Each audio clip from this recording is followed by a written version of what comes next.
They train. It's always been about fighting your fears.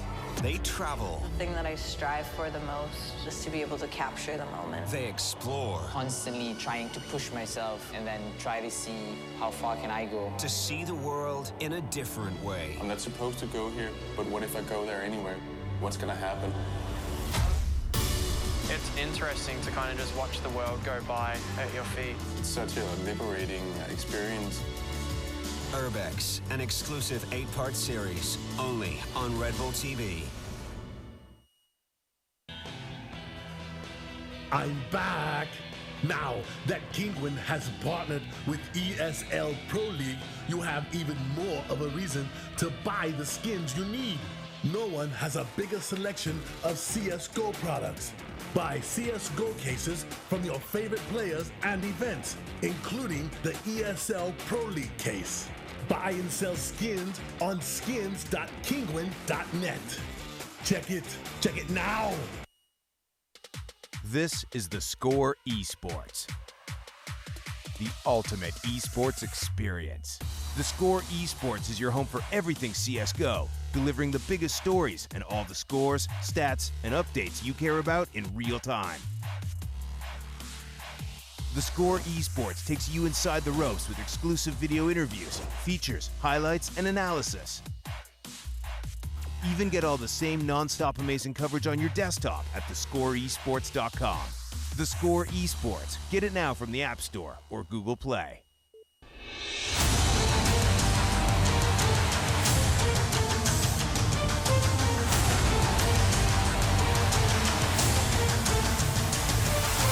Okay, tags up. One. He's gonna get. Oh! I'm starting to believe as well, Henry, because he's got to take a play. Oh! Fallen! Stop blowing my mind! This is gonna be absolute madness.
Hello and welcome to the ESL Pro League Finals. We are in Sao Paulo, we're in Brazil, the sun is shining, and we're going to have some sunny CS, hopefully. I don't even know what that means. It's going to be bright, I guess. Either way. Mirage and Dust 2 all day? All day. The sun never sets on Dust 2, we learned that in Moscow.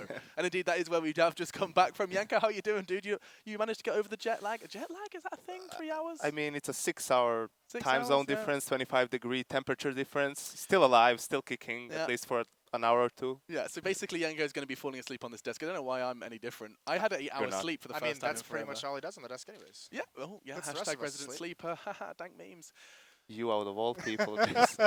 You out of all people. Feel? Right in the back. Jason, it's been so long since we've been on a desk together. It has been way too long. I really Not missed long you. enough, I think, I would say. Can we also discuss that Yanko is severely overdressed or we're severely underdressed? It's not cold here. The jackets under these lights were a bit intense. Oh, you're right. Listen, it's hard packing for Moscow and Sao Paulo in one suitcase. I can't really That's choose. fair. I'll give you a break on that one. I have been wearing the same pair of trousers for an obnoxiously long period of time. Brilliant. Got some shorts to wear, though. Got some shorts. How's ready the for underwear Sao Paulo. going? Clean underwear? Oh, let's not do that on air. Yeah.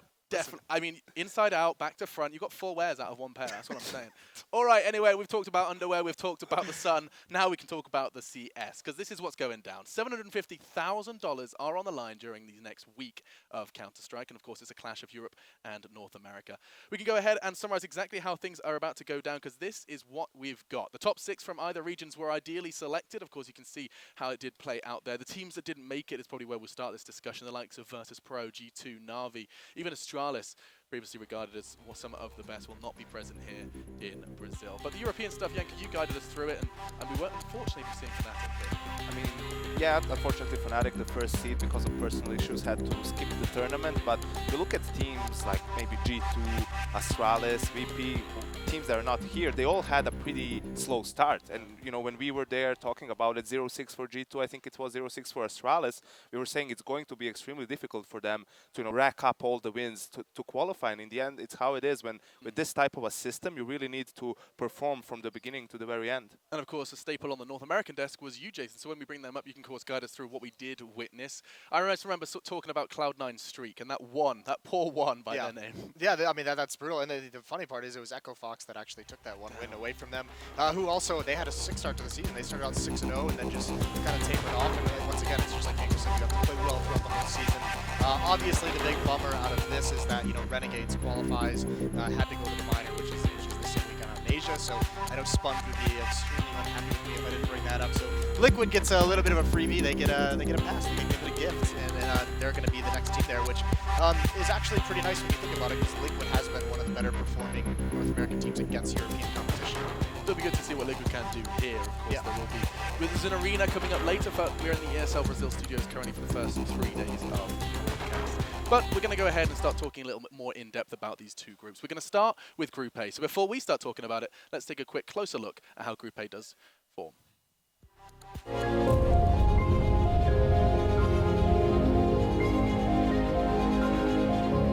Group A is anyone's game. In the absence of Fnatic, Group A's top contender is Mousesports. Having recently picked up Lowell from Penta, they finished 3rd in the European division.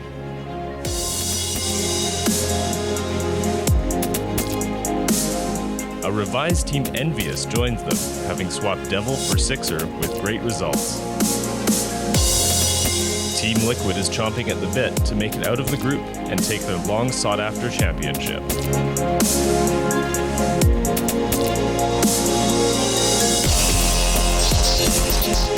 Immortals are a strong contender as well, having placed 2nd in the North American regular season, looking to impress their hometown crowd. Optic Gaming are coming in as the underdogs with a 17-9 record, but are looking to upset and show their form at the ESL Pro League playoffs.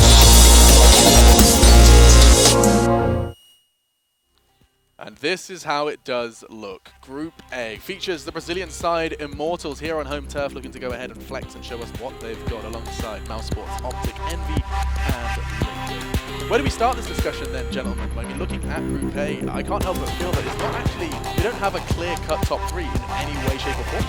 No, not at all. I think the big place to start is with the 2 teams we just saw on top, just like Immortals and Mousesports, who both had E-League in this previous group for Season 2.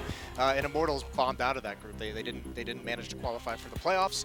And then Mousesports, they had Chris J was in God mode at that event, and they also have Nico obviously, and they just like kind of seemed to play well above what everyone expected coming in. They look really, really sick right now. I mean, that's something to look forward to. I know you're a big fan of Mousesports, but I have no idea why, Yanko. Truly no idea why. But I know you're a fan of Mousesports. Do you expect them to do big things here? A fan is an interesting choice of words, Alex. But yeah, definitely, I criticize Mousesports a lot for their personnel decisions, so to speak. But I like the shape of this latest roster. I feel that Chris J is, you know, his natural position is being a primary opper. And actually, I think in 2016, he's, you know, leaps and bounds from what it was before. I think he's one of the best oppers out there right now. So in the sense of a team, the structure within the team, the roles, this makes a lot more sense than the previous roster. And running with top-class AWPers, it would be rude not to mention Envy in their chances here. That sixer pickup seems to have ignited a fire under them, Jason. Yeah, which is interesting because it's a very similar situation to Devil, where he's actually doesn't have like a great set of performances. That's unreal. Doesn't have a great set of performances in terms of like stats. So I mean, when you look at that swap for him and Devil in terms of like impact, he's not providing any new amount of like firepower. He's not providing any great amount of frags that Devil couldn't. He's had the odd game here and there, but overall this team just seems to be on the rise. And actually that rise started when Devil was still in the lineup. They started looking better and better towards the end of his tenure, and now they're just continuing with it. That's why it was so questionable. I mean, for us that they decided to make a change after they were actually started looking better for the first time this year, you know, and they decide to make the swap. Obviously, they know things we don't. It's always a team decision. I mean, the general vibe from Envy is that it was nothing to do with gameplay. It was more of we wanted everyone on the same page as a personality, as outside of game, and that's where Sixer did come in. I mean, I've seen that these high-five synergies. They had an exchange of interviews there after his replacement where it was very very touch and go with how that whole situation played out. Where Devil had some things to say. I think it was Kenny who gave an interview, or Happy, or someone gave an interview where it was like he had some responses. So it didn't end positively. Still mates, of course. Yeah, always mates. All mates. Yeah, human beings always get along, don't they, right? Okay, we're moving away from Group A, though. We've got another group to look forward to. Of course, it does feature a few more teams. Let's have a quick look at Group B.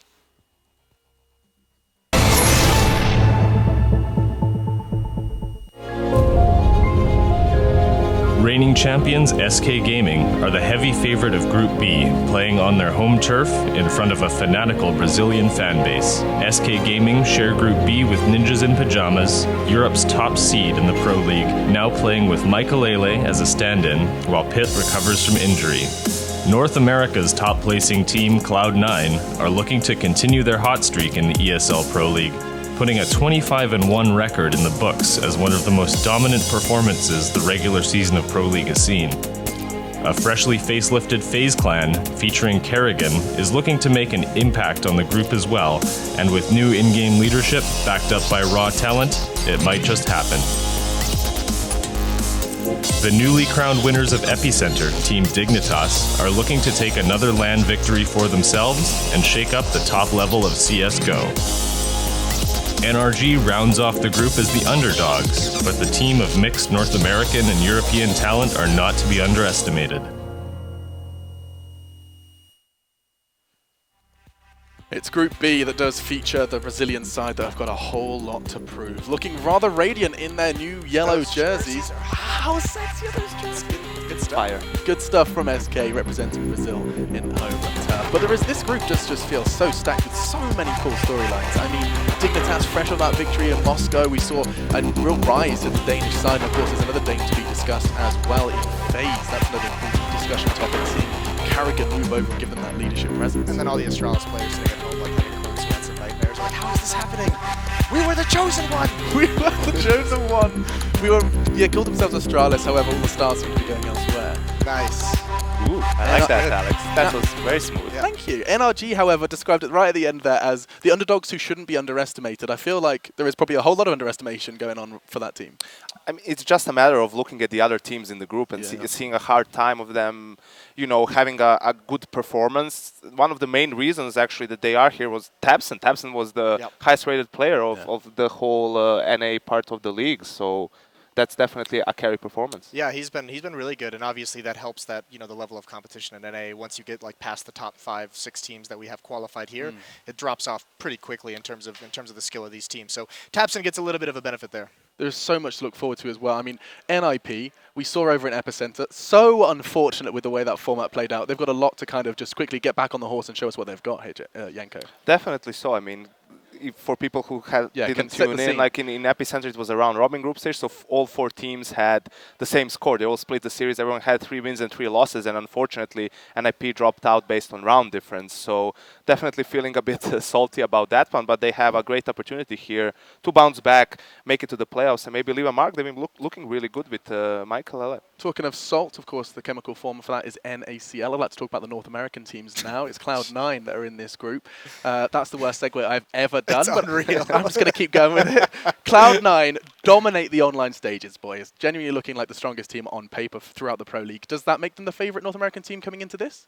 I think it does, just because I mean they again, just like Immortals had a bad E-League group where they also did not they failed to qualify for the playoffs, losing to FaZe and Mousesports. So they were expected to move on in that group, and they've looked great. They've had some of the international competitions. They've gotten the finals. They placed top 4. So everything is looking up and up. But I mean, when you look at the NA teams that are here, Liquid and Cloud9 are the ones that generally have had the best showings against European talents, but they both have like massively critical flaws at the moment that they need to work through. I've been saying, you know, for a couple of weeks that Cloud9 is due for like a massive fall, like this high that they've been riding and was not going to last, just because you can see it forming in how their gameplay and in their players. You know, Skadoodle and Shroud always have to bring up how underperforming they are, and now we're starting to see it happen quicker than I thought. But like that loss at E-League is the first step, and now we have to see if it's going to continue here. Yeah, Cloud9 not making the playoffs of E-League, of course, a big blow to the North American roster. We'll be talking about that more when they do come up and play today. In fact, that's what we can talk about now. Which games are coming up when? This is the schedule. We won't be seeing Cloud9 in the first 3, though. It's going to be Optic Gaming versus Liquid, a North American affair to start things off.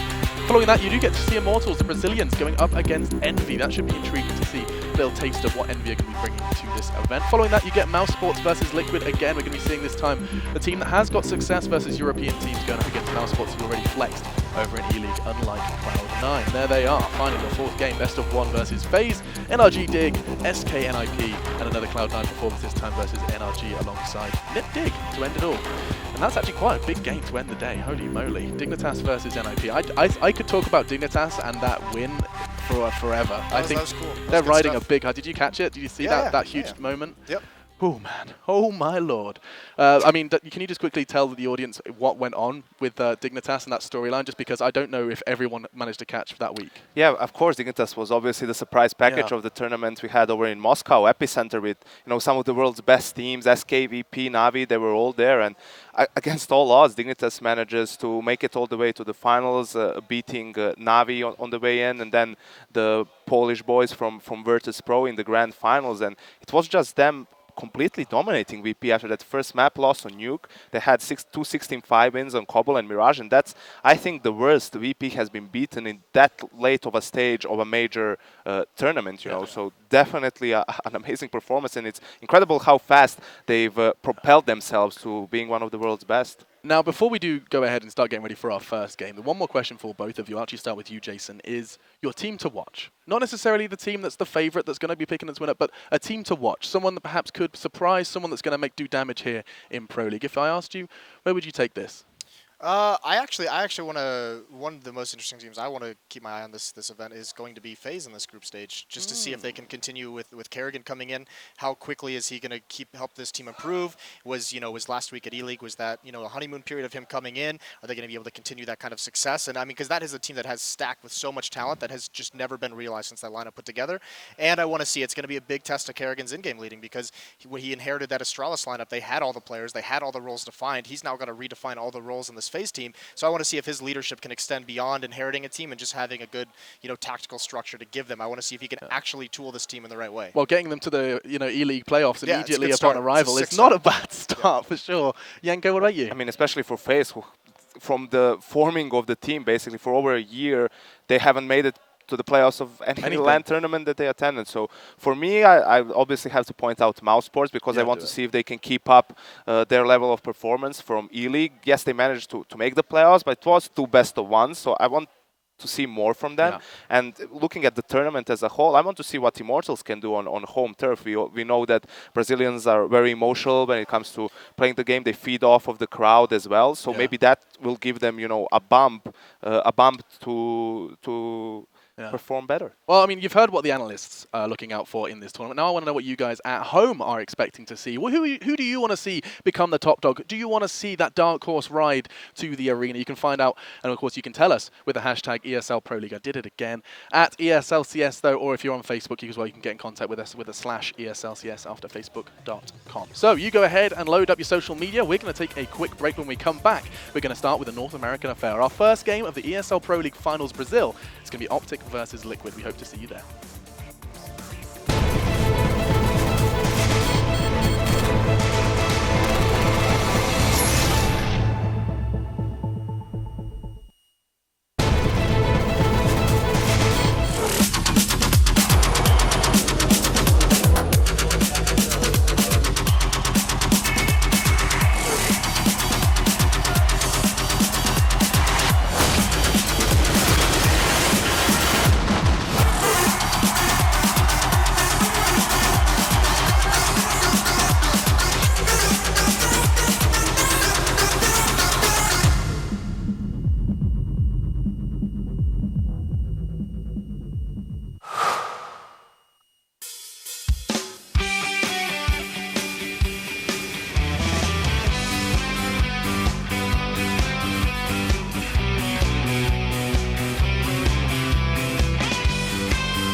That will be Panda picking up the pistol round.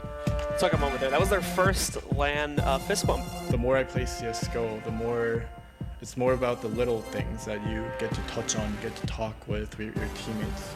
I think it would be pretty spectacular, honestly. If we were able to make that pro spot, I think it's a great achievement.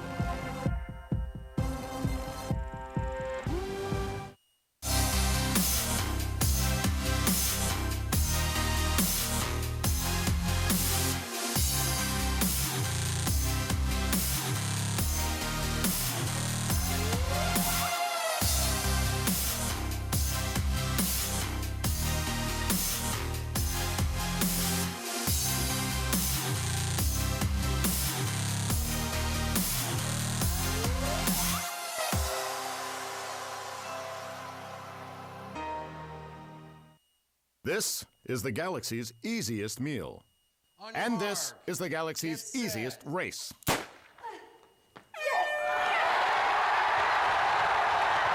Silent! The galaxy's easiest meal.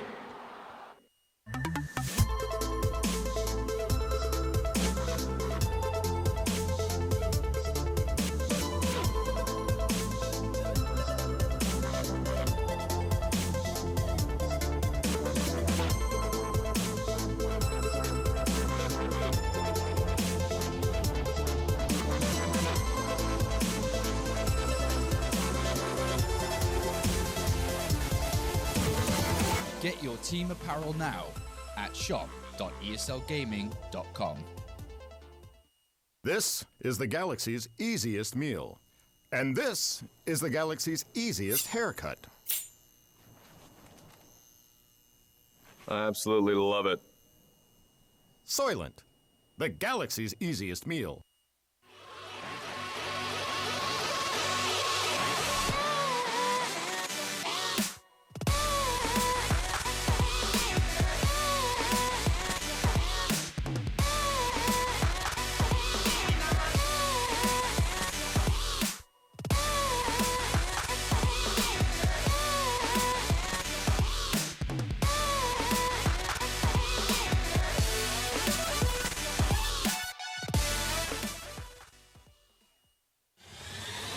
He's going to get the one kill in that bomb. He can't be done in the zone. FNX has to stay up. He gets the triple FNX. Oh my god, what a way to win that round. They don't have a smoke for this over still. Oh, on that.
ESL Pro League is brought to you in part by Soylent, Xfinity, Logitech G, Pay Safeguard, The Score Esports, Mountain Dew, and ESEA.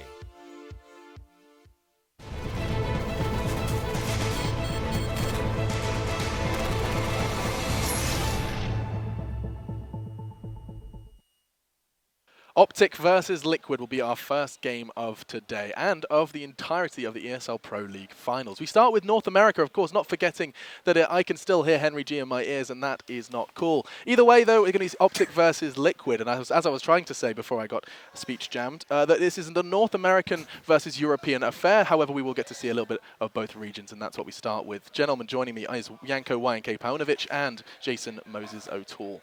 Hey, I have not said that in so long. That's so weird. Like, it just rolls off the tongue. No, because of like Halvo Vendetta Gulastol, really? Unanatu Leppanen. Like, I say these all the time, Chad Birchill. I haven't said your name in forever. It's good to have you here. Yeah. Hey. It's a pleasure. Why don't we start with you? Because it's two North American teams, and you've been watching you got to pay double for that kind of action.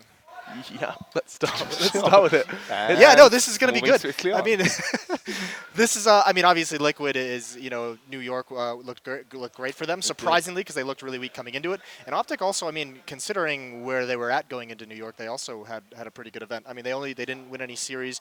They didn't get into the playoffs. They didn't make it through the group stages, but they had wins over G2. They had a win over Astralis, and now they've. I mean, these teams have turned. I mean, Astralis especially has turned out to be weaker than we expected. But that win over G2, yeah, they're not in form, but still, it's no small task to even just take a best of one off of them, considering North America's always struggled with that anyways. But I feel a big talking point for Liquid, obviously, is the lack of Peacemaker. Yeah, that's I mean, huge. the departure of Peacemaker, to put it that way. And the problem is that he was one of the few coaches that players would still say, oh yeah, he had great impact, like during the game, even with those 30-second timeouts. Like, yes, Lewis, like he had a great idea. He showed us like what we were doing wrong. He gave us a strat that he wanted us to execute, and that got us the crucial round.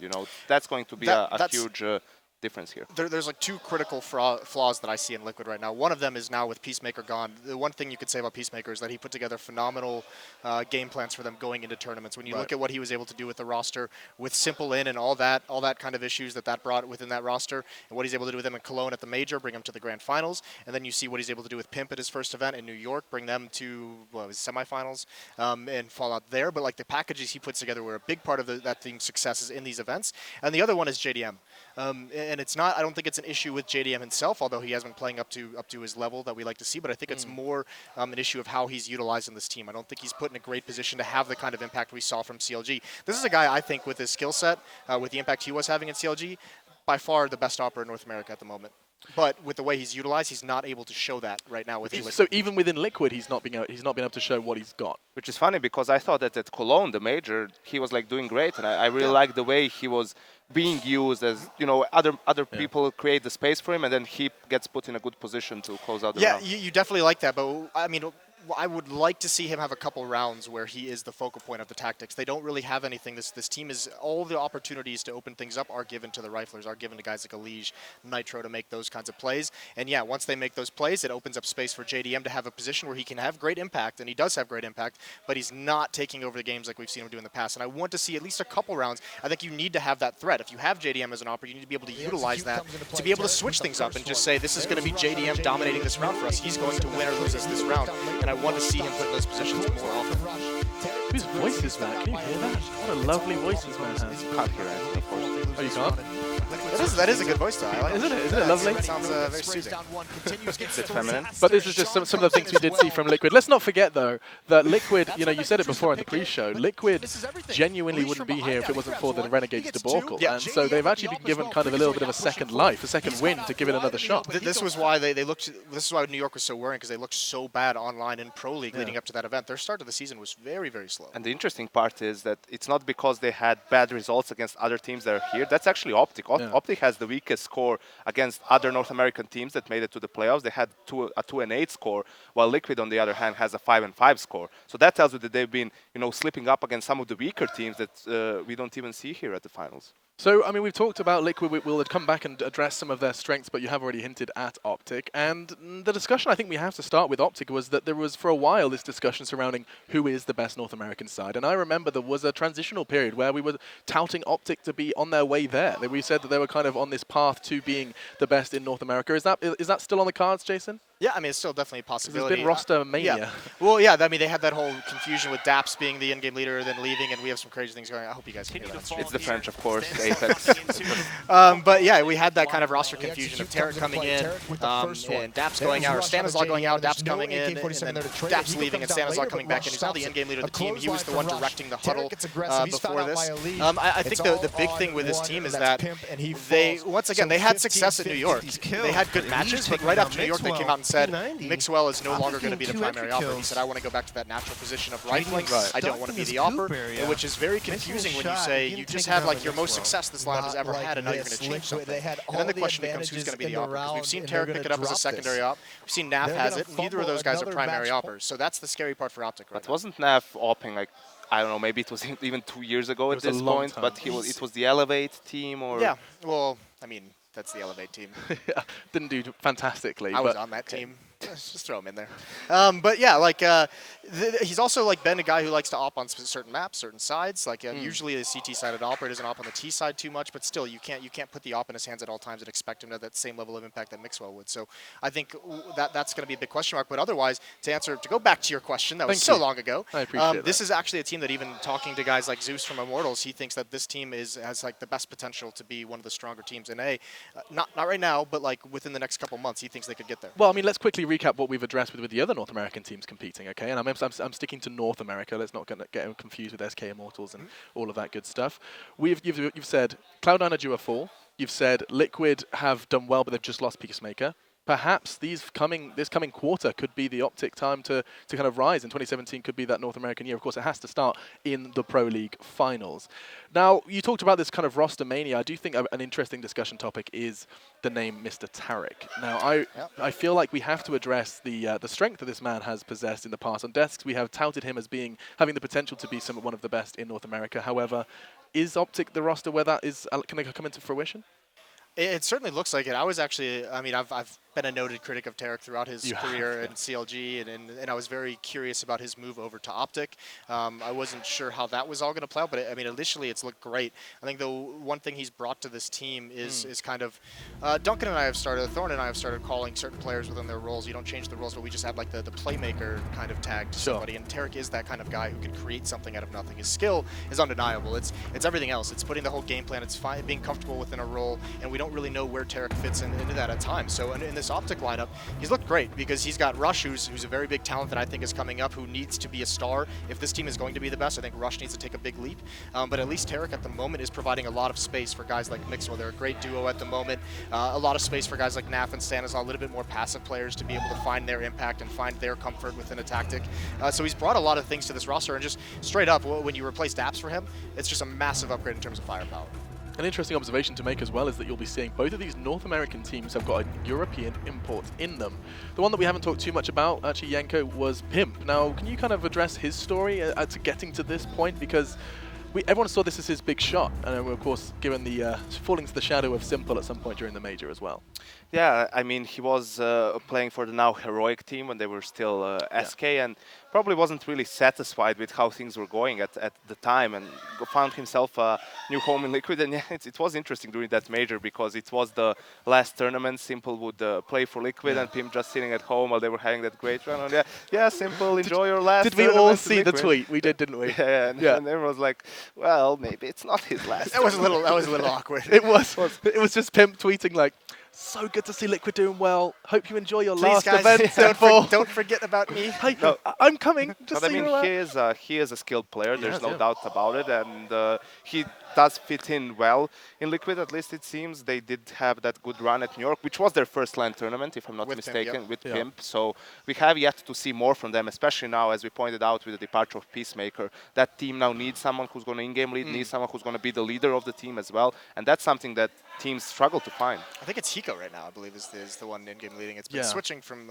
Nitro was doing it for a while. He didn't like that, so Hiko's taking it up. Which isn't a bad idea because he's the most passive player on that team, so why not just let him sit back and in-game lead until he decides to make a move. Wasn't Hiko the same? Wasn't he like, oh, I don't like in-game leading, it makes me feel uncomfortable, then he gave it to Nitro and he's like, oh, it makes me feel uncomfortable. Like, I mean, here's the thing. Juggling no one likes in-game leading. Right. Even in-game leaders don't like in-game leading, but someone has to do it, and obviously, if you have a guy like Nitro who's going to be like an entry fragger, or is going to be starting out action early on in these rounds, you don't want to make him split his... I don't believe you, by the way.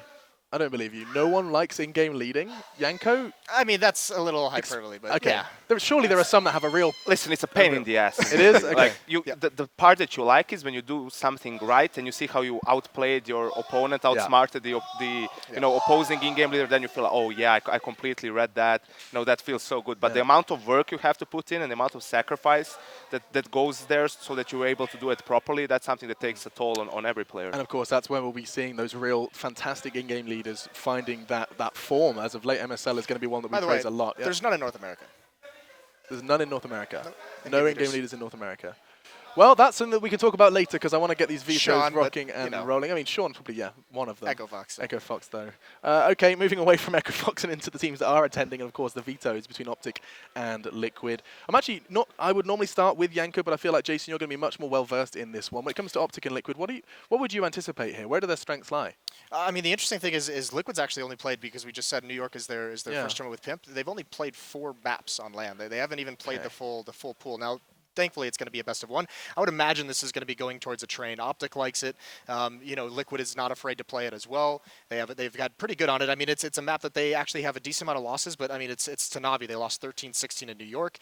So if you're Liquid, I mean, you want it to be Train or Cobble, and Optic's going to be happy with both of those, except they veto it. So maybe looking at that win over Navi at New York and saying we just don't want to mess with it at all. It's interesting, though. I mean, oh, step on my cable. Don't That's step on cables, bad idea. It was interesting at New York because Optic played Train in their 2 opening games, lost both Trains, and then they played other maps towards the end of the tournament, and they had more success. That's where they beat Astralis and G2. So it's a question of whether they are still feeling comfortable on Train, or would they maybe like to take it somewhere else. And Nuke is still in the pool. That's being floated pretty deep into the veto process. And I mean, neither of these teams really like to play it. Actually, Optic has only played it once, and I don't even think that was online, and they lost it. So they're 0-1 on it. Liquid's like 1-2 on it. So maybe they're the ones risking it out there.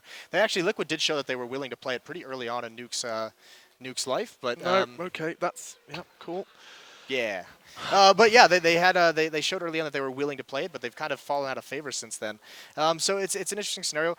It's also weird that even like some of the, I'm very surprised to see Optic. Oh, everything we got right there. Yeah, I'm afraid it comes in 2 chunks. So you're going to be seeing the first 3, and then you'll be seeing the last 4. So Train. You're right though. Train did come through. You can see Liquid did choose to remove Nuke and Dust 2, leaving the choice between Optic of Train and Cash, and they managed to get themselves that Train you anticipated. So all good in the hood. Jason gets his first map veto process. I don't understand some of this. I don't know why we have Optic banning Cash. They're actually like pretty good on the map, 11-3. And it's Liquid doesn't play it all that often. Play it at all, so that's a little. I mean, this is Optic has shown like a willingness to play Train when it doesn't always make sense. They choose to play what they're comfortable on versus playing to an opponent's weakness. Until they start losing, and then they just start beating. Well, listen, they obviously haven't learned anything. They did lose to SK and Fnatic by big margins. It's interesting though, because on Cash, I remember that game, and they have a lot of things they copied. It seems from NiP. A lot of the executes that NiP runs from their when they add a threat to the fold, and that's actually pretty good. I mean, that's solid stuff. There's no reason not to do it. While on Train, they've been struggling more.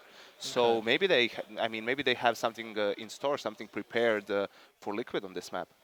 Yeah, you'd certainly hope so, because I mean, it's going to be tough. But here's where they can win, because Liquid against Navi in New York, their CT side was so weak. Now, granted, Navi's T side is pretty strong on Train, so can't take too much away from them. Optic isn't going to be able to do that same thing, but if they can't exploit that defense, that's going to be the tough part. And with how much Train is played by Optic, then Liquid may not have that chance to have the good T side of their own to even try and equalize the score. Will they be able to find success without, the likes of Mixwell on that AWP? I remember he was integral to their success on Train in the past. This is a map that we see NAF hopping on a little bit, so he'll be able to have some impact, at least on I think it's the T side where they're going to be missing it, because here's the thing, if you're going to op on T side, if you're Optic, you have to give it to Tarek. NAF isn't a T side opper.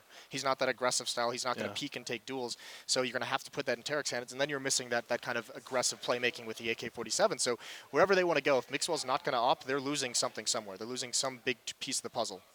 So your final thoughts on this one, what are your expectations for how this one does play out? We're almost ready to jump into game.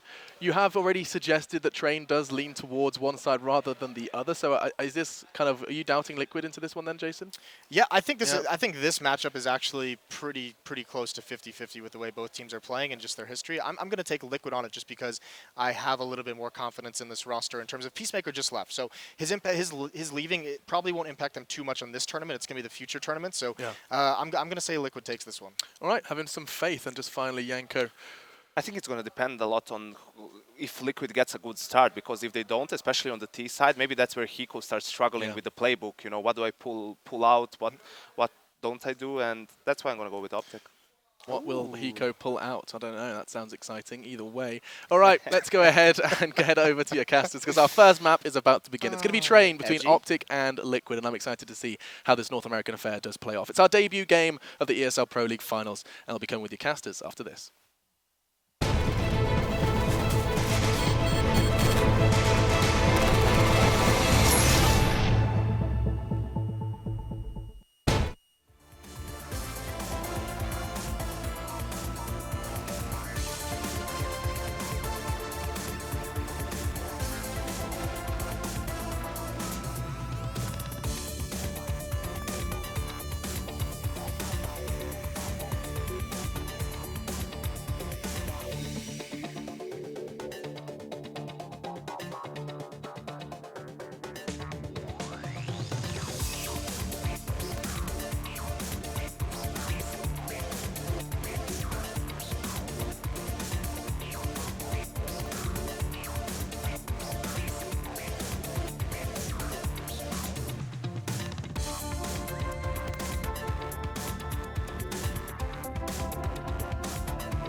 ESL Pro League is brought to you in part by Soylent, Xfinity, Logitech G, Pay Safeguard, The Score Esports, Mountain Dew, and ESEA.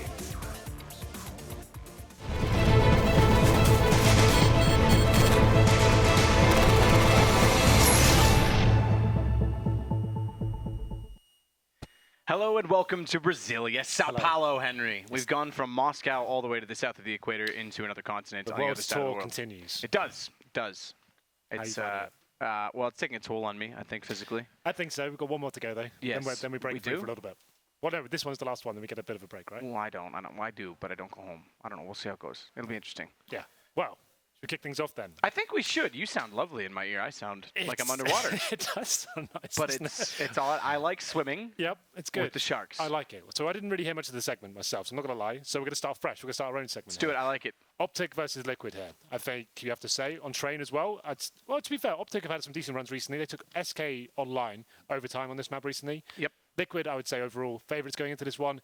In terms of like, obviously the Pro League form hasn't been great, but in terms of like everything else. Keep in mind they're only here because Renegades are not. Exactly. I guess we call them the wild card. Is that what you? The wild card works. Is that a correct? Wild card does term? work. Yep. Yeah, we'll go with that. I think obviously a stronger team in terms of like accolades and what they've done recently on LAN performances. But Optic are always one of those kind of upset teams of these sort of tournaments, right? They're kind of like the giant slayers. They won't necessarily make it out of the groups, but they'll take some big names down with them and potentially cause some upsets here and there. I think they're a very skilled roster. Obviously, the addition of Mixwell, they've kind of on the ascendant right now. I'm also a big fan of Rush. I think he's a very good player recently. Yep. I know you like Stan the Man. You put that in my mouth. It's Moses that likes Stanislaw. Yeah. But I don't find him. I've heard you say Stan the Man before, so maybe Stan the Man is not bad, Yeah. but I think the two you mentioned there, I put slightly ahead of Stanislaw. I think Stanislaw does bring a lot to this team. Obviously, Tarek elected to bring him back rather than have Daps stay in as the in-game leader. I'm okay with it. It's two Canadians. As long as it wasn't a Canadian subbed out, I would have. I might have had issue. I might have been morally implicated with that. But yeah, no, I think the two you mentioned, Mixwell and Rush, are the top What's figures on this team. as well, You have to watch them seriously. Both these teams have a European invasion coming in. We've got a Spaniard in Optic, and obviously Pimp. Spaniard. Spaniard. Is that right? Spaniard. Spaniard. I'll use Spaniard. I like it. Okay. All right. Sounds more European. Then Pimp obviously joining Team Liquid as well. A lot of question marks around that team when he first joined. Pro League's been rough for them, like you said. Technically shouldn't be here. They came in as 7th place. And that's interesting. It's kind of cool. Renegades obviously opting to go to the minor. Yeah, and Malaysia. That's right. So yeah, I still think Liquid, though, in my opinion, are going to be the stronger team. But it's best of one. We know what the can play train. I haven't watched a ton of the NA Pro League stuff. Obviously, we cast European stuff. It's almost impossible to watch the whole league after we finish that. But interesting to see what both teams bring to the table here. Nice way to kick things off. A North American derby here in South America. Yeah. I think Optic are no. I mean, you say that Liquid goes into this as the favorites, and that obviously has to do with the performances they've had internationally. You speak specifically about 2 majors, and then ESL 1 New York. I think Optic, their performance at the last Pro League was actually impressive, and obviously they've done a lot of roster changes since then. It seems like that was yesterday, that event. It's crazy, isn't it? Yeah, that's actually insane. But they were the not in the same sense that Liquid's here as a wild card. They were I won't use the same word. I'll use underdog. They were the dark horse in that event, and they did very well. They upset quite a few teams, in fact. Astralis, they beat on Inferno, I believe, if I can remember back then. I think it was, yeah. I think it was an Inferno. They beat them, gave some very close games across the board as well. They actually get great gradation, but like you said, that was without Tarek as well. So a different breed here of Optic, but potentially maybe stronger, considering like Tarek, famed by some to be one of the best fraggers NA has to offer in terms of like raw skill. I don't think we've really seen that come to its peak yet. Obviously in CLG, the star player, but never really rose to the occasion. I would say the big events never really stood out time and time again. I'm hoping this is the team he kind of has performances now in the big events. This is a great opportunity for them going at some top teams here. Liquid going into this one as well. Obviously, we've got some other big names we can talk about. Hiko, he's probably the dad of the team, probably one of the most well-rounded player within them. I think he's obviously always going to be playing very well on lands, always a player that can rise to the occasion in that sense. Yep. JDM as well, one of the new additions to the team. Great AWPer, probably the best AWPer in North America, I would say right now. I think I agree with that. There are some limits to his game as well. His rifling isn't amazing. Well, it's not as bad as people give it credit. I mean, he said himself he's not terribly afraid of the weapon, but at the same time, it was never utilized correctly when he had it, and knows that it's not obviously a strong suit. One of the things that Moses has been advocating with Liquid right now, or rather, I guess devil's advocate, is that they haven't been using him correctly. That JDM, even when he's on the AWP, hasn't been given enough freedom to try and be aggressive early in the rounds to find space for his team, which is an interesting thought, considering we say he's the best AWP player in North America, but yet he's underutilized. Well, So how much potential does exist with him? They've just lost Peacemaker, the coach. Yep. There was a lot of people were saying in the tweets and stuff like that they felt like JDM was. I think Moses was the guys that said, yeah, he didn't utilize him properly. He is the best AWP player, and he doesn't seem like he's actually being used in the correct manner. Do we feel like without the coach here, is that going to affect Liquid?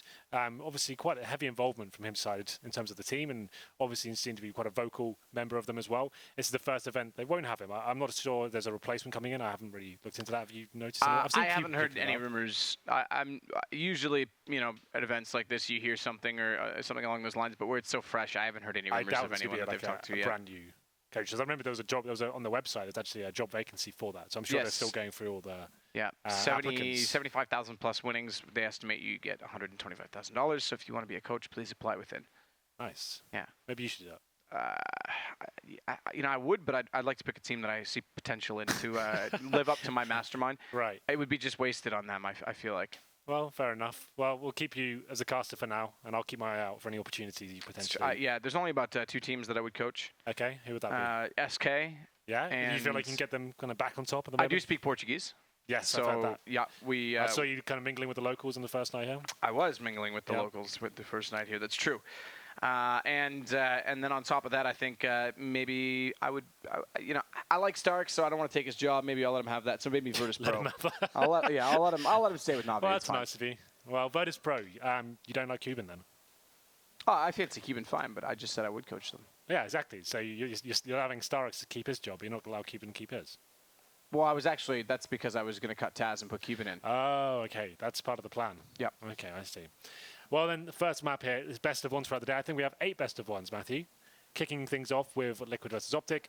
Quite a decent game, I think. Nice ones to warm up with. Kind of set the gauge for today. It's the first time we're here in ESL Brazil Studios. This is like a new office, right? This is pretty brand new. I think they only started building this at the beginning of this year. So it's got a lot of lovely photos. I see in front of us, in fact, we have the former Luminosity roster with Bolts and Steel. That was at Katowice. That's right. Of last year. I assume we have a few technical issues going on here. That was Cologne lot of admins crowding around the PCs. So we can only really speculate as to what's going on. Optic look fine. No admins there. No, they look great, don't they? I think they look great. Nice jerseys. If we could get the camera angle coming in from the other side, it would be maybe better because then we would see the Canadian flag. We could just barely see it on Stanislaw right now. There it is. Yeah, there. That's perfect. Production, thank you so much. Look at that. Look at those lovely flags. Can't see the leaf, but do you want to do the national anthem at all? I mean, to be fair, if I had to say, we can't see the leaf on NAF's flags, but he's not the sharpest point in the maple leaf anyway, so it's all fine. It's all fine. So, Matt, I'm going to push you for prediction then. I'm going to go with Optic. Yeah? I think, yeah. To be fair, CSGO doesn't really matter what you say. It doesn't Could be matter. Baseless prediction. This is, like we said, we don't really get to watch these guys that much. They obviously do a lot of Pro League stuff, and we're either just finished casting or in bed or traveling. So we don't get to watch a ton of them. Obviously, we get to see a lot more of Liquid at the big events and stuff. Like you said, New York, they were there. Decent showing from them overall. But just lost the coach as well. There could be a bit of an impact there. There's a Legion on your screen right now. Bit of Nitro as well. And they've changed the in-game leading responsibilities around. Remind me, it's not Nitro anymore. A lot. Who's the in-game leader now? Hiko's back in the role. So that's a problem for Liquid, right? It seems like every event they're changing that up. I don't think Nitro is the right man for the job. Obviously, his roles seem to be changing all the time. I think it's well established now. That's partly, I'm going to say it. I love Nitro. I think he's one of the best players in North America. I've been saying it for a long time that he's one of my favorite players in the region. Probably in terms of raw skill, he's up there with anyone. But he seems to shy away from responsibility at times. He's constantly trying to switch up his role. He didn't want to entry frag for a long period of time, since after he left iBuyPower. And then came back over into this. I think you're back. I can hear you, Mike Stab. Yeah, there you go. And then when he came back over into this, what was Denial roster, then turned into Liquid, he wanted to go to the lurking role. Finally, when Hiko showed up, obviously not going to argue with that. Hiko gets lurk. He goes back on entry, and suddenly his stats are better. I think he's a better entry fragger. Yeah, I think that's when they're absolutely best, especially like maps like Cash and stuff like that. Good spawn-based plays, like him and the Liege going into positions together was really cool to watch. Let's talk about the addition of Pimp as well. Obviously, he's like well, surprisingly, I think, maybe a little bit. He's actually completely taken on the role of a secondary AWPer. And he's actually doing a decent job of it. I actually didn't think it was that exciting when he did it in Dignitas. I thought it was actually pretty lackluster. Well, he took over the primary up for a while. Yeah, exactly, right? So it was When actually Nico more left. about necessity. And I thought it was not the right role for him. But as a secondary op, he's actually looking pretty good. He's actually one of those players that seems very assertive, very confident, especially on maps like, I think it was in New York, we saw him in Cobble against Na'Vi. And they looked great. He was actually out-warping Guardian in many scenarios. He was actually just straight up taking the duel aggressively on the CT side. It was actually really promising to watch. So look out for that. I'm sure they've kind of adjusted things slightly since that event. I'm not sure whether he'll be definitely doing that. I haven't really watched him that much recently, but that's what he was doing in the last event we saw, and it was actually really cool to watch. It was a nice compliment for JDM overall. But yeah, we're going to be kicking things off with Train. I'll go through the matchups today as well. There was a few audio issues to start the day, so maybe we didn't get the full schedule read out here. So Matt, while I just bring that up, could you say something interesting? Something interesting. I don't really have anything interesting aside from saying that Train, Liquid, I think this is a reasonable middle ground for the two. Oh, we're into it. So I don't have to say anything interesting, Henry. This is well, still we're not quite into okay, it. so we kick things off. off. 4 versus 4. So we're going to have how many games today? It's going to be 8 games today, maybe 7. 1, 2, 3, 4. No, 5, it's 8. 6, There's 7. 3. 7. Yeah, JDM's got an audio issue, so it's 3 games for Group A and 5 games for Group B. We're missing Fnatic, of course, for some personal issues. So we're going to just have one team with 5 instead. I wouldn't say personal. Well, yeah, internal team issues where they're swapping in crimps. No, well, apparently they still could have come, but it was Dennis who had personal issues. Oh, really? Yeah. Because I was under the impression that the reason that they couldn't is because you couldn't swap someone No, right no, before I think so he still could have come. Technically, I think that was the issue. They didn't want to impose or something was going on. I have no idea what that was. Well, that's interesting. Was, anyway, so yeah, we kick things off with Optic versus Liquid, and then after this one, we move on to Immortals versus Envious. Is setting up. We have two stages here with 2 setups here, so the game should be flowing quite nicely. Hopefully, after this one, those guys will be ready to go straight away. Then we move on to Mousesports versus Liquid. That'll be a really good game, I think, in my opinion. That'll be actually pretty exciting. Cloud9 versus FaZe. FaZe, obviously, a team on the rise since Carrigan's joined. It's been pretty cool to watch them actually do decently as soon as he joins the team when they've got a real leader. That's going to be a nice little storyline going forward against Cloud9, no less as well, a team they just beat as well at E-League. So that's kind of cool. NRG versus Dignitas. It is cutting. It did that time. Nice. Well, I'm not moving, so I'm not sure if this is me or them. We'll just keep going with it. Hopefully, you'll be able to hear me. NRG versus Dignitas, then SK versus NiP. We finish the day off with Cloud9 versus NRG. So, a day packed full of Counter-Strike, and you said there's an issue with JDM's headset or something? Audio. Audio. Okay, just general audio. They didn't give me any further detail. We've also, yeah, I don't know what to say. Aside from that, he's left the server, so too has now Nitro, so well, hopefully let's spectate some of the warm-up action. We've got Tarek and his group showing us around for the guided tour. Yeah, that's true. Let's talk about some of the things we saw at the last event. On Train especially, I think SK showed their dominance, probably the best CT side team on this map in the world right now, showing a lot of aggression. Aggression we haven't seen recently. In terms of the meta for this map, there are options to push towards maybe Ivy or main entrance, but they were doing some really cool, innovative stuff in terms of actually opting at the start of the round to push 3 players on the lower ramp and inside, 1 towards upper, guaranteeing themselves an equal exchange at least, if not getting the initial man advantage, then falling back into a setup there, and they're calling at really nice times, and then they go back to defaults, and you could see the opposition especially looked crushed after that. Virtus Pro and G2, 2 top teams there, couldn't really handle that. I think it's one of those things when you know it's coming, you know the kind of tells and the nuances from that, you can kind of counter it maybe, but still, they looked like they were making the perfect calls at all the right times, aggressive towards Ivy, aggressive towards inside, pushing main entrance as well, and then going back to their defaults and making the terrorists waste so much of their utility because they're so scared it might be coming again, set themselves right down, have to expend a lot more grenades. That was really cool. I hope we see some of that. I think a lot of teams will start copying that style. I think it's quite a cool way to play the CT side. We looked at the stats before, actually. This is one of the, still from the last event, this is actually one of the heaviest CT-sided maps overall, by far. Even Nuke was looking like it balanced out a little bit in terms of the actual raw results versus T versus CT. Train still tends to be a very CT-sided map. Yeah, I would tend to agree. In fact, the statistics showed that both, I think it was Train, 67% of the rounds was Train, was the most CT-sided map at Epicenter, followed closely by Mirage at, well, not even, it depends how close you call close, but 62%. And then I can't remember what number 3 was. There was a map on 60%. Interesting enough, it was one of the first events we actually seen Nuke being played 7 times. It was actually the 4th or 3rd best. I think it was 4th most played. Yeah, that's coming from normally the last or second last play maps. It's actually seemed obviously it was a bit of Wild Cup before. If you could play it, you wanted to chuck it in there and maybe scare your opponents, like knowing they have to veto it. But it seems a lot more teams are starting to play it now. I think it's starting to get to the point where teams are starting to look strong on it, especially VP, Dignitas. They're all showing them that actually they're very comfortable and willing to play it, and it's actually coming in the vetoes now, which is quite cool. Especially in the veto when you have like the ban, pick. That's when it comes a lot more. For the underdogs, chuck it in there. Maybe a little bit of an unknown quantity. The train. Another map that seems to be getting more and more popular. It's one of my favorite ones to cast right now. I feel like it's got a nice balance of the terror side of set pieces, defaults, and rushes you can do.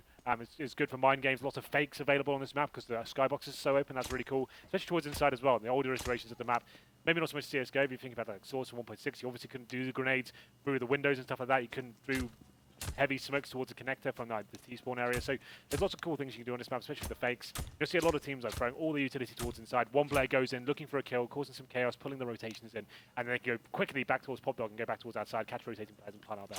There's lots of cool things available here, lots of nifty tricks, and I'm sure we'll see a lot of that in this game.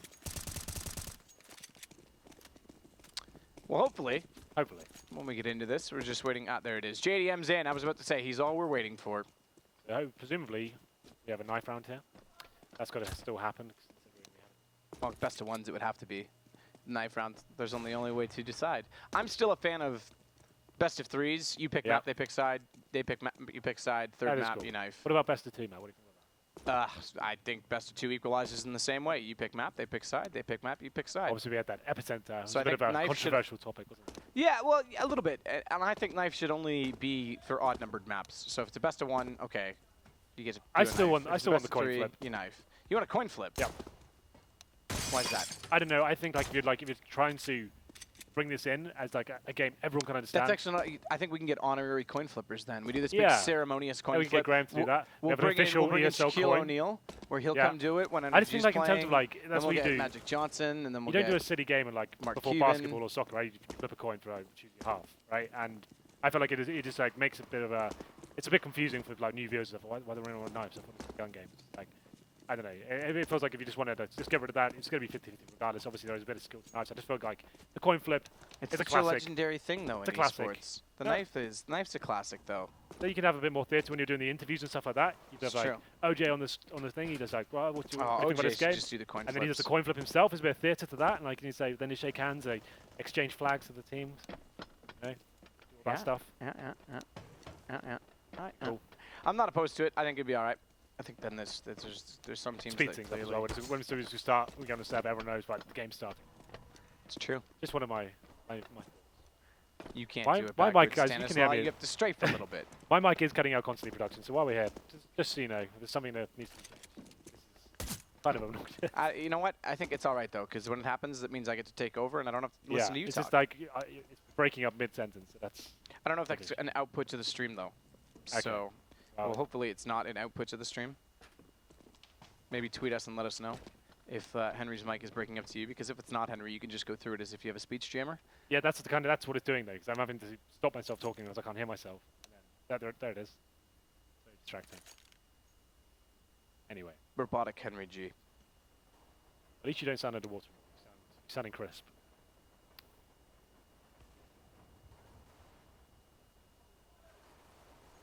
What if you are just joining us? Where have you been?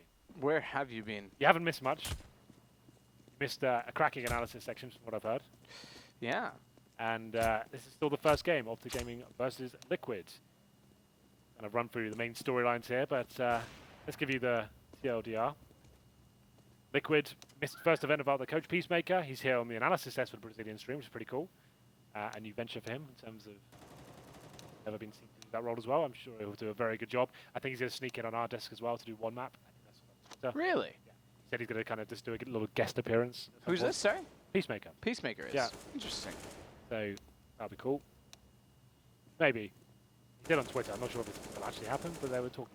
You can have my job. You can come in and cast. So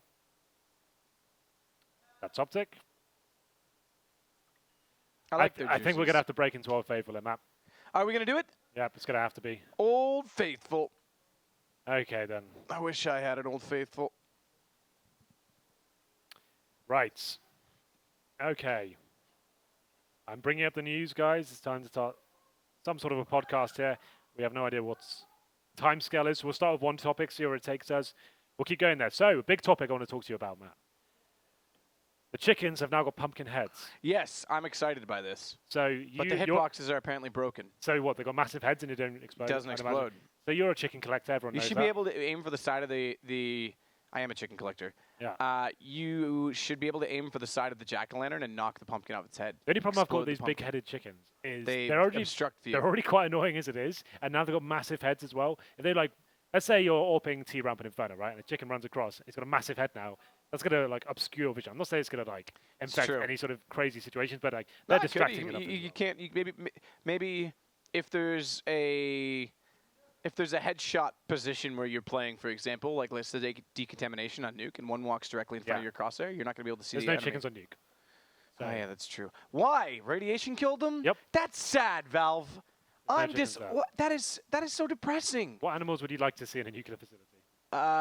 Chickens. Cockroaches, probably ones that only can survive that. So. Yeah, like let's get radioactive beetles that are the size of chickens to specifically put on Nuke. Yeah, well, that's a good idea, I think I didn't really catch any update notes. Let me have a quick look. Let's see if there's anything else that's going to impact the... it's Inferno changes. The map, I think, looks absolutely wicked. I can't wait to play that properly. I haven't been home in about 3 months, so I haven't actually played any CS at all. I really was want to get back with this 3-week break I've got. Okay, let's have a look at these updates. Your mic is buggy to the stream as well. Fantastic. So miscellaneous, have a look.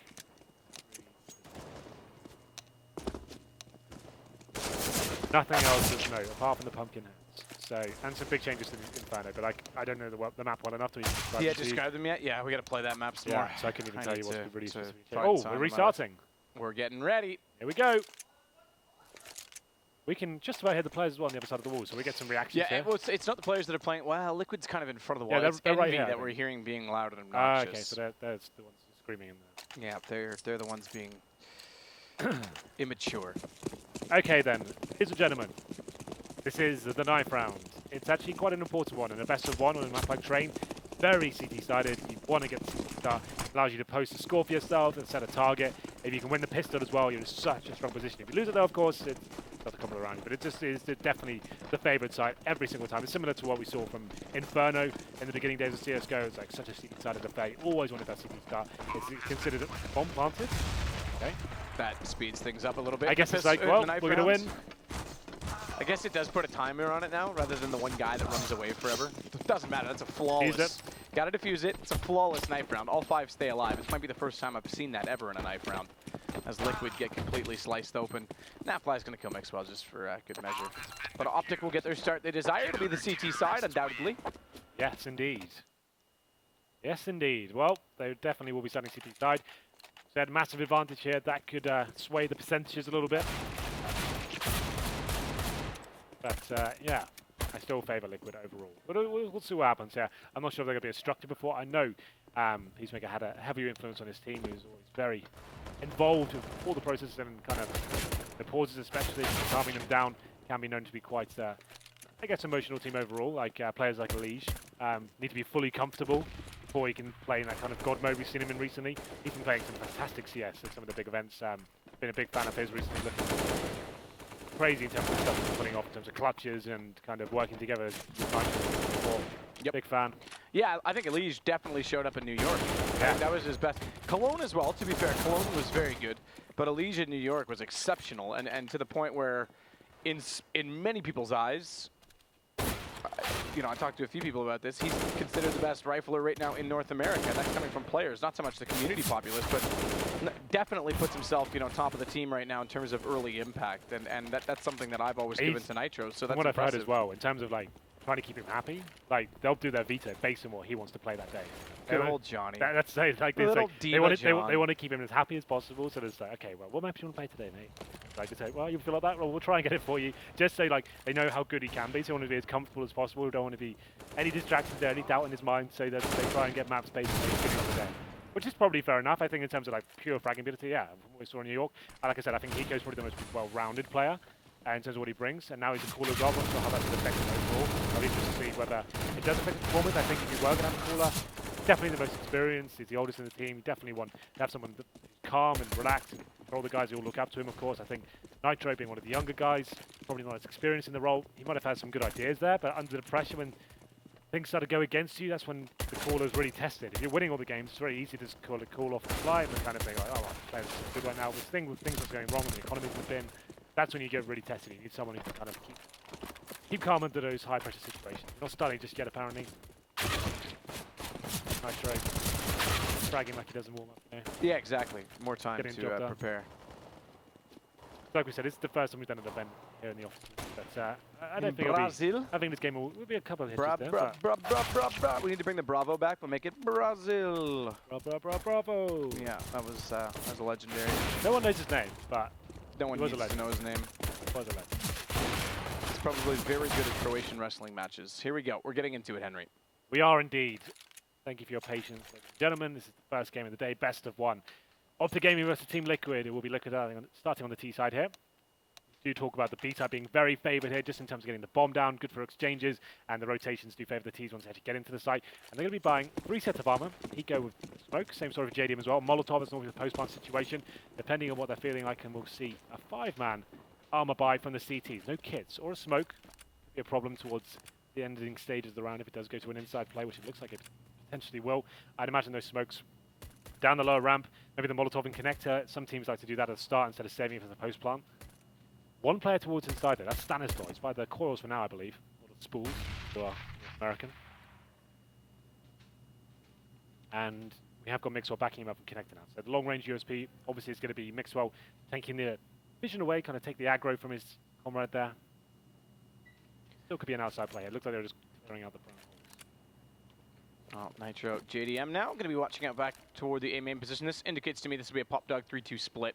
Ali is going to lead the charge down, and with bomb in the hands, 2 smokes over, it should be pretty straightforward. Spawning up Tarek already. Ali's from far though, but it's USP versus Glock from that range, and no chance. Mixwell's going to take down Nitro as well. Finally, the bomb gets inside of the smoke, and it will be Pimp to put it down, but immediately after, Rush is going to follow up, and just like the pistol round, we've got all 5 players alive for Optic and no one for Liquid, so a very fast start for them. 2 kills from Tarek. Shutting it down, the smokes come in. The bomb's fine for Liquid, so not a complete waste. I'm not finding a single kill. That's certainly a problem there. You can see all 5 players are Optic, keeping their armor as well.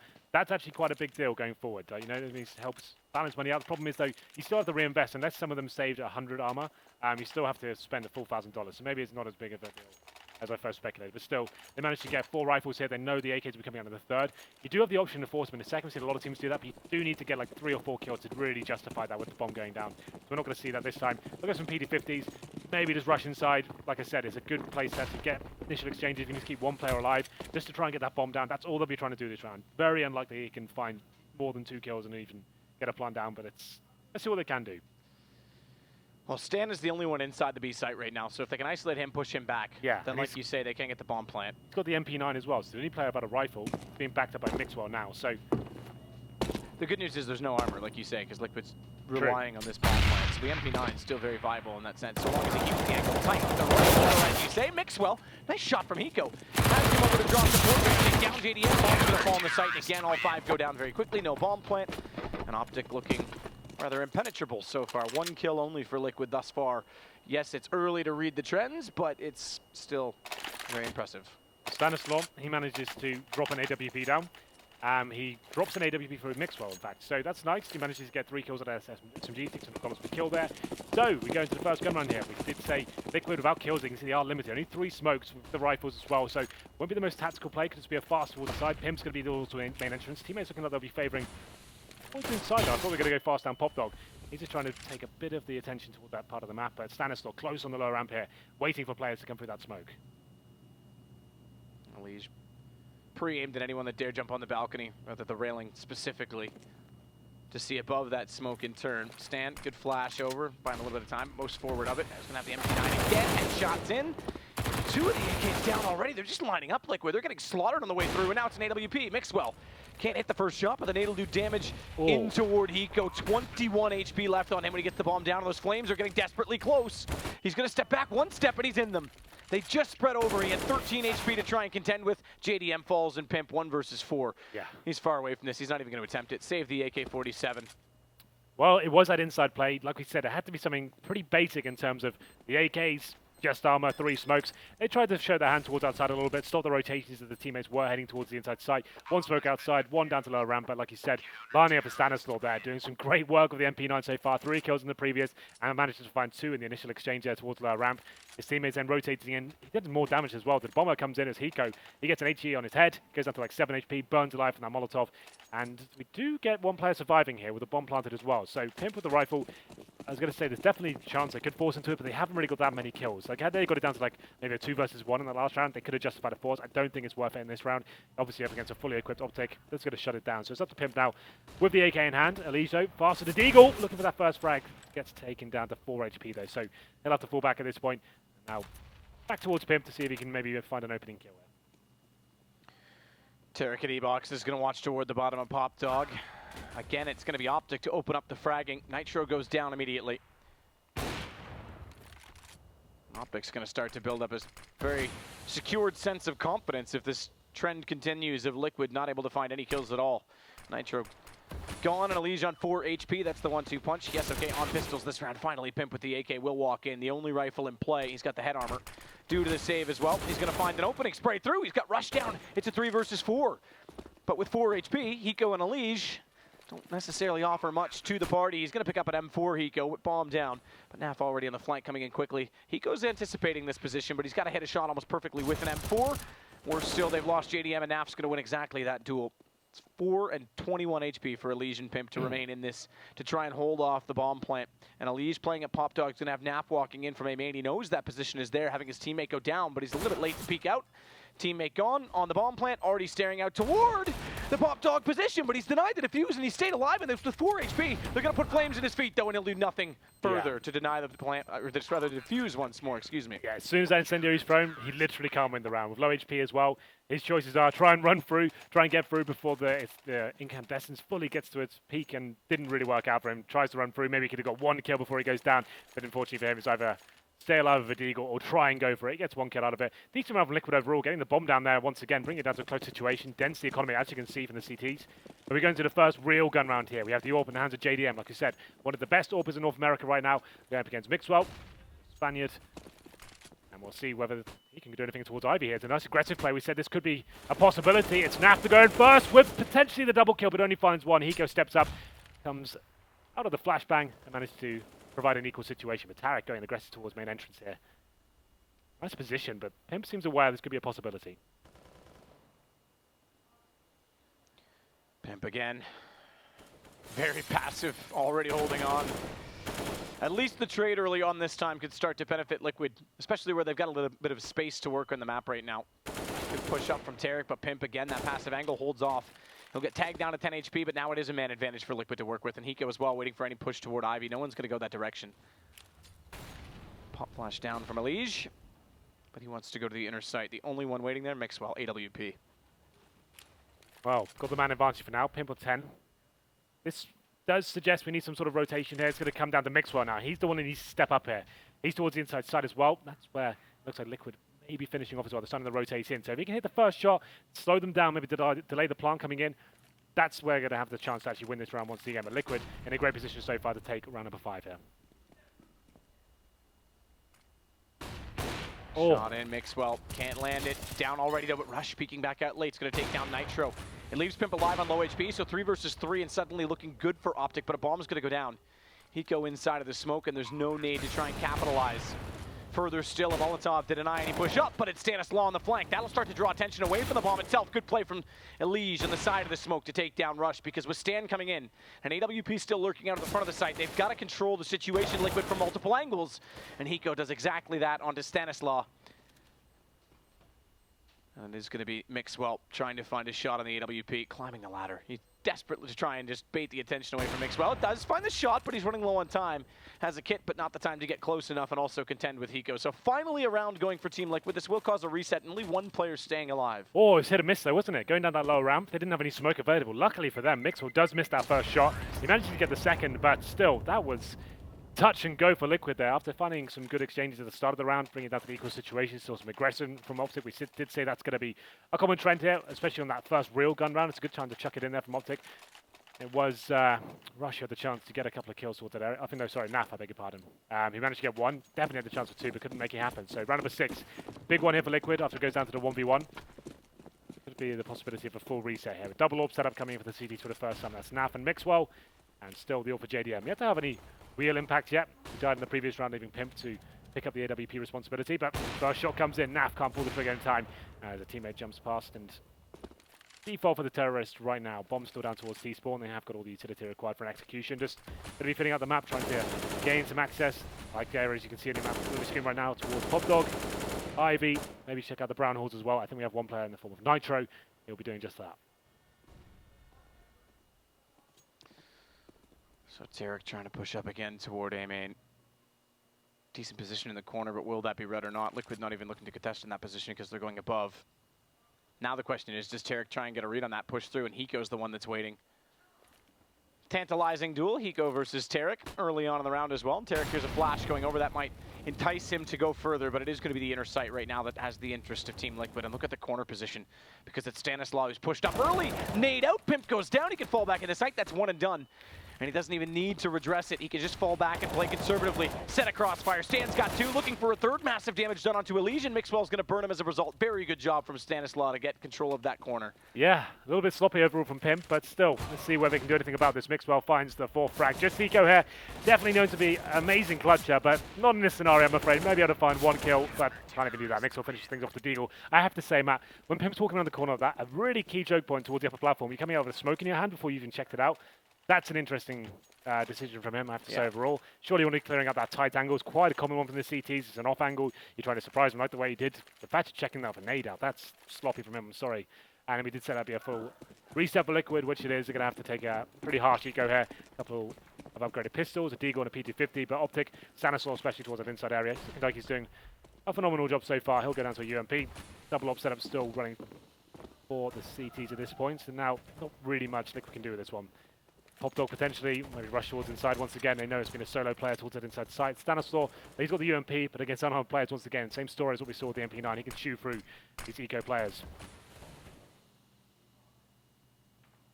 Tarek gonna wait inside of the E-box, watch the wide side of the smoke for a push through, and Liquid with very little to work with is potentially about to go down 6-1. And Liege gonna get tagged up. 75 HP as he falls back toward the ladder. Tarek should have heard the tags coming in from the nade. The Molotov specifically. Good shot through will take him further down to 44. As Tarek tags his arm with 1 bullet. Lots more smoke in that position as well to hold off any push from Liquid. Mix, meanwhile, watching from hitch out toward A main. Pretty straightforward position with 4 players inside the A site. Double up as well from both Rush and Nafly out at Ivy on this double up setup. And therefore, the only one on the A or B site, rather. Again, Stanislaw, and he's playing not necessarily close to the corner this time, but down below it at the ladder with a UMP, exactly this, behind the spool. Still 30 seconds here. They will be going towards inside. They actually got a chance of getting the bomb down. Oh, nice shot to Stanislaw as well. So Pimp finds it. Bomb will be planted. That's pretty much all they could have hoped for here. Tarek's coming in and doing some tremendous work with the M4A4. Should be the round going towards Optic now at this point, but still, Eco, he goes down as well. But still, decent effort from Liquid, getting the bomb down there and finding a kill. It's pretty much as good as it's going to get. Yeah, and that's Mixwell again, missing a pretty crucial shot on the B site. He does look 2 on the way through. Flaky right now, I have to say. He's finding frags overall, but still, the key ones that are really important in terms of like denying bomb plants and actually keeping men alive, those are the ones they're losing the round. They lost towards that inside area. That's when he had a 3 on his screen and shot in between all of them. NaP brings out the dualies. I like that. I know you like that as well. I do like the dualies. Compliments his AWP, why not? If you can't hit it with one, if you can't hit your shot with 1 gun, buy 2. That's what I always say. So he's got 3 guns now. There's 3 guns total. Yeah, that's true.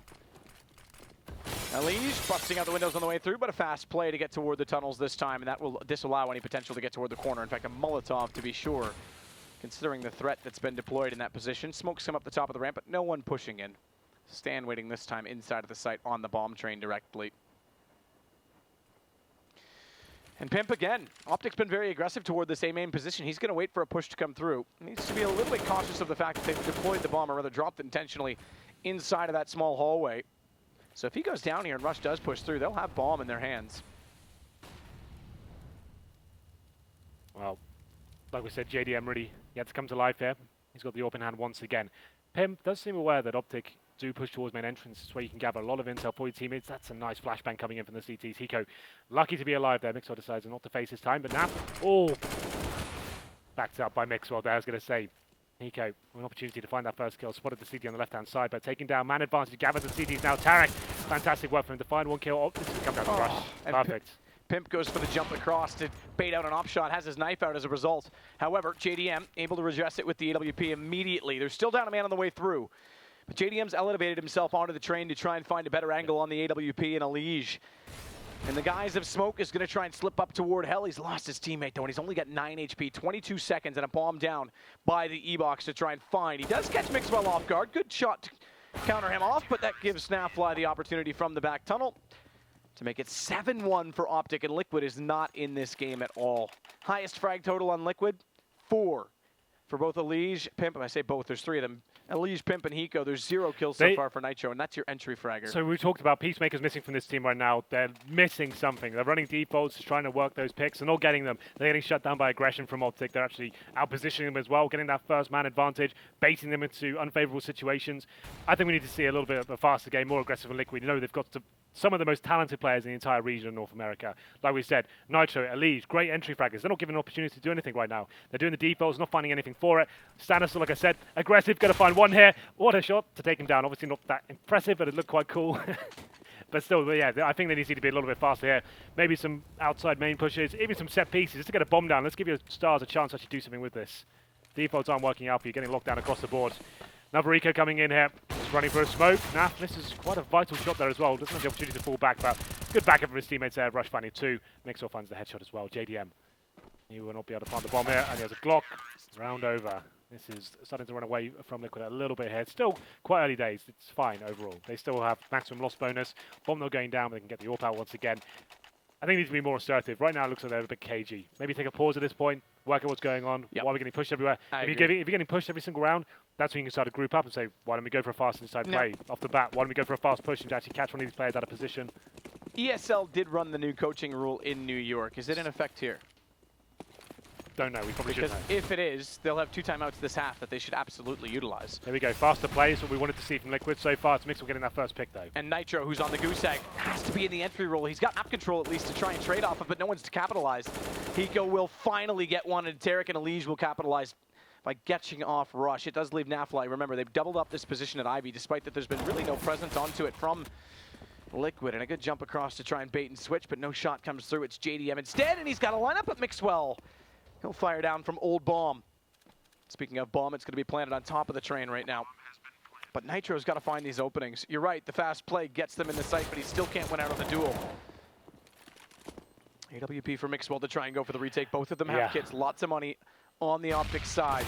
And Naf's going to get dropped by Elige, which now puts an awkward situation on the Mixwell on the AWP. Misses another shot, and Elige is going to capitalize finally for him, picking up 3 kills. And Liquid will get their second round. Again, it's 4-round reset, though, and only 2 players stay alive. Yeah, well, still, it's better. They're being assertive that round. They've got an objective to start the round. It's not trying to actually just do defaults and kind of hoping for the best, and they've got to find a pick there. If the key players aren't doing anything with it, they can see Nitro 0 for 10. They still win the round regardless. They're actually giving themselves an opportunity to get a bomb down there, have a clutch, and even though they were low HP as well, they knew they had to actually hunt for the frag there. Facing the right time is Elige stepping up, and we said they've had a fantastic tournament recently in New York. Looking like he's going to be the only player really contributing so far as we go into round number 11. Still a difficult bar, like you said. Nitro, he's only down to a Tech 9. They're gone 0 for 10 right now. It's going to be towards the inside they go. Stanislaw does a lot of damage towards Elige, but surely going down here. Finds 1 kill, doesn't have a dink. And it's going to be Rush trying to spray through, but the man advantage goes towards Liquid. Mixwell again on this cross. Can't nade, though. find it. He used a nade. I mean, bomb denied. Yep. It would have absolutely denied it. Elige was on 6, or is on 6 HP. He's got the bomb down. He's able to move up behind the tanker, and it's a man advantage for Team Liquid. But HP not in their possession. As such, a late nade will prevail finally into Hiko. Elige still able to survive, has a decent forward position. They've got by him, though, and he's not turned to face it. In fact, he's retreated up to the top of the ladder. Molotov down. It's immediately extinguished, but good spray. And Elige is going to drop Mixwell, finally falling to Nafly. It's down to a 1-on-1. Pimp on 26 HP cap in the smoke, and it's low HP. As such, Nafly is fully reset Liquid once more. Naf, very nice job there in the 1v1. I thought Pimp had a huge advantage at that point. He did a nice little flashbang there. I thought he was going to allow the fake defuse to come in. It seems like he was a bit apprehensive. Wasn't 100% committed to that. Fell back. It felt like at the 4.5 second mark. So I thought he was going to allow him and try and take him down in that duel. But doubts himself a little bit there and goes for it. Naf takes it down. It's going to be 4 kills with him overall. It looked like around Liquid there. Trying to be assertive once again, trying to get fast towards the inside area, try and keep things simple, but just completely taken down then the Jules. And managing to get the bomb down nice and early. It's 4 HP on Heke. Like we said, if Mixwell had thrown the HE grenade, he would have denied the plant. Actually had a much easier round overall, but still, it is a full reset for Liquid. 9-2 now. Optic definitely over quite an assertive lead. It's going to be Deagle's PT50s, no real utility to speak of. At least he's got a flashbang. Focus towards outside, but Tarek using the smokes to his advantage. Great positioning from him. Gets the bomb down, finds 3 kills. Surely we punish at this point, which he is. Mixwell pretty much finishing off the job here.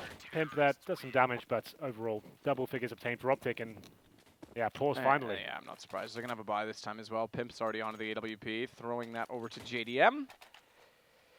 But this is very needed. And this is where the lack of Peacemaker becomes an issue, because Hiko's going to have to do the majority of the talking. Normally, timeouts for the prime time for Peacemaker to step up.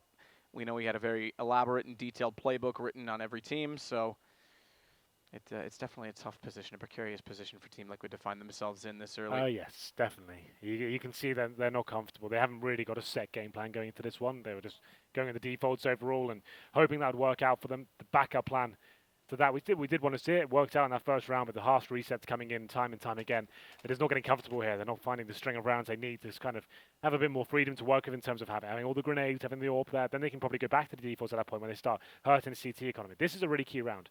If they can pick this up, it probably will be an eco for Optic, and they can potentially find 10-5. That's still a fine half for a T half, I would say. But they're going to need to find a couple more here just to give us a competitive game. So I think there's some typing coming in. This might be a technical pause considering the typing. Never know. Oh no, it's the ESL client, right? So you have to all type on pause. My bad. So let's have a look at the buy for Liquid. The unpause comes in. They have got the AWP available. Certainly not the best buy. Yes, they have the AKs and the armor. Pimp with no head armor though. No Molotovs throughout the team. So Pimp, he's very vulnerable to the M4s at the moment. Will just be another aggressive round here. That'd be perfect from Optic to chuck it in now. Just after a pause, you feel like the teaser would be adapting, changing things up. You go for that first pick, shut them down. Seems the case just yet. They're going to be running in a pretty solid default for now. One player towards the side once again. Stanislaw, but you can't really argue with the performance he's posting so far.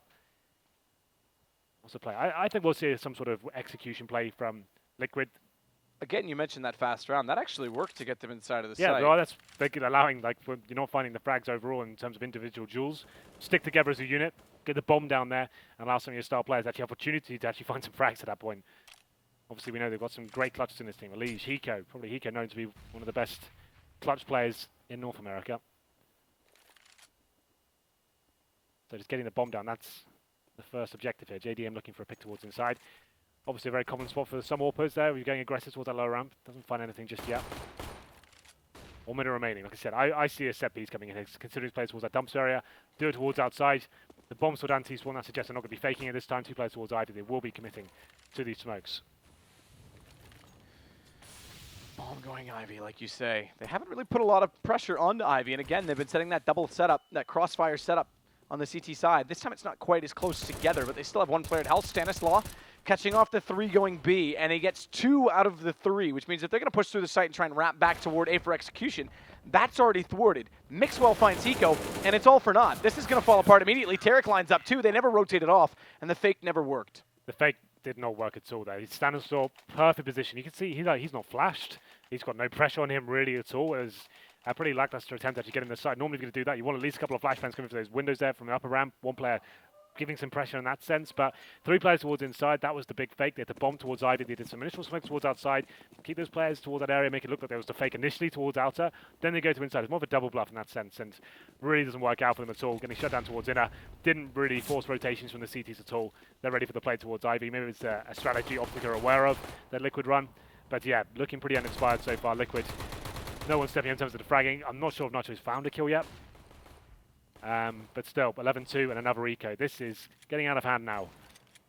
And Stanislaw finds the first frag. He's been so good in this inside area, hasn't he? Just locking them down. And, like, you might not, like, this round's also important, but like against the rounds, there's Tech 9 armor.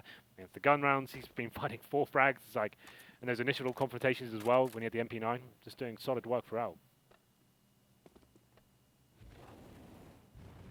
Pimp's going to be held off by the Flames. Good shot from Stan. Again, he lines them up. He's so, I want to say, possessive at B. He doesn't want to give it up. He's territorial, and he won't let anyone near it. Every time they walk in, he's found a multiple kill. Now that time, sure, all right, you're spreading into pistols and lack of utility, but even still, when they've come in with weapons, he's been able to find multiple in so many instances, especially against the Fake in the last round. Yeah, Nitro is 0 for 14. That is something we're not shocking. We're not used to seeing with him. You can see the team right; they're not comfortable right now. I'm not going to say it's purely down to not having the coach, but Hika calling right now, he looks a little bit out of his depth. They're not really kind of changing the game up at all. They're just trying defaults. Well, this is better. This is what we wanted to see. Nitro finally arrives on the scoreboard. Gets a headshot there. It was Mixwell aggressive with the AWP towards the inside side. Stanislaw rotating in though. He's been a thorn on their side for Al. Can he prevail this time? Stan's going to sneak back up. Waits for the wide push to come through over toward the tanker. Smoke's got a bit of a gap. Nitro's going to sit inside of it though and not show himself. So nope. Awareness yet for Stanislaw, but now Nitro's found him. Nitro, he's on the board. He's got one. Two. He's taken down. Well, no, Elise followed that up. Oh, yeah, you're right. He got the first one on the way through. So he's got 2 kills in this round. His first 2 in the whole game. Tarek flashing back over, going to try and get closer onto the site, but they're down to just he and Nafly. Good pick up on JDM. That leaves him on 100 HP as well. There's a chance in this. Nafly finds a lesion. Tarek's got position wrapped around behind. He's going to hold this defuse. And Tarek, with a smoke on top of it, got it down already. It's going to be 1 second and done because they nade off toward upper. 13-2. Oh. And Hiko, look how close he is when he gets shut down. Oh dear, oh dear. I think they were going for the we normally talk about when he goes towards the inside, you're pushing towards the deep rotation points there, locking down the connector CT spawn. They didn't think Tarek would be coming in that fast there. He goes with a full defuse and a 2-on-2. It's a ballsy move, but one that pays off. His teammate throws a smoke on him. Just he gets under the 3-second mark as well. A lot of pressure towards Liquid, and after Nitro finally arrives, he gets the entry frag. We say he's that great entry player. The round slips away. There were opportunities for him to find more as well. It's not like he was getting shut down entirely. That round when he got to hell and lost the duel against, I think it was Nafly at that point in time when he actually wrapped in, was hugely problematic. And Optic absolutely slotted them. Liquid does not look on form, but Optic looking convincing as well. Yeah, definitely. Optic have been phenomenal so far. Like I said, a very uninspired performance from Liquid overall. They look lost to this. They look out of their depth. Just in terms of the way they're approaching as a T-side. It's not necessarily the fragging ability. There's not even getting the possibility to get himself in positions there. We set after so many defaults in a row about finding picks. Let's try some faster stuff. Yes, it worked for 1 round, then he went back to the defaults. Instantly shut down once again. That's such a huge problem. If you're winning 1 round, you're not getting a string together at all. They never had control of the economy whatsoever. But Matthew, we need a break. Liquid needs a break. Let's take one quick thing. We'll come back with the second half. 13-2. Can they get back into this?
Them trying to get inside of the site. It was Nafly that shut them down on this occasion. It was Stanislaw that shut them down on BM multiple occasions, and unfortunately for Nitro, he only gets 2 kills in the entirety of the half. Those came in the last round. 13-2 for Optic. If it was 12-3, and it's Pro League, I might believe, but 13-2 is a struggle. Yeah, for sure. They are moving over to the CT side. No reason why they can't do the same thing, but what I've seen so far, no one's really turning up for Liquid at all. I think we saw a couple of interesting rounds from Mirage. But Stanislaw, for me, MVP, playing that inside area by himself, that was a great performance of him. It was out-positioning him every time. You could see the flashbangs weren't really there when they went for the inside fakes or even inside plays. It looked like they're just running on pure basics here. There's basic fundamentals, not really having the tactical depth to get into the sites. It's not a Liquid I've seen before in terms of recent form. This is looking very poor from them. Still laughing, of course, so maybe it's It's all fine. They can bounce back. JDM, like we said, known to be one of the best stoppers, couldn't really do anything about that. He's just trying to run the default, right? But if then obviously aren't giving anything away, so you've committed to a site, then it's very difficult to find anything on this map. We'll see where they can bounce back, though. If they get the pistol, and they can get the 3-0, obviously there's always a chance, man. It's always a chance. It's never over until it says 16. So if they do lose a pistol, I pretty much said that will be over, unfortunately. Yeah. We saw a lot of confidence from Optic there, which is I like to see. Well, it was such a fast start for them. I think there was 1 kill against them in the first 3 rounds. Like, that was so confidence-inspiring, especially when Liquid went for the early buy without getting a bomb plant down. That just hindered their economy even further. Yeah, Liquid, this is a rough start for them. This is a round-robin format, though, so it's not like GSL. It's not so devastating when you lose the first game, but it's still, this is a team you'd consider Liquid in terms of like LAN performances. Obviously not Pro League online season hasn't been great, but if you do like it on LAN, you'd expect Liquid to be heavy favourites, I'd say, going into this one. Obviously Optic in best of ones, we said are the giant slayers of these tournaments. So the last Pro League, in fact, we saw them have some very interesting results against the likes of Astralis and so on, but we'll see whether this much needed pistol round can happen for Liquid. So I think the CT side, not really much you can do. You can go for some aggressive picks towards inside ramp if you wanted to. We saw SK do that, I think. And then you can push towards Ivy. I'd say most teams are just going to full default, just holding back and waiting for the team to commit. Fast play, though. Look at things. Tarek, he's actually hunting towards main. Let's see if we can get anything out of this. It's a bit of a high-risk move. Smokes off towards connector. This will be an outside commitment. You don't really want to be faking, considering you've used both your smokes towards outside. And here comes the play. Mixwell to lead the charge with the Superman buy as well. Superman indeed. Liege, though, he's going to take a headshot into Tarek. It's their turn to use the USPs on a pistol round. Remember, it was 5 flawless kills from Optic to start it off. Liege again is going to get Stanislaw, but Mixwell finds one in between, and Rush finally will silence Liege. Bomb's been planted as well, so they need to just hold off the perimeter. With Hiko down, a Rush coming in. Speaking of Rush, he's got the Glock, goes for the knife, thinks better of it. As JDM does get back around the corner, but still hits a lovely headshot. And you're dead right, it was the last bullet. Nitro, 1 versus 2 to hold off the chance for a defuse, and he's got no kit to work with. Does have the first kill, 18 HP, and time ticking away on that bomb. Mixwell, he knows he doesn't have to peek this out, and he's still going to be the raid boss. That Superman with the Tech 9, and it's over already. Mixwell pops back out. It's going to be 14-2, and Optic a chance to drive this home immediately. Nice little round there from Optic. Waited for the initial pushes coming from Liquid there. Held up. Good smokes. Tarek gets out towards main entrance. He smokes a connector. They get one off towards Ivy as well. Takes a lot of vision away from the CTs. Bomb planted. Elise finds a couple of kills. You can see on the scoreboard right now. He's the only one really posting any sort of positive numbers here. It's still 12 or 15. And yeah, some really, really sloppy duels there overall. But still, that last bullet with the Glock, that pretty much decided the round at that point. It has to be a force buy from Liquid at this point. It's 14-2. One more round brings it to map point and indeed match point. Best of ones in this round robin format. Nova and a max 7 for Liquid. Great position for Elige, but that armor, you got your work cut out for you. It looks like Optic will be heading towards inner. Tarek just to show his presence towards main. And at this point, they've got smokes to work with, Molotovs as well. They'll probably be using the flashbangs to get through these initial encounters. But Hika, what weapon has he got? The Nova against armored AKs, Galils of Optic. Good luck, my friend. Mixwell already inside of the site, and he goes trying to find some shots that'll work. Oh, good shot wide. This will distract him, and he's actually got there, but not denied the bomb. Good damage in from Hiko so far, but unfortunately, his bodyguards won't save him as Nafly and Tarek take both him and Elige down immediately after bomb is planted. Flashback out from Nitro. He'll be blinded up by the 5-7 rather, but 16 HP is going to take him to Nafly. 14-2 is about to turn into 15 as it falls to just JDM. Shotgun in hand, jumping in with style. He's got one, a second on a Nafly. It's going to be high HP though, and Mixwell too close to get the pistol drawn in time. Good try, I'll give him that. But overall, it's match point already for Optic. Yeah, and that means the CTs have to force into this one, obviously. Sure you can work that one out if you are playing at home. To be fair, I just want to go back and clarify something. Go on. I said it was 67% round in favor of the CT side at Epicenter. There was a 16-1 and a 16-0 from SK, so right, just about every other game was the close. results, right? Exactly. Every other game was actually fairly evenly distributed. This is another case where we're going to see a very skewed CT percentage. Well, CZ, Scout, and JDM getting 2 shotgun kills there. He gets a little bit more. He gets a FAMAS in hand. Pretty much GG in my opinion, but Elige, yeah, he tries to do something there. He can't just sit back and allow the T's to fully execute. Tries to find a kill. He's shut down towards the ladder. At this stage, the game's pretty much over. We'll see what they can do. JDM with the FAMAS to anyone with the rifle. Taken down, and this feels like it's going to be over as Nitro. He's dropped as well. Just Pimp with the Scout now. The secondary sniper of the team. Doesn't land the shot. Bomb will be planted at this point. Hika coming up the connector, runs into the fire. And Pimp, that is going to be the GG. Might as well start killing console at this point. No kit, no nades, scout in hand, bomb down, 5 players to find. I could probably add a few more variables in there, but that pretty much summarizes it for you. GG. This is it. It's all done. 16-2 to start off ESL Pro League Finals in Brazil. And it's Optic over Liquid. Perhaps suffering from out the coach, but I say there's a lot more issues in that game than just that. Nitro missing shots on entry. Not really much tactical depth to Liquid's approach. Yeah, they just looked a little bit lost with it. The pause came a bit too late, in my opinion. They tried a couple of fast rounds here and there, but the successful rounds were shut down straight away. Only finding 2 rounds of terror side. Didn't win the pistol on the second. That could have been a chance to get into on the CT half, but didn't even get a chance to see that at all. So a pretty lackluster game to kick things off. Great form from Optic, though, you have to say. They're looking strong as a unit. Mixwell top the score with them, like 24 kills. Stannis all inside, look great. Rush, like we said, a player we're both kind of interested in. He has some good performances there, especially in the pistol rounds. So yeah, not really much to report for Liquid, I'm afraid. I wish I could analyse it more for you, but just looked uninspired, didn't really know what to do, how to adapt. Tried to mix things up, but overall, pretty poor showing. Yeah, very poor showing indeed. And they've got to regroup from this. They've definitely got to recover. I mean, it's a round-robin format, so you know, a loss here definitely doesn't help, but you could easily bring it back by, you know, beating one of the upper seed teams. And again, if Optic continue through in this fashion, everyone else is going to suffer a lot. There's all kinds of ways. In round-robin, there's always a way to get through, but it definitely will come from Liquid improving. With that said, we'll go back over to the desk. We've got 3 lovely gentlemen, well, 2.5 lovely gentlemen, to talk us through this game. Well, Alex. Oh, hello.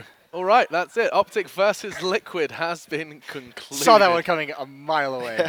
I haven't said be ready. It can come to us any second now. Oh, sorry. Well, thanks Henry G and Sadakist, and that was our first game done in rather swift fashion. You guys got it right, though. Yeah, we did lean towards Optic, and I don't think we were quite anticipating the speed at which that game would be concluded. Yeah. We all predicted Optic on this desk. Guys, you're really going with that, Jason? Yeah, we all predicted Optic. He said Liquid. Here's the thing: if nobody could hear the audio on the stream, did I actually predict Liquid? I don't think so. Yeah, if a tree falls in the woods. There are some very skillful lip readers out there. Are there? Yeah, I mean, either way, this was... okay, Jason predicted Liquid. I'm sorry. It's all right. Thanks for bringing it up again, though. Yeah, this was really obviously bad from Liquid. I mean, obviously, if you're this team and you have Nitro, I think in the first half at one point he was like 0-11. Like, you're not going to win many games. JDM, I think, ended with like 5 or 6 kills on the map. So, I mean, those are 2 big keys to your team that aren't providing. And just in general on their T side, because that's all we really got to see was they just looked disorganized. There didn't seem to be any confidence when they were running executes on that outer bomb site. There were rounds where like none of them were clearing anything. Like, you know, Rush is pushed up in mid. No one's even checking the corner. No one's been in there. Every indication that there's going to be aggression on the CT side, and Liquid just seemed like they didn't know what they were doing. This is not the Liquid we saw at New York, for instance. I mean, and we saw that lack of structure probably comes back, right, to discussion of, hey guys, we just lost our coach and now we look disorganized. Yeah. Correlation might be being established here. I mean, I think it shows perfectly what Jason was questioning about this new Liquid squad, or without Peacemaker, is the lack of that game plan that he put in for him. You could see that Liquid was, you know, going for executes. They did try some of their strategies, but it looked really disjointed. Like, okay, we have this execute, let's do it now. Yeah. But there's no reasoning behind it. Like, why are we doing this now? It's just something that we have in our playbook. Let's try to win a round by doing that. You could tell towards the end of the first half that B fake they tried to execute, you know, with the bomb going Ivy. Yeah. That was like so bad. There were 2 players still looking at Ivy. So that's how bad it is. Like, 2 players are still waiting for that because they throw just a smoke, a flash.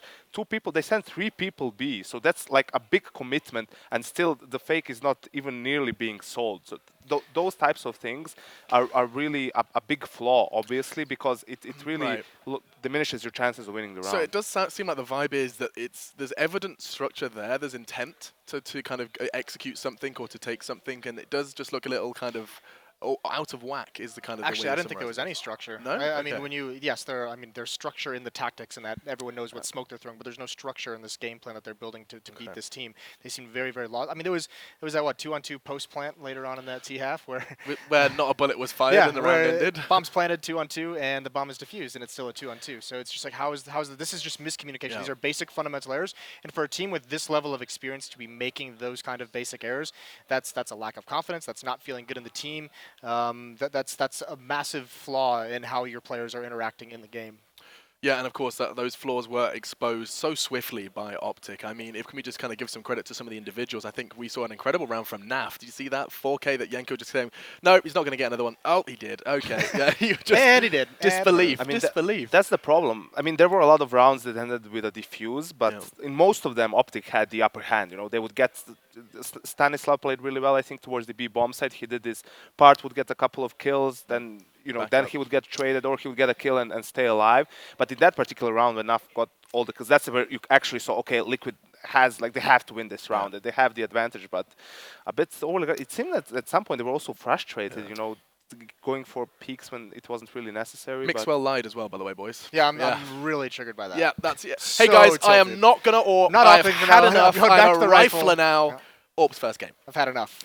I've had enough. Has most kills, of course. Yeah, right. It's just unreal. It's like, oh, thank you for this. No, but also, I mean, you look at even, I mean, obviously to win 16-2, you pretty much win in every facet of the game, but the all-important on Train is the economic game. The only 2 rounds that Liquid win on the T side, you know, Optic wins the round immediately afterwards. So they never, their economy is never broken on that CT side. They always had the op, they always had the Molotovs and the smokes, never really under any economic pressure to save or anything like that. So they kept resetting the money of Liquid, and that's how you drive up that big of a scoreline.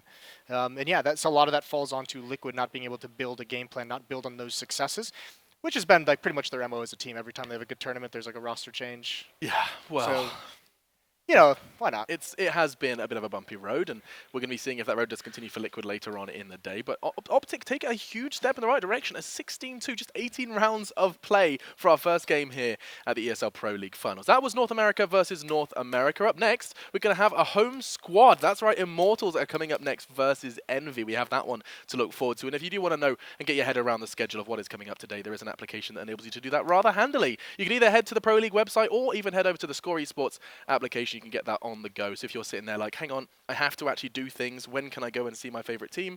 It's there in the palm of your hand on your smartphone. So you can go ahead and get that downloaded, and while we do take a short break, when we do come back, we get to see Envy, of course, now with Sixer in the roster, and Immortals, who are looking for revenge after not making the E-League playoffs. Find out how it goes down after the break.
But that will be Panda picking up the pistol round. Took a moment there. That was their first LAN fist bump. The more I play CSGO, the more it's more about the little things that you get to touch on, get to talk with your teammates. I think it would be pretty spectacular, honestly. If we were able to make that pro spot, I think it's a great achievement.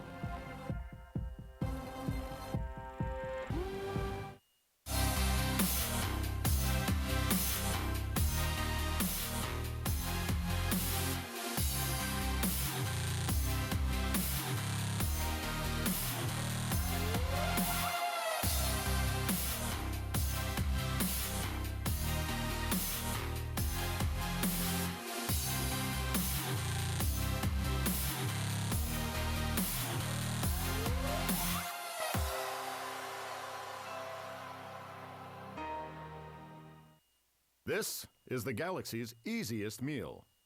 And this is the galaxy's easiest race.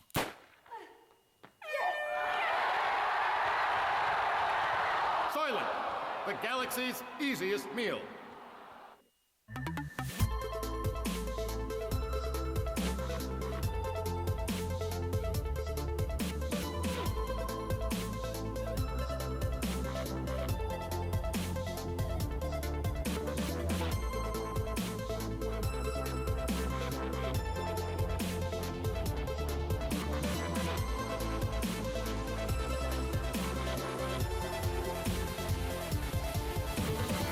Get your team apparel now at shop.eslgaming.com.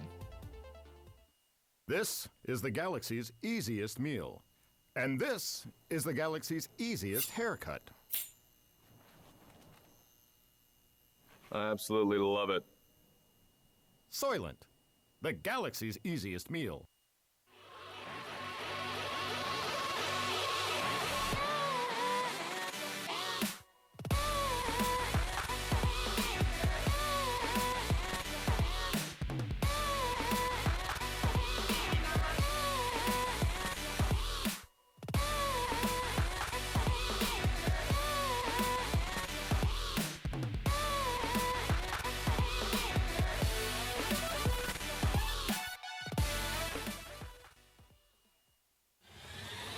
He's gonna get the one kill in that bomb incoming onto the side. FNX has to stay up. Oh, he gets the triple FNX.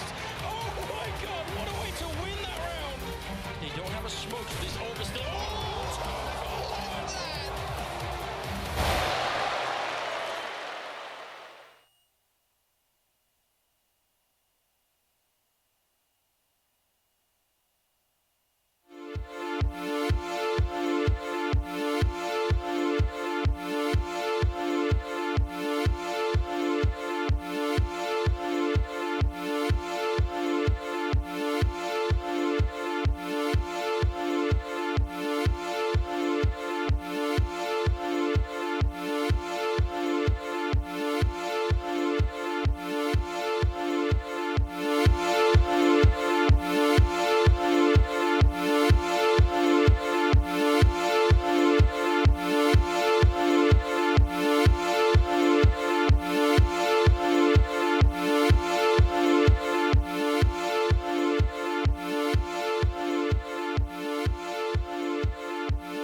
ESL Pro League is brought to you in part by Soylent, Xfinity, Logitech G, Pay Safeguard, The Score Esports, Mountain Dew, and ESEA.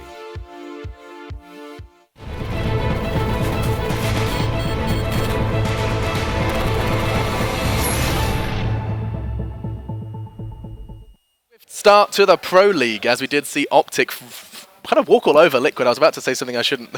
Whew, yeah. Excuse me. Yeah. But yeah, either way, Saved it was a 16-2 scoreline on Train, as I do bite my tongue. Believe. I'm not alone. I'm Alex Machine Richardson. I'm joined by some merry men. I've got myself Janko YNK Pavinovic and, of course, Jason Moses O'Toole. Gents, things are quite literally heating up here in Brazil. Have you got a visible sweat on your brow yet, Jason? It's definitely. not. I don't know. Definitely has one. I'm wearing what is essentially. It feels like this is like the thickest material on earth. What am I say doing? every segment you guys just undo one more. Do you think I could do one more now? When do I get like told off? Let's test it. Let's see. There we go. Okay. I just didn't know Inferno was added back to the pool already. Yeah, we're just working out nades currently here on Inferno. We're here live, of course, from Sao Paulo. That might be why the heat is most definitely getting a little. It's not cold here. It's not cold. It's not. It isn't. It was at last least night. until LSK starts playing. Oh wow, we are so okay. Blame the heat, blame the travel. I can't believe you actually used that on air. He tried that out before. Did he really? Yeah, he did. Okay, bad Didn't jokes land that either. plenty, but we have hopefully got some good CS coming. Despite the 16-2 scoreline, we're hoping to see a little bit more of a battle between Immortals and Envy this time, as we're going to be seeing, of course, EU versus South America. Are you feeling good about this one? You feeling good that Immortals are going to do well on home soil, Jason? Yes. Oh wow, that was such a delayed answer. I mean, you recently saw them on E-League, so what's your kind of perception from them from that?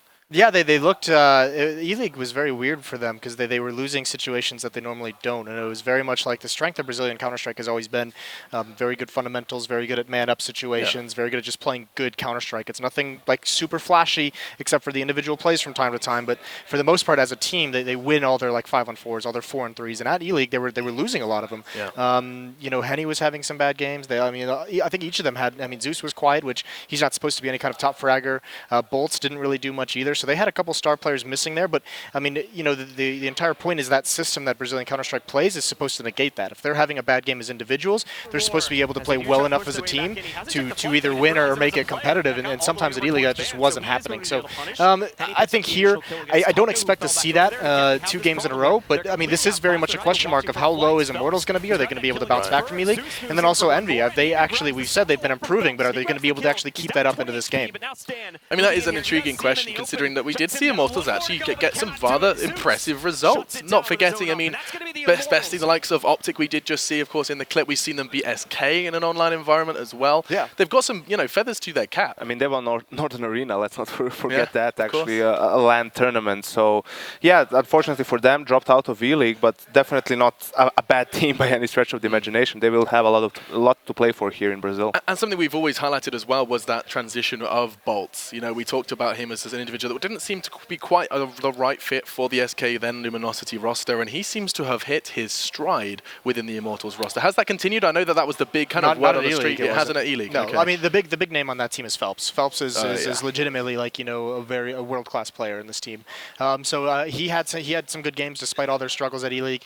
The question then becomes who's going to be next to him, because it has been Bolts, it has been Henny in the past. Those 2 players were very quiet last week in Atlanta. So if it's going to be that same way here, they're going to be in for a lot of trouble. Zeus, I mean, as an in-game leader, his calling is fine, but like he's still acclimating this team to the system that he's brought over from SK. It's a process with that system to be able to get all the parts working well enough to really execute it, and I don't think it's gotten quite there yet. And I do look forward to exploring kind of Zeus and that transition from coach to player, but we will first have to introduce their opponents. It's none other than Envy. Now, when you think of Envy, you probably think of a team that you really cannot pinpoint. Janko, you have had a whale of a time on analyst desks trying to work out what form they are in.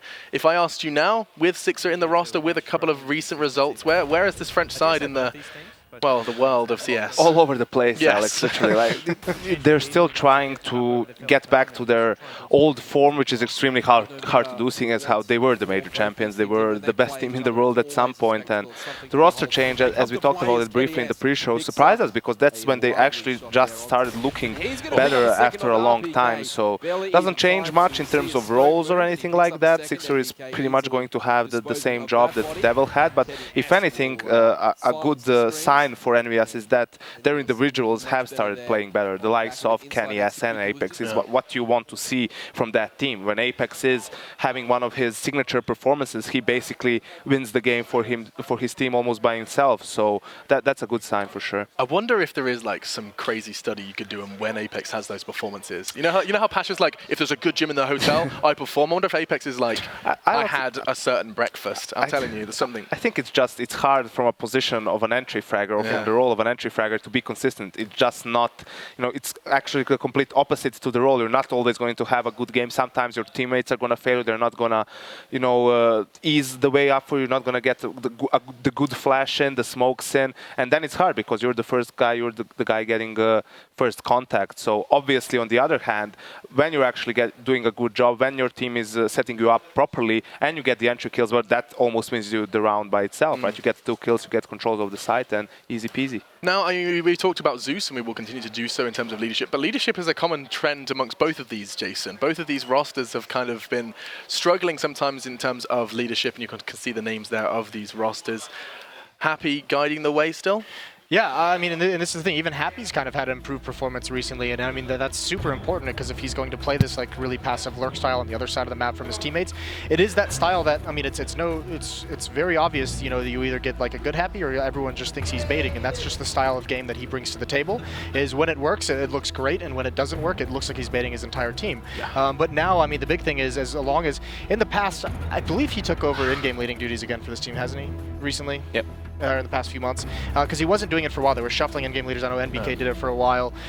So the big thing is, now that he's in-game leading, he has a better timer to himself of when he's supposed to be making his play, because that's the big thing. In the past, it's looked like he just was very, very confused on when he was supposed to pounce as a lurker, when he was supposed to be more of aggressive, didn't really understand where his teammates are in relation to where he was positioned on the map. That's looked better at the very least.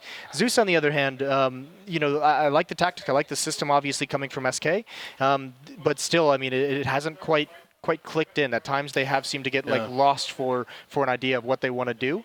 And the big reason why he was brought in is because before Zeus got in this lineup, they really struggled to close out matches at times. You think they haven't qualified for 2 majors? That's them choking in these qualifiers. So they bring him in, that leadership of winning 2 majors to kind of quell that problem. And for the moment, it seems like it started to subside. Yeah, now, Yanko, did you catch his statement when he decided to make that transition from coach back to player? Did you catch how the reasons for it? Because I'm almost certain Zeus went out and said it was nothing to do with SK, it was simply his desire to be back with that mouse and keyboard in his hands. Is that right? Yeah, okay. So, I mean, it's got to be hard being on that stage with SK winning majors, and as a former player, especially a player from Brazil who didn't have all those opportunities that people have now to travel the world and go to these big events, and when you're on that stage, I mean, the player in you is just like, let's go. Because he was a professional player in Brazil and in 1.6 and in Source, I believe. Yeah, so he just wants that chance back in the limelight. Whether or not they'll have it, it probably does depend on the maps. And so let's kind of start navigating towards that map, Vito. In Atlanta, Jason, we'll start with you because we'll kind of finish with Envy. But in Atlanta, how is your memory? How is your memory? Actually, I mean, they chose to play Mirage. But that was the map that they picked. But the crazy thing about it was they actually had atrocious CT sides. Like, they got destroyed on both their CT sides. So it was very interesting to see them desire to go back towards Mirage, to let Mirage through, to play against some of these teams, and then not really seem to have any kind of success on it. Like, the idea is that if they're picking Mirage, then they've been working on it, and they like where they're going with this map, but they got crushed on it twice. So to me, they were always really dependent on Henny to have a good performance on Mirage for them to really be strong on the map. And nowadays, it's, I mean, I don't want to say easy, but there are ways to negate the effect of an Opera on that map. On CT side, you just use a lot of smokes to get mid control, then he has to move some to other places where it's not really as effective or comfortable. We see Fallen a lot, for example, going towards the CT spawn on A and holding that position. That's the SK setup. So I think that's the main reason. Isn't that their default CT like Fallen doesn't really take window peeks at Yeah, all. because it's always, you smoke off top mid, afterwards you probably smoke window as well. There's a Molotov in connector, then the deep connector smoke. Right. It's basically, everyone knows how it goes step by step at this point. So you either need as an opper to go towards Cat early on, go for that. But Kenny S does that. He goes from the window, jumps towards Cat, and tries to get an early pick either over the smoke or through the small gap on the edge. So you have to find ways to be creative if you still want to have impact. And actually, we'll see if we do get to Mirage, but before we do continue this discussion. I'm interested to see if Envy lets Cobble through, because Cobble is statistically the best map for Immortals. They only lost once with this lineup on it, and it is one of the stronger maps for the Envious team as well. So it's something that, in the end, they do decide to veto Mirage and train over Cobble. So Envy have made an active decision to take this to Cobble. Map that, as you've already stated, Immortals have only lost once with this roster? Yeah, I'm not sure. I think it was to Cloud9, but I'm not 100% sure. Yeah, I mean, I just think part of it, I'm actually surprised to see them ban Mirage with the past week that they had on it, because there's a lot of things that, I mean, FaZe was exploiting them very easily. And FaZe, with Kerrigan just coming in recently, was a very similar style to some of that Envy kind of stuff that we like to see out of them, that just like kind of group up and you go for the entry kills. It's just like the team aggression with one solid lurker. So there was some cool things they could have done in Mirage.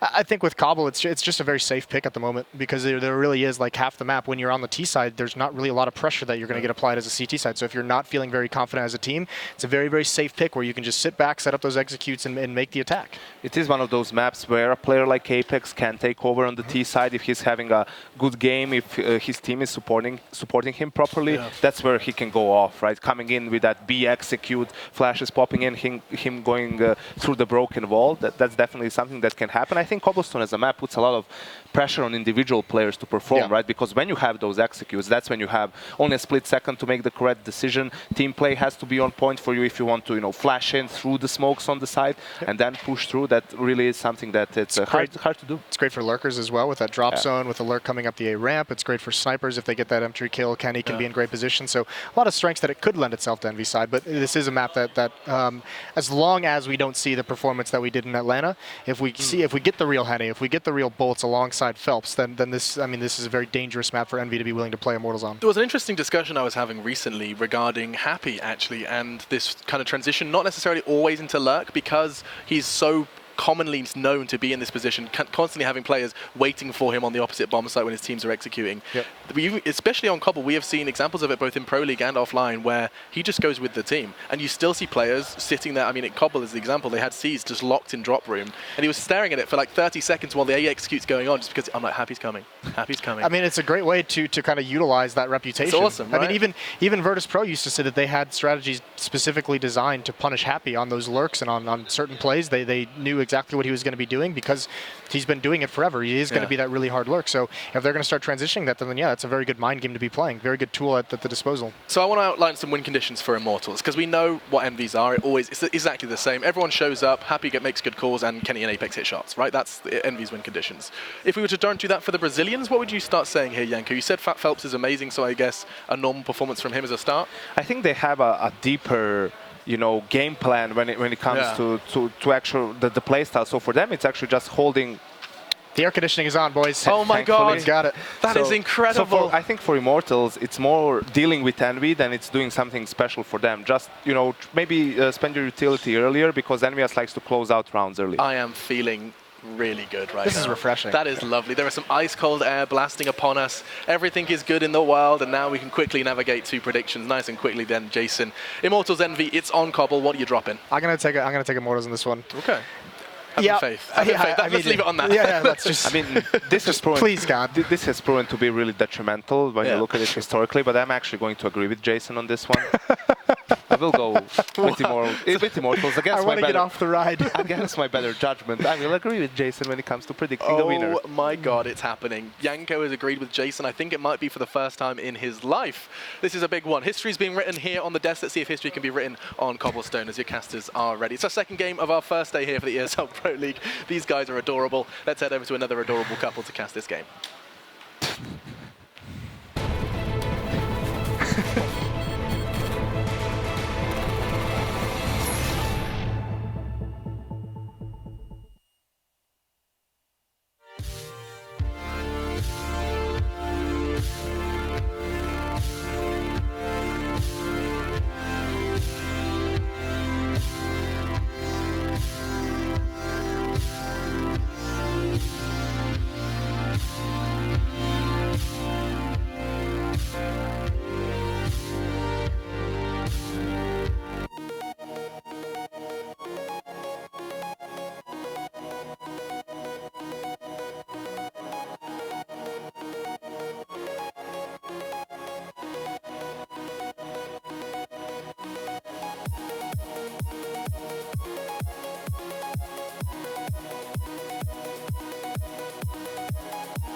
Silent, Xfinity, Logitech G, Pay Safeguard, The Score Esports, Mountain Dew, and ESEA.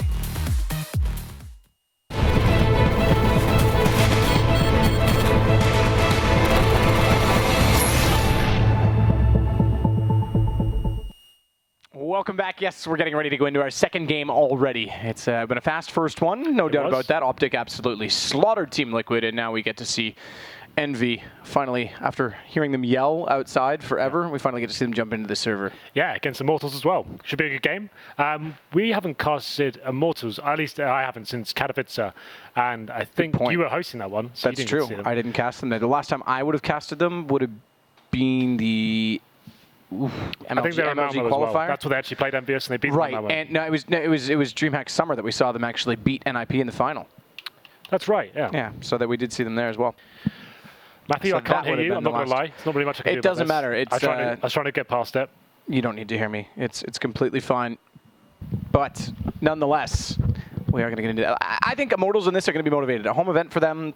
They've had a lot of struggles. Obviously, last week they didn't play very well. They failed to make it through to the playoff portion of E-League. Failed to make it through out of the group stages. In fact, crashed out essentially after controversially not being in the league last year when the spot a lot of people thought should have potentially gone to them when Tyloo couldn't get through on visas and didn't get the invite. Obviously, Fallen was quite vocal about that on Twitter at the time. And having made it this year, people were expecting a little bit more from them, and nothing came of that at all. And now Envy is a team on the rebound with Sixer in the lineup. Going to be playing a Cobblestone as well, which in my opinion has been his best map in terms of contribution coming into this lineup.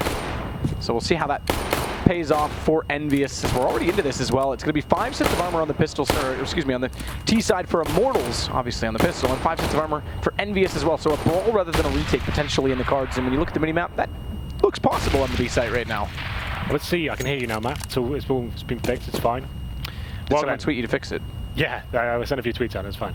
We'll be 10 sets of armor here. So Immortals on the T side. We'll see what they bring to the table. It looks like we're focusing towards the connector here. Could be an A split. There's no one on the A side of the map though, so if they were going towards A, be focusing heavily on just using the firepower to jump through the window and seeing if they can find that first frag. Happy's waiting for them on the other side.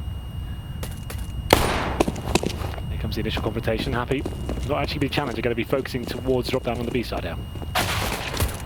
Sixers waiting at the rock for the push out from the archway. Good shot in from MBK. He's got 2. He's looking for more.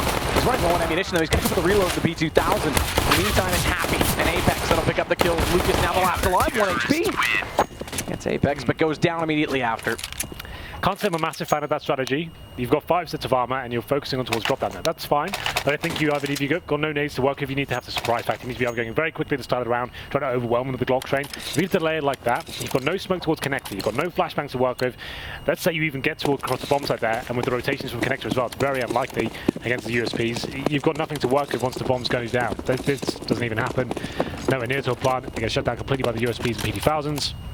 And we get 1-0 in favor of Envious. 4 spike comes in for the terrorist though.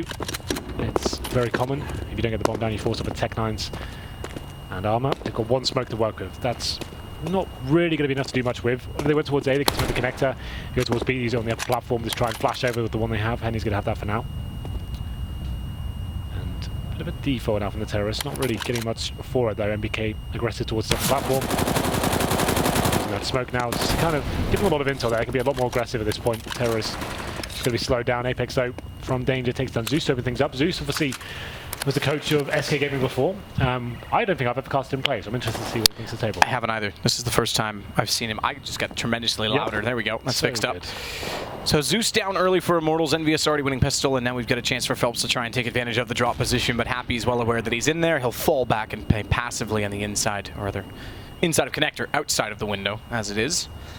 Phelps is trying to spot, but can't see downward. This little set of leaves to obstruct any vision apart from the angle itself, and MBK quick peek back out at Long B. He's flashed up, so too is Sixer, caught in the open. Thankfully, MBK is able to slide back down the stairwell, because both going in without at least one going down in return could have been a hugely problematic situation. Look at Lucas and Henny as well, the twins, each picking up a kill, but it is just Henny remaining, and a nade will do the duty to take him down. It'll go 2-0.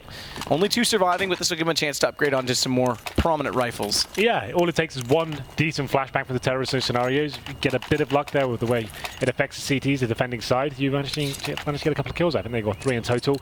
No bomb planted again though, so overall the round's pretty much in vain. The CT's going to keep their SMGs here. Buy around those, they got a tech 9 for Kenny S. He doesn't have to do too much in this one. And it'll just be Glocks and PD50s. One flashbang once again. Try and get towards the B side, it seems. All 5 players, not be rushing, but waiting for the CD to phase at the start. Flash over as soon as they're close. Here it comes. MBK to presumably spray them down with a bit of help from Sixer to kick things off. MBK tries to find an angle favorable toward long, but it's that drop where in which Immortals are getting slaughtered and taken down again as they get toward the alley. At 10, he last to fall. 3-0. As you would say, Henry, not much to report. Not much at all. Well, this round will be a different story though. It's going to be a gun round coming in for Immortals. I'll have a look on what they bring to the table here. I don't have my own PCs, so I can't really bring it just yet. I'm not sure. I think they will have enough for an orb. I think Henny, he didn't buy armor in that second round force buy, so that could be a possibility. We'll have a look. We'll find out right now. There it is. Yeah, it's not the best buy at all after that force in the second. No bombs planted for the terrorists as of yet. So they get 4 AKs, but no Molotovs. They have smoke grenades to work with. Henny has got body armor. It does make him very vulnerable against the M4s here. One ding from that rifle will take him down. Bit of a problem with the AWP up. Lots of situations there, and he gets legged at the start of the round as well. So does Kenny. So both players with the orbs landing their shots, but both surviving. That's pretty rare that happens, but this summer has. Lucas down inside a drop room. Sixer flashes, tries to spot it, turns away, and can't respond to the fact that Bolt is already through the smoke. But meanwhile, it's Zeus again to go down, traded this time by Lucas. So good reliability in terms of the entries, but Kenny's there, and Lucas unaware. Falls immediately after as Phelps smokes off the doorway. Sprayed through it regardless, though. Happy, no tracers on the silencer at Apex. Better shot from Henny. Or rather, onto Andy when he gets out toward Arch position. Bolt's now last alive. Does have the bomb to work with. And time on his favor because they're already rotating back to consider the possibility that's onto A. So Happy, is he really going to go? He's going to go long rotations onto B with bomb just going down. This means he's got to hold up Apex to wait for this, which buys a lot of time by default for Bolts. I do have the kit, though. Happy coming in from the upper platform here. Should be fine. Bolts is in a decent position considering where the CTs are coming from here. They have got utility to work with. Flashbomb comes in, actually gets him perfectly here, so does manage to recover. CTs do need to get a little bit more assertive at this point. Looks like Bolts are doing a fantastic job. Can't find the kill, though. Happy is the player of the kit as well. Got just enough time to defuse this one as well. So the closest Immortals have come to winning around here. The first name planted as well, but ultimately the 2 versus 1. Yes, a little bit close for comfort towards the end there, but managing to put it off. It's Happy delivering the goods. He's actually in towards Connector as well, so he got boosted up, went towards the upper platform, manages to save the AWP. Was a decent B approach initially from Immortals. Equal exchanges, having the man advantage at one point as well. But ultimately, buying into this round, definitely won't have the AWP and will be limited once again in terms of utility. This time only 2 smokes. Phelps, he'll be on the Tech 9 only. So a decent start for Envious here. I think it goes without saying they're definitely, considering like the addition of Sixer, they look much better as a unit. They're getting better and better, right? I do heavily favour them. Sixer, especially on Cobble, he looks great on this map. He's actually really strong towards the B side. Good nade into it long, unfortunately doesn't quite go far enough to do any damage onto Immortals. Hello. As I imagine they're still approaching toward the long B position, but unfortunately I've lost all HDMI input to my 3 monitors in front of me. Yes, all 3. The charm. We're back. I've gone down. Kenny. Nothing's happened until now. Lucas is going to fall. It's NBK that gets the shot, but it's Kenny at Chicken Coop that has a chance to try and go for the wide peak. Better still, though, against what is rifles. There's 2 kills for MBK and another for Apex. Envious is looking as convincing as Optic was in the start of their CT campaign on Train. Yeah, absolutely. I would agree. Envious having a fantastic start here. Money's looking good. Only losing a couple of frags each round, and now they have broken Immortals once again. They could force into this. Maybe just a partial buy, I would suggest. Looks like they must be getting Tech 9's armor. No grenades as of yet. I'd say with the money they have, they want to get at least like 2 or 3 smokes, maybe. Just the 1 purchase. So that suggests the B upper platform approach. Maybe could go towards drop down as well. Split the left hand side of drop down and try and flash in, overwhelm someone like Happy and Connector. See what happens there. There's smoke will be used on the upper platform, but smoke that as well. So that doesn't really help them out too much. That's the only smoke they have, and now it's pretty much been eradicated. Maybe just flash through that and see what they can do. Phelps does decide to push, and Sixer waiting beneath him. Oh. We've lost them again. It's fine, you can listen. You know what, radio casting? How about radio listening and casting? Because I hear shots being exchanged, I hear blood getting drawn. I can't see who it is until now. It's Bolts and Phelps that seemingly were doing most of the damage onto Sixer and Kenny. Both with Tech 9s, both with headshots. As Happy does respond, it leaves Phelps in a 1 versus 2. AW picked up, they know where he is. Happy's going to try and hold the angle and force him to go for the peak. Nearly gets the no-scope, just misses the kneecap, and it's going to make it 6 for Envious, 0 for Immortals. 11-0 for Happy right now. Yeah, he's looking good. He's always been a decent couple. Could you say, Henry, it's happy hour? Oh, that's better than I thought it was going to be when you were going down that route. But, yeah, for now, looking very positive for Envious. Okay, 6-0. We're going to have 4 rifles for Immortals with the AWP out once again. Henny yet to have any real impact. They're focusing heavily on the B side time and time again. This looks like a faster approach. All 5 players committed at the start of the round. That's going to be suggesting they're going to be going towards this area. Kenny Esto does fire off a shot through the smoke. Spots a couple of players, I think. X-ray can be a bit deceiving in that sense, but Six will be backing him up as he falls back. The execution comes in with the tees. Wall of smoke potentially coming in. They're going to be committing here. Can they find the first frag? That's what they need. Can't do it. Six picks it up. It's going to be Envious. Still with the advantage in this despite the last kill. Going to Bolts, that'll change it a little bit. Henny finds a shot. Kenny behind the statue goes down, and Bolts trying to swing through by the tree. Will get caught by Sixer, who hugs close to the wall and forces the peak. Henny, meanwhile, holds true and finds another shot, but that's traded out. Apex, lovely one tap back the other direction. That's going to leave him the last alive, but keeps the shutout intact. 7-0. Once again, Immortals coming very close there. Had the bomb planted.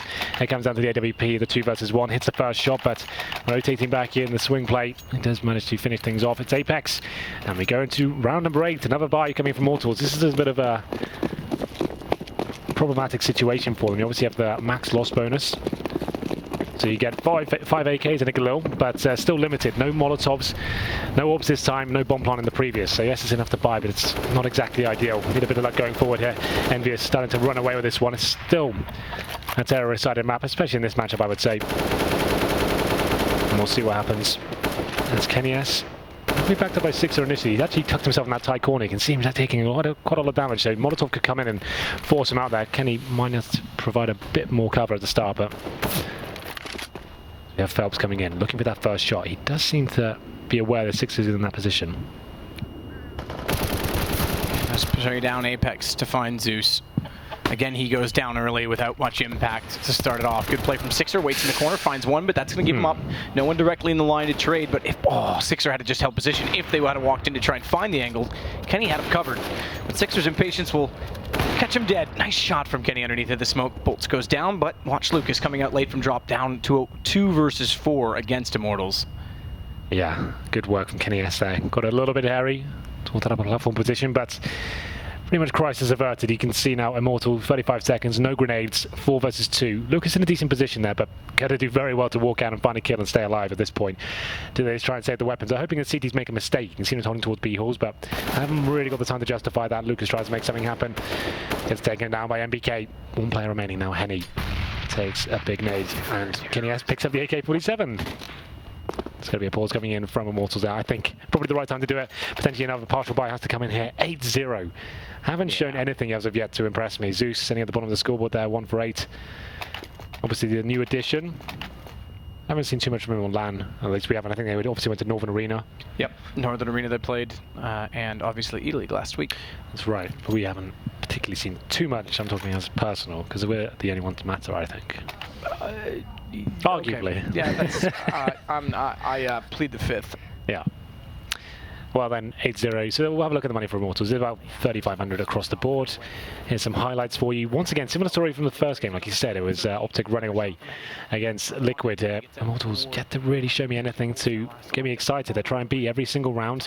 Not having the utility to justify anything else. Just trying to make the way. And they have had some close situations, to be fair. A couple of 1v1s here and there, but not picking them up. I think I want to see a bit more of a default mentality at the start of the round. I want to see them get some long air control towards mid.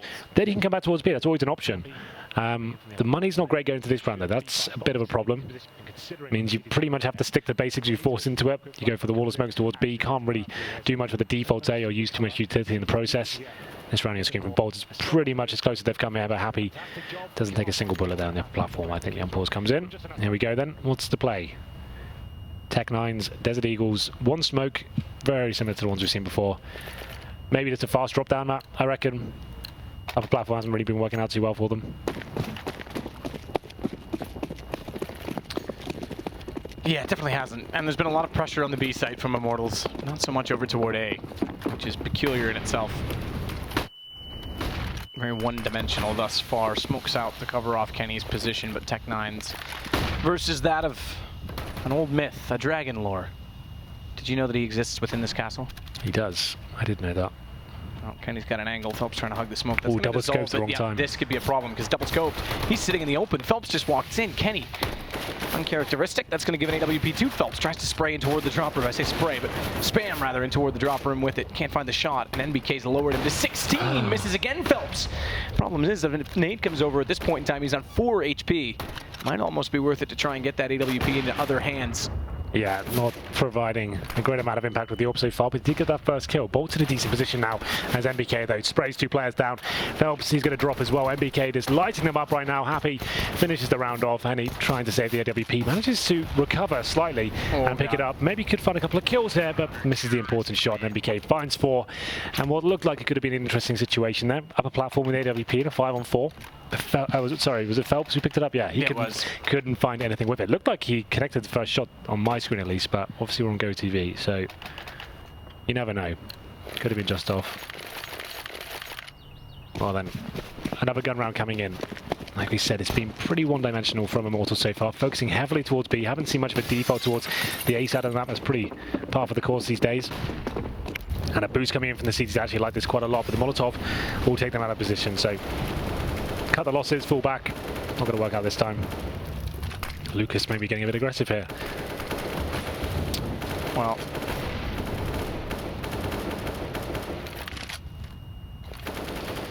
Six are going to wait back out toward the corner. I would have expected more from Immortals, more motivation, more preparation perhaps coming into this being a home event. Big opportunity for them. Imagine if it was SK versus Immortals in the final. I'm imagining it. Could we have the... Yeah, it's hard to imagine at this point, seeing what we're seeing right now. I know it's early days yet, but keep in mind, this crowd, this Brazilian crowd, is the first time we're going to experience them in an international capacity and global offensive, and I think they could rival some of the CIS region, maybe even the Polish fans. Yeah, the Polish fans, to me, they're the most passionate so far. Americans as well, they've been pretty good. North American crowds, MLG example. But yeah, this one will be nuts. If we get an SK or Immortals in the final, it's going to be so good. Which is very possible, especially with SK. Well then, still 9-0 here. No frags being exchanged for now. Was a little bit more of a default coming in. I didn't see a massive amount of map control towards A, but still they're managing to bleed out the CDs a little bit more. CDs have no smokes remaining now. 25 seconds. That's a bit of a problem. They're going to have to execute towards B. Six are waiting for them. He said he's very good in this position. What can he find this time? Sixer and Kenny followed it up, but they've gotten in through the drop this time. Bolt's going to take Sixer. Bomb's now available back again on the platform at long as Apex pushes back in through the door to bring it to a 2 versus 2. Good pickup from Phelps on Happy, but it's Phelps in the flank position that takes Apex, who can't turn fast enough. So Phelps killed Happy though, and then Apex runs into him while reloading. Does he not get the call from his teammate? I think the better decision was not to take the first fight, take out Phelps, and then go for the one-on-one. But obviously, in the heat of the battle, he reloaded, given the fact... I don't know what his ammo was. I don't know if he had enough bullets left. Not so much that. It's just like, if you have to reload... Back away, yeah. You like, surely you don't just run into him and give him the free kill. Like, at least try and run away. Pretty unlucky to survive your way. It looks like Happy maybe didn't provide the right information for him. I'm not 100% sure. I'd like to actually find out, but... You'll never know until you speak to them individually. It looked like a bit of a bad communication move from Happy, I would say, but you never know. Anyway, to be round number 11. A chance for a full reset here. You can see Immortals still not in a great situation. Lucas only on a Tech 9 this round, and he has got the AWP, but still heavily favours the CTs. It's been some very close rounds, to be fair. I can't see the money overall, but I'd imagine this won't be far from breaking in this, you know. There's been a lot of close rounds.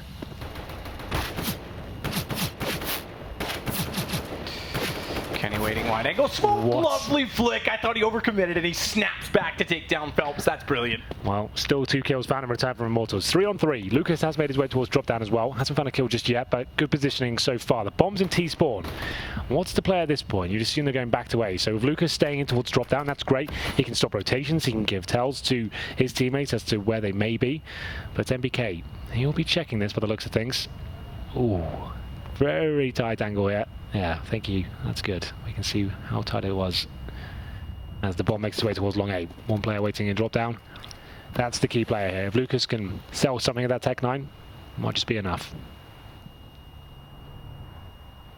Bolt's already at the corner at long A. Finally seeing some pressure on this side of the map, and Happy's the one that waits outside of Stables. Smoke on his left side. He is spammable in this position, but not detected. And now as he walks out, good shot from Henny. Lucas as well, the twin, to take down MBK. And that's the off man over toward B. Sixer's going to grab the AWP. 9-1, 12 seconds. Bomb will go down. And a kit available for Sixer. I imagine, although I haven't seen it, that the money is reasonably well off, but Sixer seems to be going for the save on this. I don't think it is that Yeah, good. you know what? There has been 2 rounds in a row where it's been closely contested, so maybe it did dwindle away faster than I expected. I was thinking it should be at this point.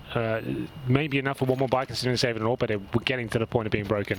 Yeah, so yeah, pretty much exactly that. 3 and 4K on 2 players. They've saved an AWP, so they will be able to buy just about. Won't be the best at all. There's been lots of close rounds here, but Immortals managing to string 2 together here. It was that play, getting 1 player towards the drop-down area after those initial exchanges. 3 on 3. Holds towards drop-down, 2 towards long A. Henny with a lovely shot on Happy, who just had no information as to what was going on. Very well played by Immortals, very disciplined. Works in their favour, managing to pick up round number 2 here, saving an AWP and 2 rifles as well, so this is getting better for them. Like I said, the AWP save though, this will almost certainly be a force buy for Envious. Here's Kenny has that first shot. Got you a bit excited. Yep, it did. Look, I thought he was done for when he snapped. So he had the pre-aim ready, had the angle down to watch the wide side of the smoke, and then thinks, look down the tunnel. They're not committing to this. This is very uncharacteristic from Envious. It is. They're being very reckless with their force buys. Maybe the fact that they have a 9-2 lead, they decide that maybe discipline could happen this time. Yeah, especially when MBK was calling. That was when they were at their absolute peak of the madness, but it's going to be Kenny S. And look at the rotation. He's already going back over toward A. So he's found the first pick with the AWP. They know it has to be dynamic. It's one of the 2 guns in the round for the Envious CT side, and he's going to go back over toward A immediately after finding that first pick. He's funneling the T's towards A. It's working perfectly so far. I'll be waiting for them, and Apex is there with the rifle as well. Kenny spots another, but the flick doesn't work out for him. Zeus has the shot immediately onto him, but bolts. Apex gone. It's Happy inside of the site. Flash out. Smoke down. He's going to find Lucas on the edge of it. Bomb drop temporarily. 1:07. Sure, lots of time to work with. But there's shots coming in for NB. As NBK gets one with the Deagle, it's countered back though. So hang on, because Sixers now got a 1 versus 2. And it's Zeus with 2 kills in the round. Henny on an AWP, and Bomb picked up and transferred over to the A platform position. Sixers going to have a world of trouble when he walks out because Henny's got the angle covered off, and Immortals will respond and recover in the round. Yeah, well, it was good work from Kenny S, there, like we said. Going towards B, finding that first pick, reads the situation nicely. He's trying to funnel the terrorists towards the A sides as well. Can't hit the second shot, though. He got a bit overwhelmed from the vent room, managing to spot the terrorists at least, but if Henny hit that shot, a pretty much round guarantee for the CTs. But like we said, Envious, though, showing a bit of rare discipline. They were known, especially in their slump period, if you would like to call it that, when MBK was calling a lot of really weird decisions with their economy. So opting for a more conservative approach this time. We'll be 5 and 4s, no kits though. Might have to work a little bit harder for the first frag, but just a Mac 10. Maybe it's a bit of a misplay from the T's here, but it's going to be MBK to get that first frag, and Kenny S from the tree as well. I have to say, maybe they read the economy wrong here, the Brazilians. I think they assumed this would be an eco from the CTs. And they walk into a slaughter. That looked so easy. There was a shooting gallery at the top of the B platform. It's Henny, 4 HP versus now 3. Kenny with 3 in the round. Do you see how Envious, that economical decision from them is actually proven to be so smart? The Immortals were almost guaranteeing themselves, well, we've broken them now, boys. Yeah, that's they it. only had 2 guns. Let's get the Mac 10s out. We'll just go towards B, stick together. Don't even use nades. We'll be fine. We'll just out-frag them. Unfortunately, 5 M4s for Envious. It's actually a really cool approach from them. I like that a lot. And yeah, like you said, pretty easy. Like a shooting gallery. They didn't use any utility at all. Just walking out together, trying to get the jump with the two P250s waiting for them, but not meant to be. That's actually done a world of damage to Immortals in terms of their money. They get an AWP short with an 8K, but 3 pistols with them, all back in the hands of Kenny S. And he's looking out toward long for anyone to push through on the CT side, which may be a possibility with 3 players over toward A after the start of the round. MBK, though, starts off against Phelps. That counter drop, Lucas is there. The 1 AWP in the hands of Henny right now is quite pivotal, and as we saw, he's well and truly over toward A, waiting for a push through that's not necessarily going to happen. They're giving up a passive position on drop as well to allow for Immortals to walk themselves into a trap with these pistols. Sixer again as well, boosted on the smoke, has information to play off of it, his teammate. Happy's going to rotate over as well, give up window side to drop. Smart smoke on Arch because they'd just gotten down there. Meanwhile, Kenny's set and ready, but it's Henny with the AWP in reverse, so if he's not careful about where he places his crosshair, exactly that, he'll take down Apex, and Henny's got some room to breathe. Now, this might transfer them back over toward the A site with 43 seconds, which means they'll have to be quite quick about going It does leave Zeus in a position to cover off rotations with Bolts trying to hold them in place, but it means Kenny's in position to shut them down on the A side as well. Smart play in from Zeus. Lovely reaction from Sixers. It looked like he wasn't quite prepared looking over to his right side. Yeah, well, this will actually give the signal for Immortals to go towards A. They've got Henny on the site as well. I don't think NiP will be aware of this, so as long as the Immortals rotating with the bomb go towards long A, which I hope they do. Oh, okay, well, they get a second bite of the cherry here, considering NiP misses the shot. He won't be expecting the AWP on the side, but he's not in a decent position there. Oh my god, that could be it. That's such a bad miss. It does put him low, but Kenny can't capitalize, and Lucas, he's going to go in for the plant. Henny, AWP, watching the angle to try and find Kenny, but Kenny's got the shot in return. Lucas there to trade. Lucas with 2. Happy's down 1 versus 1 on top of the site. He knows exactly where Lucas is, Sixer, but needs to make the move, and nearly moves himself into a position where he's still going through the mechanics of jumping, and it nearly catches him out, but he does prevail. Yeah, well, for me, Henny, when he had that great position on the bomb side there, I thought he was going to watch the balcony, stop the rotations in. The CTs had no idea he was there as well. Kenny's just spotted 2 towards mid. I thought, okay, for sure he's going to stay in that position and actually just shut them down as they're coming into the site undetected. But he opts to go back towards connector at that point. I guess he's trying to back his teammates up, but potentially gave it away at that point. Happy with a bit of a whiff with the spray, so he's lucky to get away after that one. But Sixer, we did say he was very strong on this map, and he manages to win the round in the 1 versus 1 after finding his first frag from the tree position towards B as well. Round number 15, I would say much needed from Immortals at this point. 12-3 on the terrorist half, not really going to cut it, I'm afraid. Still a T-sided map. We have got 3 pistols here, an AK for Lucas, and Phelps with the UMP. I'll be focusing towards drop downs, making towards the left-hand side as well, but Happy, perfect position to counter this approach, I'm afraid. They can flash it, but it's very difficult to flush someone out of that position. Phelps already down inside a drop. I don't know that he'll have been heard because, although not thrown by him, the Molotov timing might have been there to mask his footsteps, footprints, whatever it is that makes the noise. They both make noise. Because to leave a footprint, you must take a step, and a step makes a noise, Henry. Not if you're walking.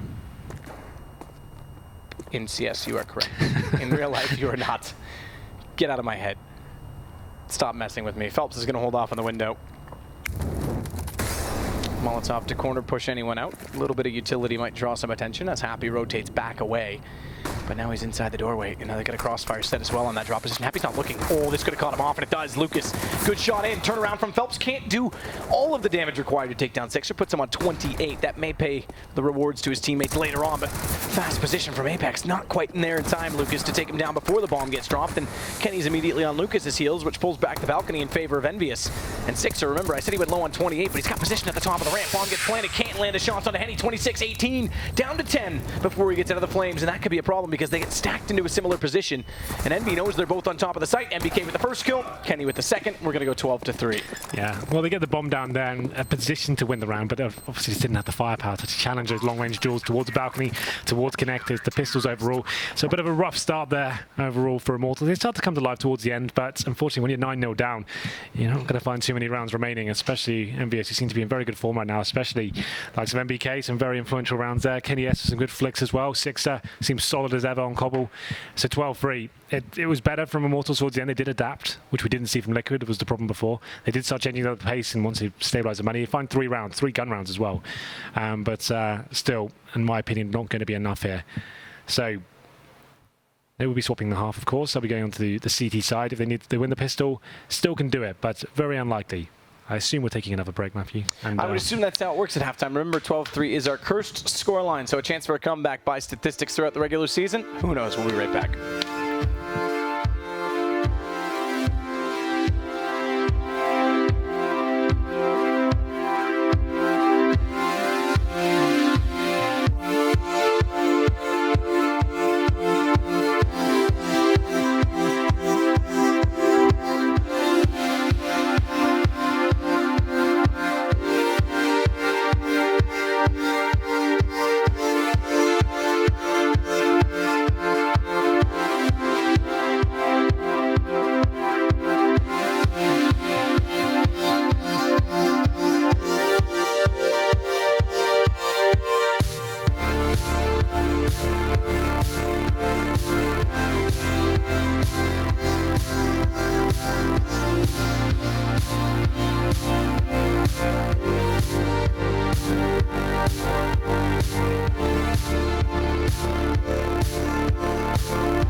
shutting down Lucas. It was pretty much all Envious for the most part, and a lot of presence on B from Immortals. We didn't see much over toward the A site.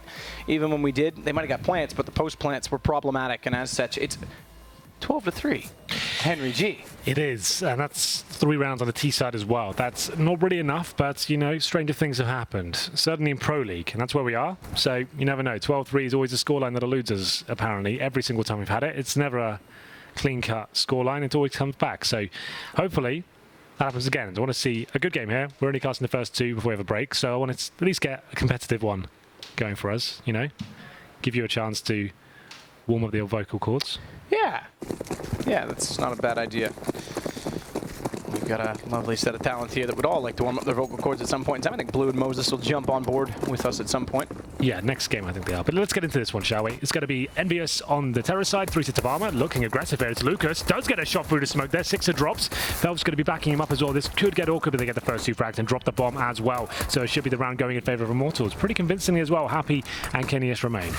Lovely shot from Lucas again to take down Kenny. Very good movement mechanics inside of the smoke and getting up on top of the box to set that crossfire and keep his teammate alive. Lucas, excellent round. He gets the ace, in fact. All 5 for him. And considering they came from 2 approaches, that's very good movement and very good awareness from him. Well, there's a bit of a fast play there from Envious. I think they had 1 Superman player, and it will be, of course, the force spy in the second round. Just to finish that point off as well. And okay, what are Immortals doing here, Matt? What is this madness? 5 UMPs. Definitely a viable weapon. Let's not go nuts.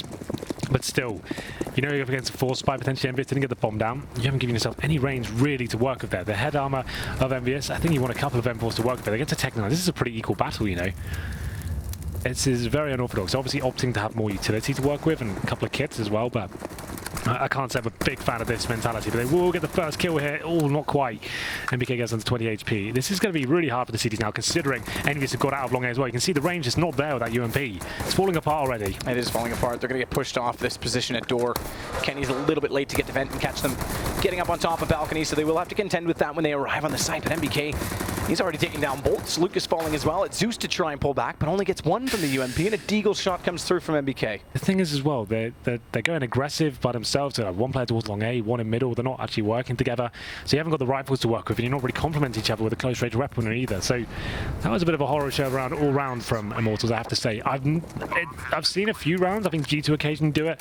They'll bring the SMGs out, but they'll play much differently to that. It's very strange to see that from the CTs, especially when you know they're going to force by in the second to go UMPs across the board. You want at least a couple of Famouses there just to give you that potential to sit back on the bomb side, pick them off, call for rotations. You're very committed at that point with those SMGs. I wouldn't like to see that again. That was pretty horrible.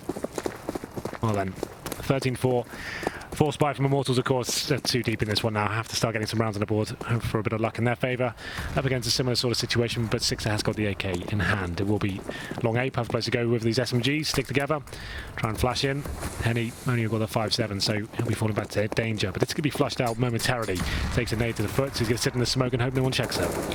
No one might, unless they try and walk through the door and get stopped for some strange reason, but he gets aggressive in the end, then it's NBK to take him down. Bolt on the site, does find 1. Oh, nearly a chance for 2. 6 are missing shots, gave him an opportunity, but he couldn't land it in turn. As such, it's only going to be 1 left inside of the site directly. That's Zeus, he's gone, and it's Lucas versus 4, with Envious looking to get onto 14 rounds. Good news is, Immortals doing a little bit better than Liquid. Yeah, well, after this round, there will be eco, so it might not be for long, I'm afraid. I just want to see more chickens with jack-o'-lanterns on their head. I haven't seen one yet. I have seen them in the corner. I tried to point one out, but you were talking. What's that? Oh, God, ruining it. Ruined. Yeah. Chicken fans be like. Pumpkin fans be like. I love pumpkin spice lattes. Get the pumpkin beer. Pumpkin pie. That's a famous one. Yeah, that's the most obvious one. About the pumpkin jam. Is that a thing? Don't know. Just made it up. No. Pumpkin marmalade. Yeah, maybe we'll start it. Yeah, let's do it. I'm down. Drop the Bomb presents. Drop the Bomb presents. Pumpkin jam. Well, this round will be a little bit redundant. Unfortunately for Immortals, in the position of pick your poison. Do you just take a full eco? Nope. You force into it. They're all in. I guess at this point, like I said, pick your poison. You want to either take an eco and allow Envious to get to 15, or you force him with pistols and hope for the best. There's not really a good option here. It's whatever you fancy. They've gone for the more aggressive option. Tech 9s, not Tech 9s, it wouldn't work. 5-7s, Deagles, CZs. A few nades to work with, but a huge advantage for the French side here, looking to finish things off nice and early. As Phelps, he's towards the platform, just using that smoke, seeing if he can get anything by staring through the smoke. Sometimes you can get a spot on the radar if they walk slowly enough. And looks like a big execution coming in. Wall of smoke's not giving anything away, Envious. They want to make sure they treat it like a gun round. In they go. Nades went out, do a little bit of damage onto Sixer. Close position for Phelps, and he gets one. He's trying to get away, but he can't. Flash comes through, and he's stuck against the wall. It's Apex to capitalize. Lucas, meanwhile, though, has found 2. Happy went down a drop. Immediate repeat takes down Apex as well. Brilliant stuff to give the advantage. And now a double peek out to Kenny. He's going to drop. Bomb's going to be down. Sixer, he's deep inside the site. There's low HP on all 3. Yeah. He does have a chance to get them in this regard, but he's got to find the shots. First one successful. Lucas gone. Double peek potential coming out towards the drop position, or rather, excuse me, the wall position where the bomb has gone down. And Sixer's got to evaluate this. I fancy this for Sixer, you know. I feel like he can pull this off. I do too, but the problem is he's getting a little bit sporadic trying to spray through with the first shot tagging him through that wall. It is just a pistol tag. He knows now there's one on the left. Surely the other's up toward platform. Got it. And he down. This should certainly be the round now. 13 HP on Zeus. He does have to go for the bomb. 34 seconds, but he knows he was over to the left. Oh, Zeus, though. He's actually got in behind the statue. This could be the problem for him. Spots him up. UMP's going to win it. Good movement from Zeus. Yeah, pretty much all he could do there. Just try and take a chance. Walk to the bomb site. I hope that he's going to be doing exactly that. Sixer making his way to the upper platform. So there's Zeus. 13 HP. Manages to pull the round off. Not going to be out of it just yet, though. Even when they win the round, only one player surviving. Excuse me, after a full investment. So it's going to be UMPs, 1 M4, and a 5-7 for Zeus. This will pretty much decide it. I don't think they can win this round. He's got an AK, to be fair, but... You dying? No, just a smoker's cough, you know. Yeah, well, shouldn't smoke. No, I know. Kenny and Sixer setting up for positions at long. Still with rifles, still with guns up for Envious. At 14-5. Even if they do go down here and have to eco out a few, well, they've got room to do it. 5 players. Envious fully equipped as well. It's just such a difficult round with the CTs. They were pretty much just staying alive by the skin of their teeth in the previous one. Going to have to go aggressive here, looking for that first pick. Phelps does what he can, but he's by himself. There's no flashbang. There's nothing to work with there. He jumps up with the UMP. He just gets completely removed. At this point, Envious, there's wait for the reaction from the CTs. They're going to have to drop some utility now, maybe push the position. This round, as long as Envious play correctly like they are now, it's pretty much guaranteed to go in their favor. Apex. Oh. Trying to get inside the flames, was watching for them to extinguish and nearly got caught off by a peek from Lucas as a result. Good shot. A lovely headshot from Lucas when Apex does peek out. Now it's Sixer and Happy, though, responding in the 2 respective approaches onto the B site. Long and drop. Bolts in behind the rock, tries to go for a panic flashbang to his right. Doesn't work. Kenny gets him, and it's 15-5 as Henny gets caught in the rotation. Yeah, and unfortunately for Immortals, that's a harsh reset as well. They've lost all the lost bonus. The win bonus obviously doesn't come in when you lose the previous round. So $1,400, that's it. They get a Deagle 5-7s and CZs. Envious playing that last round pretty much perfectly at that point. You could see, it was Phelps who's all that upper platform. They've got nothing to work with there. They're running out of grenades, got SMGs. They know Envious are fully equipped. Try and go for the frag, but the problem is he didn't smoke it, didn't even flash it, just went straight up for the duel, hoping there'll be a player close by. Maybe Kenny has with AWP or something. Doesn't find it, gets his head blown off. And we go into potentially the last round here, but Henny does find a kill with the 5-7. He takes down Sixer, but Kenny S dispatches of him pretty quickly. 4-on-4, which does traditionally favour the terrorists, especially when they have all this weaponry as well. Zeus takes a nade to the head, trying to do what they can. They're being aggressive with the pistols. It's working out for now, but every frag they get is getting returned. Yeah, and then in the end, eventually, with the split-up defense, that's got to favour the rifles. Exactly. And it's they're not salvaging any of these kills either. They're not picking up a weapon from it, so it doesn't really balance out in that sense at all. Ooh, that was close. As Zeus transitions in toward the corner, could have been a headshot, could have been a kill. Apex is still slightly lower than Zeus on HP, 37 and 15. So Immortals at least have that going for them. They've got head armor as well, so if they can pick up a gun, we might see something interesting come from it. The one thing they don't have is any more utility to hold off the charge from the terrorists, or a kit on a retake. Very split up are the T's, though, in this approach, because they want to find the next pick. Yeah, but this is Happy classic. Bread and butter move for him, isn't it? He's does he check the corner? He's so happy at the idea of this. Oh, does he? He looked and looked away. Zeus is going to go. Oh, just barely caught him. They both could have easily bypassed each other, and that would have been problematic for both sides. It would have been about which team got caught off first. Having that kill, having the sight, this will bring the bomb back over toward B. Happy will be the one relaying information. Apex on low HP. I imagine it'll be a throw to get that bomb inside of it. Bolts His position caught by MBK. He's going to get locked down on the A site. So we have to keep our eyes now on the last player remaining, Lucas, who does find the shot on Apex, but Happy's immediately there behind the door. 16-5, another very fast game to start off ESL Pro League here in hot Sao Paulo, sweaty Sao Paulo. Very sweaty. I'm starting to. You look good. I like when you sweat. Well, the buttons will be undoing shortly, but it doesn't matter. Previous, a couple of walking high fives there, but overall, they're trying to correct them. I like that. That was funny. But yeah, a pretty impressive performance by them. Immortals, I feel like, didn't really arrive there. Went 9-0 down. To be fair, they had a lot of tight puzzles, man. Can't really argue with the approach they ran at the start. This couldn't close out in those tight situations. But we have got 3 lovely men. 2.5. 2.5, sorry, like you said, to walk us through this one. So, Alex, go, please. Thank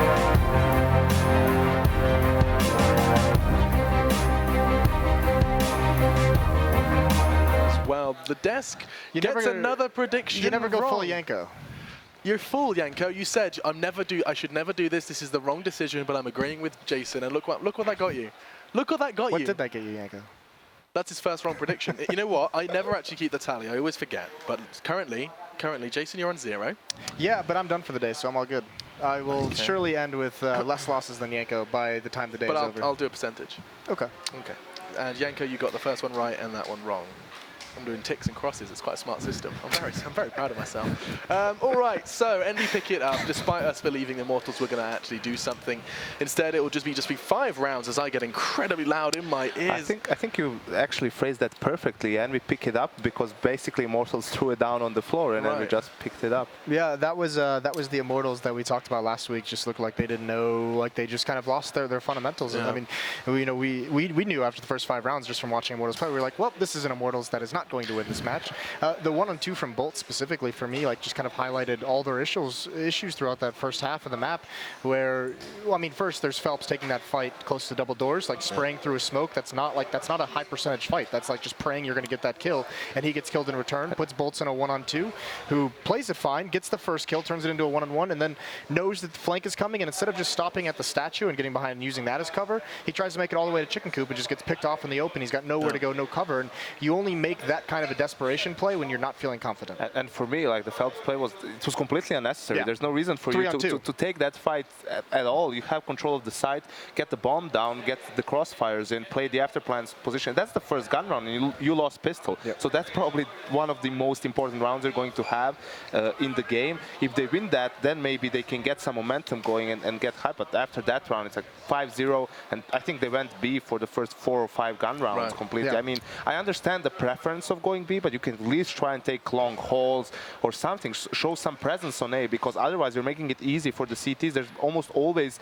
4 people waiting for you on that side. It's not even about like you can do it, it's you have to do it. You have to be able to put pressure on A to make B easier to take. You have to be able to have success at B in order to make your attacks on A successful. Like, it works both ways, and if you only go to one bomb site round after round after round, that this is what happens. And even Cease tweeted out, he's like, this is just American and South American Counter-Strike, is B bomb site is like 80% of the hits. So there's, I mean, I don't feel like we've ever sat there and said Immortals lack depth. We always credited them to having a very standard style of play that you guys actually didn't discredit. You said it works. It's often a system that you can buy into and will find success. However, now we stand here and say that it's what to expect with American Counter-Strike. Surely there have been deviations from that from Immortals. We've seen a much better side to this side in the past.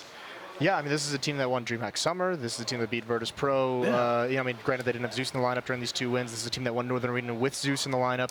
We've seen them play good Counter-Strike, and we haven't seen it these past 2 weeks. This is not the team that we saw in the online portion. And one final question then to you, Yanko, is do we start giving credit to Envy for this win? Because it did seem like both, in the Twitter sphere and in the green room, there wasn't too much credit to be given to the French side either. But I mean, they just didn't have to do a lot of work. They did play solidly well, but as we pointed out in some of these situations, it was Immortals giving them openings which they took. You give them props for doing exactly that, playing solid CS, but they didn't have to go for something extraordinary to win this game. So I'm still you know, interested to see more from Envious going through in the tournament. I was impressed with Kenny and Sixer on that B defense, because I mean, we didn't really have to see too much of Envy's offense, so I mean, we don't know how that's going to function, because that's one of the big questions is Happy's leadership on the T side.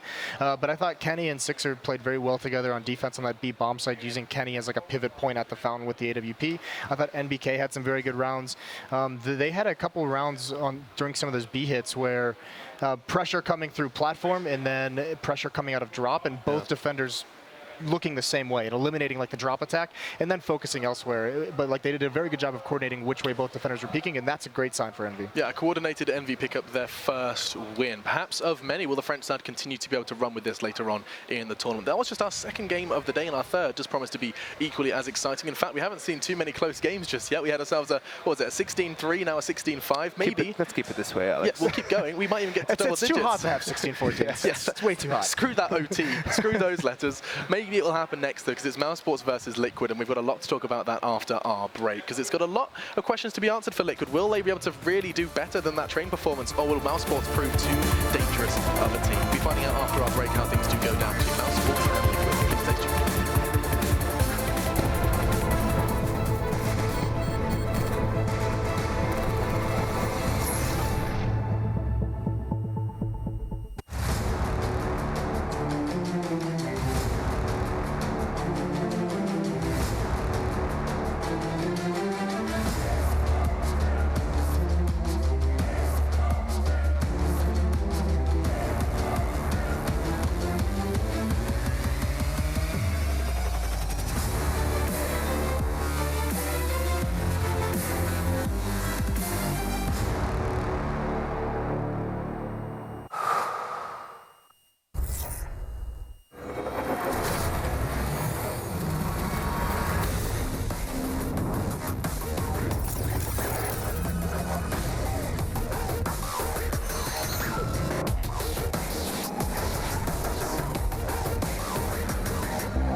They train. It's always been about fighting your fears. They travel. The thing that I strive for the most is to be able to capture the moment. They explore. Constantly trying to push myself and then try to see how far can I go. To see the world in a different way. I'm not supposed to go here, but what if I go there anyway? What's gonna happen? It's interesting to kind of just watch the world go by at your feet. It's such a liberating experience. Urbex, an exclusive 8-part series, only on Red Bull TV. I'm back! Now that Kinguin has partnered with ESL Pro League, you have even more of a reason to buy the skins you need. No one has a bigger selection of CSGO products. Buy CSGO cases from your favorite players and events, including the ESL Pro League case. Buy and sell skins on skins.kinguin.net. Check it now! This is the Score Esports, the ultimate esports experience. The Score Esports is your home for everything CSGO, delivering the biggest stories and all the scores, stats, and updates you care about in real time. The Score Esports takes you inside the ropes with exclusive video interviews, features, highlights, and analysis. Even get all the same non-stop amazing coverage on your desktop at thescoreesports.com.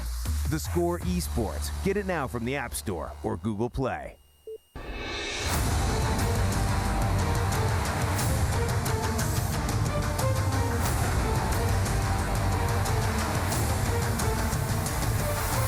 Okay, tags up. One. He's gonna get. Oh! I'm starting to believe as well, Henry, because he's got to take a play. Oh! Fallen! Stop blowing my mind! This is gonna be absolute madness.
ESL Pro League is brought to you in part by Soylent, Xfinity, Logitech G, Pay Safeguard, The Score Esports, Mountain Dew, and ESEA.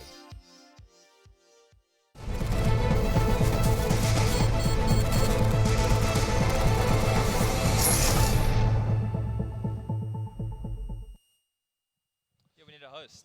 Alex is Hot Mic fans. You want to host? Hot Mic fans? We have a new host. We're up right now. We're live here at the ESL Pro League. Can we get the previous screen? Previous screen. Alex? We're actually on the air right now. We're on air right now. And Sponge. We had some issues with Alex. It's very hot here, so he had to go get himself freshened up. So Jordan is the host of the show. Jordan, introduce your colleagues. Well, how's it going? I'm Jordan Nathan Gilbert, joined here by Janko and Sponge. Janko. At the ESL, that's how I call it. It's Janky, like Janko. Janko. All right, cool. We're joined here at the ESL whatever Pro you League. prefer. Season You can 4 call me baby. championships in Brazil, baby. You happy to be here? Woo! Fuck. Well, we're actually live. No, we are. You just cursed. Please don't curse at home, everyone here. This is a professional organization. We're trying to show who's the next match. Tell us a little bit about It's it. Mousesports versus Liquid, your, US bros. Top of the head without thinking, who's the winner? Mouse. 100% Mouse, because 100% Liquid Mouse? are only here to replace Renegades, who actually came fourth. So, you know. The most glorious team in Pro League. So I sense a little resentment in that statement. What do you mean? Just build up your boys here. Yeah, I wish they were here. I haven't seen them in a long time. I thought they deserved to be Not here, long you know, enough, of course. Damn. Well, what do you think? What do you think if Liquid is to win? What map would they have to play?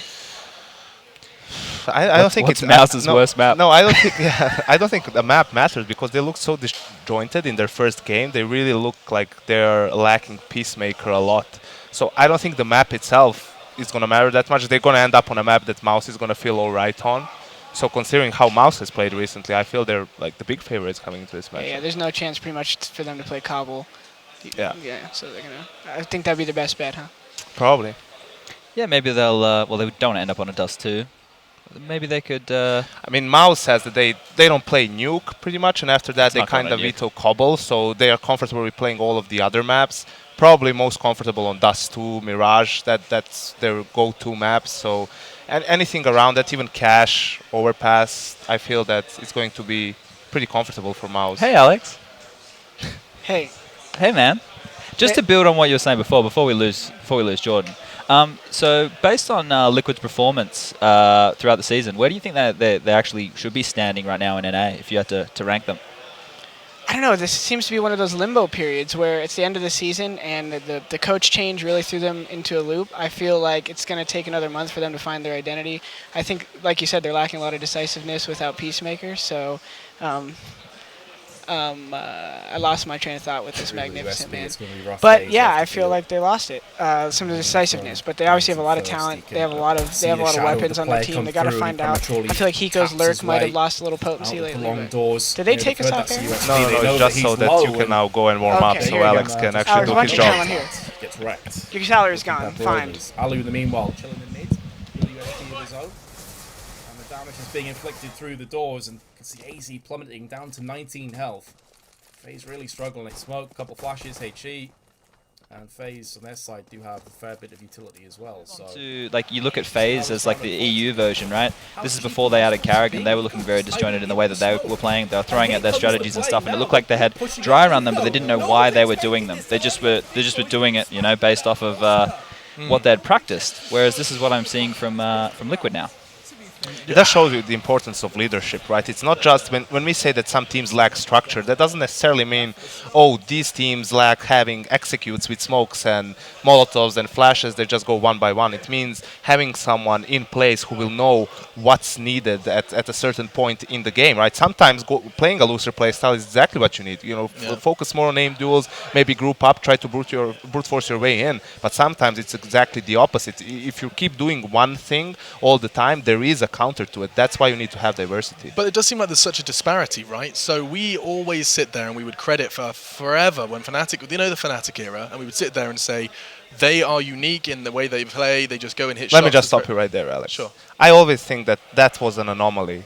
No matter so how you can never refer to that no again. matter how weird that sounds, no, you can't. No matter how weird that sounds, but for me, it's actually incredible how long they were able to be dominant and the best team in the world with that kind of a play style. And I think that was from them just having sheer dominance and you know, exerting fear in their opponents, that everyone would be like, if they start losing 4-0 against Fnatic or 5-0, they'd be lost. There's no coming back from that point. And Fnatic, in turn, even if they start rough, they could always come back into games. They never looked at the score and played, you know, in accordance to it. They just played their own game no matter what. And was this something that they admitted at the time, Chad? But like, if you, during interviews, you know, did they genuinely say, well, we don't really have a game plan? Because I mean, I think we exaggerate on desk sometimes that the Fnatic era was just 5 people who are incredibly good at the game. There was structure there. When you watch them play, I assume there must have been something more beneath that layer. It's probably the understanding of what you know your teammates are capable of and what they can do, and knowing that if you go for a pick and it doesn't work out, that you have 4 other guys all just exactly as capable as you to salvage the round or trade you. So they had an understanding of how they were approaching the game, and it obviously existed. It wasn't just as much as running around and headshotting people, right? There was structure. They talked about decision-making, and natural chemistry was built up over time. Those players have been playing together, you know, in different iterations of teams and stuff for a very long period of time. So. And the reason I did start this discussion, in case someone's just tuned in and saying, why on earth are we talking about old Fnatic, was because we are now sitting on desks repeatedly talking about there has to be depth, there has to be structure, leadership is important.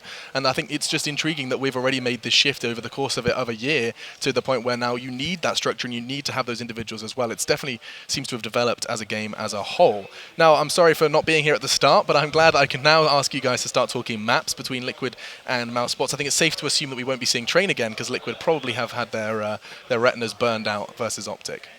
Probably not. No Train, no Cash from Liquid.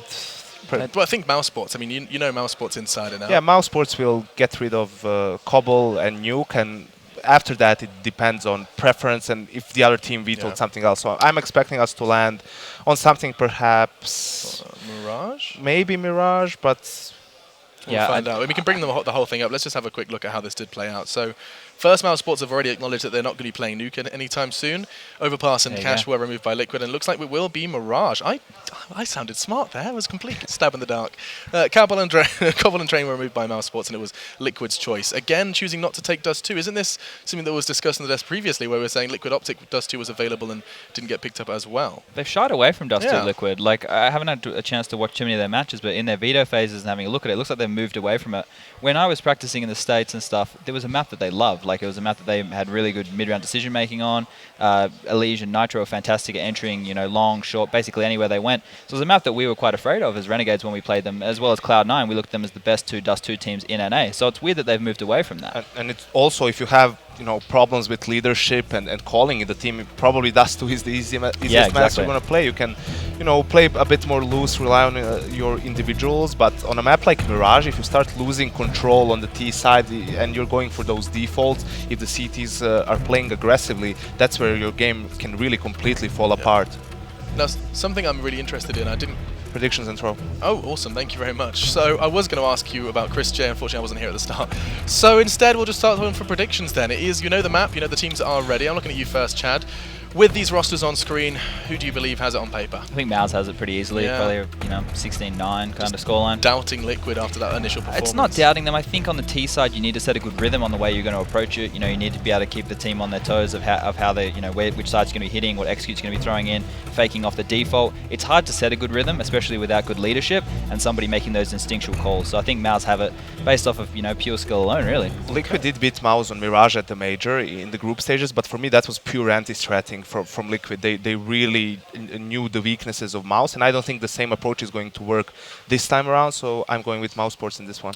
Having faith in Mousesports, already showing what they are made of course, looking very good last week in Atlanta, and now we have an opportunity to see them here in Sao Paulo. It's going to be Mousesports going up against Liquid, the North Americans going up against the Mousesports side. So let's jump in with your casters after a very short break to jump into our third game here for the ESL Pro League Finals.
ESL Pro League is brought to you in part by Soylent, Xfinity, Logitech G, Pay Safeguard, The Score Esports, Mountain Dew, and ESEA.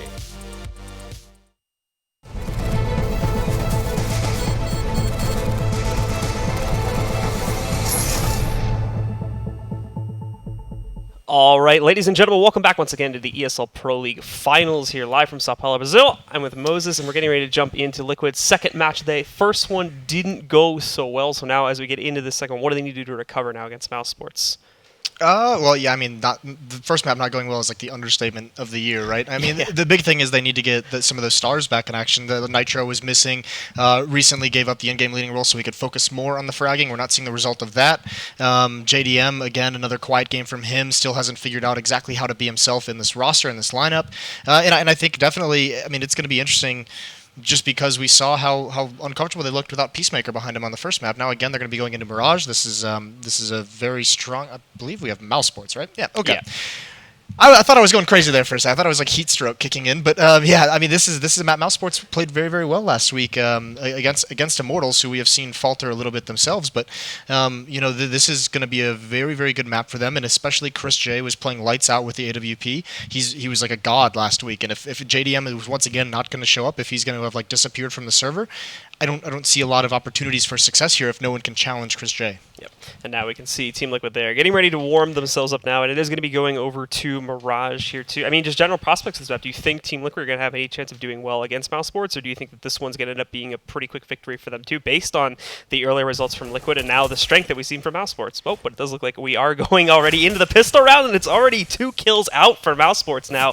Team Liquid lead the way, but one of their players is down very low. That's going to be JDM and Nitro, both getting knocked out there by Speedy and Lowell, back-to-back, finding those kills. They even it out once again, bringing it down to a 3-on-3, but Hiko rotating back in from the connector. They do have another angle to work with here, so it's not a one-dimensional retake. Liquid are not out of this yet with a nice shot from Elige. They are immediately going to be back in the take. Speedy, though, does respond. Then it goes down to even numbers once more, but they're still holding on to the site here. Elige taking the initiative to move himself forward, not going to find that headshot, and now surprise from Speedy, back in connector. He's going to strike. They're trying to take this battle, but Lowell finds the final 2 kills, and that's going to be Mousesports picking up the pistol. Yeah, well played for Mousesports in a 3-on-5. We didn't get to see the initial 2 kills, unfortunately, but I mean, just being able to have that poise. They know they had their smoke set up. They know they were blocking off connector. They know they were blocking off staircase. So getting aggressive towards CT spawn to equalize things, and then just winning a very, very nice post plan. I mean, that was a little bit rough for Team Liquid as they let one slip. And this is now the scary part, because after that first map, after the performance that they had on that, if you don't get out to a hot start, I mean, this very, very quickly can turn into like just, you know, mentally you can just check out because, you know, you're just saying, oh no, it's happening again.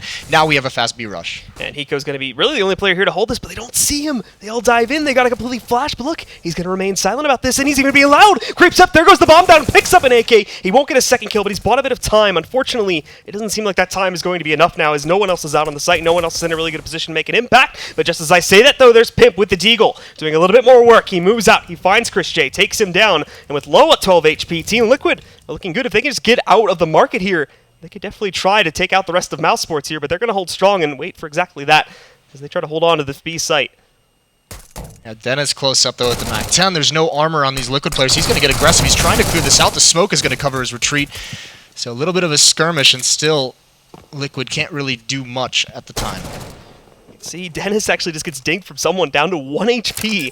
But nonetheless, they need to find a place to get this bomb onto the ground and start the timer ticking in their favor here, and they will do so.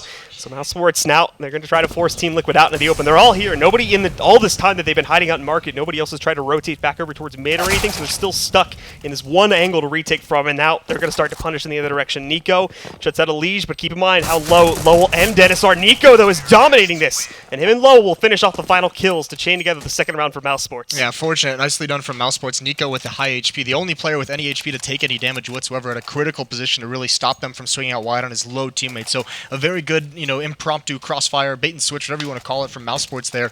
And Liquid very, very close. That was actually, that's an epic play from Hiko, what he just tries to do there. That's like one of their only chances of them winning that round, is him having that success. So the patience, the trigger discipline, and he almost makes it work. But Mousesports hang on to it. 2 AKs now, 2 UMPs, and a MAC-10. And we'll see Mousesports, specifically Dennis, already starting to creep up here. Liquid actually took the gamble on it. They've got quite a few players stacked in the direction of the B-bomb site, but obviously they're not going to find any action anytime soon here. Mousesports are taking their time with this one. Elige maybe a little surprised, but nope, not going to be the case. Lowell picks up 2 of them very quickly. And already the numbers from Team Liquid have been reduced down pretty low here. We've got Hiko and Nitro still hanging out in the mid area here, but for the most part, the danger has passed, and with Mousesports having the hefty 5-on-3 advantage, they can group up over here towards A and just roll right into the site with no problems. Yeah, and this is very smart. Not trying to press the issue. They know they have 2 players watching for any aggression towards the A bomb site if Liquid was going to try and do something on that side of the map. So they have just a natural fallback. And this is just nice to be grouped up like this because you're pretty much ensuring that it's impossible to lose this round and even take too much damage, really, in a 5-on-3. There's the good entry from Chris J. The Alper building up a little bit of a bank with that bonus money. And only Hiko's going to find a kill before he falls. No, he doesn't. He gets 1 more. So actually, he's done a little bit, but Dennis cleans him out. Yep, and there you go. Mousesports off to the 3-0 start that we do expect. And now we get ourselves into the gun round where hopefully Team Liquid will be able to put up a little bit more of a fight here. Mousesports, of course, investing just as heavily. A few players still are going to stick with the SMGs that are coming in from the anti-eco rounds, that being mainly Nico, but Chris J now went up to the ops, so we're going to see that work coming into play here now too. Yeah, and that's the interesting thing. But I mean, JDM and Chris J both having the AWP in this round, so where are these guys going to decide to go? And look at this, so aggressive. They want to catch Liquid off guard. Nitro's the only player in this A bomb site. He's got so much pressure, and he's got to do something. That flashbang is perfect, but he's blinded in response. No backup, so it's a 1-for-1 trade. And Mousesports can now get into the site as the smoke are up. Liquid are caught completely off guard. Elige hunting back over there from the jungle, trying to see if he can catch anybody crossing out further into the site to try and take up positions behind that smoke, but it's not going to be the case. Everyone from Mousesports is already secured, and we've actually got, I believe it's Speedy, wrapping back around over towards mid to try and cut these players off a bit. Chris J almost finds himself JDM, but the shot comes out just a little bit too soon after he's flashed. Tries to time it, doesn't work out. Now they know he's back in that corner. They're not going to be able to do much about it for now. They nade him out. They bring him down to half HP. We'll see in just a moment here if they can do anything about the retake as they start to broil in. It's not going to go so well. Speedy shutting out the first one and the second one from that connector flank, and that ends up working out perfectly as he picks up a 3K on the round. Yeah, I mean, you almost felt like Liquid even needed to save that because they had no kit. They were blocked off by all the utility. They got into that bomb site, Mousesports did so quickly, and because Nitro was the only one there, the rotations were even long in getting to there. So around here where JDM with that AWP gets basically neutralized, having to retake into a site with smokes blocking every choke point, and a really, really nice call for Mousesports, extremely aggressive. And it's back onto just pistols for Liquid. They had all the utility they needed in terms of nades. They just didn't have any kits, so they really had to go for a desperation retake, and that's kind of what happens. Good prediction from Dennis and Lowell to stop aggression from Elige. And with that, Mousesports already off to a strong advantage here, and there's not a lot standing in their way, of course. As you mentioned, back down to the pistols. There's not a lot sitting behind it here. They're even expecting the aggression, not just over there on the underpass area, too, but back over in the palace. They spotted out. Nico brings Nitro down very low to 32 HP, so things are just not really working out as well. But however, the 2 of them on this A-bomb site are going to decide to press in anyway from the Team Liquid side in an attempt to take down Nico, although he already fell back. He knew that that was a possibility, and obviously Team Liquid don't find anything in there. The brilliance of that aggressive call in that 4th round from Mousesports is now moving forward into the next gun round. Liquid, they're going to be much more hesitant to just leave Nitro in that A-bomb site all alone. They're going to know Mousesports is willing to make those kind of a play, so that's going to take more pressure away from mid potentially. It's also going to force some utility out earlier. Nitro's going to feel a little bit antsy about, that happening again, so maybe using a smoke early, maybe using a Molotov or a nade too early just to prevent that from occurring. So there's a lot of mind games now. There's a lot of things that Liquid has to think about moving forward into the next gun rounds. And Mousesports actually mind game Liquid once again here as they take things slowly. They basically don't reveal anything. They just hold back and wait for Team Liquid to play it out aggressively. They knock out Elige, they bring Nitro down very low, and after Team Liquid pushes those 2 players inside a palace and don't find anything, the 2 of them completely evacuate. They group up on B, and they essentially just go for a gamble stack, and Mousesports, they're able to push right out onto the A-bomb site where it's wide open, so they're not even really going to have to deal with anything else for the rest of this round. It's theirs easily. It'll be a 5th. And still using all their nades as if they're executing onto this A-bomb site, even knowing that it's an anti-eco, just preventing themselves from taking too much damage. They have the smokes up towards connector. They have Molotovs out. Dennis is going to get a little bit aggressive, but he's not going to pursue that whatsoever. That's not, a high percentage fight that you have to take with an AK-47. Let him have those pistols because they're going to be buying rifles into the next round. No reason to lose a gun. And for now, the rest of Team Liquid really just posted up at exits to see if they can find anything there, but unfortunately, this all happens way too late for them to find anyone outside of this T-ramp. Blake and Mousesports, once again, being very smart about the way they play this. Everybody decides to evacuate out this route, so I don't believe we're going to see anyone go down here, and for the most, essentially this round's just going to end with 4 players left alive on Liquid, and everybody's still up and rolling on Mousesports. Only 1 player goes down here, and it is just a walkover round for them to get up to 5 rounds. Yeah, Liquid obviously hoping that someone just evacuates the bomb site into their crosshairs, try and salvage a gun, but it doesn't happen. happen. As we said, Mousesports playing a very smart game in terms of managing their economy. I mean, look at the bank that's built up. Lowell, 7,400, Speedy, 8,200, Dennis, over 10,000. So these guys have not been losing very many guns, you know, carelessly in rounds they don't need to. They're being very, very cost effective. And this is now what we talked about. Look at this on the mini-map. There's 2 players now at the A-bomb site. JDM is there just because they want to prevent any kind of fast aggression if that's going to come out again.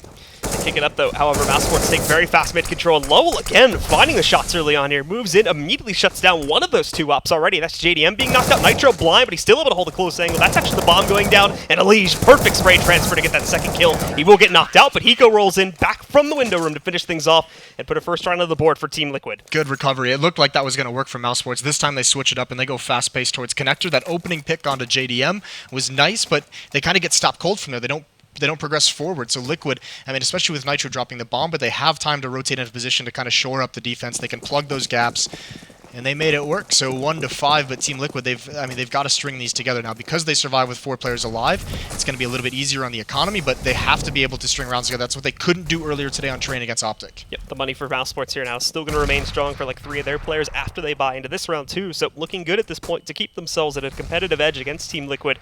But however, we do see Dennis starting to group up a little bit here in the apartments to make some noise. He's got Lowell supporting him from the backside there too. Not going to make any moves just yet. They're still way too spread out. They've got those 2 guys sitting on top mid, and I believe they got Nico crouching outside of the T ramp there too as Team Liquid just spreads around. Now they're adapting the more passive style here. They're holding back. They're waiting for Mousesports to push into them, and it's going to be a bit of a stalemate here at the beginning of the round as both teams are going to look for an opening kill. Yeah, 2 very aggressive gun rounds for Mousesports, but look at what it's caused, because this is kind of the impact of that. Is there's only 1 smoke left on Liquid, and you know that was at 1 minute and 15 seconds when I glanced down. So I mean, a lot of smokes utilized early by the defense to slow down that pressure that they've been feeling quickly in the rounds.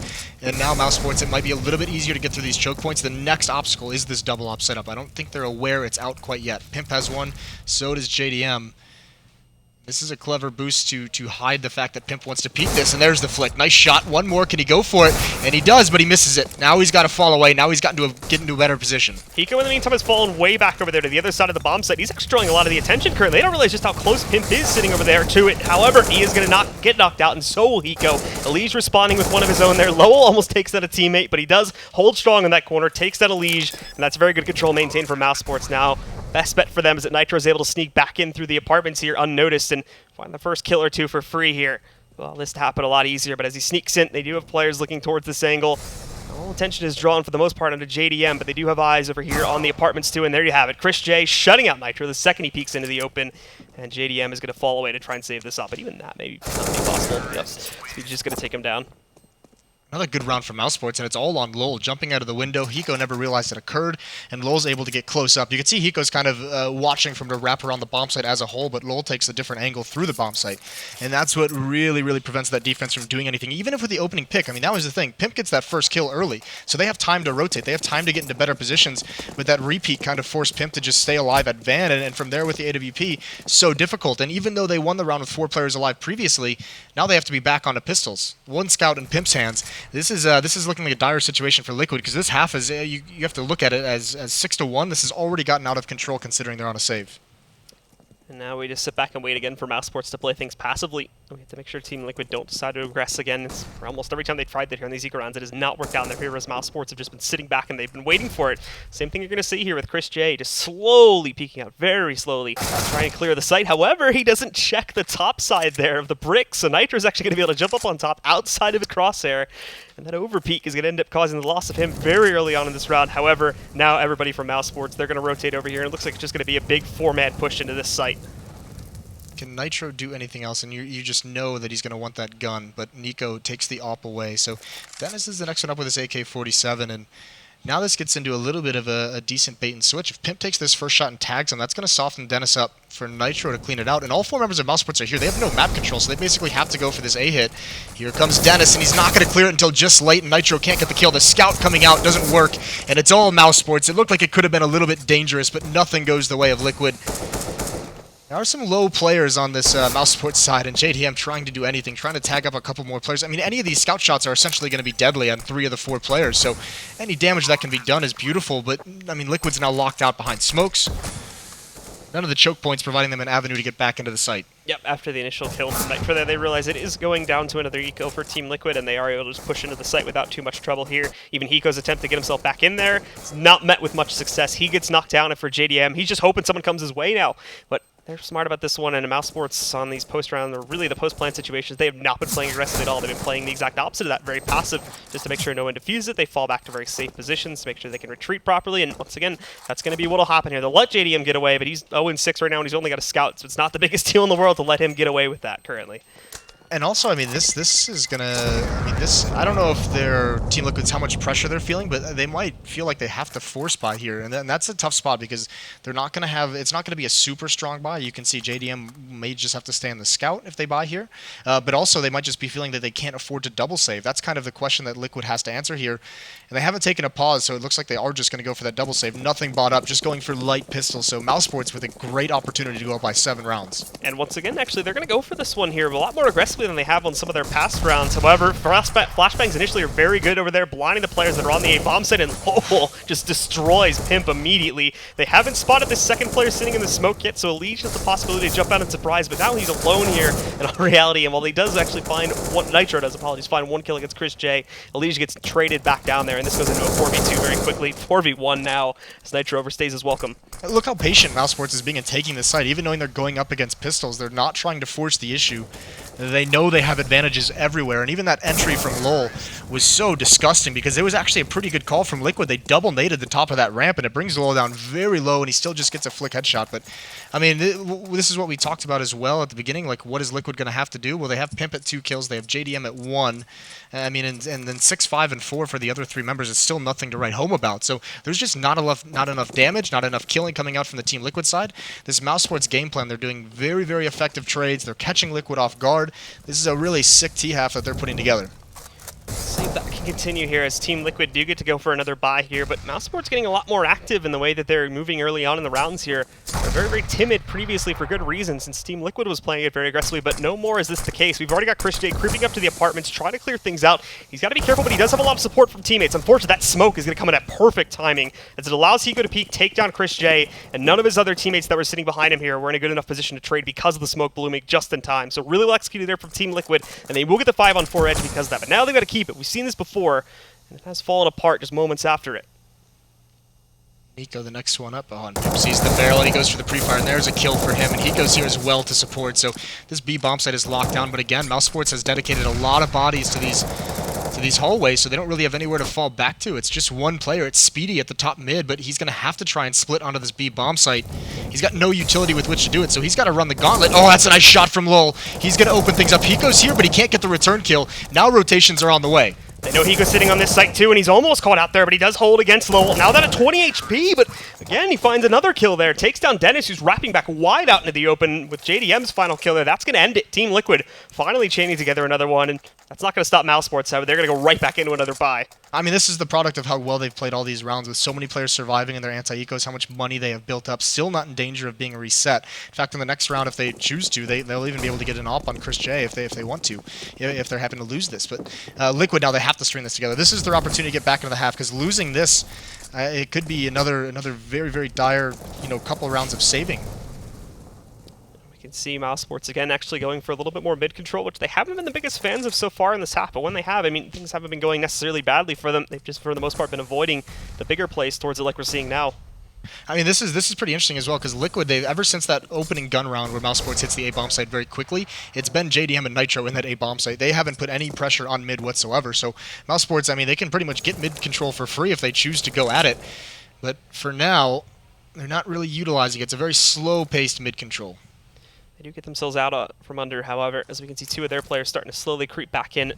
With the top mid control also coming in from Speedy there. They had one more with them initially, but Dennis has sort of fallen back, and he's now sitting at the top of underpass, making sure nobody pushes in from the apartments area there. And then you've got Nico in his usual position just outside of the T-ramp. But Team Liquid, still 3 strong in the site, and the 2 from B are actually starting to rotate out of it here. Pimp getting boosted over on top of the bricks, and he's got a free shot there. Takes down Chris J, and he doesn't over-aggress. Moves back, however, that could prove fatal now because Speedy inside of the dark room is able to move in and takes down a Legion window. That brings it back down into a 4v4, and this should start the execute for Mousesports into into the A bomb, so they've only got 40 seconds left to make the play. Dennis finding his first kill. JDM misses the op shot, gets knocked out by Nico, and everything's basically falling apart here now, too. Going into the 4 versus 2. Dennis gets aggressive, however. That's going to give Hiko another kill against Dennis and possibly opens up the retake here.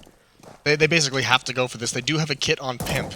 So Hiko and him going to be working together. You see Nico on the minimap. He's rotating around towards mid. He's going to have a great angle, and I don't think there's anything Liquid can do here. They don't have any smokes to block this off. Nico is the insurance policy, and it won't even matter because Lowell gets both kills, 6 HP, and he peeks at the right moment at an off angle. But what an idea from Mousesports as well. Beautiful way to neutralize JDM. They go straight up connector. There's only one player on ramp, and they don't even smoke him off. They just do a nice pop flash from connector because they have no pressure on him. And that blinds JDM, and then he's got a Molotov behind him, and he's got to stand and fight and can get nothing. But this defense from Liquid just crumbles under all the pressure. Any pressure Mousesports applies, and they are just gone. Singular rounds still being picked up by Team Liquid. These have been 2 separate occasions. They're actually going to play this aggressively now as they're on to the eco round, and Elige finds a nice first shot. Unfortunately, Lowell's here, and he's been on fire in this match. Trades it out. Dennis comes in to assist a little bit there on the second kill, but that pretty much opens the ace set again, and they're still going to take it slowly. No reason to overreact on this one. Team Liquid actually did rotate in heavily, but 4 on 3 and going up against just these pistols, it's not a whole lot of reason to worry. Just needs to take it slow to make sure that they don't get knocked out due to the increased mobility that Team Liquid can have with those pistols there. Again, neutralizing the pressure, and Mousesports just slows everything down. They're waiting for the response, and I mean, this is perfect. Speedy's going to spot it. He knows they've pushed. He can continue to fall back. He's got teammates that can come back and support him. He does eventually fall, but there's Lowell. He dropped the bomb so that they wouldn't spot it, and he just gets all 3 kills. He gets 4 in the round. Lowell is having himself a game for Mousesports. 18-3 currently, with the next highest teammate being down at 11-4, so he's absolutely dominating it. And a lot of these are coming down to very important kills, too. These aren't just eco frags like on that last round. These have been like huge entry frags he's been getting for the most part, too, really opening up the gateway for Mousesports to take these sites. Yeah, this is disgusting display from him. So now, I mean, that was the big question. When he was picked up by Mousesports, everyone was saying, yeah, we saw some good things in Penta, but what is he going to be able to bring to the table for you guys? And now we're starting to see it. We're starting to see why Mousesports thought that he was going to be a good 5th, and it's looking good so far here on Mirage against Liquid. Again, Mousesports, just 3 players over towards the A side, a little bit slower pace. Speedy's going to put some soul pressure on mid, and again, I mean, because Liquid isn't choosing to... Oh, Chris J gets a pick from Apartments. Nitro's going to be under a lot of pressure here. Oh, 2 players under balcony. This is not good, but Elige catches one off guard, and there it is. Good trades as Nitro swings out. Lowell now hiding back over here in mid, hoping to try and find someone, but smoke's out in window there. They're not going to be able to spot anything from that spot. It's Speedy and Lowell alone, and they've already lost bomb control here. This is going to be a tough one to try and recover from, and it more than likely should result in a 3rd round from Team Liquid. But we'll wait and see if Mousesports can bounce back. Lowell, good position, but he falls back behind cover there just as he has an angle against Hiko. Speedy, though, once again striking from inside of the ladder room. He's going to find Pimp back over by the window room, and that evens it out now into a 2 versus 2. Molotov, unfortunately, not going to do much against Hiko, but he is taking little bits of damage here and there, hit by a nade. Now down at 40 HP. Lee's not really going to be able to help out with a lot of this here, but he does have a nade waiting. That's the flashbang, and that's going to let Hiko peek out, but he doesn't get any kills. Just brings Speedy down to 12 HP, and now it's only on Elige here. 38 seconds for these T's to get out onto the site. They haven't spotted him by Tetris yet, and he's going to jump up and find the first kill. Now he's got it down to a 1v1. Lowell's got the health advantage, though, and another instant headshot kill from him yields an 11th round for Mousesports. Yeah, it looks great, and you say, Lowell, that's a fantastic one-on-one and a great shot to win that, but what a smart play from the 2 players. Lowell and Speedy, the last ones left, and Speedy's used as bait there. They're just using 12 HP. They want him to just run out into the open and find out for them where Elige is. And Elige gets that kill, and that allows Lowell to just make whatever play he feels is necessary to win the one-on-one, and that's great, great teamwork, because if it goes the other way, if it's Lowell leading the way and Speedy coming in second, that opens the door for a very easy double kill on Elige. So nice play from Mousesports late in the round. Elige trying to sneak out over here towards mid now as Team Liquid go back down into another eco round. He's got the smoke to cover him up a bit here, but not going to be able to make a move anytime soon here with the amount of players Mousesports have sent towards mid this time. He's even got extra support. There's 2 more players in connector. He actually gets up pretty far there, so spot Speedy, but no kills again. Knocked out by Dennis. Only the damage to really go away from that one with, and I believe they realize the other players are sitting here in connector too. So Mousesports are going to pounce here on mid. They'll move in to take control. Lowell spots JDM, gets that kill. He does actually get dinked, so Nitro's in a good position to find a trade, and Pimp tries to get fancy, diving out from the window down into the smoke by underpass there, but it doesn't really work out too well. Speedy just knocks him down. Chris J picking up another one against Hiko, and it's just going to be Nitro and the B-bomb set left alive here in the 4v1. Yeah, there's really not a whole lot he can do, and this is, I mean, this is going to be 12-2 for Mousesports. One last round, and Team Liquid, I mean, they're just getting blanked at the moment. There's nothing going their way, obviously. So, I mean, this has been a really, really tough half just in terms of how Mousesports has played this, because they do get fast-paced and aggressive early on in these rounds. We even saw in the previous one, that gun run that ends in the lull, winning the 1-on-1.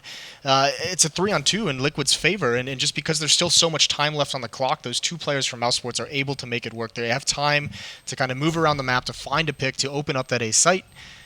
And now Liquid has one more round to give themselves any kind of breathing space they can in the second half. But either way, they're going to have zero mistakes to give in that second half. Nitro trying to find at least one more kill there, but unfortunately gets knocked out by Speedy. So it's another fairly clean one from Mousesports, and obviously money is not going to be too big of an issue for Lowell to rebuy with the amount of kills he has. And of course, I think like close to 11k he had at the start of this round before he buys up. So going into the 15th, they're fully bought up. Team Liquid goes for the double op buy again. However, neither of the oppers are going to be able to get armor behind their buy. Pimp and JDM, both just a flashbang, and for Pimp he gets an extra smoke, but that is it. Nitro Legion, he could go for more normal buys, but we've already seen this double op setup, I think, picked up 2 or 3 times previously, and it hasn't yielded the greatest results. They are going to push into Palace this time, however. They previously only have done this on eco rounds for the most part. We do see Lowell falling back pretty quickly, and Pimp in a great corner position finds Chris J. So they get the 5-on-4 advantage here in the early round. But this doesn't feel like that much of an advantage. There have been rounds where Liquid gets this opening kill on Chris before. I think there's been 2 of them, and they still lose the rounds for the most part. So, I mean, Liquid, they're still not out of it just yet, especially Mousesports with the knowledge that 2 players had pushed into Palace. The map's going to shrink for them, but they're not in bad positioning at the moment. They have control of mid. They have control of upper B halls. And this looks like eventually it's just going to turn into an A-split. It'll turn into an execution more than likely, as the bomb's going to circle around towards A ramp with the team. And then they have Speedy in position in middle to just kind of make a late lurk up connector. Now we wait and see here now for Mousesports to eventually strike. Speedy waiting for his other teammates to push back in from the T ramp position. Team Liquid are ready for a hit in here. Hiko, Nitro, along with JDM, all sitting in position to watch for the usual A hit that we've been seeing Mousesports favor throughout most of this half. But they're also going to have to be able to get both Pimp and Elige over to this A bomb site very quickly, which has been the problem, is the speed of their rotations, and they're very heavily committed to that site. But JDM, he just spotted them pushing in, so they are going to start to rotate a bit early here after they already see just that one player, but one of them already gets knocked down. That's JDM finding the kill into Dennis. Lowell responds, but Hiko underneath of the platform is going to pick up 2 for himself, with Pimp finding the final kill. Team Liquid do manage to chain together a third, yielding us a 12-3 half there. They're not the winner yet, but guys, we are going to be finding out in just a little bit if they will be the winner. Of course, 12-3 certainly looks good for them, but you're going to find out in just a few moments. Stick around, guys, and the second half is coming up in just a bit. Well,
All right, ladies and gentlemen, welcome back once again. It's Team Liquid versus Mousesports, and it's Lowell that leads the charge for Mousesports as they hold a dominating 12-3 half against Team Liquid. Now it's Team Liquid once again on recovery duty, just like when they were playing against Optic earlier here. They're going to have to try and bring it back somehow. Moses, are you confident in that ability at all, or do you think it's going to be a quick closeout here? No, because this is the one benefit you'd say that Team Liquid had through some of these struggles is, on the CT side, which you can get away with having, some some weaker teamwork, just if you can rely on the individual skill of your players, which Liquid has. I mean, they just got outplayed tactically, and now they go into the T side where we know there are doubts about their in-game leaders. We know that the tactical and strategic side of them is not clicking at the moment on T sides. They don't have Peacemaker. They're missing a lot of keys to that offense. And so you got to say, if the CT side is going to be that rough, the T side could very, very well be the same thing. And this was just a disgusting performance as well. I mean, even outside of the tactical outplays, which were very apparent for Mousesports, they put together such a nice T-half. Liquid just didn't even have any fragging power going their way whatsoever. Just like we saw a problem surfacing on the last map. But it does look like, guys, we're getting into the pistol round now of the second half here. Mousesports up once again at 12 rounds here. If they pick up this pistol, it's essentially already over, barring one gun round or so here. And we will wait and see if Team Liquid can find any success. Very straightforward A hit here. 3 in the Palace, 2 coming out from the ramp there. Mousesports have 3 players for themselves to defend this. However, they're going to be the team that takes the most damage. Dennis down to 11 HP, but Nico finds the first frag against Nitro. They'll fall back a little bit. They'll let them take control of the site. They'll let them find the plant. They're going to focus on retakes instead as they try to wrap their players around to better positions. What's crazy about this is that first half is incredible, and we barely said Nico's name. Now he's involved. Can he get any more kills? And no, Elige drops him. They get aggressive towards jungle. That's 2 quick kills for Elige. They have the bomb planted for this side of the map as well. This is looking dire for Mousesports, at least on the pistol round. A good start for Liquid as Hiko gets 1 more, and Lowell is brought down so low, and it's going to be a wipeout. As soon as Nitro goes down, all the kills go towards Liquid from here. It's a nice shot from Dennis, but nothing really coming, so Liquid by themselves a little bit of a lifeline with that pistol round. It's 4-12. They still have a long, long way to go. Liquid a good job of denying anyone from Mousesports being in position to retake by just grouping up like 3 or 4 of their players in mass going in to take down Nico there. Get control of jungle, and then pretty much use those numbers to their advantage, not going anyone else as they go back into the site there too. So nicely played from Liquid. Gets them at least the pistol round onto the board here, but the next response comes in from Mousesports. We've got quite a few deagles on the board, and the upgraded pistols following that as well, with Dennis and Nico being the only ones to pick up armor. What's crazy is it feels like Nico hasn't had the craziest game, and he just gets picked off there, but Chris J also only has 4 kills so far. So, I mean, coming into this, you'd say this is like the ideal scenario for Liquid to have this an upset. Would be Chris J being quiet. Would be Nico not having this massive, impact as one of the world's best players. They have the opportunities. I mean, this is the performance they wanted out of the star players of Mousesports, but Lowell has just stopped everything. If Lowell can develop as like a consistent third option for this Mousesports team, they're going to become a very, very scary squad to face. This round, however, it's not seeming like they're going to be very scary at all. All of them pretty much get knocked out here. And all we have left are the 2 A-site players. That is going to be Speedy and Dennis, who are kind of hiding out over here now inside of the jungle area and inside of the window room, but already losing Speedy. And I believe they know where Dennis is at, so just a bit of a manhunt here to try and take him down. Very clean round from Team Liquid, which is exactly what we needed. It's probably the worst case for them right here. Could have been the loss of like 2 or 3 of their players, which could still happen as Dennis manages to take down JDM at the very least. They've got him surrounded now, and there you go. Nitro's going to finish the job off, and Team Liquid will pick up their 5th there, only losing JDM along the way. Yeah, well, I mean, at least that's the next step in this half after winning that pistol, is making sure you don't lose it, because we've seen that so many times, and especially Liquid in the past has had issues winning those second rounds after taking the pistol. It's been a thorn in their side on many occasions. So now at least they get an easier round. They're going up against only USPs, and Speedy has a Zeus, a taser, if you will. A little bit of fun, never hurt. Everyone follow Speedy. And we'll see if Mousesports can do anything with this, but the read has already come out of it here. Chris J and Dennis have been found. Speedy manages to jump down inside, but we don't see any fun with that Zeus at all. Doesn't even get close. Just gets wrecked. That sucks. That would have been so cool. Elige with 4 kills, though. Nicely done from him. And now we get into the gun rounds. And now the question, how is Liquid going to operate this T side? What are they going to be calling? The train T side didn't look anything special. And that's going to be the scary part now for Liquid, is if they actually have something prepared, if Hiko's going to be able to call his team back into this game. We'll see now as Mousesports still spread out pretty usually here. 2 on the B-bomb site. Having 2 players move out towards Connector that'll watch for early mid-pressure. I'm sure we'll see that split up a little bit here in a couple seconds too, as we already do. Nitro moving in there, trying to punish anybody who'd be hiding against that smoke, and JDM actually spots the player over here towards Vance. Lowell jumping up, trying to see if he can catch 1 or 2 of those players, but that's going to be punished very quickly as the second attempt comes in from Lowell to spot it. JDM's going to find the mark, take him down. And just like many rounds in the last half, they'll have the 5v4 advantage here. Yeah, and they're going to need more of that throughout this half. Nitro now, this Soul... Oh, no, he's got a teammate with him. He's got a leash. So this is that duo. This is that frontline duo for Liquid that's been so effective for so long, that's made this such a promising team. And actually, Nitro spots Chris out in Connector. He's trying to keep him boxed in, but he can't find a way to actually punish it. There's the peek from Chris J. Him and Elige. That's a firing squad. Now going up towards Catwalk. Speedy can only get one. Nico on the flank, though. Here he comes around the corner, but Nitro shuts him down with a quick headshot, and it's just Dennis in a 1-on-4. Dennis, unfortunately, can't really do anything at all, so the best he can hope for is to position at an exit and try to find at least that finishing frag there onto Nitro. 1 or 2 bullets will do the job against him, since he was down at like 6 HP, so they at least find that kill, but anything else, unfortunately, is going to be a bit in the realm of fantasy here, so he needs to try and fall back and save that rifle for the next one, as this is most certainly going to be a 7th from Team Liquid. They're keeping it together, still have a lot of room to go here to actually recover and make this comeback a full reach up to the 12 rounds, of course, but they're on the way. Yeah, a great opening pick from JDM, hitting that jump shot, and then the catwalk play from Nitro and Elige. So smart, so patient with it. Those two work together extremely well, and they have in the lifespan of this team. But they're going to need more. They're going to need more opening picks just like that. That has to be a consistent feature for this T side for Team Liquid as they try and close this gap. Good start winning the first gun round. They're going to have 1 M4 to go against on Dennis. And the rest, I mean, it should be maybe some upgraded pistols, some utility, but it shouldn't be too big of an investment from the Mousesports side. We'll see that now coming in a moment, as also Team Liquid will just rebuy with no problem for those guys. And there you have it, just the Deagles coming back in for players like Nico. Speedy's got the Zeus kill. Guess he really wants that kill with it then. I mean, why not? That's that would be excellent. I mean, that's just like shaming. That's like the psychological warfare. Nice shot from Elige. He's starting to come on a little bit here in this game. He had a decent first half, all things considered. You know what he could have done with the successes they were having. But here on the T side, he's doing a great job in these first few rounds with mid control. Speedy may actually be able to find that Zeus kill this time. He's poked out a moment there, so they know he's inside, but I don't know if they know he's got the Zeus here. So we'll at the very least get the range to try and pick up a kill with this one. But Nitro playing it back right now, trying to see if they'll get him peeking out from the angle. Everybody actually on Team Liquid a little bit hesitant to push it. There's the flash, and oh no, completely misses. Tries to leap out of it, but only leaps himself into the wall where he's going to be dead. Speedy being taken down by Nitro. Hiko finding the kill against Nico, and just Lowell actually hiding in that bit of a sneaky spot for the site, but Hiko manages that as well. Takes him down, and everybody on Team Liquid stays alive through that one, as they sit just 4 away now from tying this one up. It could have been so epic. I like the idea from Speedy. Op out again on Chris J, and I mean, this is a very strong buy out of the Mousesports side. A lot of utility. 4 Molotovs, they've got 5 smokes, they've got 3 kits, so good on them, and Liquid has pretty much everything that you could want for on a T side. And this time it's going to be 3 players towards mid. It's going to be Pimp in the upper B halls, but Chris J is going to be the first one. There's a flashbang. It doesn't blind him completely, and actually, I think that was Nitro almost wandered right into his crosshair, so gotta be careful. And actually, this is good mid pressure from Mousesports. Nico there with an M4. Chris doesn't take that first shot. They do spot him in Elige, spamming through the smoke. He gets picked off. Good find from Chris J. Finally getting back on the board now. Certainly very, very low compared to the rest of his teammates, but picks up the kill there. Then got the numbers a little bit back over here by mid, and he's spotted way more than just that one player, too. He knows there's a heavy presence here already, so they can try to sort of account for that one here and try to get ready for the pushes that could result from that one. Team Liquid, though, falls away from it for the most part. The player in Underpass is going to go back over here just outside of the apartments, and he's going to be grouped up by Hiko there. That's Pimp playing with him. They're going to line up with the bomb carrier there, so that'll be Pimp, JDM, and Hiko all getting ready to possibly push into the apartments here in a moment. And then Nitro going to lurk his way over there towards the cat, so it'll definitely be a B hit here, and that shifts all the presence over towards Speedy and Lowell. Try and hold the line. Obviously, the B hit needs to be successful, but Nitro's in such an important position to see what he can do here when the rotations start coming in, because actually Mousesports has cheated over towards the A bomb site. These 2 players at B are very, very isolated. That's Lowell and that's Speedy, and they've got a lot of defense to do. Now we're starting to see Nico kind of cheat out of window room, and these Molotovs are buying time. There's the jump. JDM spots it over the flames, but can't get the kill. But that's okay, because at the moment, I mean, all that Mousesports knows is here is the Opper.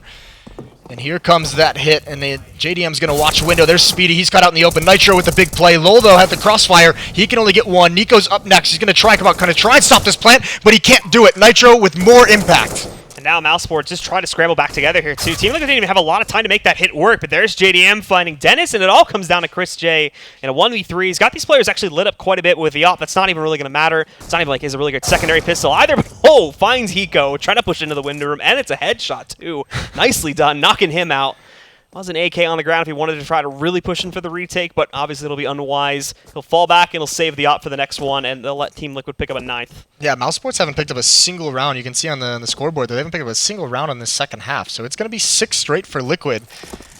The question is going to become, because we didn't see a timeout from Liquid in the first half, will Mousesports call one? Will they say, okay, before this gets out of hand, let's have a timeout before this next gun round? But either way, I mean, Chris J saving this up, that's a big deal because we know with his impact, and there's the pause, there's the tactical pause out of Mousesports, but we know with the AWP in his hands, Chris J can single-handedly win this round. It's just, you know, as we mentioned at the start of this half, he's had a quiet game. He's only got 6 kills. This is a very different Chris J than we saw, you know, at E-League last week where he just dominated everybody. NiP, for the most part, really hasn't had a huge effort so far in both halves either, as we saw him come out with like 1 or 2 kills in the pistol round and maybe a couple random frags here and there, but for the most part it was all low in the first half, and even he's gone quiet now in the second half too. You've really only seen him picking up 1 or 2 instances throughout the course of the half so far. He's got a completely different tone so far on the CT side. Well, I mean, the interesting thing about that is normally when you have a player in the first half on T side go off like that, you say, okay, CT side they can kind of avoid him. He can't really dictate where he wants to go necessarily. I mean, this last round they went right at Lowell and he gets 1 kill and then he's traded off. So, yeah, having a little bit of a tougher time. It just seems Liquid on this T side is much more confident. Good trades. I mean, you could see kind of the game plan for this team Liquid is guys like Elige, guys like Nitro leading the way with the rifles. They're setting up. They're getting JDM in a good position for him to just get, he's got an opening pick that last round.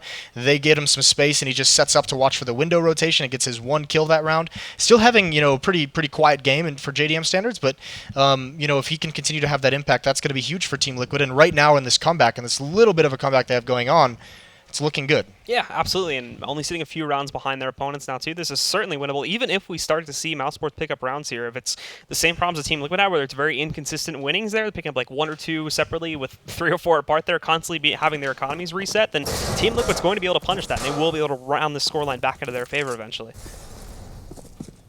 Well, it's a force buy from Mousesports. The UMP on Nico, 2 Farmless behind, and I mean the only reason they're doing this is because they have that AWP on Chris J. He has that AWP. He's going to be looking to find something with it. He's in the ladder room, and actually, I mean, this off angle, he could be able to grab 1 pick. Nico's going to pop flash himself through this smoke, so he's in connector now, and Chris J completely blocked off at the moment. So you can see they want to have some aggression on mid. They want to have control of this. Chris J, there's the pick. Elige gets boosted up, but he's right into the op.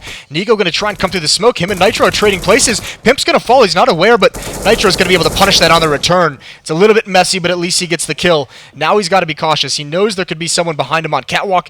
Dennis is going to be the first man on defense. And Dennis is waiting for these players to push in from Palace too. Already looking at them, but Hiko destroys Dennis. Takes him down right from the beginning of the hit. There is a response from Chris J, however. He's still fragging out with the op currently. He's picked up his 2nd kill now. And now we wait for the rest of the team, because that was the bomb that came in first from up top there, too. So the trade from Chris J has now just isolated it out in the open. They don't really have any utility either, and they just spotted that 2nd peak. But JDM, another one from Palace. That's going to bring down Chris J. Nitro from up on top of the steps finds the 2nd one. It's all on Lowell. He responds with the 1st, and he gets the 2nd one instantly. Lowell, these headshots are absolutely insane. And that's finally going to put Mousesports on the board in this half. The pre-fire at that angle, expecting that peak. It's brilliant. Nicely done from Lowell. What heroics from him. 25 and 11. We said he was a little bit quiet in the second half, but huge kills. But it's Chris J who gets them there. A couple nice picks from him with that AWP, slows things down. And Lowell in a really, really nice position to win that 1-on-2. So 9-13. The danger now for Mousesports is Chris J is going to have no problem buying that AWP again, and obviously they're going to get that in his hands, but the rest of the players are going to be weak. It's going to be Famas. It's going to be those UMPs. So if Liquid's able to reset the Mousesports economy here, that's almost just as effective as just winning all these rounds straight, because it's going to be 2 easy rounds to close the gap. It's going to have to be a double save. I believe we go into the pause now from what we can assume would be Team Liquid, but should be opening up in just a moment here. As the pauses are quite short, of course, with the new rule set. Team Liquid, of course, having no problem at all rebuying into this as they roll with the same strength that Mousesports had into the first half. They are chaining so many of those rounds together, and unlike Anti-Ecos and whatnot too, with them being so successful, not really losing as many players as you would sometimes expect, their economy is sitting very strong, with most of the guys that had to rebuy sitting at like 10K right now. I mean, this is just incredible, because at this moment I thought Liquid was in a lot of trouble, because JDM had all the utility. He had 2 flashes and a Molotov, but he was stuck in Palace, so he had to like fight his way out, and he actually just wins a straight-up duel with Chris J, which is nice, but unfortunately we didn't get to see those shots from Lowell. But disgusting performance from him at the end there. So Liquid trying to get right back onto the board, trying to keep the economy of the defense shattered, and it's going to be mid-control. Mousesports switching things up. They want to try and catch Liquid off guard, and they're going to do it. They're all blind, but JDM saves it. Nico falls. Speedy's the next one, getting aggressive with this flashbang, and he does. He finds the leash. There's more coming. He gets Nitro as well. How is that not traded? JDM, he's got to do a little bit more, but it falls into a 2-on-2. And Hiko, the eternal lurk, he's not going to be able to find Chris J. The op has the angle, and JDM with 1 minute and 20 seconds, he's going to try and book it to the B bomb site, but this is being read perfectly. They're already rotated over there. You've already got Chris J in position, who's really come alive in these past couple of rounds. Lowell waiting back outside from mid in case he decided to take that round on the counter and really just head into mid, but the smoke doesn't even work. Chris J spots it immediately, knocks him out, and that is going to be the 14th round. All of a sudden, the comeback doesn't look so strong anymore, as Mousesports are just 2 away from closing this out, and Team Liquid's money is running low very quickly. Again, really good play from Mousesports. It's so easy when you have a mid strategy called like that and you lose your first player on that aggression to just call it off. To say, okay, we lose that initial battle, let's just try and fall back into the bomb sites. That can put you in an awkward spot if you're trying to fall away, but Speedy continues the pressure, somehow gets 2 kills there. I'm not quite sure how he wasn't traded out, but it's really, really nicely done. Team Liquid are still going to go back to that top mid control, however. Nothing coming in from the underpass. They still keep, I believe it's Pimp, a little bit closer to the apartments there, watching out from that angle. There is the option for it later on, and obviously this didn't really work out great for Mousesports. They did end up trading it in their favor, but still they lost a lot of players when they pushed it aggressively mid in the 23rd round. So this time, they're going to avoid it. They're going to hold back a little bit here. They've got Nico hiding in the connector itself, but there's a lot of pressure looming on the outside of it, and he will not want to get aggressive, as that could lead to his death very quickly. That's dangerous as well. Lowell pushed up, so he's going to have a lot of information. He can also have a quick flank if this does turn into an A-hit for Team Liquid. At the moment, though, they're content with this mid control. Nitro, a little bit of a distraction. They've only got 1 smoke left. That's on Pimp. So they have 1 smoke, 2 Molotovs, and then it's all flashbangs from there. And it looks like Liquid is going to fall back into a B-hit. Fortunately, oh, there's a nice peek from Nico. Nitro not expecting that whatsoever. So mid presence gone. There's nothing to cut off rotations. There's nothing to come up catwalk as well. It's just got to be 4 members of Liquid taking this B site through the halls. Lowell had fallen away, so he's not in that position pushed up anymore, but they do spot it, of course. They're playing it back passively. Speedy takes the first contact, but it's a wide swing. Easily punished by Pimp. Lowell's not really in a great spot either. Gets 1 and done. JDM catches Nico somehow behind that smoke. Nicely played from him. It's a 3-on-2, and he almost is able to spot this player. Oh, he actually does, but unfortunately he's off the mark by just a little bit. Chris J's going to survive. They know he's on the way, but another missed shot. However, Pimp back by the bench lines up the headshot perfectly. He does take a lot of damage on the trade from Dennis. Down to 12 HP, but now Dennis is alone in the 1v3, and all he's got to get back out onto this side are going to be flashbangs. It's looking good for Liquid to stay alive for at least a little bit longer here, unless Dennis can pull out an absolute miracle. Both the flashbangs are now gone. Using one of them here. Still has 1 more to use, but obviously, with the odds stacked against him, decides to fall back and get out of this site to save the rifle. Yeah, I mean, when Liquid went in a 4-on-5, great trades, obviously. I mean, JDM perched up like that, but Pimp with 2 big kills here in this round. Also, I mean, they almost get caught off guard by Chris J just coming through the window very, very quickly once JDM misses that shot. So, very good find from Pimp to be able to peek that once he's spotted in the site. And it's 14-10, so it's not over. The money for Mousesports is shattered. I mean, Dennis is going to have this M4, but around this M4, they can't buy anything. They can have some upgraded pistols, but this money bonus is going to be reset. So, tough spot for them. Team Liquid, of course, still strong in their own by the lead that they managed to establish as far as this half is concerned many rounds ago. But Mousesports sitting thin, they decide to really not buy at all. Everybody full saving with the exception of Dennis's save. And we will see Team Liquid continue on the same path that they've been using for most of this half, which is that top mid control. 3 players pushing out for it, keeping Pimp inside of the back alley there leading up to the apartments, and then the bomb just being held around the corner from T-Spawn. For now, however, there is a player on Mousesports getting a lot more aggressive inside of the palace this time. Nico's already pushed all the way forward, and they're looking to hold the control over here by Connector in the window room. They've got a lot of players in here, but also a lot of players rotating over towards B. Currently, 3 of them starting to push in from that angle. However, that may not be completely wrong, as everybody else has fallen back from top mid. They go into the back halls, and they're getting ready to start to push towards the apartments currently. Yeah, this is going to be very interesting. A really good call. And actually, I mean, JDM spots one in Connector, and that is Chris J, who's now just pushed up mid. So it's going to be a fast flank. Dennis is here with the M4. This actually could be a nightmare for Team Liquid. They spot 1 USP. Speedy down low. Everyone just wants to bait for Dennis. There's the first kill. How much more can he get? Switches over to the AK-47. 1 more for him. Can't get anything. Finally, Nitro silences him. 3 kills for Nitro, taking up over this B bomb site single-handedly. And now the flank's going to come in. It's JDM with the op. And it's looking like he was going to be a free kill, but that's a sick peek. Gotta just buy time for the rotations. Flashbang out Nico. He's going to go for it. Finds it with the USP. Now he can pick up an AWP, and he might just want to save this. He might just want to try and give away if Hiko's not going to give him a kill here. He's got the tight angle against Hiko, though, so I was hoping he could catch him, peeking out a little bit there, folding back to bench. Won't happen, though, and you're going to be right. Smarter to just fall back and save in this situation. Keep that alive for the next round where they're going to be buying regardless. Gives them a little bit of a boost there. And for Team Liquid here, they continue to crawl back as they've restored the 3-round disadvantage that they had just a few ago. I don't think they're going to buy in this next round. I mean, the op throws an interesting wrinkle into it because the last time they were able to save one op on Chris J, they did buy around it, but I'm not even sure they'll be able to have, you know, the level of utility and arsenal that they had in that one.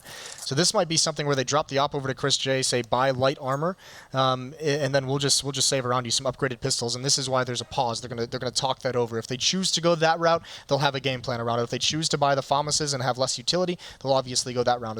They'll be able to talk over what they want to do in that situation as well. They got quite a few of the players from Team Liquid sitting down very low, though. You got JDM and Pimp down at like 1900 or 1400, and Elige and Hiko inching around 2K too. So if they could drop it here, they could definitely knock Team Liquid out of the game and try to secure the match right here with the force up. But that is part of what needs to be discussed now, as they're in their second and final pause of this half. This is a crazy comeback considering the Liquid we saw in the first half and the first map earlier today. They've really picked it up on this T side of Mirage. Had some opportunities, Mousesports not being able to lock things down after a big first half lead, but I mean it is, you know, it goes back to what always made Liquid an interesting team in the North American region was that duo, that Nitro and Elige, and in recent times it's been all about Elige, and even Simple when he was in the roster, and even JDM as a high profile opera coming into the squad, but it is this kind of tried and true, this classic duo that they have in the roster, that front line that is leading the way here. Their presence in middle, their pressure up catwalk early on in this half was a big reason for their success. Elige and Nitro both getting huge impact kills when taking over bomb sites. So those two putting in a very, very solid effort for this Liquid team. And they've brought it back, of course, and there hasn't been a lot of change-up so far from the Team Liquid side. Like I mentioned previously, there's been, for the most part, a lot of the same general type of play from Team Liquid, and once again, we're seeing the exact same thing. 3 of them moving out towards top mid early. You still have Pimp creeping out over there to the edge of Palace, as he usually does. This time, I think the only real difference is they've sent Hiko over here inside of the Palace area there, waiting for players to push in. So that happened on the last round, and that did screw them over a little bit, but as they move in, there's Hiko finding the first one. He actually didn't spot Chris J, so he is going to catch the trade, and that's another big gun going into the hands of the members of Mousesports now, after they did decide to go for the full save on this one.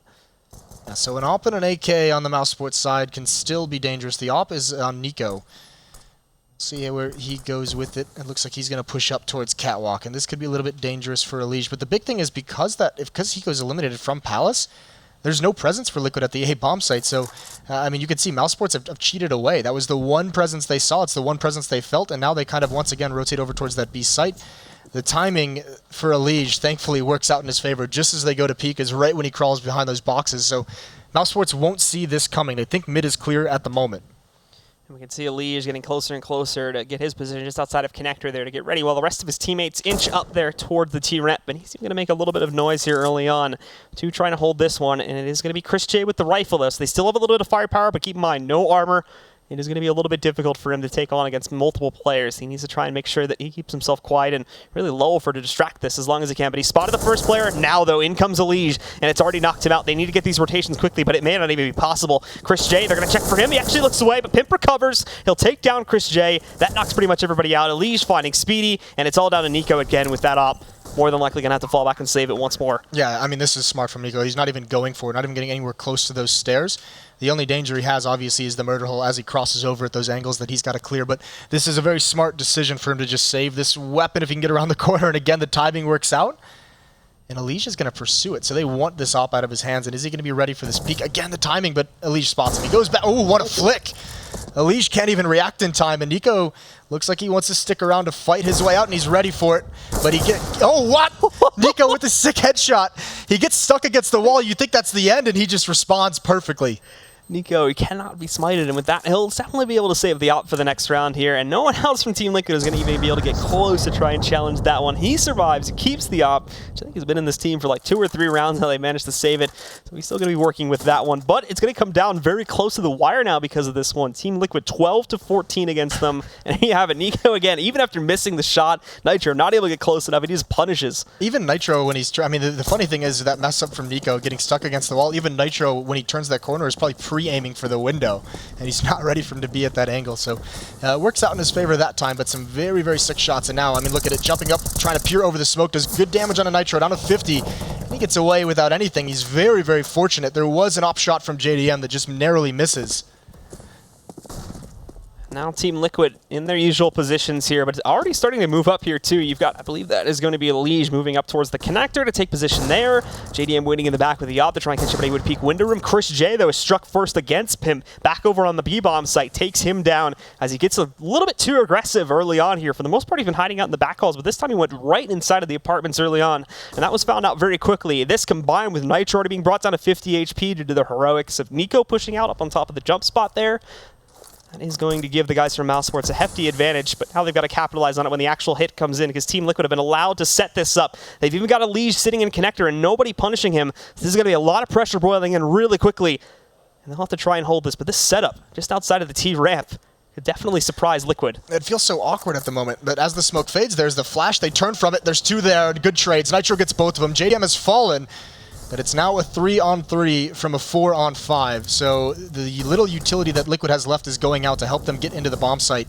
Lowell's going to be in connector. He's going to be a danger, but it's Chris J here at the moment. There's nothing to block him off. They've got to find this kill, and there it is. Nitro with the third. He is traded off. Speedy, and he gets Hiko as well. It's just down to a Liege. And he knows where Lowell is, but he doesn't have a whole lot of time. There's 15 seconds left, and he can't even win that fight. Lowell comes up huge once again, 15-12, Mousesports on match point. And that's going to bring them up nice and easily here. And also, not only this too, but I was worried a little bit there for a moment about the money being a problem for them to rebuy into this one. With Chris J sitting at 78.50, that should allow him for to toss over a gun towards Dennis. And these guys are going to be fine with that one, despite the loss of 3 players in that last round. They're sitting good. It's actually Team Liquid that have finally run out of cash here. And look at the downgrades they're going to have to work with. Liege and Hiko going over to Galil's. JDM is able to get it off, but no utility behind. It goes for the light armor buy. Pimp is able to get an AK, but the same thing. And Nitro doesn't really get the best utility set up either. So these guys are going to have to go directly for the hit. Moving in, it's a little bit of a battle there over by the apartments, but nobody hits anyone. They just spot each other and quickly back away. Pimp gets away with one. They catch him off guard. They surprise him there with a little bit of a boost. So the op had a chance to ring out and find an opening kill, but it doesn't work. Nico now again peering over smoke. Massive damage onto Liege, down to 6 HP. That's a big time player who basically has to play so passive. Even Nitro taking some chip damage as Nico falls away. So good damage dealt with no kills. And now with all that intel, with all the players they see going up catwalk, at least 2, you can see a cheat for Lowell over towards this B bomb site.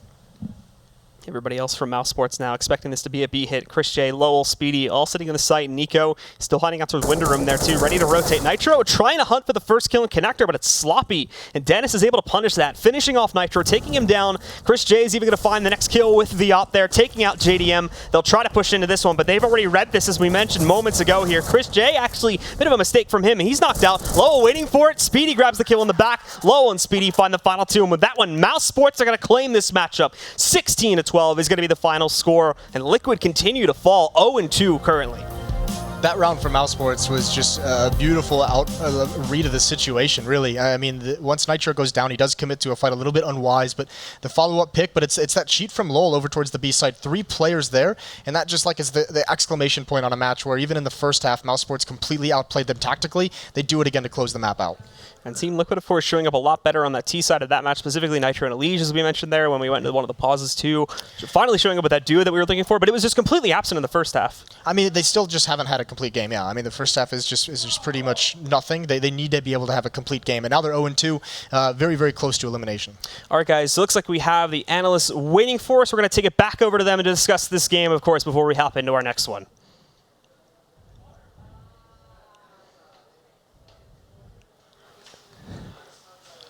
All right, I think we're on. All right, hello, welcome back to the analyst desk. That was Mousesports making a whole lot of noise, raising the roof here. I really like how intimate it is, just standing here listening to their communication in English. It's really cool. Yeah, you don't always get that as well. I mean, because especially when we're at European tournaments, it's very rare you actually get to hear the English comms. Yeah. Of course, North Americans do it much more, but Mouse, they are loud, they are rowdy when they pick up these rounds. Yeah, could you catch that at the end, the tail end?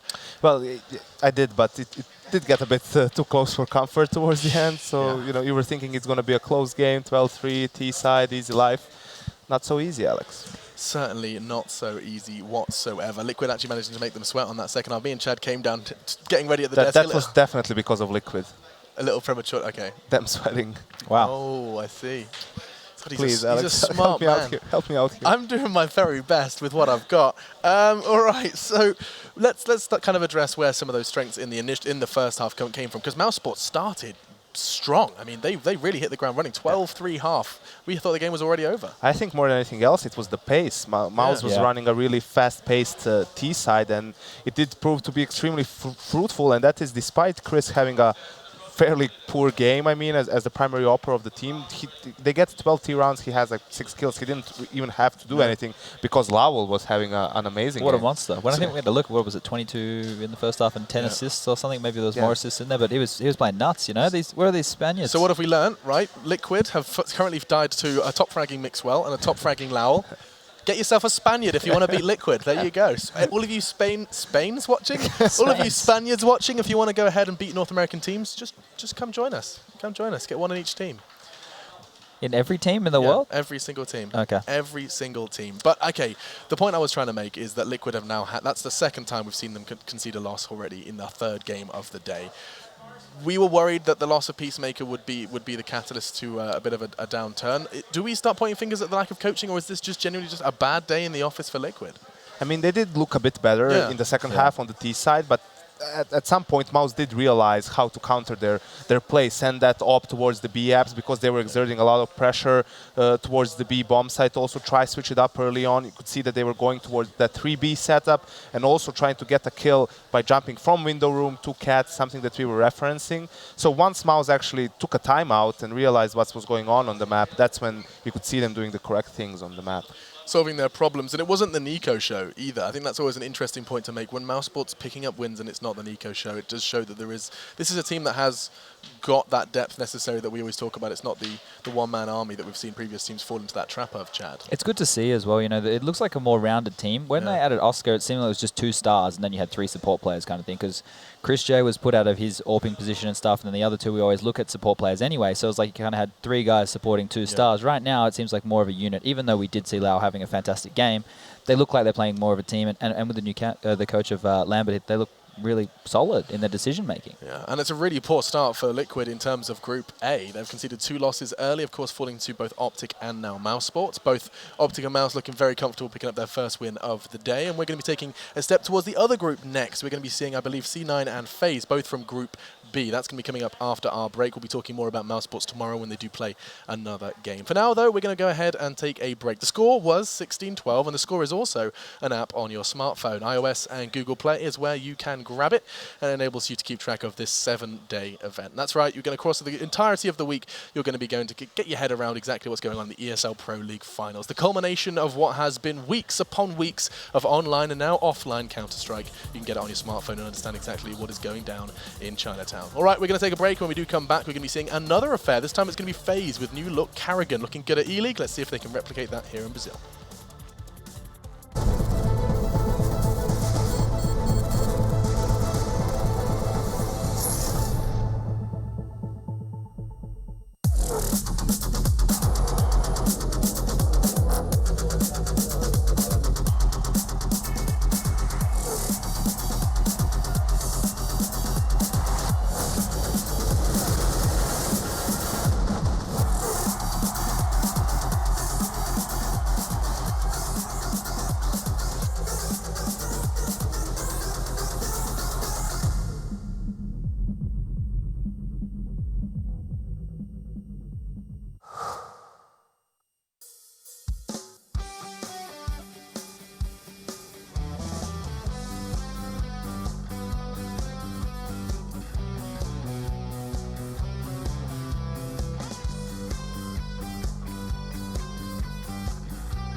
The Mountain Dew League is definitely the biggest thing that's giving us exposure, and that's basically what this kind of league does.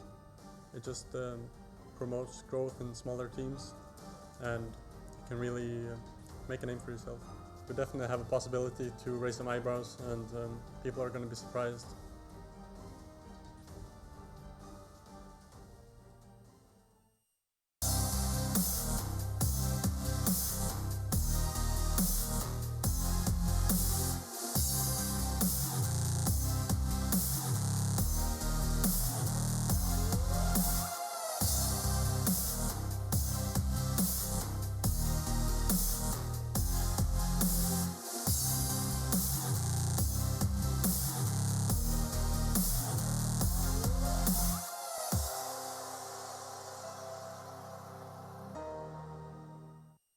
This is the galaxy's easiest meal. And this is the galaxy's easiest race.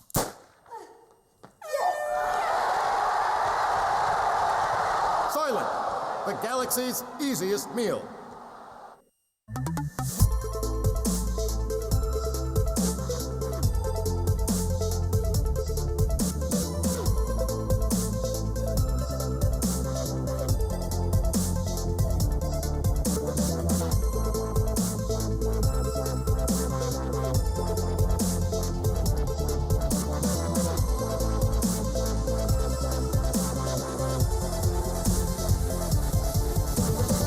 Get your team apparel now at shop.eslgaming.com.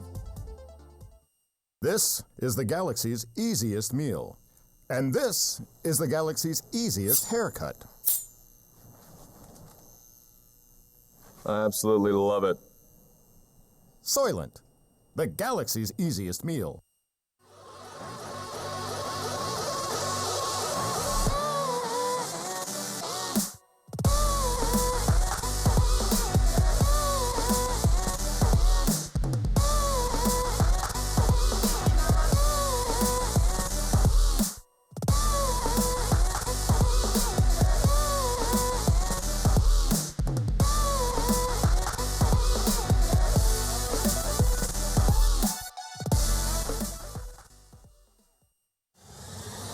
He's going to get the one kill in that bomb coming onto the zone. FNX has to stay up. He gets the triple FNX.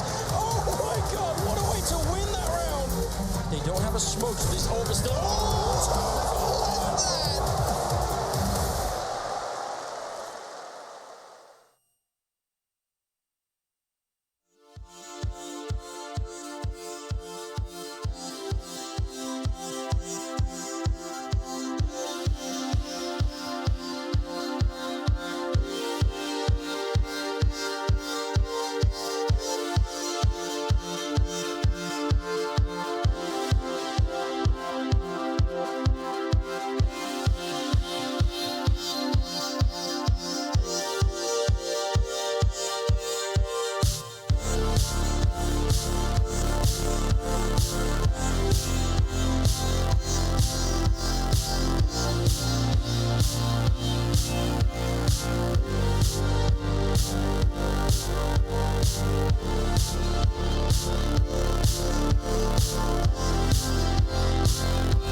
ESL Pro League is brought to you in part by Soylent, Xfinity, Logitech G, Pay Safeguard, The Score Esports, Mountain Dew, and ESEA.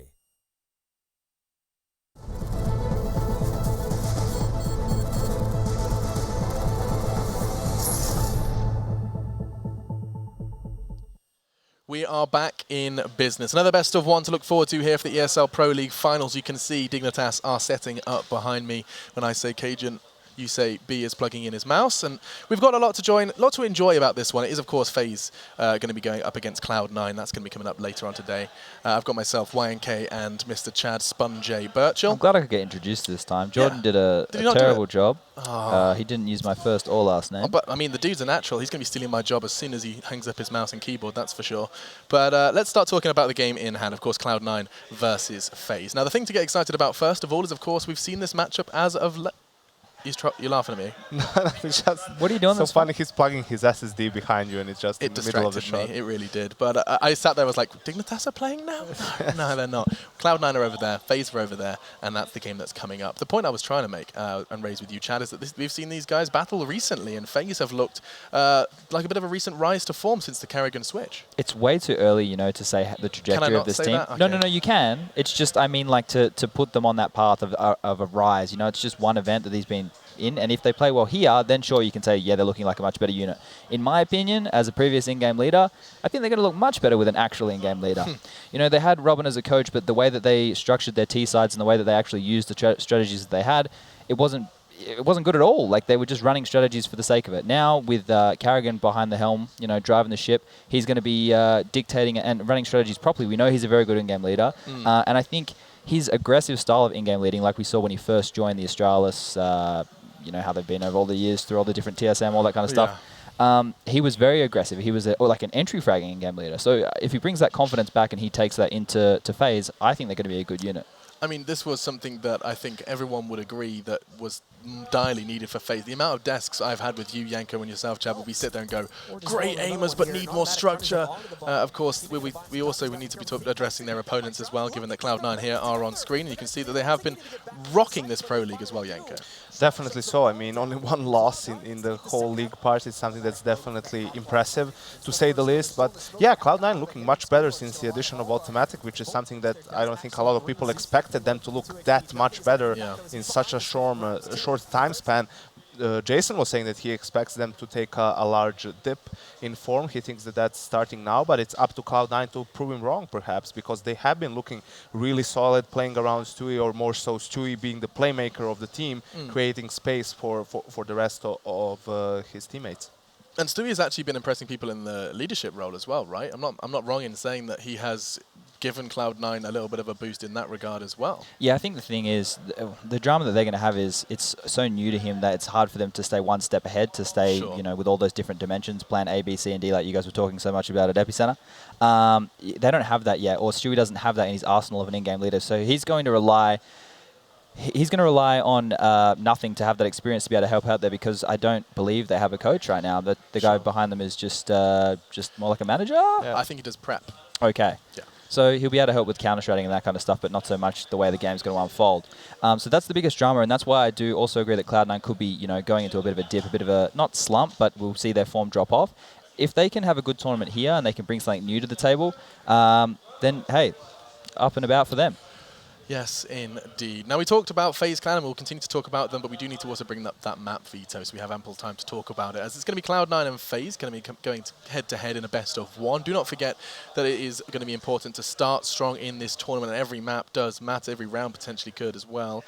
And so Overpass has been removed by Cloud9. Following that, we see FaZe go to remove Train and Cobble. That's the first half of the vetoes. Is FaZe undefeated on Overpass? I think I was reading a stat about that somewhere. Which is completely ridiculous, considering that before they added Alu, they played the map once. Yeah. And that's it. And I remember when we were doing Pro League as well, I was saying when Overpass got through, I'm like, this must be a mistake from FaZe or something, because they never played the map, but they obviously have started practicing it, because they've been beating teams who are, you know, household names on Overpass.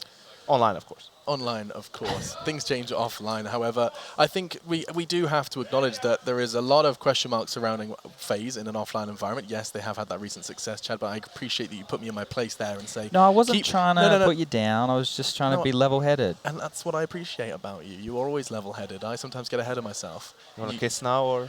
Honestly, maybe later. Yeah, we'll see. You see, his accent's kind of rubbing off on me. I just said later. Later. Thongs, bloody hell. Cobbo.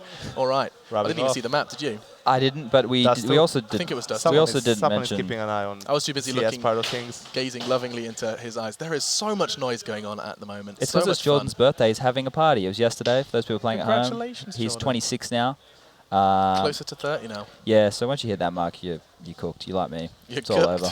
Yeah. Could you define cooked for everyone at home? Finished, done. Okay, cool. Yeah. I mean, it makes sense because I guess when you... I don't mean player-wise. I just mean in life. You know, just in general. As a player, Jordan's fantastic. He is indeed, and you can see him there alongside Shroud, Stewie, Scar, and Automatic. Alongside them, of course, for FaZe Clan, you have Easy, Alu, Jacob, Keo, and Rain. No, you don't. Yeah, replace Keo with Carrigan. Yeah. Just replace the Ks, the K names, and that's how you're rocking. It's going to be exciting to see both these teams on Dust 2 if Yanko's correct, because you and I both weren't looking at the screen. It is Dust 2. And what's interesting about Cloud9 is that Stewie is the in-game leader of the team, but he's also the one that has the most entry kills for the team. I mean, at least he had in the online part of Pro League. So that tells you how big of an impact he has, on how key he is for the team to perform well.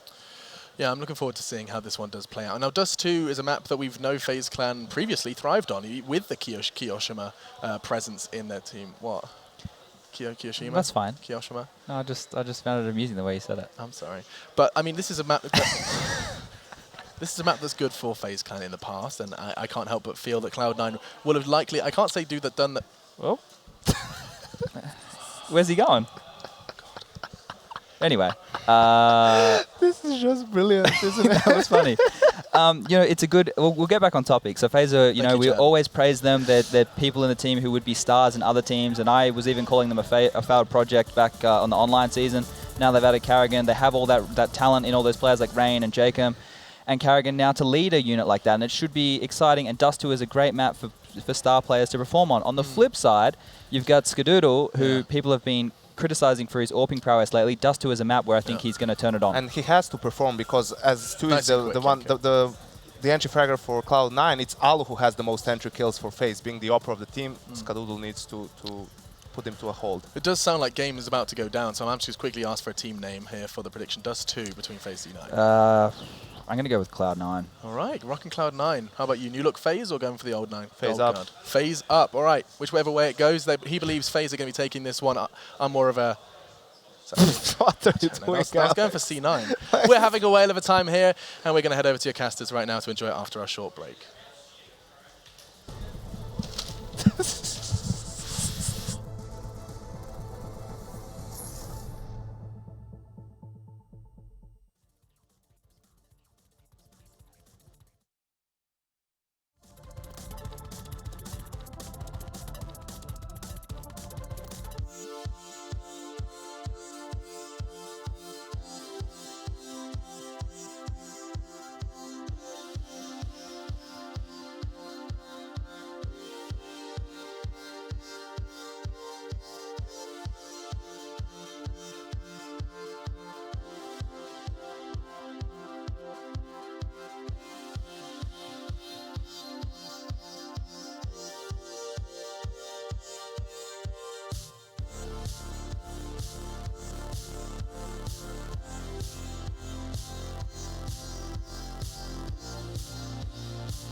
ESL Pro League is brought to you in part by Soylent, Xfinity, Logitech G, Hey Safeguard, The Score Esports, Mountain Dew, and ESEA.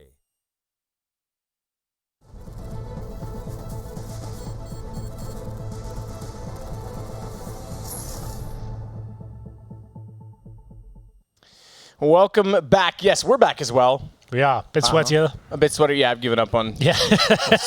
We both have given up. What happens is it's hit the point where the headset just messes with it no matter what I do. I've got a nice shine. So it looks fun off camera, but on camera it's a disaster. Yep. Well then. It's a bit like our career. No, we're going to be all right, I think. Actually, on camera we're not bad. So when we're off camera that there's issues, I think. FaZe versus Cloud9. I think that's the game it is. Yes. It is. Kerrigan.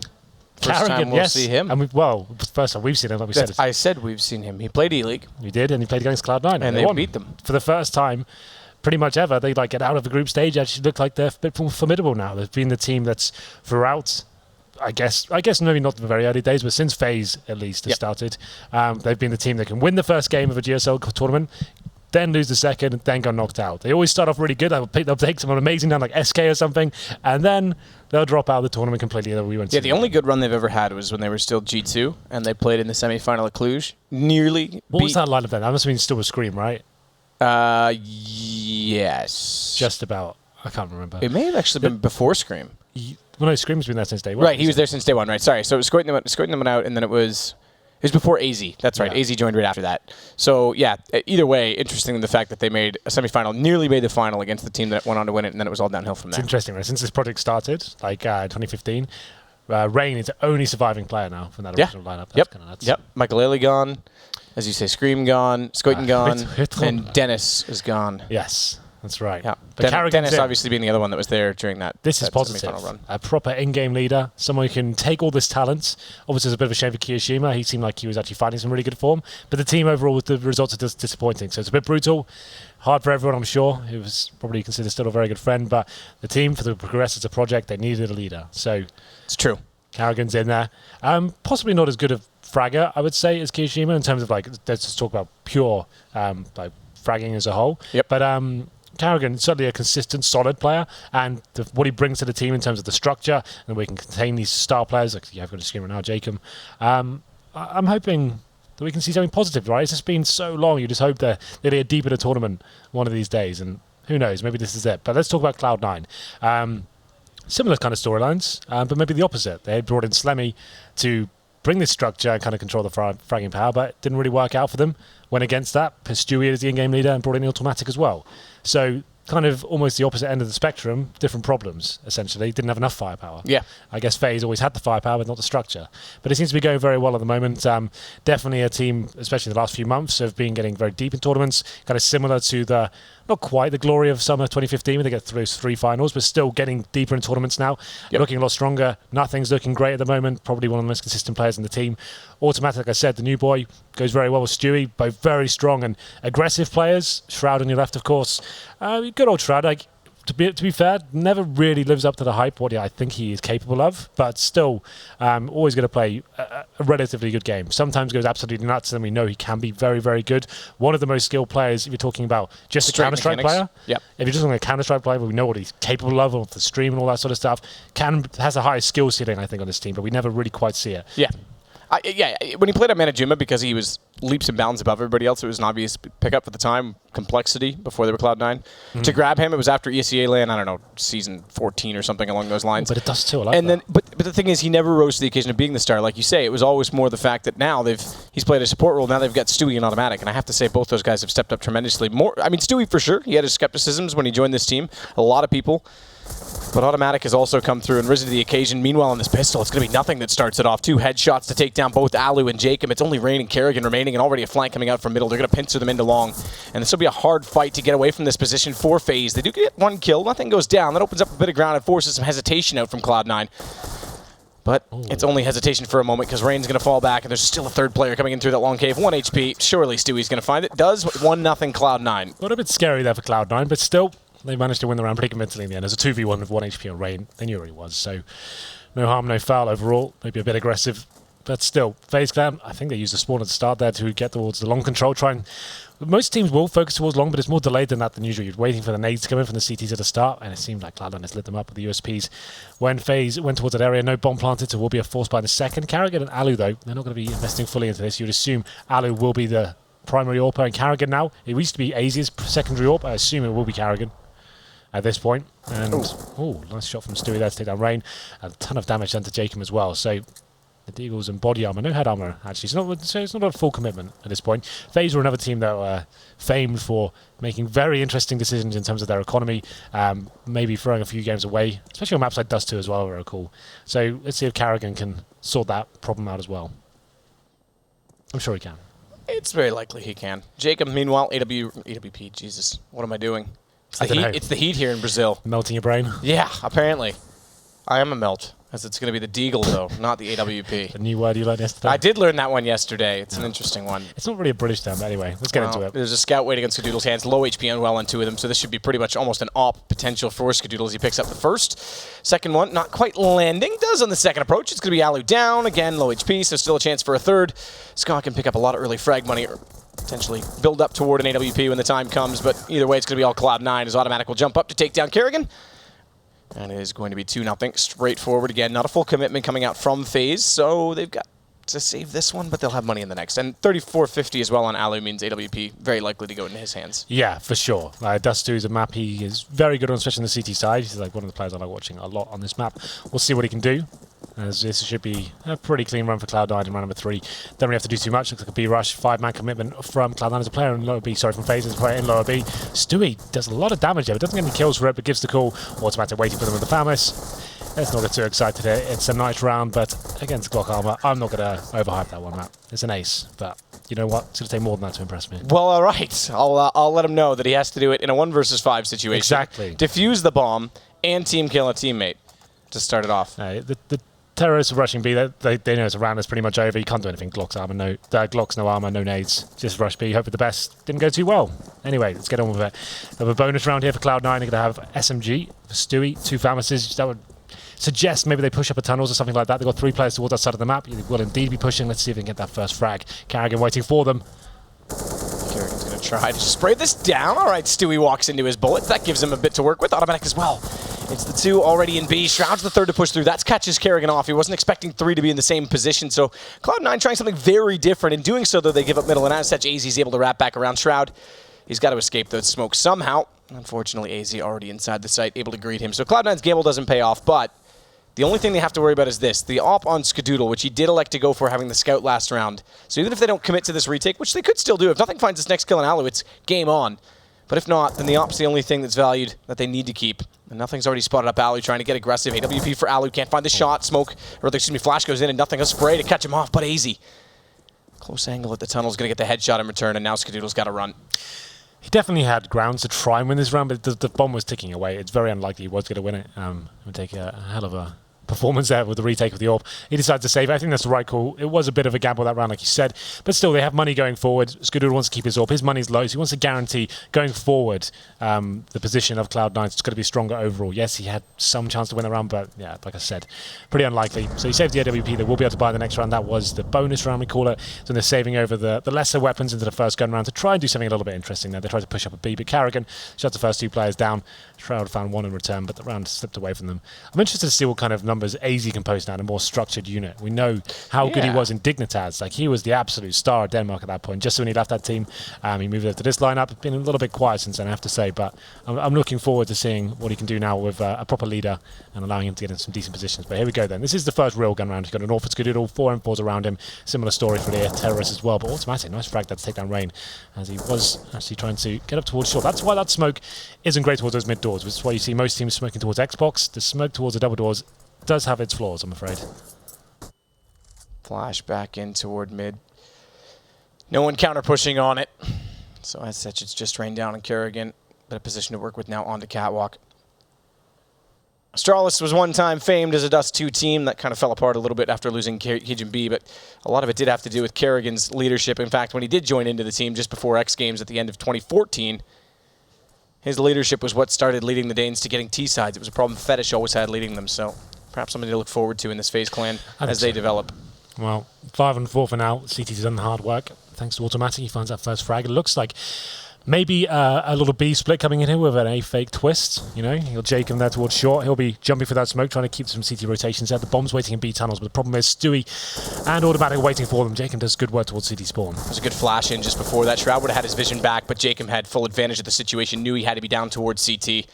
Automatic falling, and Jacob's going to just sit back and watch rotations as well, but that does remove him from the action over at B. And it's only 2 players going inside the site to try and take it away from Stewie. It's Alu with an AWP, though, and that all too easy, I'm afraid. That'll give up the site bomb to go down. Rotation's coming over. Jacob's got the information, but nothing good read. Knew he was down there still. Knew he dropped in and catches him off. So 2 versus 2. Alu. Thanks, bro. Don't even let me finish my sentence. Cuts off nothing again, and it's going to be Skadoodle with his op. Yep. Saved it last round. As Setch doesn't really have grounds to walk on in this one either. I like the recovery from FaZe Clan, though. It's actually a nice, calculated approach for them. They lose that first player. They get some short control as well. Try and sell. That's going to be a mid-split coming in. They smoke towards CD spawn. Jacob's ready on short. Kills a player waiting for them on the other side. So that's actually a really nice way to recover. And they manage to get towards B. Alu, good awareness. Takes down Stewie at the back of the site there. Once that kill's found, round's pretty much over. Skadoodle has to save the orb once again. 2 in a row now for FaZe after losing the pistol. Coming together nicely. That's an impressive round for them. You can see the influence of Carrigan coming into this team already. It's looking good. So let's have a look at the money for Cloud9 after losing 2 rounds in a row. Saving the orb, I don't think they'll force into it. It's not really worth it. Dust 2 is one of those maps, just as some PD50s and orb. As long as Skadoodle's assertive and he knows what he wants to do, that's always been a problem for him. He's like, I think it's quite well known at this point that like, when he was playing with Sean and stuff, he had to be told exactly what to do. He never really had that killer instinct to kind of determine what he wanted to do and have the confidence to kind of bring that to the table each round. But in these kind of rounds, you do need that to maybe step up. What's he going to be doing here? He's actually going to be towards long. Is he by the pit? Oh, Stewie.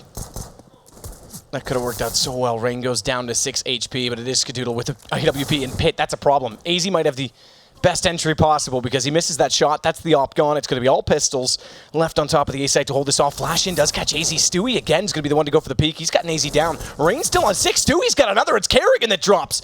So he's done massive damage onto Rain and picked up 2 kills immediately after. Skadoodle only managing 1 of the AWP may not be the worst thing in the world after all because Rain's got to be so careful with this HP. Just hold Alu, who needs to cross and get a bomb down. Well then, a real chance here for the CTs. They haven't managed to salvage a weapon, but with Rain such low HP as well, it doesn't really matter. They have got a smoke for CT spawn, but Alu with the high HP trying to do what he can here. That's a nice angle from the 2 CTs here. They're waiting just at the bottom of the ramp. Alu doesn't spot them. That could call him for his teammate to cross over, thinking it's safe. I'd assume he'll throw the bomb over the crossover here. We'll see whether this actually works out from Rain. It has to be so careful. Does get spotted. Still alive for now. 1 bullet will take him down. It comes in. Alu recovers, but he's been dinked as well. At this point, probably just wants to get the plant in and see if he can win the 2v1 in that manner. Alu fast plant 4 HP. They're going to allow it. They've got to because pistol's only to go against him and the 4 HP. He's got to be perfect with shots in return. They've got to work. Oh, in tandem. They've got to go together. And he likes to jump up. That gives Alu a chance. It's still 4 HP against Shroud. He's got to go for the repeak. Tries for the headshot again. And together they do not accomplish taking him down. He's still peeking this out correctly, but Shroud's going to find the headshot instead. That got close. Definitely. A lovely shot against the jump. Well then, just an open 4 pistols. Skadoodle going towards the pit at the start of the run. We thought it was over at that stage. He only gets 1 kill. FaZe Clan make their way towards A, but it all starts to fall apart. Stewie with 2 frags there. Alu and Rain do what they can. They get the bomb down on the site in the 2 versus 1, but Alu just didn't have enough HP to have the confidence to really face Shroud there. Didn't really matter what weapon he had towards the end. The USP finishes it off. Nice movement from Shroud, really, to get that close to the bomb so you could see him pressuring him. But there it is. Cloud9 win pretty much, I wouldn't say a full eco, saving an orb over 4 pistols, but definitely up against it. And we'll see whether FaZe can do anything with these Tech 9s and a couple of bits of utility. 2 flashbangs and a smoke grenade. Carrigan's going to be wielding that. And they go towards lower B. I assume smoke towards CT spawn, flash through, try and just overwhelm. Potentially an AWP on the other side. The AWP was actually going to be towards the A side. They were looking at short, I think. Alu's going to creep out middle. He's got teammates with him. 3 players already on the inside of the doors for the terrorist approach. Automatic. He has to be a little bit careful of that. Stays inside the smoke. They're smartly going to play a gap in it. But the flash doesn't let him accomplish taking anyone down before they get to the window. Now he'll find one. But AZ's able to slip by. Automatic's not been able to counter it out. It only has 15 HP, so they'll give up the site. Bombs just arriving from the tunnels now. Molotov will flush out AZ, but they'll get a plant out of this. And with an M4 picked up, AZ covering window, but flashed off brilliantly. Had a chance to try and hold off or potentially do more damage. Well then, FaZe Clan do manage to get a kill on the bomb down, so I guess that's relatively successful. I didn't catch how much money they actually invested into that. Didn't seem like a full force buy there. No, it definitely wasn't. Just a partial buy. So they definitely get enough cash going into round number 8 here. The AWP will come out presumably. Haven't seen it do too much, I would say, so far for FaZe Clan. Alu's had a couple of nice picks towards the B side, but nothing to open up the map necessarily. So we Skadoodle now. Dust 2, like we said, is one of those maps where the AWP can be so influential. He's changing his position up every round, not being predictable in a sense. Actually, like maybe go towards B, aggressive in lower B, for example, maybe down towards longer for that first pick. This is a nice pace change over from nothing. He's going to be pushing up towards middle, incendiary towards lower B. Alu at the top of mid, though, waiting for him, it seems, takes him down. Unfortunately for the CTs, they lose the first player here, but still have presence towards short. A low body shot because Alu was still peeking toward mid as well. That could have cost him if it was a lag. But it wasn't in the end. It is the first pick for FaZe to try and work with 5-2. Cloud9 currently leads. Automatic 28 HP, tagged up as well in this. FaZe are going to start to try and utilize the space given to them based on that early pick, which does include Catwalk. Watch the position of Skadoodle, though. It's the one and done. Oh, goes just before that. Rain knows he's dropped down. Smoke's on one side of him. Molotov's on the other. In the next 3 seconds, that'll be gone. He can start to push into the site, and Shroud needs to be ready. They should now know with the smoke coming out, and they'll redress that. Yeah, with a minute remaining as well. FaZe Clan are doing very well at the moment. They've got control of long and short as well. A-split's very difficult to hold off, and you haven't got the man advantage. Skadoodle misses that first shot as well. He's going to get flashed off. Maybe he has to fall back at this point. It comes down to the play on the A side. That's Shroud. Hits the first shot with the AK, though, but quickly dealt with the Molotov. It's starting to fall apart now for the North American side. Skadoodle has to fall back. Stewie trying to keep the dream alive, but spotted and heard by AZ. They'll just be trying to save the weapons at this point, but AZ, I don't think he'll be letting them get away too easily. Well, the issue with that as well was once the Molotov came in on top of the platform, they'd lost long. So Shroud did well to find the first pick, but then Skadoodle down below was already pushed back through CT. They'd accomplished taking over long. There was nowhere for the CTs to hide. No, definitely not. That was a problem. Once you've lost that first player as well, that was nothing. It was an interesting play by him. I actually like the idea of throwing an incendiary towards lower B, then you go aggressive towards top middle. You know you're kind of safe. You can't be picked. Yeah, for 8 seconds you go for the first pick, then fall back, and then potentially you can have a teammate coming in to back you up as well. But unfortunately for him, Alu was just waiting there. Seemed to read it like a book. Unfortunately, 4-0, and lost that first pick at that point. Cloud9, it's a very reactive map. They had to throw a lot of their grenades in to slow down an essential push maybe coming in from FaZe there, but still able to hold on to the A side. And he managed to keep Skadoodle alive once again. He's saving your time and time, but still, we'll see what happens as we go to round number 9 here. 5 plays 3, FaZe Clan. Decent long spawn. Dust 2, another map where, well, I guess pretty much the only map where spawns are very important in terms of what you can do on the T side. AZ with the best spawn the map has to offer. He'll be going towards long. Sometimes can flash over, sometimes you're going completely dry and see if you can get that first shot. AZ, definitely a player capable of doing so. Smokes go to the corner as well. Shroud decides to challenge. Smartly gets back through that gap at the right time with a flashbang, but misses all the shots when he does. If he didn't spot it, he could have gone down before even getting any bullets out. That's a big miss for Shroud, because if he picks that up at long, if he even gets 1 out of the 2, he slows down the approach. With him down, they're already down a man, and Alu waits again for Stewie to push through middle. It's utility timing that's catching off Cloud9, oddly enough. Well, flashbang to the face of Automatic. Speaking of timing, he actually gets in a decent position, but Jacob, he's waiting for him. That should be the money. Completely dwindled now for Cloud9. So FaZe there, doing another decent job of holding off the aggression of the CTs. You can see them getting that first pick, and towards long especially. They get the long spawn. If you do have it, most teams will tell you, especially most in-game leaders, if they've got fraggers, their star players in that position, they'll take that spawn 9 times out of 10 and see whether they can get long control. If you get it, you don't get naded in or Molotovs thrown against you, get that position of the map. It's very lucrative in terms of falling back, going for the A splits. If you find those first 2 frags that they did, it's pretty much round over. But here we go then. Rain reading the economy quite well. He gets a Mac 10 against these unarmored players. It's a nice little cash reward. Oh, got to keep the gun out though. Does get spotted, but manages to recover and make his way towards B. And rushing it quickly as well with the Mac 10. This will start to give attention toward the tunnels. They can start to walk in. Rain gets both kills, though, so that'll give him the money.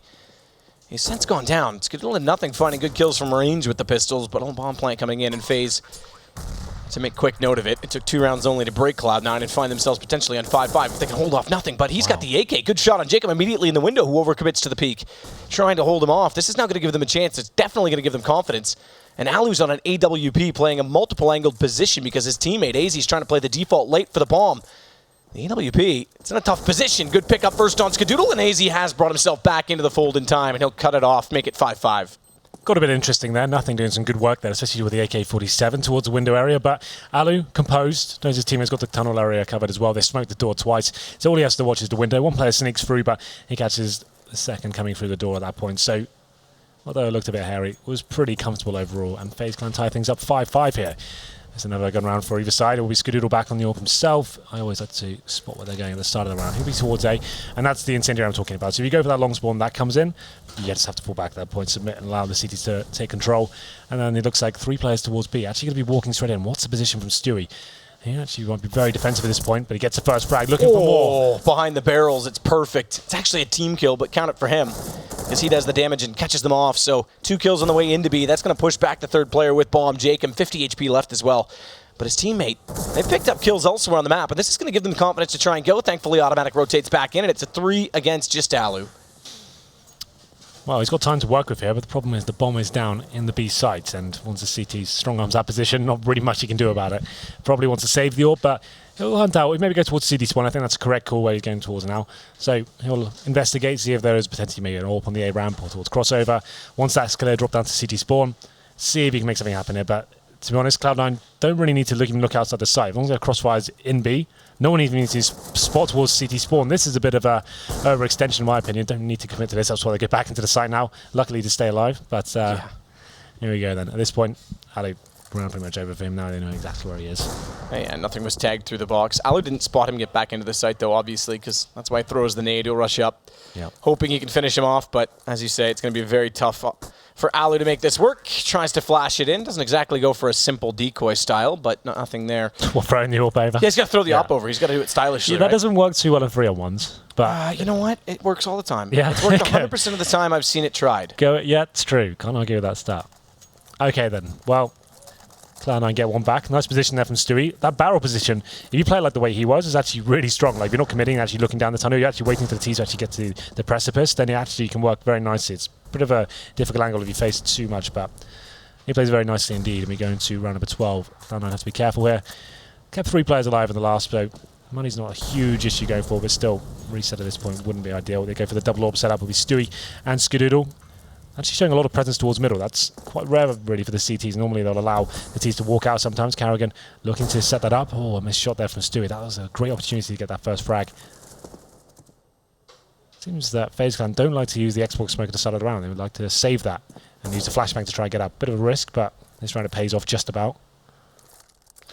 Rain's going to drop bomb over, indicating he wants to be the one to be aggressive toward A instead. 2-2-1 with 2 inside of middle.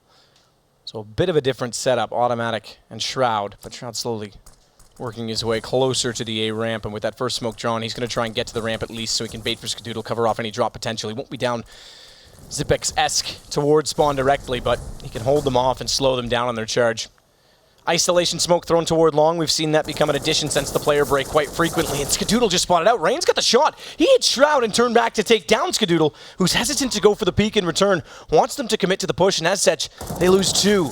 Automatic only able to trade for 1 as Jacob smartly waits at the top of middle, and that'll drop him down. Bomb still planted on A, and Cloud9 trying to get away with their guns. Have Jacob still to confront, but nothing's there. Jacob a little bit carelessly jumping around the corner. Upgrade to an AK. Either way, it's going to be FaZe tying this immediately back up on 6. It's only 1 round for Cloud9 after 3 against them too, so a bit of a reset coming in.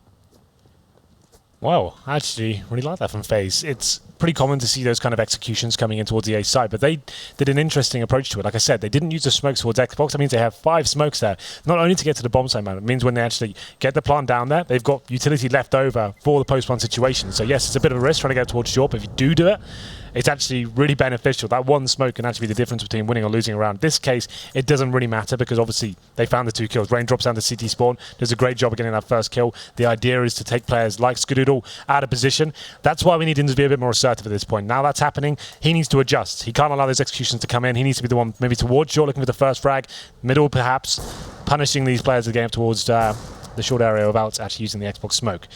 Anyway, Cloud9. After saving 2 weapons, we said a reset would be coming in. It's pretty harsh, actually. You're not going to be able to justify force into this, even though they've got an AWP in the hands of Stewie and an AK for nothing. Definitely a winnable round. We've seen them win with pistols before, but still a tall order for sure. Flashback out toward middle. Carrigan wants to go. Second flash in. Look at Automatic's position, though. It may just be a P250, but no one checking that corner just yet. Stewie's able to pick up Rain, but Alu finds him in response through the door. Automatic's elected to fall back slightly. I was hoping it was going to work out because it would have been interesting to see how much he could pick up with the P250. He's gone back to it since. But no one electing to push through just yet for FaZe as they want some presence toward the B tunnels first, and Automatic gets impatient. That catches them off. They want to rotate back over. B's open is the problem. So thankfully they do get Shroud in position with the AWP before the bomb arrives in the tunnels, but how much can he find with an AWP? Not toward the barrels yet. Wants to try and get toward that position on the platform. Knows they're getting closer, though. Misses the first shot. Flash comes through toward the back of the site, and Kerrigan's able to pick him up. Skadoodle now the only one left. He stays on the AK as well. So the AWP goes to Shroud, and Skadoodle versus 3 with a bomb down. FaZe sure to take this round as well. Yeah, Cloud9 get a couple of kills at this point, but Shroud, that was the pivotal moment there. Had he found that first kill as the players came out of the B tunnels, could have actually done something about it there, but he tries to dodge utility. Was actually smokes coming towards him, and looks towards the ground, comes back, gets his head blown off, and now just Skadoodle. Only saving an AK here, but still that's pretty valuable considering they are pretty much an eco. There are a couple of saved weapons coming in, but if he can bring this AK to the next round, he can probably buy an AWP and drop that for a teammate, means he get a bit more utility, but let's have a look. Yeah, good time to bring the scoreboard up. Good job. So 2 rounds, they only get $1,900. Their money's still going to be pretty cooked, you know. They're not going to have much to do. Might have to be another eco for this one. So we'll save an AK. They might be able to force around it. I would say take this round on the chin, see what you can do with it, and then look to round 15 to bring another one into the CT favour. So what's the play here? AK for Skadoodle. I'd say get some deagles around it. Maybe smoke middle, push B with the AK. See what we can do with that. So they'll be opting to send him towards A. PT50s and deagles.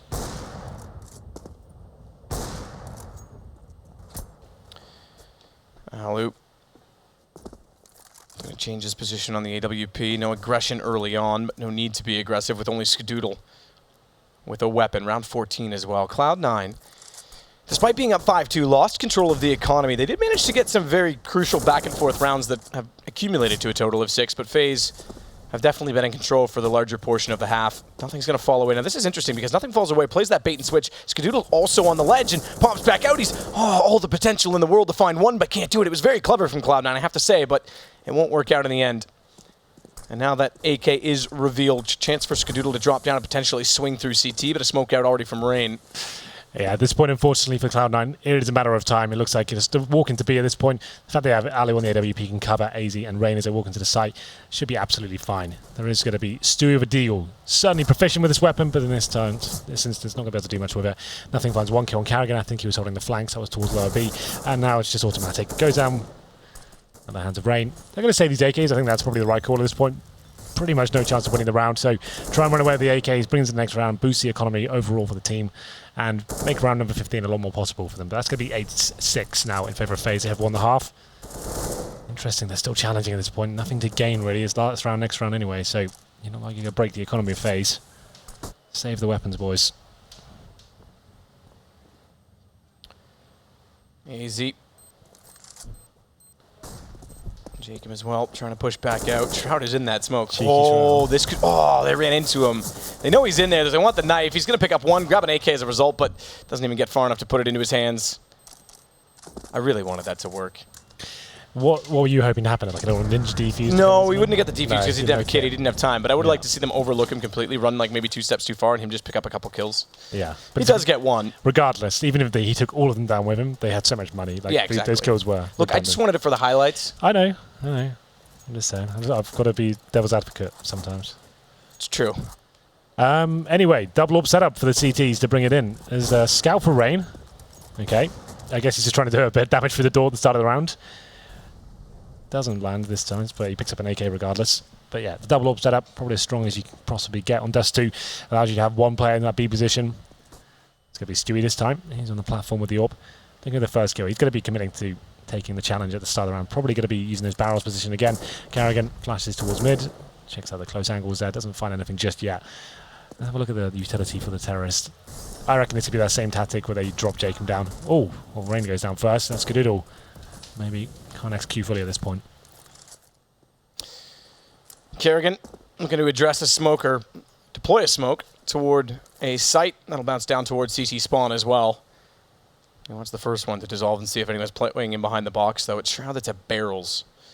So a barrel baiter is Shroud today, as he's already picked up 2 kills inside B behind the barrels on the platform. This time he's going to play them on A. You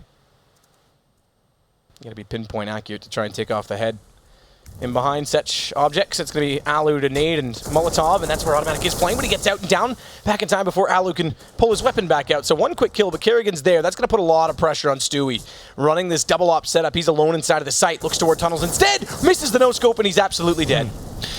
Well, pretty much all he could have gone for at that point, so now it is a 3-on-3. That's the problem when the all gets segregated on towards the B side like that. Has to deliver at least one frag, but there's too much pressure coming from all different angles there. So the CTs do have kits, yes. A couple of flashbangs and one smoke to play with here. Have to go for it. It's the last round. The T start to adjust, set up the crossfires here. They have one player looking towards the tunnels. That's Carrigan waiting for Shroud. Shroud. Flash out toward Kerrigan to push him back. He's going to try and walk out a little bit closer. Get the angle, finds it as well. Kerrigan going down. This gives him an opportunity, but Jacob's going to trade that. Gives information to nothing as to where he is, but he never knew where the second player was. Skadoodle and nothing immediately down. After, we'll close the half at 9-6. Yeah, well, Cloud9, after getting the 3-0 there, only managing to find 3 gun rounds overall. I have to say, I'm liking this new look of FaZe. They're recovering from situations when they're losing the first pick. They're quite calculated with their pushes, and yes, they're taking a few risks. They're not using the smokes like towards Xbox or walking out towards middle. Definitely some confrontations there could have been avoided, but still, in terms of the way they're executing now, they seem like they've kind of balanced themselves to be a really complete unit now with the addition of Carrigan. It's been a very short amount of time. I'm not expecting miracles at this point, but it's looking like they're not relying on huge individual performances right now. They're actually having an objective at the start of the round. Well, it's time, I think, to take a quick break. We'll swap over. It is a map that can definitely favor the T side, but obviously Cloud9's got some work to do. A little bit, yeah.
So 9-6, our closest half yet out of all the games we've played today, despite that the Liquid game did end up close on Mirage against Mousesports in the end.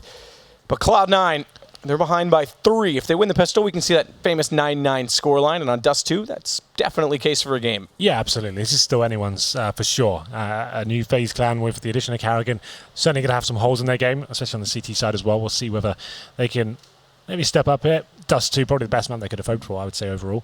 Cloud9, no strangers to that either. Oh, getting some info here. Game's going to start. The game is ready to roll. That is good news. Stewart's ready to roll. Youthful Stewart 2000? Youthful Stewart 2000.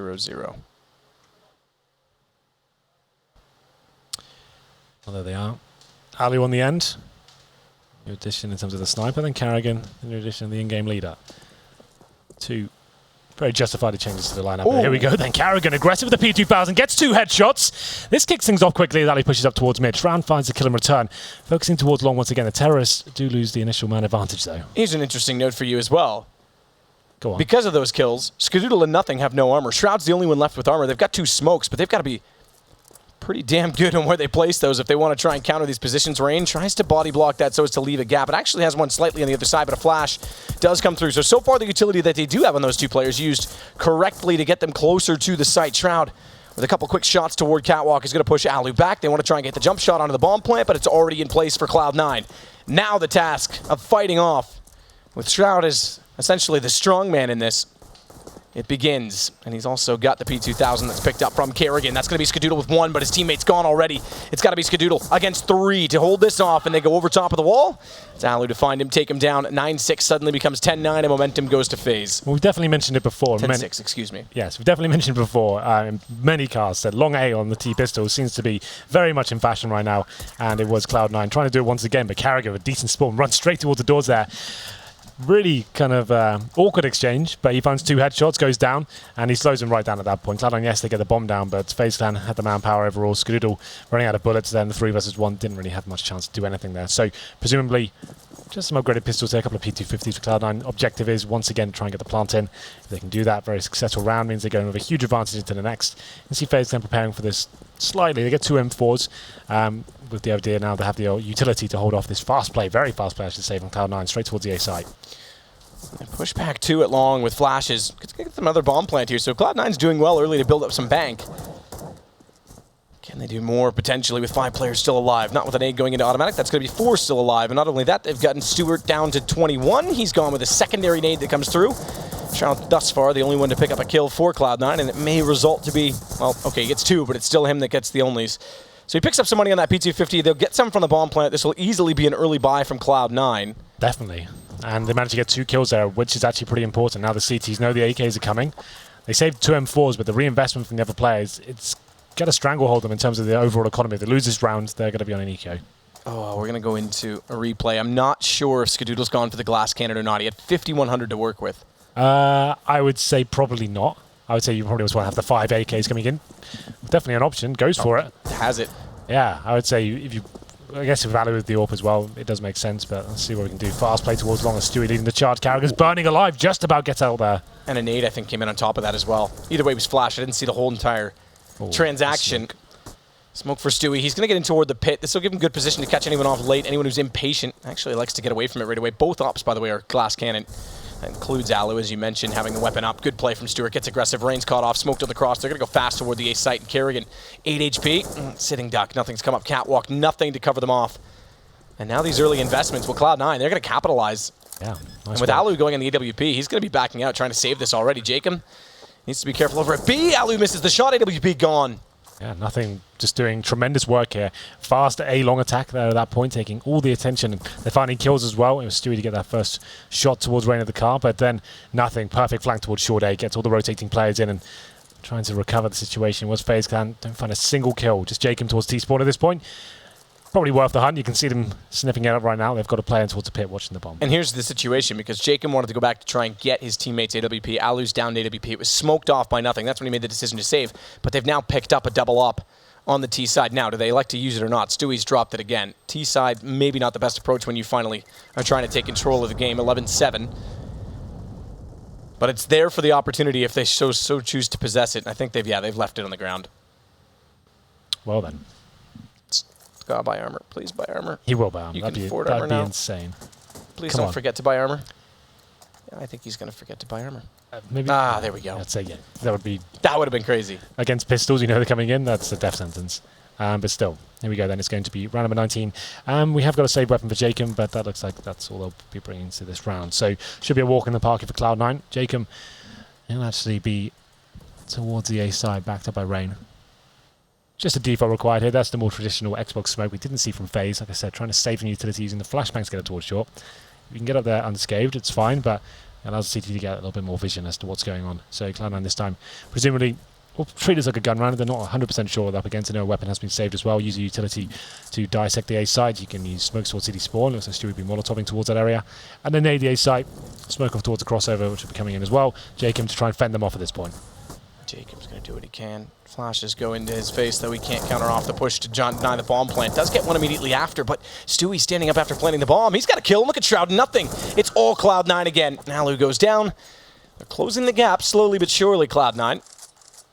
Immediately, though, the buy comes back up on the other end. It's Rain that buys the AWP so we can throw it over to Alu. He's got money for armor as well, so it won't be glass cannon. Not the best money though for FaZe. You can see they've got a couple of pharmacies here, not a single kit. They have got the incendiaries though, and with the AWP Alu, I don't think at this point they have to do anything too crazy like what we saw from those lesser buys from Cloud9. They don't need to push up into upper B or anything like that. Maybe hunt for a kill if they lose the first frag, but at this point let's just do a default, see what happens. Going to leave Carrigan towards long with the FAMAS. Set him up there, but a fast mid-play here coming from the terrace after maybe hearing initial nades towards long, trying to capitalise at this point, but taking a ton of damage for that smoke from CT spawn. Yeah, and that caught a bit of Shroud's shoulder as well. He stops spraying because he didn't want to take his teammate down. Nothing's going to get sprayed up. Oh, that's so close. He's down to 16. They lose automatic, but they find the 2 ensuing kills, which opens up middle. AZ in Closet has the crossfire set, and Jacob's able to close out with 1 kill, but then puts his teammate in an awkward position as he goes down. AZ's going to fall inside that closet at the end. It's all down to Kerrigan, 1 versus 4. His timing might find 1 or 2 quick kills. Nothing's on 16, so I would have thought that would have been easy enough, but faster reactions from Nothing is going to now give Cloud9 another very convincing round. So look at the bank as a result of all these players staying alive. Yeah, this is a chance for Cloud9 to get back into this now. That was a really nice round for Cloud9. I haven't got my own PC, which I normally kind of watch those confrontations at the start, but I'm assuming with FaZe showing that heavy presence towards long, they might have thrown 3 HEs in towards the long doors. I'm kind of speculating here. That's why I think Cloud9 went so quickly towards middle at that point. They heard the 3 nades come in, and then they thought, okay, well, this is our chance to actually capitalize. Smoke towards CT spawn, push through. Bad news is, though, is actually FaZe did so much damage through those smokes there. He still had a chance with the round. 2 players waiting in the B site. AZ had to hit that first shot, though. Shroud gets through. His teammate drops, and then at that point, AZ and Jacob can't hold on to the B site, and it's a pretty easy round for Cloud9 overall after that initial damage taken. It's going to be round of 21. Like I said, the money not in a great place for FaZe here. We'll have to eco this round. Can buy in the next one, but still will be chasing in terms of the money game overall. Money starting to swell for Cloud9 here. So after the reinvestment, Shroud's got just shy of 10k. Oh, I thought that shot hit, but doesn't manage to connect just yet. Not quite. Skadoodle waits for a secondary chance to try and get that exchange in his favor. Nothing's going to find 2 at long, and then Stewie, who holds the doors, will make sure that Alu peeking back out to try and find him goes down as well. Very straightforward round, very well executed as Shroud picks up 2 of his own inside of middle. 1 round the difference. Yeah, well, the first 2 games were very one-sided affairs. Like you said, the third was a little bit better after a nice comeback there. Unable to close things out. That was Team Liquid. But here we go then. Lots of money for Cloud9 here. Like I said, for FaZe, still not really stabilizing. Still don't have a single kit here. And Cloud9 sending 3 players towards the B side at the start of the round. Maybe they're going to try something a little quicker here once again. We'll see what they bring to the table. 1 towards long. That's Nothing. Just showing his presence towards that side of the map. 3-man setup from the CTs once again. We have got the AWP and Alu. He'll be towards the A round, presumably, which he is. Shroud waiting for any pushes out toward the catwalk position, Fnatic-esque. Stack at corner. Automatic as well. Waiting for anyone to push through. So very passive Cloud9 default, but it is slowly looking convincingly to be beat. 4 players now inside of the tunnels. No one trying to probe out at mid, so this is going to be a straight push perhaps through a tiny little choke point. Good news is they beat it out a decent amount of utility. Well, that's perfect, right? And the CTs, if the bomb goes down, B's one of the hardest sites to retake. Even in an equal situation, the CTs have a real tough time now. Watch Jacob position in the corner.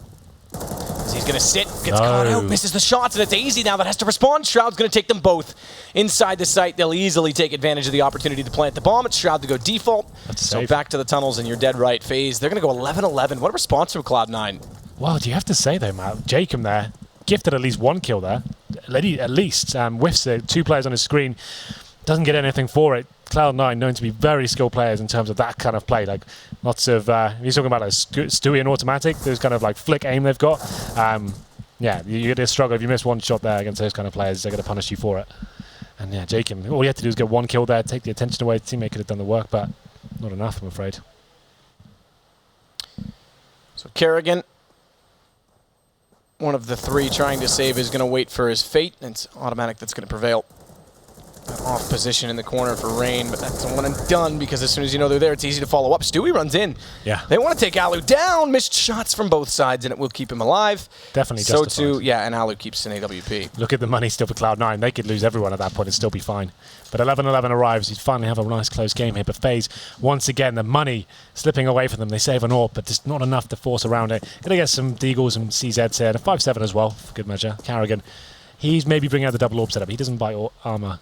That's all this round. So maybe that's what they're looking to do. If Alu can stay alive, that is. It's pretty unlikely. Let's see what they can do here. Alu towards middle, trying to get something out of this one, but Cloud9 made it up towards short already. He's unaware. So they know an AWP is available here, so they'd probably be better off using all the smokes they have available. Straight towards spawn. They only actually have 2 remaining, so maybe that's not actually an option for them, but let's see how they decide to approach the map here. 1 player still in upper B as they're holding on towards short. So Molotov in hand.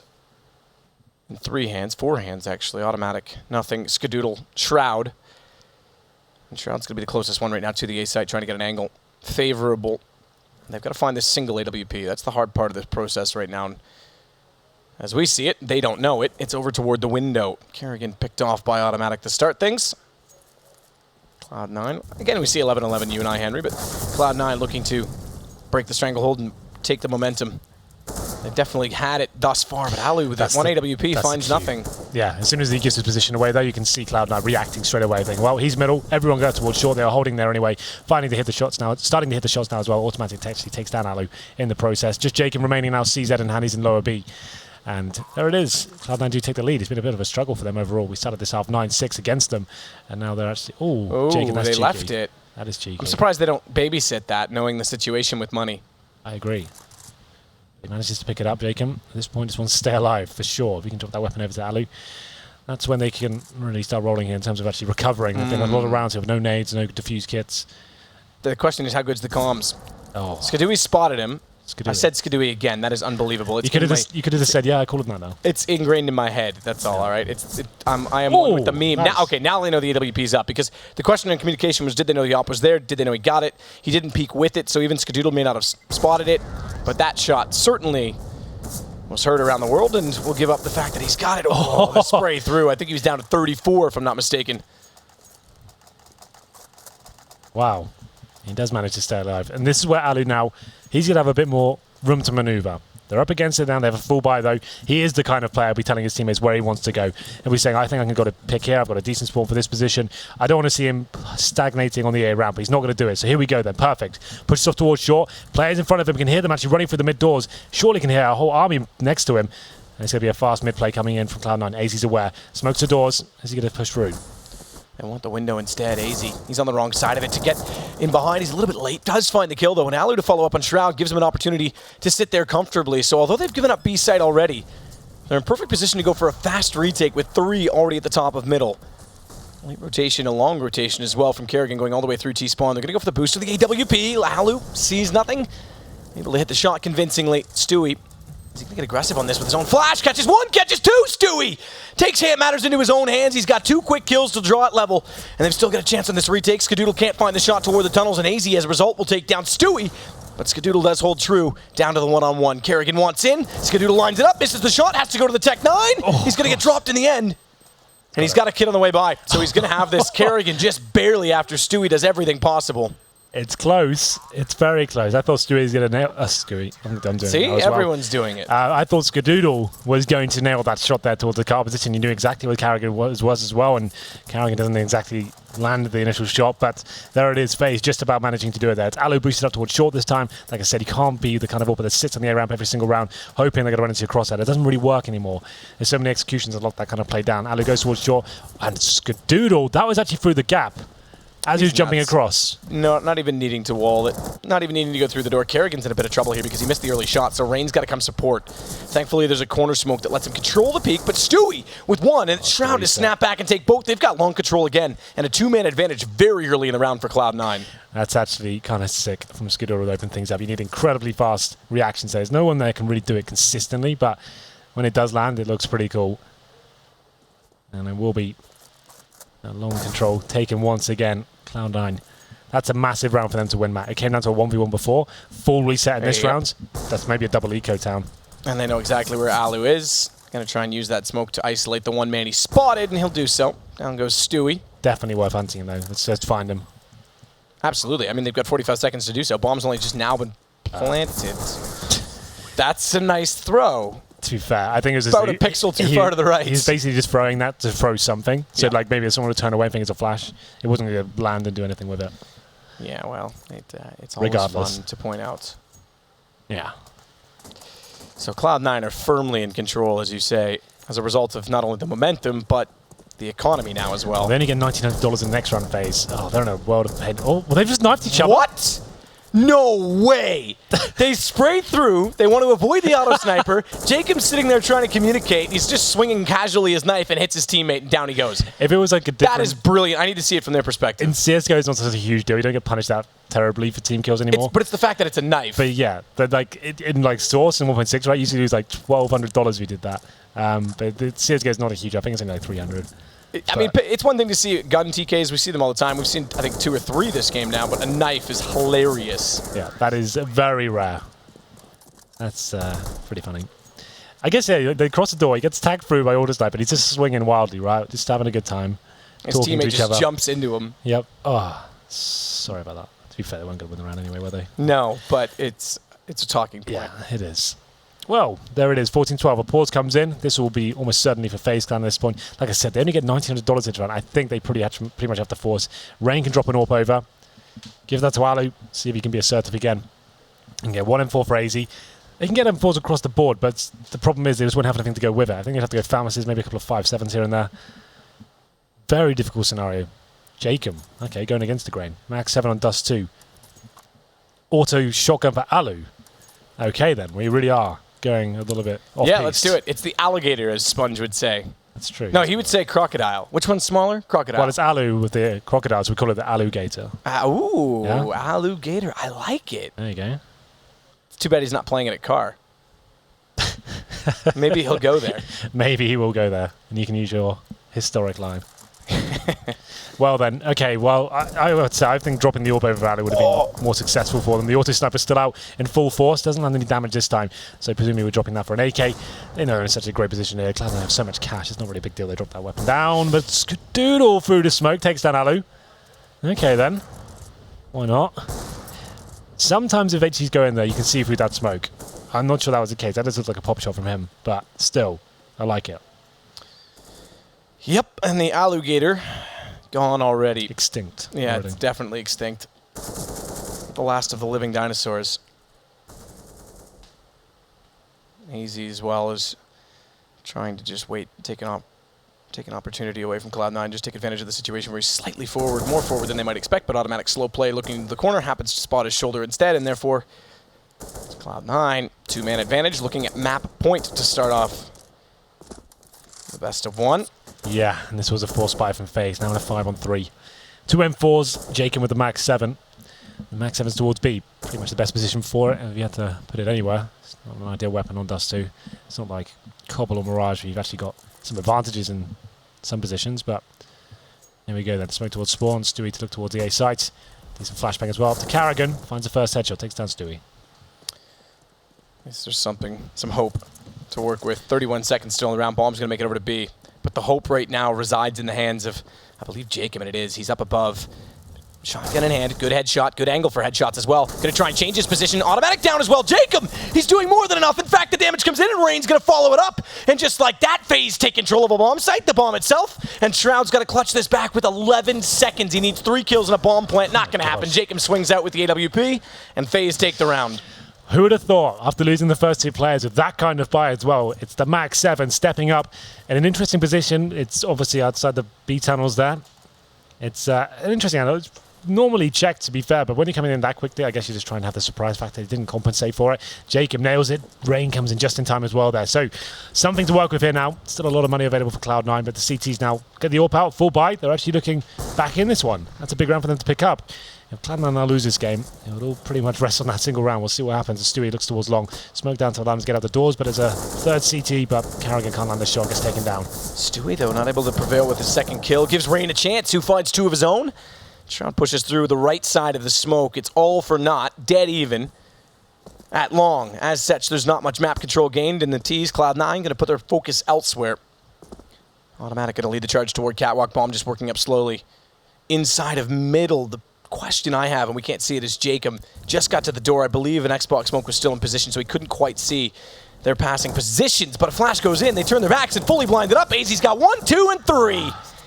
Now they're coming alive. Oh, wow. AZ. We know how talented this young man is, and a really pivotal round there as well. Pause has coming for Cloud9. He steps up there, flashes as well, turns around, lights them up with the spray. A little tap to finish things off there as well against the AWP. So after the initial exchange towards long, it's pretty equal. But FaZe running away with that round. It's going to be number 29 here. We're going the full distance. So what's the play from Cloud9? You have to say, Matt, when they were up against it with an auto shotgun, a Max 7, a couple of M4s and a pistol, you thought that was it. Cloud9, we're going to finish this one off. But FaZe showing some tenacity here. Alu with the AWP, full buy across the board. Just carrying about a kit here. Can afford one. Doesn't want it. Doesn't fancy it. Nah, it's overrated. There's 4 of them, to be fair. Exactly. His teammates should go down within reasonable proximity. Oh, God. Skadoodle, all right. That one's not quite through the gap, but lovely reactions as he was looking to fade out toward long. Hits a shot on Jacob, and, well, that's a great start. That's exactly what Cloud9 need, is nothing's going to take Kerrigan as well. It might finally be Matt Point. Kerrigan, that was a misplay by him. He's by himself, running through the fire, trying to get a reaction kill, obviously losing the first pick there as well, but still, 5-on-3. Alu has to do everything here to get his team back in this round. They were in a 5-on-3 before to try and get to Matt Point, and FaZe pulled it back with the shotgun. We'll see if they can find some similar magic, whether it's from Alu's AWP, which now shuffles over to Catwalk onto short instead, or one of the 2 M4s that have to rotate swiftly. Both of the M4 players have a can of flames, the incinerator to work with. They've got smoke as well on Rain, as Alu's got one.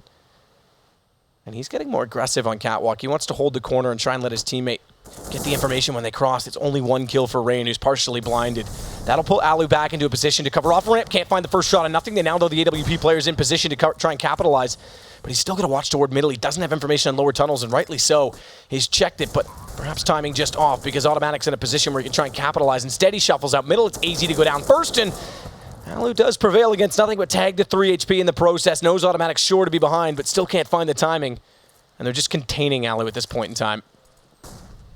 If he pulls this off, yeah, good luck. Clutch of the century. Does find one on Shroud. It's immediately countered out, though. Automatic has made his progression on Catwalk. 15-14. Cloud9 with Matt Point. But money, okay, not great on the FaZe Clan side. I thought they'd be in a better position to force. You have to say, Matt, that round there just comes down to that initial pick from Skadoodle, doesn't it? Because it's not consistent to rely on that. It's not like a strategy. You've got to say, yeah, could you just kill one for the door, please? There it is, the replay, right? It's great. It's actually really quite skilled. It's a bit of luck coming in there as well. But, yeah, then Kerrigan, I have to say, that's a misplay from him. By himself, all-ins it along. Goes in, flash, running through fire as well. I don't think he had to do that. They could have recovered the other parts of the map. This time, though, up against the CTs. Arguably worse than they were before. 1M4, an AWP for Alu, who's gone down to 24 HP. They tried to push into the B tunnels, but gets sent packing as well. So, at this point, what's the play from the CT? They've got one towards the long doors. That's Kerrigan with the 5-7. Cloud9 know how close they are to finishing this one off. They don't want to go to overtime here. Shouldn't go to overtime considering the buys, but these are the rounds that sometimes are hardest to close out. Just when you know you've got the advantage, and one push from the CT with CZ could shut it all down. Flash will go over Alu. He'll be blinded, down to 20 HP. He's got to be very careful about how he uses this AWP. He's got to get one, or I'd say 2. As a smoke towards CT gives him the indication that there's more potential threats, and Skadoodle pops up and takes his head off immediately. Easy's going to pick up the AWP and try and cover the situation, but this will be extremely hard for him to find a pick after they've opened this opportunity up. Cloud9, they've pushed back middle. They don't even need to really push that position and take away the real estate. They can start working other positions on the map, and Easy, that smoke's going to be to his hindrance. Shroud as well spots up Kerrigan trying to get information. Thankfully, Kerrigan does get away from this. Down to 69. Not tagged up too severely, all things considered, but as such, they've taken over Catwalk. They know he's pushed up. Watch the jump position on the boxes. Easy's going to try and do something fancy. Not quite hitting the no-scope. Yeah, well, at this point, you're going to need a bit of luck on your side. 4 versus 3, the opposite CT spawn, not great. Shroud watching the rotations towards middle as well. Jacob with a nice shot, though. Still keeping the dream alive just about. They're playing for overtime here. One kit available. That's in the hands of Kerrigan.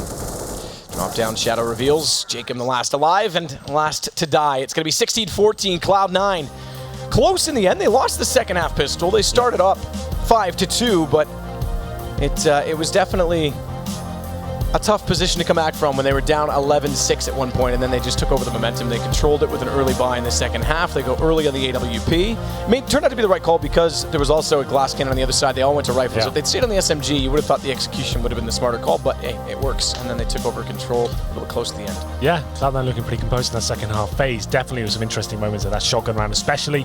That was a turn of events there, especially for FaZe before they were back into it, but unfortunately for them, not meant to be.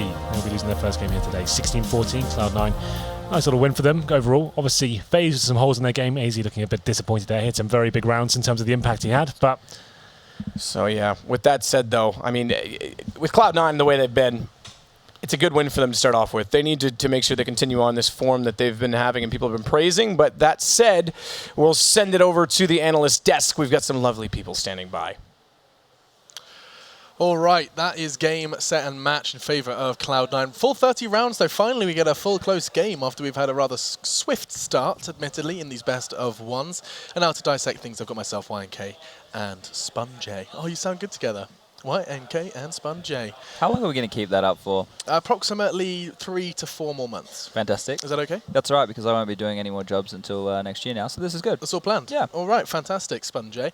Let's talk about it. Dust 2 did go the way of C9. However, it was not as clear-cut as you would expect coming into this one. Guys, how did the predictions go again?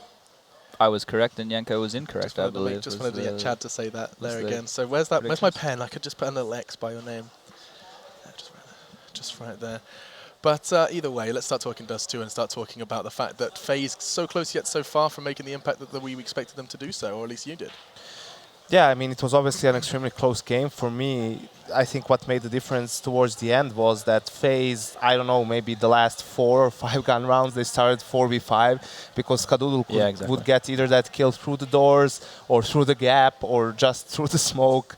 I mean, maybe a bit of luck there involved as well, but it's just how it is. It's obviously much more difficult for the CTs to start the round playing 4v5. You feel pressured to make plays. You're wondering whether Cloud9 is going to push right behind that pick, go towards B. You're forced into reactions, and Cloud9 did a great job of taking advantage of that. Yeah, no, I agree. And as Henry touched while he was casting just then, how it can, potentially be luck. But Skadoodle hitting those shots, it opened up those two T rounds for Cloud9, And their aggressive style of play, I really liked it. It's hard to counter when people are playing spawn-based CS because you don't know if they're always going to use that spawn, if the smokes and flashes are being used as a fake. You're kind of taking a gamble on where you're putting your players. There was one round where they just did a really super fast mid to B, straight out through the mid door smoke and fast up there. It made me uncomfortable. Yeah, I like stuff like that. We used to call it when in Renegades we called it like doing a NiP, right? And it's when you just smoke mid. We didn't rush. We would walk straight out, but they obviously knew that FaZe were playing 3 towards long. Right. In that situation, they actually had Alu at Cat. He was already pushed out, but they still were able to make it out mid to B really quickly and make their way towards that B site. It's a great way to catch players who are stacking or teams who are stacking long off guard because you're straight out mid. You're relying on the people to flash for the long, contain that, and then rotate back and then watch middle. You have 2 people focused on B at the start. Right. So they took advantage of those spawns quite well. I think they lost that round, unfortunately, though. That was the one where Scar, unfortunately, couldn't quite hit the shot. Stewie pushed out window, got 2 nice frags there, and then it was the 1v1, and Scar, unfortunately, wasn't able to close her out. I mean, but he did also have his impact. I know he's often criticised, but he also, despite maybe throwing a couple of those shots away, he also was making that impact on the cross, just as you highlighted. Yeah, he did have impact mostly in those situations, but you could still see that he is quite shaky in his play. There was that one round where FaZe went for that A-go with a lot of smokes and everything, and you could see that he's on the edge of the smoke, and Rain just gets the entry kill on the guy playing towards slope, and then he just starts spamming because he knows that the opponent is lurking somewhere behind that smoke, and Ska doesn't react, doesn't push a little bit to try and find a kill. I mean, it is a tricky situation because the smoke is obstructing vision. Maybe the opposing Opper is just waiting for him to go for that pick, but you really need to do something. Or just fall back all the way. If you don't want to go for a peek, just fall back all the way, give control of the side, try to get 1 kill, stay alive, play the retake, right? But in those in situations like that, it did seem that he's still trying to find his footing, so to speak. But what did we learn from this game then? C9 managing to pick up the win, but it was by no means a complete stomping. We were expecting to see big things from them given their online performance here in the Pro League. Did we? Are there positives to take away from Cloud9, or it did seem like a rather kind of back and forth debacle? I think it's good that they overcame, losing to FaZe just on the weekend at E-League, right? So this is good for them to have got that W and get the confidence back there. Dust 2, though, for FaZe isn't a map where I think they needed the in-game leader. They already played Dust 2 quite instinctively, and they played it really well individually. You saw good individual plays. Again, like AZ with that, I think it was a 4K towards A there with the M4. Like, they can do that without the in-game leader. So if FaZe had gotten onto a map where they could have used more strategy, maybe like a train or an overpass or something along those lines, where Carrigan could have had an impact strategically, I think it could have been a FaZe win. So that means that Cloud9 are clearly lacking in that department, in my opinion. They don't have enough brain power to go head-to-head with a Carrigan-style in-game leader. But individually, and if they get the ball rolling and Stewie's able to make really good instinctive reads in his play, because watching him in the past where he's been able to push up and read the play and get in there and make good calls as an entry fragger, that's what's the best part of Cloud9 on their T side, in my opinion. if they can get that rolling, then they're going to be a force. Well, with that done, we also have an opportunity to see another Danish in-game leader next. In fact, Mr. MSL, of course, fresh off their victory over at Epicenter. Dignitas are going to be taking on NRG after our break. So we've got that one to look forward to. A best of one just around the corner. We're at the halfway mark of our first day here at ESL Pro League Finals in Sao Paulo. And before I do disappear, a quick reminder of an application that enables you to keep track of all of these results. And if you want, we keep saying that was a close one, you can actually see the numbers visualized in the palm of your hand on the Score Esports application. You go grab that, and when we do come back, we get to see Dignitas. They've been looking fiery, and NRG, well, they may or may not have got the underdog tag affixed to them. Perhaps they'll be underestimated by Dignitas. We'll find out how after the break.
That will be Panda picking up the pistol round.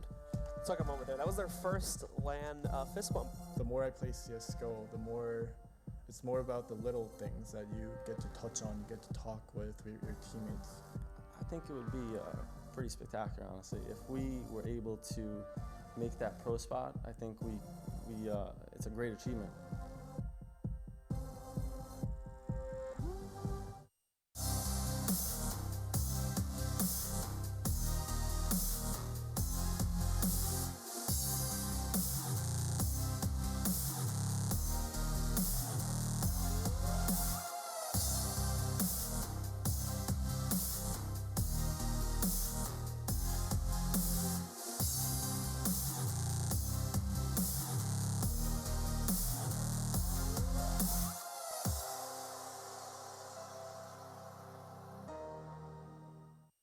This is the galaxy's easiest meal. And this is the galaxy's easiest race.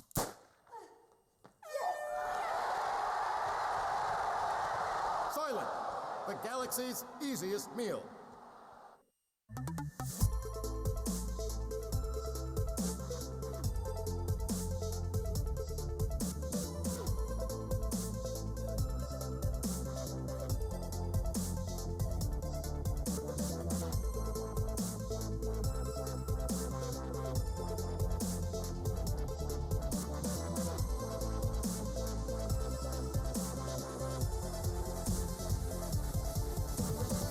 Get your team apparel now at shop.eslgaming.com.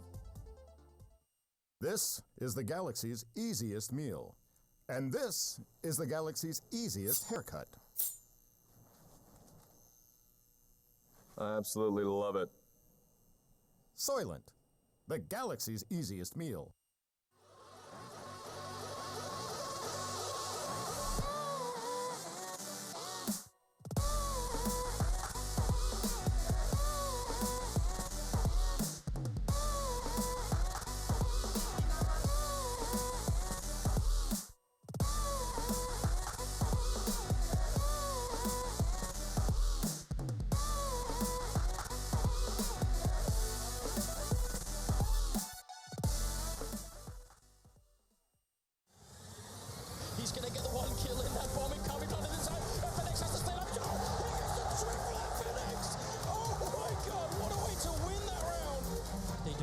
approach this overstep.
ESL Pro League is brought to you in part by Soylent, Xfinity, Logitech G, Pay Safeguard, The Score Esports, Mountain Dew, and ESEA.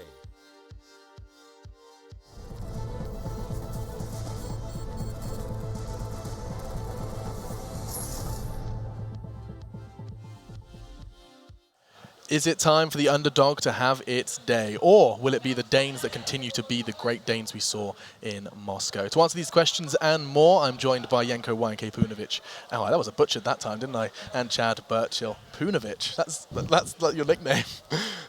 They call me Punovic. The Poon. The Poon. Okie dokie, moving swiftly on. We are live, of course, here from Sao Paulo, Brazil for the ESL Pro League Finals. And now it's time for the debut of two teams, Dignitas and NRG. From two different regions, don't often meet.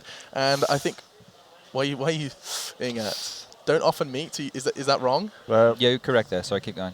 Depends where you put NRG. Oh, good grief, you're right. To say from two different regions, there's got 3 Europeans. Yeah. And we'll be seeing them at the EU minor as well. Lol. Good banter. But let's move on then and start talking about NRG. That's the first port of call for this discussion because we are describing them as the underdog, and I'd like to do that right here, right now. Cheeky Stewie. He looked, he waited for the thumbs up, and he went. He went. Solid work from him, and of course did not sneak onto the camera. NRG, boys, let's start talking about these guys. 3 Europeans, North American team, made it to the Pro League Finals. Quite the achievement, wouldn't you say? Yeah, well, they can't be doing too badly. They placed 5th, was it, overall? Above Liquid. Yeah, but below Renegades. So, of course, Australian fans around the world. No, NRG, they did pretty well. You don't look at their roster and there's not a lot of stars, you know? You're not sitting here and you're going, this is a star-studded team, or no names really stick out to you as like a player who you'd consider like a top 10, top 15 player in the world, which kind of sucks to say, but that means they play a good brand of Counter-Strike. They must be playing Team Counter-Strike, and they must be playing off GodB's in-game leadership. Tabson certainly played like he was a top 10 player in the world. He was the highest-rated player of the online part of the league, at least. And, you know, knowing how GodB likes to work, likes to have structure around his team, and then he has 2 ex-teammates in Tabson and Legia, makes it much easier for him to actually put that into motion.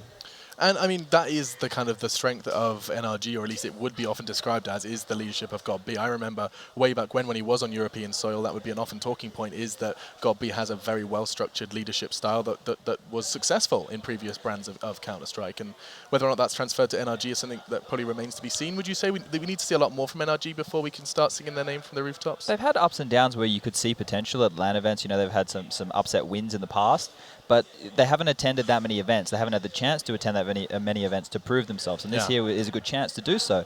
And you've got players like Fugly and Peter who have always been, you know, solid players within their teams. Like some people, I know people, when Fugly got replaced, it was seen as the weakest link, but when I always played against him, I thought he was consistent at his job, and he was a good role player, and he would always do what was asked of him. And Peter is an AWPer who can be pretty explosive, especially on like a map like Dust 2 or Mirage. I can see him having a lot of openings. So that combined around GodB's leadership, like you were saying, which is obviously successful. We've seen it work in other iterations, like you touched on 1.6 Mousesports, and I think it even worked in the CSGO version of Mousesports. They were just going down a different direction. I would love to start talking a little bit then about Dignitas. Of course, if you have been watching any CS recently, you'll be aware of their Cinderella story from the qualifiers to Epicenter Grand Finals and actually lifting that trophy, taking home a $250,000 check just for that first place prize. Not forgetting there's a $750,000 prize pool for this here in Brazil, of course, ending in that awesome arena just over the road. Now, though, we are in the ESL Brazil studios, and we do need to start talking maps, gents. We'll be talking more about Dignitas' story afterwards, but I'm going to have to start with you, Chad, because you have said something rather outrageous. I was going to wait for the vetoes to happen, and then I was going to make it, because if it fell the other way, then I'm going to look like an idiot. But you have done some research, and you actually have some faith that the underdogs could do something on some particular maps. Let's bring them up. I think that GodB, is it L's the coach, I believe, of the team, or the analyst, the guy who looks into stuff for them, they do a lot of prep, and they're very good at counter-strating for opponents. The thing is, if you're Dignitas right now, you're not really going to look into too deeply the way NRG play, right? You simply don't have the time. They came here straight from Epicenter, so they physically didn't have the time to look at any of the teams they don't know from before. Yeah, where NRG's had a lot of time to prep for this matchup, they're going to look right into everything that Dignitas can do. And I think if a map falls maybe a Mirage or a Dust 2 to favor NRG, I can potentially see an upset win here. Okay, I was... That's what, if I were Dignitas, because they have such a deep map pool, they could even play Train, which is the map they veto usually.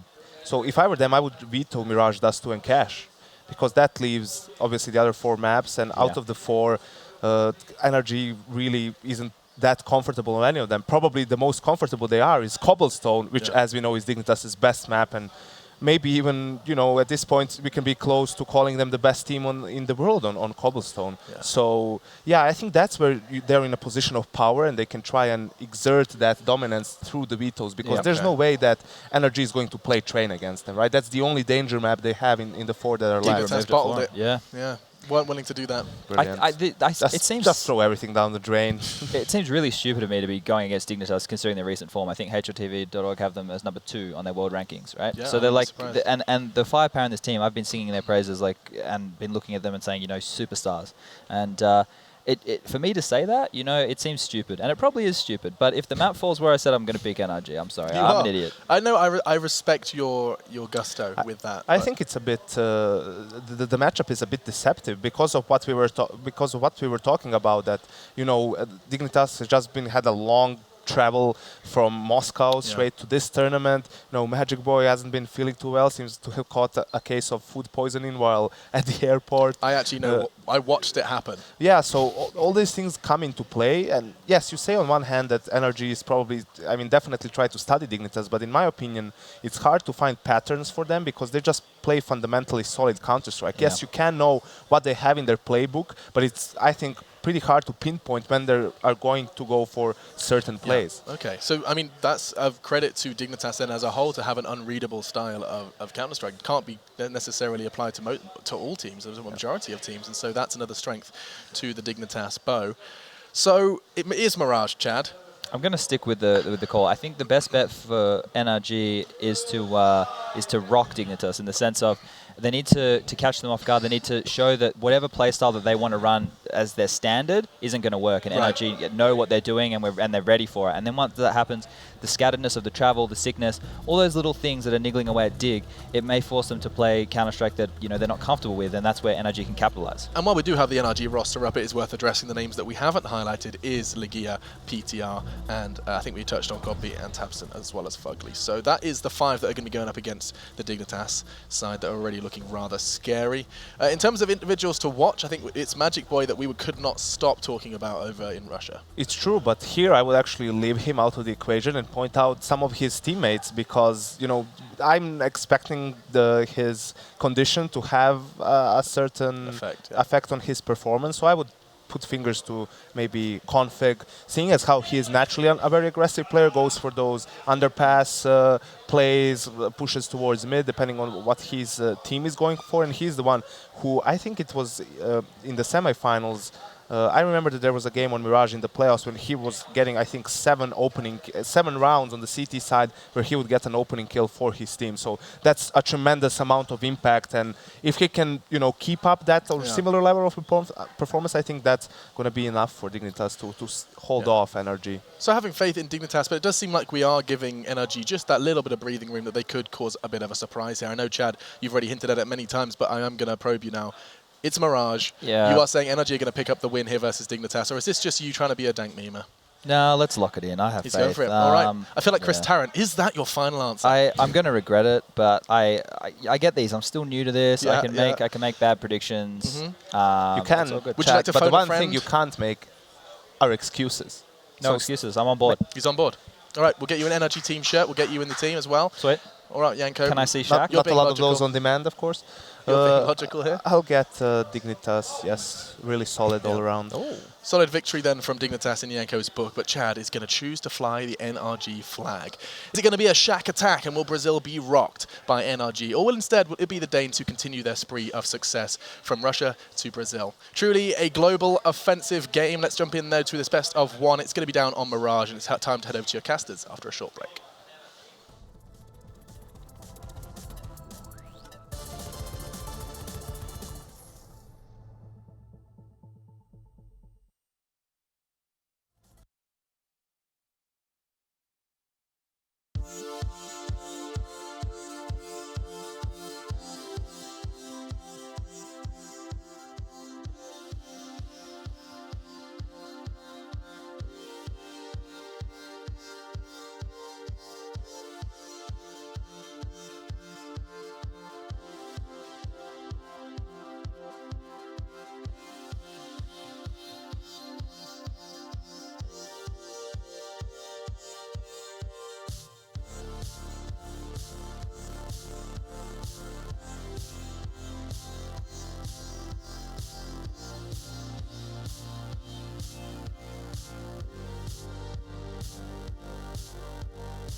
Pro League is brought to you in part by Soylent, Xfinity, Logitech G, Pay Safeguard, The Score Esports, Mountain Dew, and ESEA.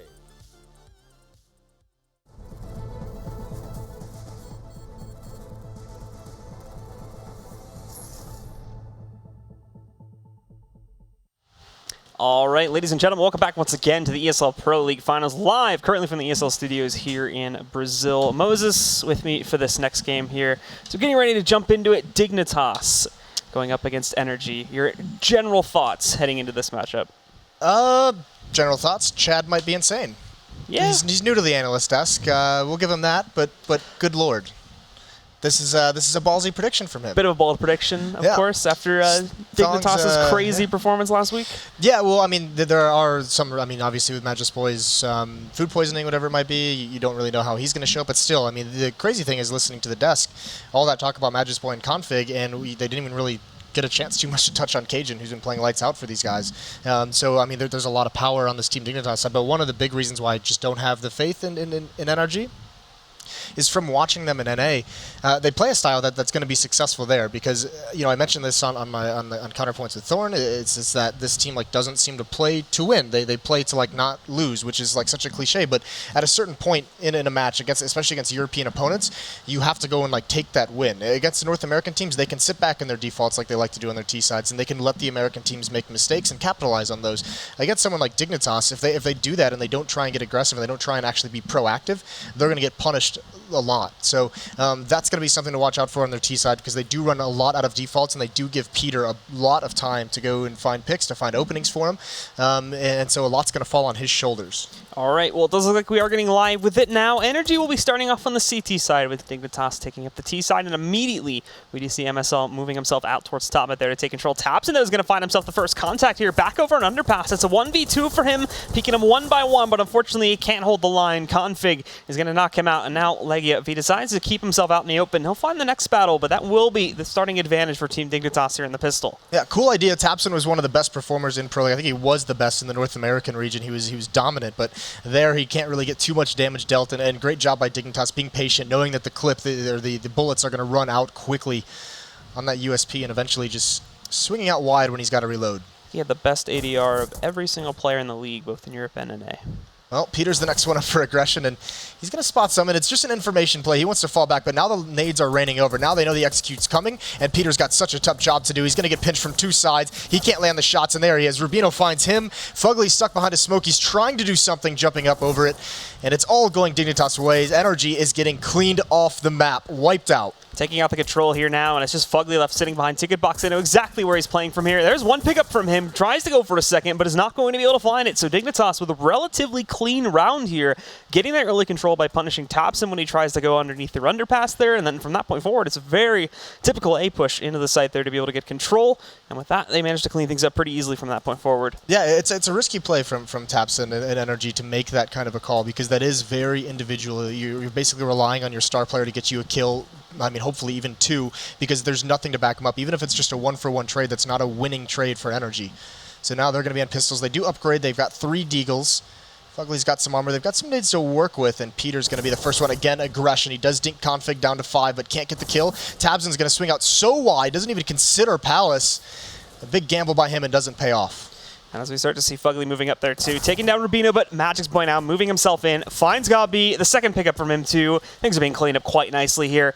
Fugly and Legia trying to make a miracle happen, but obviously things not looking so good. The bomb's already gone down on the ground. Dignitas in full control of the site. There's not really anything they can do. It's much better to just fall back and save these pistols for the third round so they have some firepower to try and keep the numbers lower on Dignitas, and obviously try and hurt the money in any way they can heading into the gun rounds. Yeah, I mean, there's a lot of money invested here, especially considering Fugly's got head armor as well. He's got the Deagle. They've got the nades out for Legia with the Deagle. So, I mean, just bring those forward into the next one and retry whatever setup you want to have.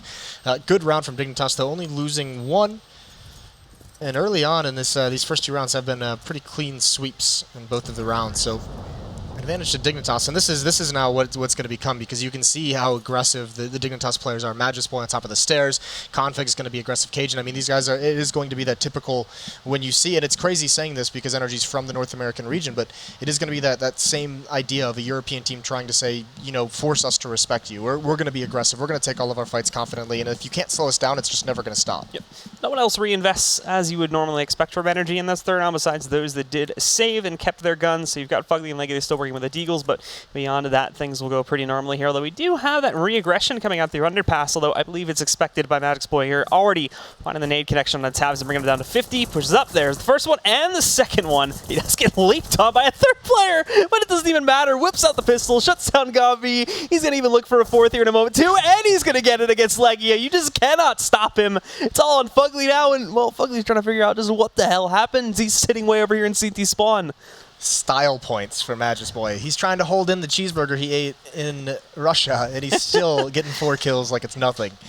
Really nice display, showing off some talent there. But yeah, I don't think that was actually. I think they actually spotted Peter, the second player to jump out the window. I don't think he was quick enough to get there and jump out, and that's kind of why you saw Mousesports really throwing the pre-nade, getting ready to handle that aggression. He does it perfectly. And so now Team Dignitas get themselves out to a very clean 3-0 start. Energy, we finally start to see the investment from them. Peter getting the op, the rifles coming out. The utility a little bit low for some of their players here, but for the most part still what we expect as we head into the first gunner. We'll see how it plays out as Dignitas still working with that one SMG there on Mousesports, but obviously no reason to doubt it considering the way he just played it in the last round there. Yeah, no kit on any of these Energy players, which will be interesting to see once pressure is put on it. If they have to play a retake strategy, they're going to have to manage their time very, very effectively on these bomb sites. So it's pretty much mid-control. There's still Legia challenging off Catwalk. Tabson has been kind of flirting with the connector to try and make a peek, but for the most part, Dignitas safely keeps control. They did hear the op ring out from window, so they're being very cautious. You can see MSL, Config, and Cajun all just waiting at the top of mid. Rubino already inside of the Palace here too, waiting to see if Energy wanted to get aggressive in that avenue, but it won't be the case. Everybody else is playing to their own sides of the map currently, with the exception of now Dignitas kind of being given the mid-control, and Config actually being very straightforward with the way he's moving into connector here. Already creeping up to peek himself out over here toward the stair angle, dodges the flashbang with a spray follow-up. It's very messy. That's going to allow Tabson to punish, takes down Config, and KGB looking for the trade, but he gets hit by a flashbang, tossed in deep there from Fugly, I do believe, and also they're going to lose Tabson as Rubino pushes out from the Palace area. Yeah, that's really nice pressure from Dignitas, actually, knowing that Tabson was kind of at the top of the connector to be able to have a player in Palace to punish that fallback. Tabson just got stuck in a really awkward situation. Legia spots the gun barrel, does he? Not yet. Here's the peek from Cajun. He can't land the shot, but Magus bails him out. So great impact early on in this match for Mousesports. And now, with the rest of Dignitas having cleared out so many players here, they are going to be free to push into this A bomb site. Fugly's already tried to push out to sort of counter-push things over here towards the T ramp, but he won't be finding anyone. Holds a safe position for now, but he's already looks like he's starting to head back in there, and the only player here that can also make an impact is going to be Peter. He too doesn't really seem to want to have a piece of the action until more teammates are in good positions, but there's Fugly striking first, knocks out Mousesports. MSL waiting for players to go past the murder hole here, but we are going to see Gabi pretty much avoiding it. There's Rubino, though, taking down Peter as he tries to push back in. Fugly finding another pickup, but they've lost Gabi, so now it's all on Fugly in the 1v2. He's got Cajun B down pretty low at 12 HP, but the first target he's going to deal with is MSL, and this is planted perfectly for the two remaining players. MSL, not a problem whatsoever with that angle to take down Fugly, and Team Dignitas will continue forward here, 4-0 now. Yeah, Fugly had really nice positioning down on that ramp to really, really slow things down, but couldn't make anything of it. All the other kills go towards Dignitas. So a good round from them as well, getting a couple picks and then just working their way up connector. It seemed like Energy was in good position with Fugly on ramp, and Peter kind of wanted to cheat away. So they found a little bit of a pocket there to get that bomb planted. But now, I mean, 4-0 back onto the pistols. And Dignitas, this might just be where they start rolling. Yeah, as everybody from Energy here now down on those pistols. I doubt there's going to be much effectiveness to be gained here, and there you go, already finding one. Mousesports just takes Legia out of the air with a nice headshot. Rubino going to look for one as well as Peter slowly tries to peek into Palace, but decides not to fully aggress inside. Falls back for a moment. He may re-aggress in a moment, but decides against that. So now things are being held back here, and Energy already down a man. Certainly looking good for Dignitas for the most part to just slow play this round as you would normally expect and cleanly take control of it. Going to be interesting to see what Config decides to do, just because he's got the MAC-10, so you'd expect him to be the first one to be an aggressor. Maybe they're going to send him up connector to see what's going to be at the safe bomb site. Maybe he's just going to lurk a little bit. but you're going to want him to try and get some of that bonus money. There's Peter finally onto Rubino, and actually that's pretty good positioning. He's got a gun now, and he's in Palace, but the Molotov, the utility in his hand, prevents him from doing any work. Either way, Config's been brought down low, so he's got to retreat. It's actually a 2-on-2. The big advantage is still over towards Dignitas, although as I say that, MSL has been dinked down. So Tabson, you have an opportunity here. There's the free kill. Can he get Magisboy? No. And that would have been so nice to find, but Dignitas is going to win the round. 13 combined HP on a Magisboy and Config at the end of that one, so really good damage being done by Energy, considering it was basically just P250s that had been invested into that round. Keeps the money low, keeps the money manageable, hopefully, for the Energy guys. Still sitting pretty good for the majority of Dignitas, unfortunately, but at the very least, it's the start of something if Energy can pick up some rounds here. Switching into the double op setup pretty early on in this half. Peter didn't have a great impact with his op in the first gun round. In fact, Gabi and Legia are both at 0 kills. Peter's got 1. So this is a big change up. Peter's going to have his towards top of connector. He's kind of trying to help focus on mid as Legia and Tabson have a crossfire from Catwalk.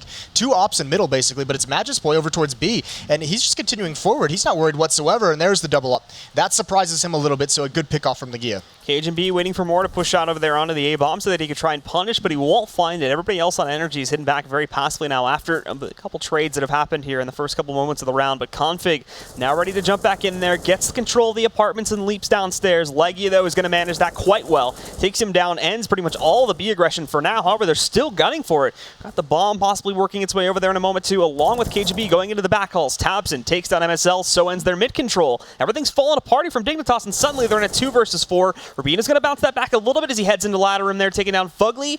2v3 over the odds here now, but it's Cajun B that needs to find that impact and an opening on this B bomb set if they want to have any hopes of clutching this out. Yeah, I mean, if this pick comes in and Rubino can work his way up Catwalk with the bomb, he's still got to manage the fact that Tabson and Connector can pick him off on this route. So he's waiting for Cajun to make the move. And I don't think Cajun spotted that. There's Legia with the peek, and now Cajun knows exactly where he is. He sees him fall back. Rubino's going to get up Catwalk, so Legia's got to be careful. But Peter's here to help as well. That's a missed shot, though. That's not going to help anything. And Cajun, oh, he gets no-scoped. Big save from Legia. That just barely holds onto the round, and it's all into Rubino's hands. And he's completely blinded, but so is his team. What? Oh, what? How does he get that? He's still alive. He's still going for it.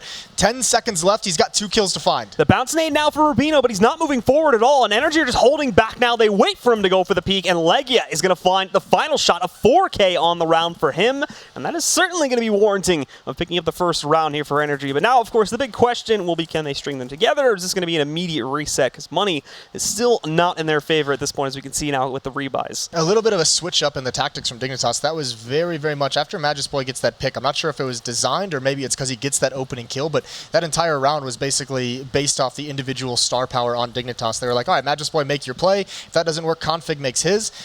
And now it's all on Rubino to stop this aggression. This would be a big play if he can, and there it is. Fugly jumping up. It's unfortunate timing for him. A good off angle from Rubino, though. And Tabson looking to move in here in a moment, too, to try and punish that, but doesn't look like he's going to get a chance at that, as Rubina's already pretty much evacuated from this area, falling back a little bit more outside T-spawn over towards the T-ramp here, too, and Magisboy not too keen on pushing himself out towards the apartments this time, as we do have Legia fully watching that one, but he's not going to be able to get anything, as it looks like Dignitas are grouping up in mid.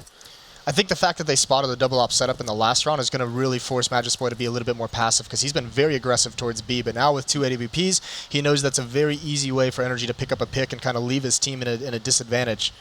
So being passive this round with it, I'm sure we'll see him go back to it later on. And the rest of them are now getting ready to push in through the connector here in just a moment, as they still have Rubino ready to push out the T-ramp too. Gabi watching for that one, but he may be surprised in a second here. Peter missing the initial engagement here, but Gabi holds the line back over by T-ramp. Now it's all coming in through connector though. Gabi has picked up 2. Peter finds a 3rd, but they do lose Gabi in the process. Now Cajun B and Magisboy, final 2 left alive, but Peter catching another one over here by Ticket Booth, and it all falls to Cajun B in the 1v3. Yeah, sick hold from Gabi, but Cajun's still got a chance here. 30 seconds. The issue is they still have no idea that Tabson has been in the palace that whole round. When his teammate, when Fugly fell during that push, he kind of just followed it up and just chilled there. And even if they'd had some success in the A-bomb, so you just get that feeling that Tabson was going to be able to turn around and throw a wrench in all the plans. So nice positioning from him.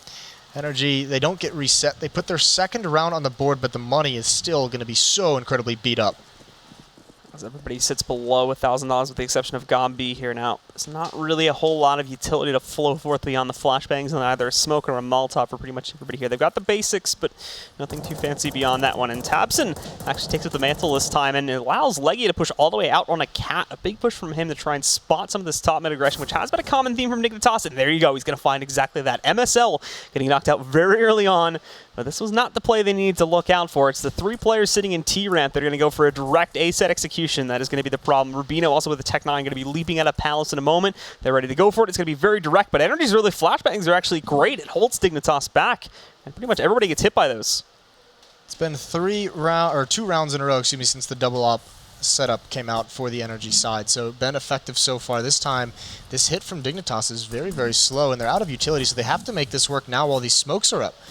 They don't have one for Connector and Jungle, and Peter's going to miss that shot. Fugly's got a wide open view, though, and this is going to be difficult. They have to trade this. You can see Mousesports just waiting to swing out. He's just going to win the battle clean out. So is Config, and all of a sudden it looks so good for Energy, but now it's a dire situation.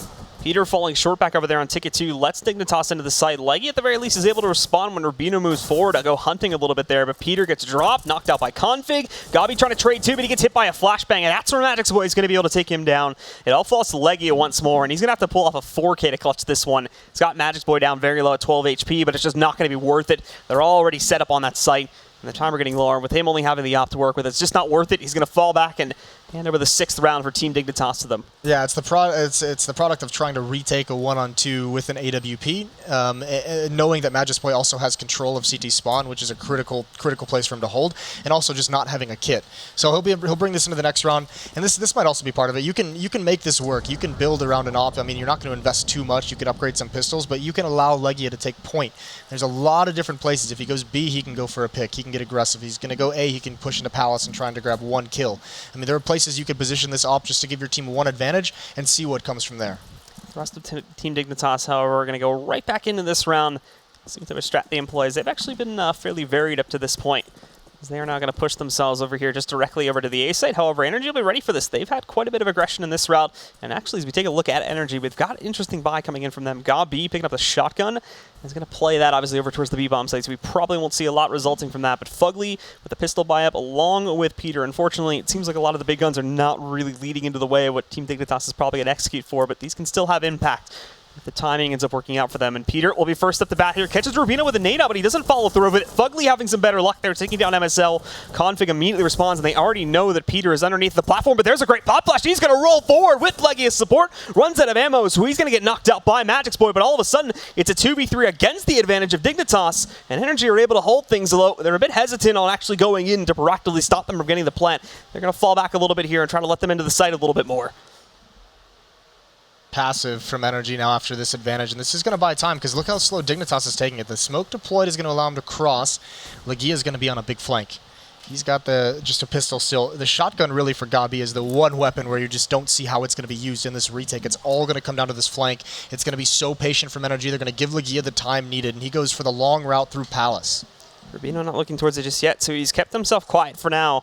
It doesn't look like he's going to be expecting it. He's actually expecting it to come from T-Ramp. He's not even looking towards the Palace currently, so he's got a free ticket in as long as he doesn't make any noise and gives this away. And as he creeps in, there you go. There's the first strike. Already knocking down Rubino. Magic's Boy going to have to clutch this one out, but it's not looking good. He's already given away his position. A smoke has blocked him off now. He's got nothing left to do, but there's the first pickup. And a second one immediately following up. Jumps down, tries to go for the third, but Legia holds the line. However, time was bought, and there's a full 10-second defuse. I think Legia may just have this, but it's going to come down to the wire. Oh, that is extremely close, but still grabbing it. A nice effort from Magic's Boy, but having great patience from Energy. I mean, knowing you don't have a kit, that takes a lot of confidence and a lot of discipline to not try and make a move too early. So a huge flank from Legia comes into play very, very nicely. With that plant, though, I mean, the money on Dignitas is finally pretty much all spent. They're going to buy into this round. They have the 3 Tech 9s, Glil, and a UMP, but they're going to try and make this work, knowing that Energy still hasn't built up any meaningful bank behind this next buy. Rest of Dignitas going back out towards top mid now. Peter hunting for those shots, but they're actually very quickly through the smoke. And I don't even know if he's realized there's a player up towards Connector already. Tabson is going to be immediately aggressed upon. They lose both Legia and Tabson to just Tech 9s. Fugly finally responding with one of his own kills back over here by the ticket booth, but damage has already been done. Dignitas are way out onto the bomb site already. See Peter picking up the first kill, for Peter trying to pick up some kills here, but fortunately it's being a bit of a struggle for him. He finds one against Rubino, but they lose Gabi. And now, unfortunately, they're slowly being surrounded. The bomb's gone down, and this looks like It may turn itself into a desperate attempt to retake here, but it's not looking good from the current positions. No, I mean, this is heartbreaking to lose this round. They're going to have to just save here. They have no avenue. They don't know where people are. They know Mousesports somewhere behind them, but so fast-paced. And actually, even Fugly's going to get picked off one more time. That's Config. Big kills for Dignitas coming in with those Tech 9s to start this round out. And there goes Peter. They won't even save the AWP. So Energy, it seemed like they were going to be able to grab an advantage and kind of move forward with a couple rounds strung together, but it's just not going to happen. Yep, and with that, we'll go into the pause for Energy, a much-needed one, as their money now is once again sort of in the dumps here, and they're obviously going to have to save, but things are falling behind very quickly, and Dignitas seems to hold very good control of the matchup right now. Yeah, I mean, this is going to be a double save scenario. This is going to have to be 2 rounds. Gabi, Tabson, both, and Legia, all 3 on right around 1,400, and Peter, I mean, at 1,500. So no one doing well. So, I mean, you might see a little bit of a mini investment knowing that it's going to be a 2-round save no matter what. But yeah, this is, I mean, look at Mousesports. We were questioning whether he was going to be affected too much by not feeling well. Seems like it's not really. 18-4 for him, 12-5 for Config. So that duo is on fire, on point. And I mean, we saw just last week, there's not a whole lot of teams that can stop them. And this just makes it even more overmatched for Energy. Yeah, absolutely is, considering that food poisoning thing doesn't really seem to be an issue up to this point. Maybe it's making him play better. Maybe. Maybe he's just like, we need to get this over with. Need to get back to the hotel. Just saying he's like a ticking time bomb. Yep. Yeah. He only has so much time he can play before becomes Let's completely move on. unstable. Let's move on, Blue. The pause is now over. And yeah, this is where, I mean, this is where you have to question how much was Energy able to really anti-strat. I mean, there's no anti. I mean, that's what Chad kind of talked about. That was the big advantage that Energy would have, is a leader like Gabi, having the analysts as well, being able to actually look into these guys, because I mean, Energy hasn't done anything since Northern Arena. They haven't been in any tournaments, so you have all the time in the world to create a game plan here. And at the moment, at least on their defensive side, it's not working out too well. The buy comes in from Energy. They do decide to go for it here. So armor buy-ups and upgraded pistols across the board for pretty much everybody on the roster here, and a little bit of utility too where they could use it. But obviously, trying to figure out how exactly Dignitas is going to play this is going to be crucial, as they need to try and pick off 1 or 2 players in the initial hits. They can gain some sort of an advantage against them, and they do eventually move in for the play. But Dignitas is spreading themselves all across the map currently. Config watching for underpass pushes. You have, I believe it is Mousesports inside of the apartments right now, trying to watch out for that avenue too. Even at MSL sitting outside of the A site. Now they're going to finally move in for top mid control, but very, very cautious and some aggression here in the early round from Dignitas. I mean, this is really 2 different things. One, they know it's an anti-eco, and they've seen some aggression that Energy has tried to bring out on anti-eco, so they're being very cautious of that fact. And then just also ensuring that they don't lose too much, ensuring that, you know, they want to also, because it's a force buy, they know that the utility is low, so they want to let Energy spend all their smokes and all the Molotovs they might have. And now they're choosing when to pounce. Rubino with a quick execution of Peter. He's traded off by Fugly. And actually, that Mac 10's not going to do too much work, but thankfully the rest of Dignitas is holding it down. Bomb's going to get planted for middle, for Connector and Catwalk. And it's pretty safe now for Dignitas. Leggy is slowly creeping up here. He has actually sort of gotten up this far forward without really being detected. And look at how quickly he's going to get himself over here behind Trip Stack, too. Unfortunately, Gabi pretty much gets denied, but okay. Cajun was like, oh, that's not a teammate. All right. That's someone I should kill. Why not? Well, the investment doesn't do too much for Energy, but it's no big deal because they're going to have to be saving for 2 rounds anyways.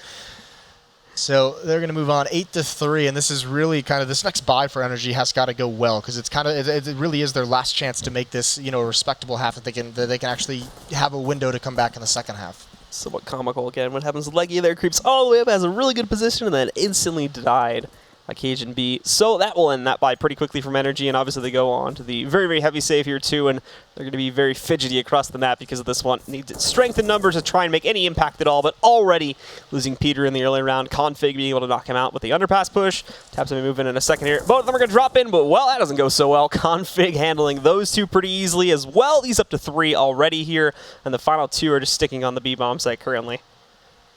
And the question now, I mean, Rubino's got position in platform. MSL's starting to walk up the ramp, so they're going to start getting aggressive on this A-bomb site. Legia's going to get caught out from top mid. That's Mousesports, still having a field day. Gabi, the last one left on Catwalk, and not much for him to do. He's going to get found out. All 5 kills going to Mousesports and Config. Some of these eco rounds were looking good for Energy, but unfortunately sort of hit or miss with regards to how effective they tend to be here. And that one certainly being a pretty big miss as they just get completely washed out by Dignitas. And those are the rounds that help to keep that T-set economy as strong as it is now. The tough part now is Energy. The only real success they've had, the 2 rounds they strung together earlier in this half, was a product of a double op setup. Now they don't even have money for a single op. And indeed, they're even light on utility, even in terms of they have no kits. And this time, it's going to be a little bit more aggressive from Dignitas, so changing the pace one more time. There goes a smoke. Legia, he's up on Catwalk, and no one's there to back up Config. No one's able to trade that kill out. So for the moment, a man advantage to Energy. However, you've got, as you can see now, Magic's Boy just on the cusp of trying to push himself over there inside of the apartments. I doubt he's going to do that alone, though, as they definitely are still leading this towards to be an A hit. They could easily allow Magic's Boy to go through underpass and group up with them. Legia, though, now expecting someone to push into the room. He's in here, spots it, takes down Rubino, and is going to jump right back into the ladder room there. That's timing. He was holding that angle over towards jungle for the longest. And as soon as he looks away, it happens. And there he spots one, and he can't land that shot. So Fugly's going to find a kill. Cajun does fall, and this is looking like a wipe. It's looking like Energy is going to be able to survive with a significant number of players alive to build up some money for the home stretch here, the last 3 rounds of this half. And MSL finding another pickup against Legia here, so trying to balance the odds a little bit, but there's still a long road to recovery here on the 13th. So you can see Magic's Boy slowly just waiting here. Try and see if he can get any advantage at all into this bomb site. But Gabi sticking to that corner and not seeming like he's going to move anytime soon here. Even knowing now that one of his opponents should have jumped over here towards Van. And as soon as he hears the second one, he's already calling for it. But everybody's just going to rotate over. Actually, good pop flash again there. Allows him to find a first kill and a second one. Could still work. As now Peter and Fugly, they don't even really have a lot of utility either. Fugly's got the 2 flashbangs, but that's it. Peter and Fugly, they're alone now to try and recover this. As it all of a sudden has gone back down into an even 2 versus 2. Peter, bit of a panic mode as he tries to work himself back over here inside of the apartments, but they're going to be able to hear that coming from 1 mile away. Magic's Boy is already expecting it. He's hunting for the head angle now as he's tucked just behind the van. There's MSL with another pickup, and Peter goes down too. Somehow, Dignitas managed to recover that round, and that is going to secure their lead for a long time. That is a 2-on-5 won by Dignitas. MSL and Magis. And Magis Boy is going to get the highlight there with those 2 kills. But the key to that round is MSL getting that 1 kill on Catwalk, because that isolates Gabi in the back of the B bomb site. And he's not being aggressive. He's not peeking whatsoever. He's just like hiding in a corner, waiting, trying to catch someone off guard. And then great flashbang from MSL to get Magis Boy into the site to get those 2 kills. So it's going to look good for Magis Boy, but it is the teamwork MSL provides that round which wins it for them. And it's miraculous. And it's heartbreaking if you're an Energy fan, because that's a round they definitely should have had in a 5-on-2. That's a round that you should never lose. Another eco round from Energy already over as Dignitas just completely runs them over. And look at this scoreline now from Magic's Boy, 23-4 currently. It's not bad. It's not too shabby. But, I mean, at least Energy can go back to the defense that got them a couple rounds earlier. The double op setup, so it's back in play. Legia, Peter, they have that. But what kind of success can they find with it? Cajun's going to have an op of his own, and he's going to take that over towards Palace. And last time he did this, he basically just kind of sat. I guess camping is the right word to put it. He was in Palace for the majority of the round, just holding an angle, waiting for someone to fall back into his crosshair. Didn't get anyone, but it's very, very dangerous if you have that angle in Palace out towards jungle. Peter firing a lot of shots into the usual smoke. Let's toss that over there onto the catwalk, hunting for an early kill, but timing is way off. Doesn't find anybody from Dignitas here. Rubino, along with his teammate, just sitting there back and waiting. And Config even catching a little bit of a glimpse against Thompson, brings him down to 33 HP. Even gets hit with a nade. If he didn't decide to fall back there, he would have been dead meat already. Gabi's also been hit at some point here too, down to 56. Peter finally picks up the kill, and he actually gets a second one as well, so he's finding the impact he needs. Magic's Boy, though, is going to move in, starts to pick up the frags for Dignitas. He knocks out Gabi, but now Legia with a secondary out, picks up his first kill in the round, knocks out Magic's Boy, and it goes into a 2 versus 4 here. Both the players are isolated as well, and I think they have pretty good bomb control. Config's going to try to recover. There's the knockout on the Tabson. Now he's got to be able to retrieve this bomb and get himself into connector, though, as Cajun B is still fully committed to pushing in here, too. Well, surely a 2-on-4. A little bit easier than the 2-on-5. It's doable as well. Peter with 2 kills. I mean, in connector, they couldn't really find him out, and it looks like Dignitas is going to run all the way back towards the A bomb site. So Cajun's going to be in Palace. He's going to have the AWP. 30 seconds left on the clock, so there's a little bit of time for him to try and make something happen. The tough part is, actually, it's not really a tough part because Energy is actually going to give up this A bomb site. Fugly's playing it so passively in CT spawn. Peter's not peeking. He's in a corner just watching for a window room boost. It's Legia from Catwalk who's really spotting into the A site. So Config can actually get in here and get the bomb planted in the default position. If Cajun B can provide cover from Palace, this is going to be a tough retake. And again, there's only one kit on Fugly, and he's alone in CT spawn. So if he falls down there, there's no one to salvage it, and there goes Peter. He just walks out into the open there, so Cajun B, easy pickings for him. Leggy and Fugly now. The last two up and running for the energy side, and Fugly still having to deal with the smoke coverage too. That'll be fading in just a moment. It's not the biggest deal in the world, but Leggy needing to find some impact, and Cajun B is watching out for it from inside of the Palace area here. Config destroys Fugly when he tries to push out from Ticket, and Cajun B has just spotted the last one. Leggy tries to push out. The first pickup from him, immediately denied by Cajun B, however, and that's the way it's going to close out now, as Dignitas do find another one, and it's going to be 12-3 on the half. Guys, we're going to go to a short break, and when we do come back, we're going to see how this unfolds. Will Dignitas crush it, or will Energy bounce back? Stick around with us here at the ESL Pro League Finals to find out.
Have had that would have at least given him a chance to build some kind of momentum, but now they just have to play this needing to pistol round, needing to make no mistakes.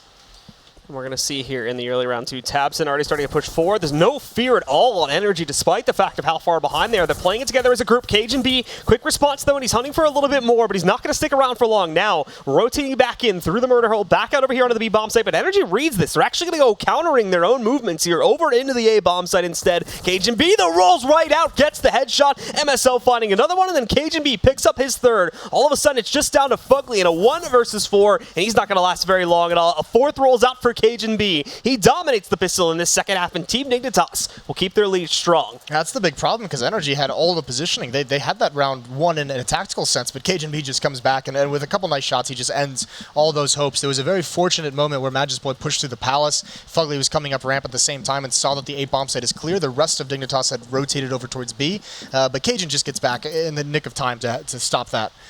And that's the pistol round for Dignitas. And now you have to wonder, I mean, you see the buy from Energy, you see the investment, the desperation out of this. They have to put rounds on the board. They can't afford to give away both of these follow-up rounds. And Energy trying to follow this up with the more quick movements here too. Two of them are ready to move out from top mid. I imagine over here towards the cat area here too. They might also want to try to get a little bit more mid control and take this into A, but from the looks of it, that may not be happening now. As we can see the rest of Dignitas spreading out. They're actually avoiding mid for the most part here, really only keeping Config in position to watch out for top mid pressure over there from the connector.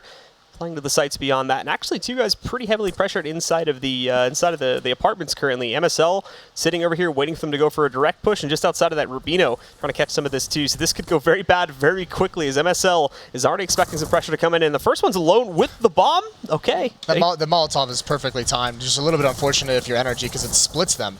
No one can really follow up through that, but oh, that's nice. Doesn't really matter either way. It's a full cleanup for these UMPs. No stressing if you're Dignitas. 14-3 now. They've made some bonus money, and nowhere near the plant was Energy in that round. So 3-14, and you have to imagine if they're going to buy last round. I mean, you almost have to buy this round as well, and just say we can't hope that we're going to win 12 in a row, and we have to get started right now. It does look like, however, judging from the current amount of cash, that Energy... There's no right answer here. Yeah. That's generally the way it is at the moment for Energy. There's no right answer that you could call in this kind of situation. It just comes down to preference. If you're comfortable, I mean, you're definitely never comfortable with 3-14. But you know, are you going to play for the tie? Are you going to play for the win? At this much of a spread in the scoreline, it's not really a meaningful question. Maybe they can win 12 rounds in a row. Maybe they can. You never know. I would like to see that. Well, we're going to find out in just a moment. Yeah, I mean, this is where now it comes into the idea of what did they have prepared as counter. This is where, as a terror side, you can do a little bit more of that counter stratting that Sponge was talking about on the desk. You do get a look at their defensive setups and say, okay, we notice this player likes to push this, or this smoke indicates this is coming. So if we see this smoke, this is the setup we're doing. If I call this out, this is where we're positioned to punish them.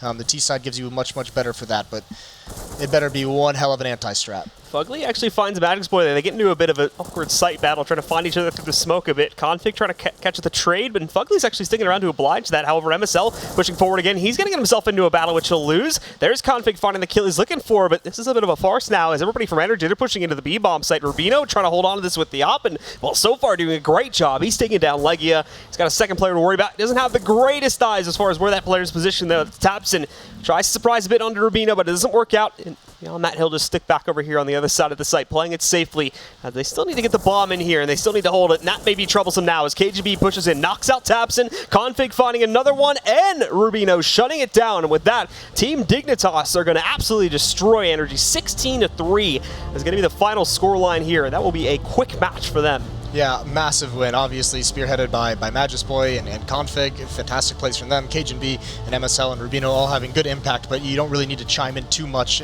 statistically if you've got two players like Magisboy and Config. But, I mean, it was just even so. I mean, you saw a couple rounds.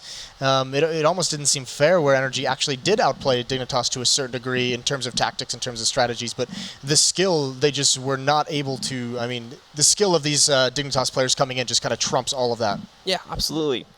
So that was some really good stuff there from Dignitas, and obviously looking great, carrying over the possible worries about them that we saw before with Magisboy having the food poisoning and whatnot. Not a worry as of yet, and those two just showing up, showing some good stuff. And now this shows bad news for Energy is, again, they've come here and not really looking that great to start off their tournament. I mean, this is going to be like the eternal problem for Energy. This is like what they really are going to have to figure out as a team, is that they have 3 European players and they're playing in the North American region, which is the weaker region. So they're practicing against weaker teams for the most part, and then they have to come across and compete against, especially Alex mentioned on the desk, they have to play in the European minor against stronger competition. So they're always going to have that little bit of a struggle. All right, guys, well, looks like the analysis desk is ready to break down this game. So let's send it back over to them to talk a little bit more of Dignitas versus Energy. Didn't seem like they quite had enough energy in the system to battle with what is a very scary and on-form Dignitas. Another stomping here in our first day. It does seem like we've had plenty of one-sided affairs, and Dignitas, and more rather specifically, Magicboy, just smashing it, unaffected by the food poisoning. It seemed like he was just in a hurry to get back home to that beautiful hotel toilet. Fantastic stuff. Chad, let's talk about that prediction, buddy. That was the one bad prediction that I'll make for the entire event. Okay. And now I'll stick to the script that we've obviously written here at ESL for how the games are going to pan out. I just wanted to make it more interesting. It gets really boring when all 3 people are like, we want this team to win. So I just thought, I just wanted to spice it up. And no excuses, it was just a bad prediction. And you did. You spiced it up because you actually had me at one point believing it was a genuine possibility. Well, that's good. It shows I don't know what I'm talking about and that you believe me. I'm just very susceptible to Australian charm. But let's start talking about the real game, boys, because another one, so uncomfortable sub 20 euros. He doesn't like it, does it? No. But he likes being close to me to an extent. Either way, still looking at me. Let's start talking about this game as a whole. Dignitas, full control, my friends. Just 3 rounds to NRG, Yanko. What can you say about that one? You want to throw in another meme in there, Alex, or are you done? No, I'm good. You're good? Yeah, it was an all-around dominating performance from Dignitas. NRG had the unfortunate, nightmare economic scenario. Whenever they would win a round, Dignitas would immediately reset their economy. One of the rounds they won was actually an eco round, so that tells you out of the 3 rounds they won, what did it actually take for them to even put those 3 rounds on the board. And it seemed like whenever Dignitas would speed up the pace of the game, that's where Energy was really struggling how to deal with it, because Dignitas has really elaborate fast-paced strats. When they go for that fast connector push, as soon as they're coming out of connector, there's a smoke that blooms towards jungle. So maybe there's a player there waiting for that. Okay, now I'm going to get them. They're coming through connector. Smoke blooms. He can't react. They already push towards the site, gets the entry kills, and they're really good. They're just very practiced on the map. They understand if they don't get any contact up until that point, they understand the few positions that the CTs can be at. Now, I know that we already framed it that NRG doesn't have the caliber of players that were standing behind us in Dignitas. However, you did also say that they have structure and they rely on the format that Godby has them playing within. But surely, in any way, there's no excuse for losing 2v4s and 2 versus 5 situations back to back. In fact, for NRG, Chad, that's just inexcusable. Yeah, well, I was just going to go with they just got completely outskilled. So Okay. in a situation like that, when even though you're losing, you shouldn't be losing a 2v4 or a 2v5 or any situation along those lines if you play the situation correctly. But when you have players like Magicsploit just hitting unreal shots and making plays like that, it makes it very difficult, and you're doubting yourself and stuff. You shouldn't lose them. You know, that's the fact of the matter. But everything we saw, even though they found themselves in advantageous situations, Dignitas, they weren't afraid. Yeah. They were basically cruise control the whole time, and even if they lost those rounds, I don't think it would have had a huge impact on the game. It wouldn't, but I think that's where you can unfortunately tell the difference between the players, right? Yeah. On a team like Dignitas and on a team like NRG, because other players wouldn't give them the opportunity, wouldn't give them the opening to turn that 2v5 into a winnable, round, and let alone win it. As soon as you just, at that point, you just play the numbers. You just play for info, try and see where they're going. As soon as you get that, after that point, you just play for time. Buy time for your teammates to get the rotate in, and you never want to give them 1v1 duels in that situation. You have the numbers advantage. You always want to make it a 1v2 fight in your advantage. So it looks really bad when it happens, and we don't see it all that often, exactly because teams really do realize this. They become really practiced, and I think the key word in that scenario is discipline. You need to be disciplined to play it properly, not to go and it's not even a hero play, not go for a duel for no reason, just play it smart. Well, I mean, NRG did get thoroughly outclassed. I think that's kind of the bottom line of this one. And however, it's not like it's the end of the line for them. There'll be plenty more opportunities for them to try and thrive within their group. However, it is such a stacked group. Group B features SK, NiP, FaZe, Dignitas, C9, NiP. It's terrifying for NRG to try and deal with that. Well, did you get to 17s there, Alex? Yeah, you counted NiP twice. NiP, SK, NiP, FaZe. Okay, come on. I was half off the top of my head. I did my best. I wasn't even listening to you, to be honest. But I you were just, I was like, 7 fingers. It's a big group. Hold up. Do you know where you can actually find the groups? Wait, what? The Score esports application. That's incredible. Okay, where do I go? Is it on my smartphone? Yes, you can get it on your smartphone. If you have an iPhone or an Android, they're available on the respective stores to where to purchase or download those things. So just get it on your phone and check out some Counter-Strike. That's right, indeed. Or Dota 2 or League of Legends. They have a lot of different games there, Chad. And good news and articles to really... Oh, push notifications to your telephone. You learn a lot of news with the push notifications. You don't have to be on Reddit or hrtv.org all the time. That'll give you the information straight away. Or some other websites on the internet. Love these guys. The Score esports application, you heard it from them. It is indeed your way to go for your news articles and your stats alongside those fancy push notifications to make your phone fill you in with all of that esports gossip news as well. All right, we're going to take a break. When we do come back, it's potentially the game of the day. SK in their gorgeous Brazilian jerseys going up against NiP, who are hungry for revenge off of a very demoralizing group stage exit at Epicenter. We'll be finding out how it plays out after our short break.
They train. It's always been about fighting your fears. They travel. The thing that I strive for the most is to be able to capture the moment. They explore. Constantly trying to push myself and then try to see how far can I go. To see the world in a different way. I'm not supposed to go here, but what if I go there anyway? What's gonna happen? It's interesting to kind of just watch the world go by at your feet. It's such a liberating experience. Urbex, an exclusive 8-part series, only on Red Bull TV. I'm back! Now that Kinguin has partnered with ESL Pro League, you have even more of a reason to buy the skins you need. No one has a bigger selection of CSGO products. Buy CSGO cases from your favorite players and events, including the ESL Pro League case. Buy and sell skins on skins.kinguin.net. Check it now. This is the Score Esports, the ultimate esports experience. The Score Esports is your home for everything CSGO, delivering the biggest stories and all the scores, stats, and updates you care about in real time. The Score Esports takes you inside the ropes with exclusive video interviews, features, highlights, and analysis. Even get all the same non-stop amazing coverage on your desktop at thescoreesports.com. The Score Esports. Get it now from the App Store or Google Play.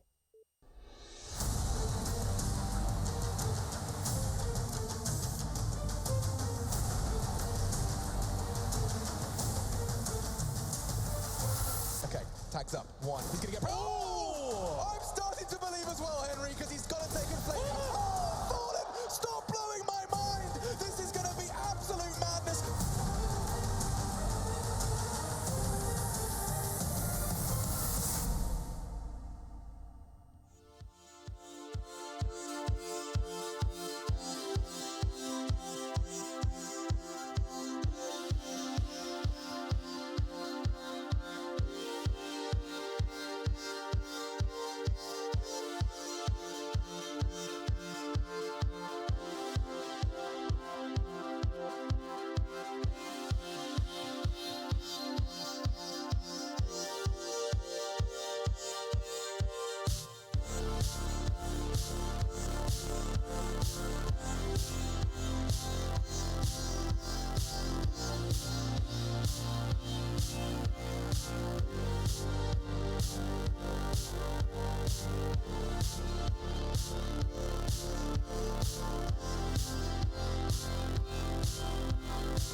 ESL Pro League is brought to you in part by Soylent, Xfinity, Logitech G, Pay Safeguard, The Score Esports, Mountain Dew, and ESEA.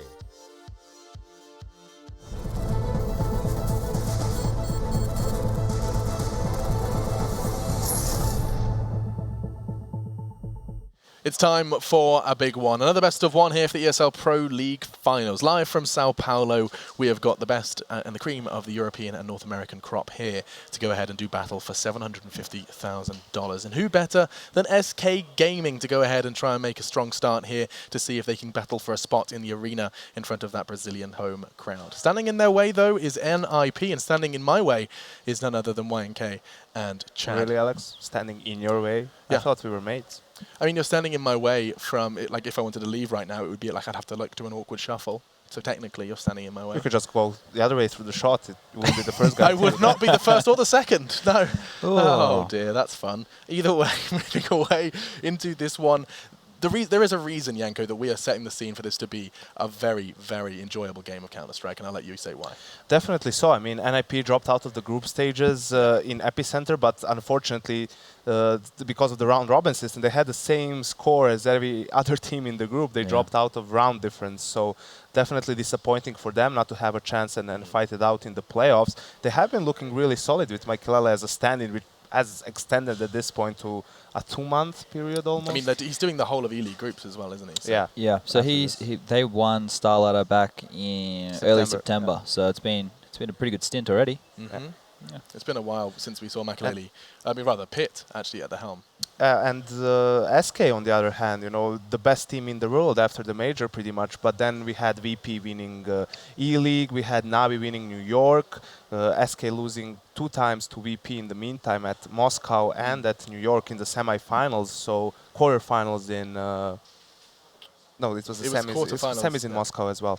Yeah, but for them, it's about coming back up, you know, proving that they can still compete to be the best team in the world after, you know, what is a drop in form and some personal issues that have been rumored to be going around. Yeah, now, Chad, this is actually something that I haven't heard you weigh in on, but it does seem like the general consensus on analyst desks is that after that, after that Epicenter loss, SK have fallen from that top spot in a lot of people's eyes, seeing VP and Dignitas, or even Na'Vi, perhaps kind of contending for that top spot. I think the problem we have with that is we never saw SK at E-League because of all that debacle that happened there, right? So VP did win that tournament, but we never got to see them compete there, so that was unfortunate.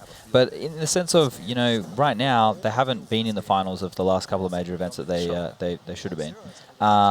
And obviously there's these issues. You know, Fur had to have the break. They had Showtime. That obviously played a bit of a drama because we saw the whole fallout with Cold Zero on Twitter. So it's been a bit of a roller coaster for them the last few months. But here, of all places, being Brazil, you're going to expect them to see their final form. You'd hope. You know, the passion is through them, and with those yellow and green jerseys. Yeah, have you got like do you have a genuine belief that home side advantage is going to play a part here? For these guys who are such a passionate team, definitely. Like that's where they grew as a team, by being passionate, loving the CS and even patriotic. I mean, the hometown advantage. I think even if they have some personal issues within the team, still this is where they will, you know, just forget about that. You're playing on your home soil. You are going to set any differences you might have aside and just focus on trying to win the tournament. And I'm pretty sure I found out that 3 of them are just living at their family homes for this event. You know, like really? that must be quite a nice little luxury, just going back and having a home cooked meal. Which might not be optimal, to be fair. That's to true. be honest. I mean, that's their choice. They made an active decision to have that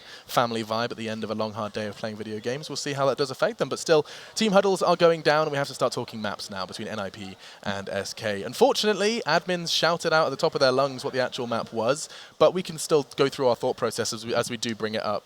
But we were talking about it off air, and where did we kind of land on? There were some clear not going to be played. Let's go through them first. Yeah, well, as you can see, there was no way that NiP was going to let SK play Train, because SK on 2 maps in Epicenter, they had a 32-3 score. That was nuts. On Train, winning 15-0 in one half and 41 in the other half. against G2 first time around and against Virtus Pro second time around. So they hand out a lot of 16-0s, don't they, old SK? Yeah. they give them out to everybody. They received one though from a particular organisation. I believe that was Renegades. Oh, Renegades. But they also gave us a 16-0. So. Okay, back and forth, you know, eye for an eye and all that. But let's bring up the other half of these vetoes. You can see that SK did choose to remove Cash as their first and having Train taken away from them, which doesn't surprise us. Cobble, though, was the map to be selected, seeing Overpass being the choice NiP were given. Yeah, that was the one that we were kind of like on the fence about. We got told what the final map was, but we didn't know how the veto process went. So we were flirting with the idea Overpass could have been in there. And Cobble's a good map historically for SK. It's something that, you know, you've seen them be quite strong on in the past. But I think NiP, the new way they're approaching the game, right? So Threat's not doing the same level of coaching as he used to be. But what he brought to the team was some really innovative, interesting strategies and a good structured way to address it. Now, with those strategies still in their back pocket, and hopefully they're still evolving and adding to that, they now have the defaulty, more free style of exist calling. You merge those two together and you get a good style of Counter-Strike. It's not too rigid. You can flow into the defaults. You can use your star players to get kills when they're feeling it, you know, when people are on fire. And you need to have that depth and diversity. So them bringing that together is a positive thing for NiP. The only thing is that I see as a struggle for them is if they don't get their executes in early. The thing that they like to do before was do their executes off the bat and then use them to fake later. I haven't been seeing that out of them so much in recent games. They've kind of just been defaulting first and then using executes later, and teams know the executes are coming and counter it late game. They've already... I really did. All right, let's go ahead and take a quick break. How dare you meme me? I thought I had something. Okay, let's go ahead and take a quick break, guys. It's going to be SK NiP coming up after this.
ESL Pro League is brought to you in part by Soylent, Xfinity, Logitech G, Pay Safeguard, The Score Esports, Mountain Dew, and ESEA.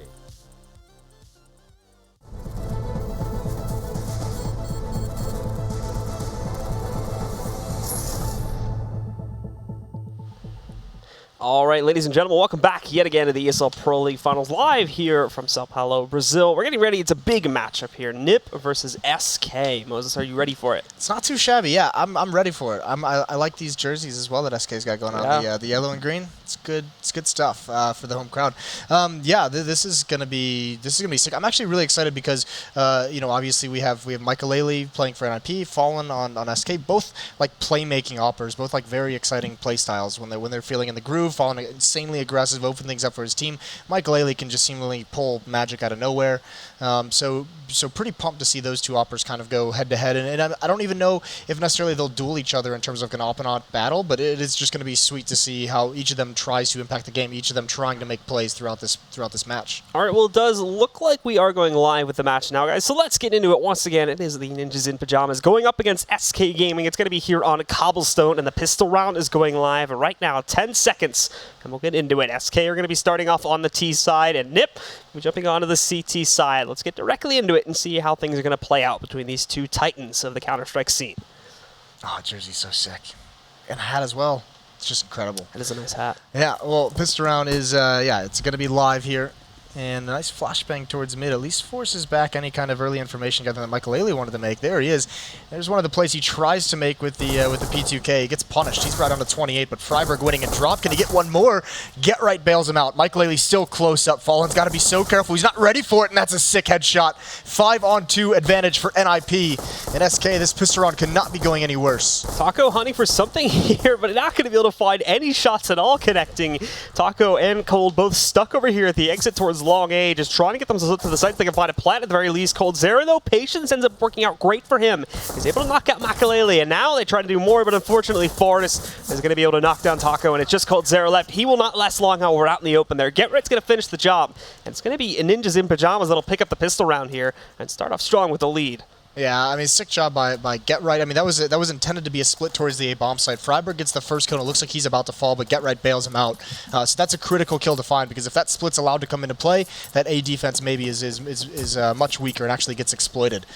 So really nice job holding drop, which can be so difficult on pistol round with those Glocks able to get up close range with the extra mobility they provide and the extra bullets. And now NiP just has to survive the second round. It is an investment from the Brazilians. Fallen has a smoke, and the rest of them have Tech 9 armor. Cold has a Deagle armor. So a pretty intimidating buy as second rounds go.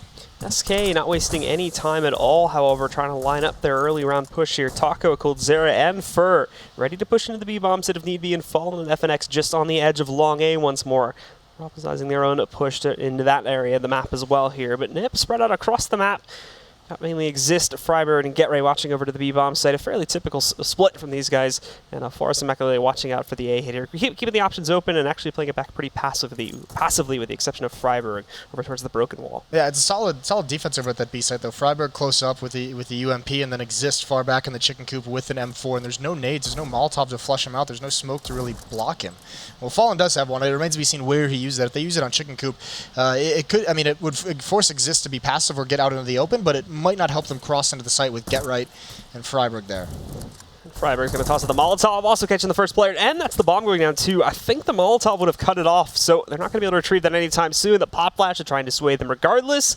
He's just waiting for more. Not trying to overstay his welcome, though, as exactly that can happen. All three of them are going to move out. They overwhelm him for the trade. Exist and Forest, though, were able to trade them out, and with that, they shut it down pretty quickly. The loss of Freiburg, they managed to take down everyone else in SK without anyone else going down. That is a clean second round from NiP now. I mean, in reality, Freiburg wins that round by the Molotov, even if he doesn't get a kill, because that smoke was for chicken coop. It was to force Exist out into the open or force him to do absolutely nothing inside the smoke and then be in a really awkward situation. But the Molotov is timed like the second after the smoke is thrown, so it delays it. It buys time for Exist to get into a new position. It prevents them from really taking advantage of that smoke. So really, really nice utility usage from Freiburg, and now fast-paced down drop. Get Right's here, the shotgun, one kill. Can he get a second one? He's being passive. He's falling away, letting Freiburg do the work, and he comes back for a second. Good bonus money for the shotgun, but nice work from Freiburg Get Right in these first 3 rounds of that drop zone. Already sitting at 7.5k after that play there, too, as he picks up, I believe, 2 kills with a shotgun. It ends up falling down so quickly there as everybody from SK just gets absolutely destroyed in the drop area there. But finally, now they get the real investments going. 5 AKs across the board here. Utility's actually going to be very light just because of how little money they were able to scavenge up through kills and other means in those first 3 rounds there. So this is going to have to be more than likely a very direct take from them, and we'll see that in just a moment. Yeah, I mean, the investment they had in the second round on the SK side, that's a lot of money spent. That's Tech 9's armor. There's a Deagle on Cold as well. So they used a lot, and this is kind of this is the result that we see so frequently, is that 4th round from Terrasides after a second round investment, you are missing a lot of tools you would like to use in the way of nades. So they're not going to have a whole lot to play with, and this is perhaps why you don't see SK applying too much pressure over towards the A bomb site. They know they really don't have the utility to take over those A halls safely and then fall back towards B. So they have to kind of just wait, see if there's going to be any aggression, and just make their decision and just commit to it right when the utility is used. Rest of SK now slowly creeping forward here. A couple of players posturing up to maybe move into drop here in a moment, but for the most part, again, leaning itself towards a B hit as we would normally expect on this map. And NiP are ready for it. 3 of their guys stacked up to prepare for an all-in hit at any moment here, and also quite a bit of drop pressures we are seeing now from SK, slowly moving up towards it. They've gotten to the edge, and they're not meeting any resistance from NiP initially here. They're kind of going to let them into it. We'll see if SK do decide to move into this site in just a second, as they're hesitating too. But finally, there's that flashbang, and it's actually going to work out great. GetRight moves in. Another kill with the shotgun for him, and he knows the second player is up there somewhere. Already knocking down Fallen. Fur will be the second target if they re-peek. It actually looks like FNX is going to move in now to regroup, so they're going to try to push it, but I don't think he's that close. He tries to get another kill in this round. Doesn't work out. Fur finally dropping the shotty, and they trade it down to a 4v4, but time is low, and they need to start this, and another flashbang just sits perfectly. Taco doesn't matter, though. He's going to push out while blind, and he moves forward, spots some of the players here, but NiP are holding strong. The drop down, 3-1 trade. Coldzera going to try to pull up a miracle 1v2, down at 15 HP, and only 13 seconds to work with here. Stuck behind the new steps, lost the bomb. It's sitting over there in front of him. Just not going to work out here. He's going to try and fall back in the tunnel and save the rifle. Yeah, he has to. There's no other option. That nice defense from NiP. It looked like it was on the verge of collapsing, but they hold on just enough. Great job by GetRight. 1 kill and drop and goes back for more, but SK gets stumped there on that hit. I mean, Freiburg on top of the tree, he was there forever. They didn't clear him out, so he's able to recover. Taco was creating great space for his team, but they just couldn't take advantage of it. Look at this investment from SK. No plant. And they're going to do a little bit of a half buy as this money bonus has built up. The losing bonus is at 4 rounds. The next round it'll be maxed out. So they do go for Tech 9 and armor and utility. That's 4 players all stuck right around 1,200. So with the losing bonus, they'll be able to have a solid buy no matter what. And now SK again posturing up over here towards the broken wall approach. Same as many of these previous rounds before. Haven't seen anything remotely close to just a direct A hit as of yet here after that first pistol round. They tried to play with it a little bit there, but ever since they've been able to pick up some bigger guns, we haven't seen anything of the like. And now Taco is going to waste no time jumping down through broken wall. Freiburg holds the line though. FNX trying to look for the trade. Pre-firing at all these spots, but just not catching anything at all. Coldzera having some better luck picking up a kill, and FNX just brute forcing his way through. Him and Fur managed to piece together 2 more pickups there. Now all of a sudden it's down to McAlealy and GetRight, and they're completely smoked off. There's nothing that they can do at the moment. They've got to wait for it to fade, or, well, they're going to try to directly push back in, but that's where Fur is going to punish. Takes down McAlealy, and GetRight has no chance at this one now. It would be a miracle play for him to pull off at what's now a 1v3. Yeah, he's got to try and fall back, and I don't think they're going to let him. FNX is already pushing up towards the double doors, waiting to hear that, but, I mean, the smokes, the execution from SK wins him that round. Good kills with the Tech 9s getting aggressive through the smokes. You could see GetRight wanted to get involved in the action the whole time, but he had to run through 2 smokes, and he just couldn't find himself. So that defense does crumble. After 4 rounds straight, SK steal one away with just the Tech 9s. A little bit unfortunate for NiP, but they have good money. They're going to be able to buy in the next round no matter what. They'll have to drop a gun over towards Forest, but that's no huge deal. But SK, they get on the board on the 5th round. So with that now, SK finally finding something to work with on a round where they actually had fairly minimal investment too. So for those that have to rebuy, that's not going to be a problem whatsoever. They're already on good footing to try and build up their money, but they've also got to break NiP first, as they're going to have no problem going into this next round. McAlealy's back up with the AWP, but everybody else is full buying back into this one, no problem. And that was an auto sniper pickup too, which is now going to go into the hands of Exist. Again, though, I mean, this is Taco jumping off the broken wall with just a Tech 9, and he doesn't get a kill. He loses that fight, but he creates space. I mean, it attracts so much attention that the one player from NiP on the platform just hiding behind the wall is just isolated, so they have plenty of time. Cold finds him with a headshot. That was the big thing. Cold now this round, he steps into the Molotov a little bit too early, burns down to 42. Again, here comes an execution. It's going to be Taco one more time, braving the flashbangs, but GetRight's going to clean him out, and this time Exist is waiting. He's ready with the auto sniper, and here it comes. Fallen going to try to push himself out, not giving himself away just yet. In fact, Exist goes down before he can even do anything with that auto sniper, but Freiburg back behind the statue. He catches the trade on the Fallen, knocking him down. The rest of SK, they're still trying to get themselves really beyond the broken wall. Beyond Fur jumping out, nobody's been able to gain solid footing, and there's Forrest finding another pickup. Coldzera is knocked out here. Fur trying to look for a kill, but he can't do the finishing job. Forrest is going to be able to respond after Fur connects the initial hits, and then GetRight pushing back out is going to find the final frag, and they retrieve the auto sniper for use in the next round. Yeah, even without that auto sniper, I don't even think to get a shot. But I mean, beautiful recovery from NiP. Enough time is bought. I think I like this play from Taco. I mean, obviously you want that player, that first player out, to just be willing to run with those flashbangs and try and make space for you and try and get that kill. But it seems the follow-up behind it from SK is just so far lacking. It used to be, you know, Cold and Taco had a very, very good system of entering off that broken wall and Cold following it up and either getting the trade kill or bailing it out. But at the moment, it's just very much Taco kind of abandoned to the hope of a blind NiP player. You can see the rest of SK again lining themselves up early on here in the B halls. The rest of NiP also going to be waiting for that too. They've only got, at the moment, Makalele just sitting over here at the A doors waiting for the push to come in through the connector, and they've got Forrest a little bit further back too, but he's kind of the rotator, so at a moment we'll probably see him shift back over to the other side. Everybody else has been playing stable on B, and for the most part, they've been playing this very successfully. It's SK, they need to try and find a better way to sort of pierce the veil and get themselves into this B side consistently, be able to start to make this a bit more of a competition. Yeah, this is a very important round for SK in the context of this half in terms of their money. No one has anything left. They're all below $200. And they're running out of utility. They have 2 smokes and 2 flashbangs to use, so this is where you would say this drop needs to be successful. Fallen needs to find something for his squad, but at the moment, Get Right just using all of his nades to slow this down. Doesn't want any presence from SK in drop zone. And still, they have not even touched this A bomb site. It's been all B for the SK side. Still waiting for it now, though, as SK are looking for the first avenue to get inside. They were given control of drop, and this is where Fallen's going to have to try and impact, but he misses the shot and the second follow-up here. They know there's pressure starting to push back out, and they're going to expect the B hit again now. However, this does, as you were mentioning before, with some jump down that came in, it opens up space, but there's that auto sniper now coming into fruition. Exists, dropping Taco. They're going to look for more. Fur is hunting for a kill just outside of this window room, but in the meantime, losing teammates, player after player after player. Freiburg and Exist finding 2 more frags, and now it's just Fallen and Fur as the last 2 standing here. Fur is even going to get knocked out by a jumping Forest. It's just on Fallen here. And there it was. I mean, the opportunity was there for Fallen coming down drop. There was a small miscommunication at NiP that almost had major consequences. Fallen gets basically a free shot. Someone who's just out in the open and he misses it and can't get the follow-up. And then once that smoke goes down as an AWPer, there's just no way for you to be effective through that. If you're jumping through that as all your teammates are dying, you have no one to distract for you. You have no way to entry through that smoke. So Fallen just gets shut out. And although SK had control of drop, they had no control anywhere else. So a dire situation now as they're forced back onto the pistols. Likely, I mean, they would love a plant here, obviously, but the next round it will be right on the edge of if they'll be able to buy or not.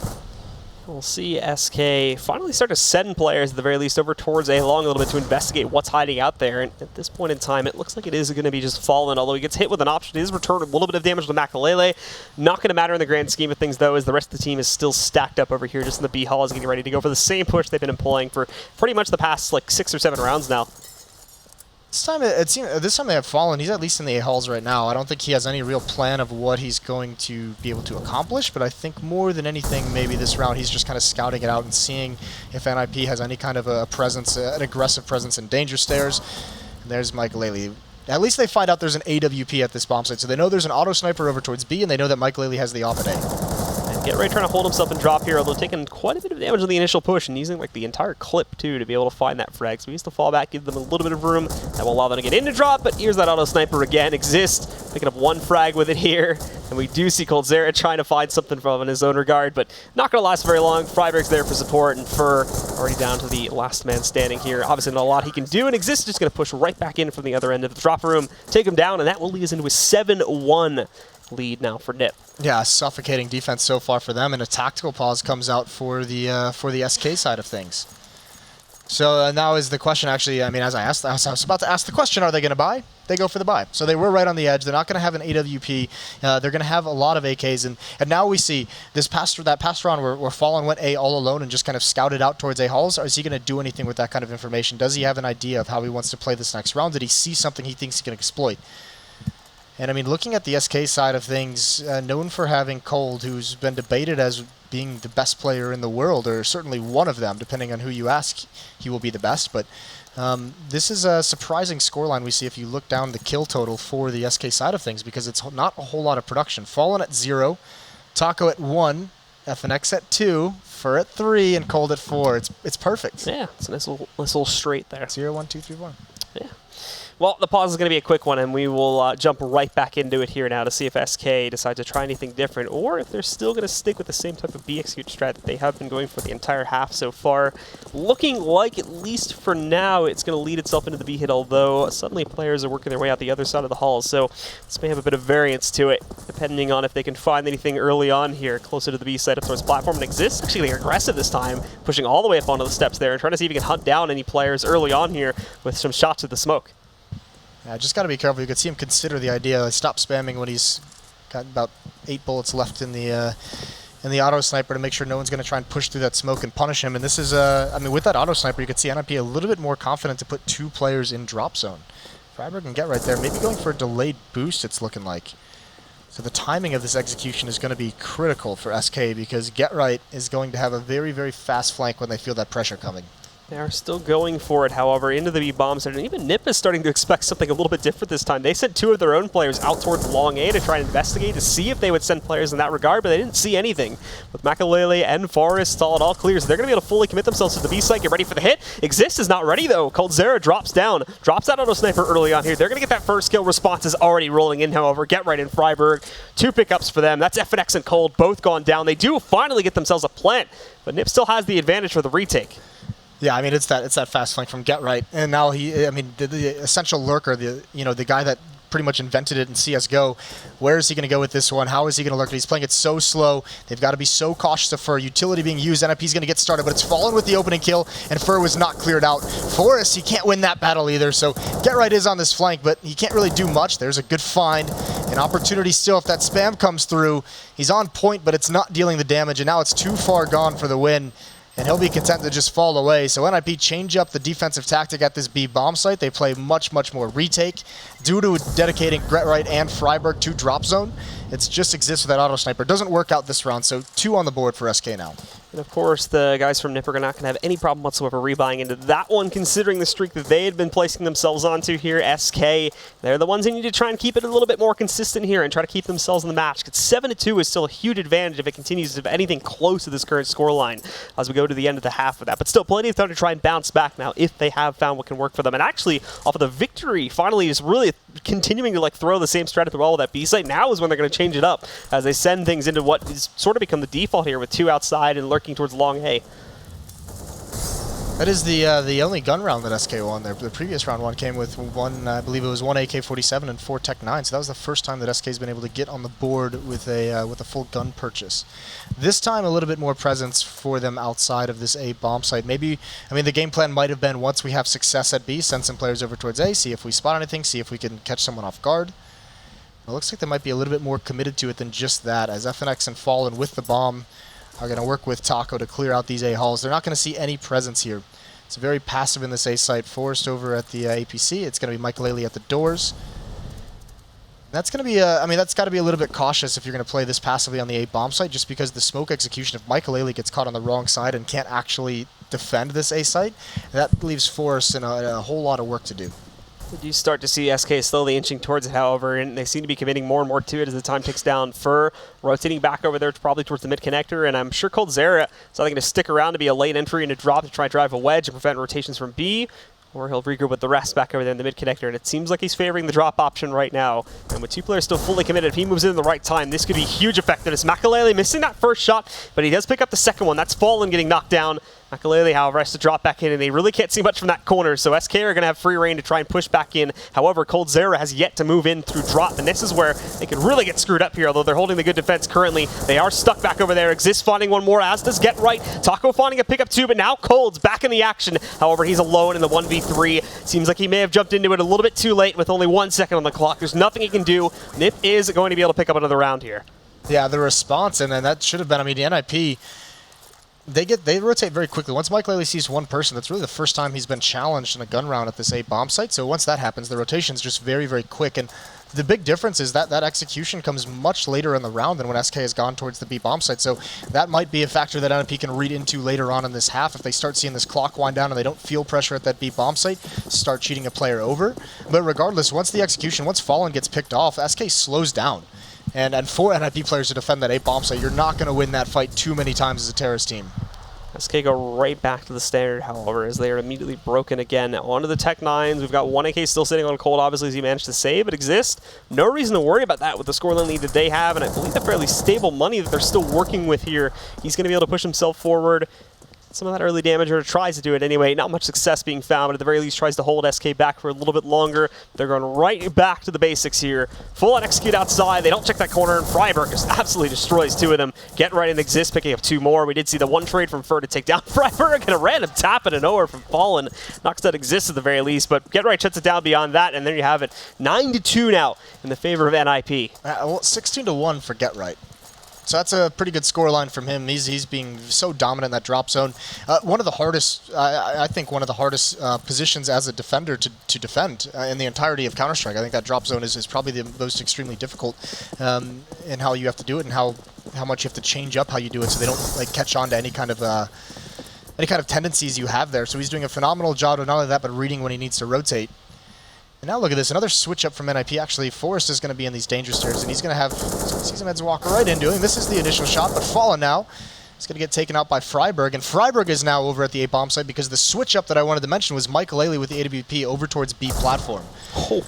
And there's 16-2, Cold says. Coldzera, nicely done, waits a little bit longer there to see if anybody decides to inch and a drop to make sure they didn't take control of it there, and it ends up paying off. Now Fur is able to drop in, gets control of the AK, tries to take this battle, but the aim punch does not work out in his favor. However, he still gets good damage on to Forrest. Brings him down to 13 HP, and Fur goes down to like 17 now. A little bit of a stalemate in that regard. NiP, though, is still in full control, but what they haven't realized is the bomb wrapped all the way around the map and has now gone into the A-bomb site and is currently walking up for free until just now when Freiburg went back outside and was able to get in the way of it a little bit here. Oh, that dink hurts. Freiburg very, very low. 1 HP. He's got to fall away. He's got some backup here now, but Forrest and Freiburg are very low, so NiP has to be careful that this doesn't spiral away from them. And what can Fur do? I think Cold is waiting for him to make a play, but that's not going to work. Freiburg spots Cold at range, and Fur still having a good time with the chicken of the pumpkin head. That's new. It's that Halloween update. I like it. Yeah, but so Fur with only 7 HP, he can't really do anything. He's just pre-firing these angles, so it is going to be a 10th round for NiP. This defense is looking very, very solid so far. We saw the switch up now. The question is, are they going to go back to it? Are they going to send Michael Ailey again towards the B platform? Was that like a design play because of his spawn, or do they actually want to show a new look towards SK? We'll wait and see that in just a moment here now as SK, the buy from them as we take a look at what exactly they're going to be able to bring to the table. You can tell what SK has been doing in this half just by looking at the scoreboard, because Get Right and Freiburg, both defenders over at that B bomb site, have the highest kill count. It's been very, very B emphasis T side from SK, and it has not been successful, obviously. 10-2, but the kill counts for those two is incredible.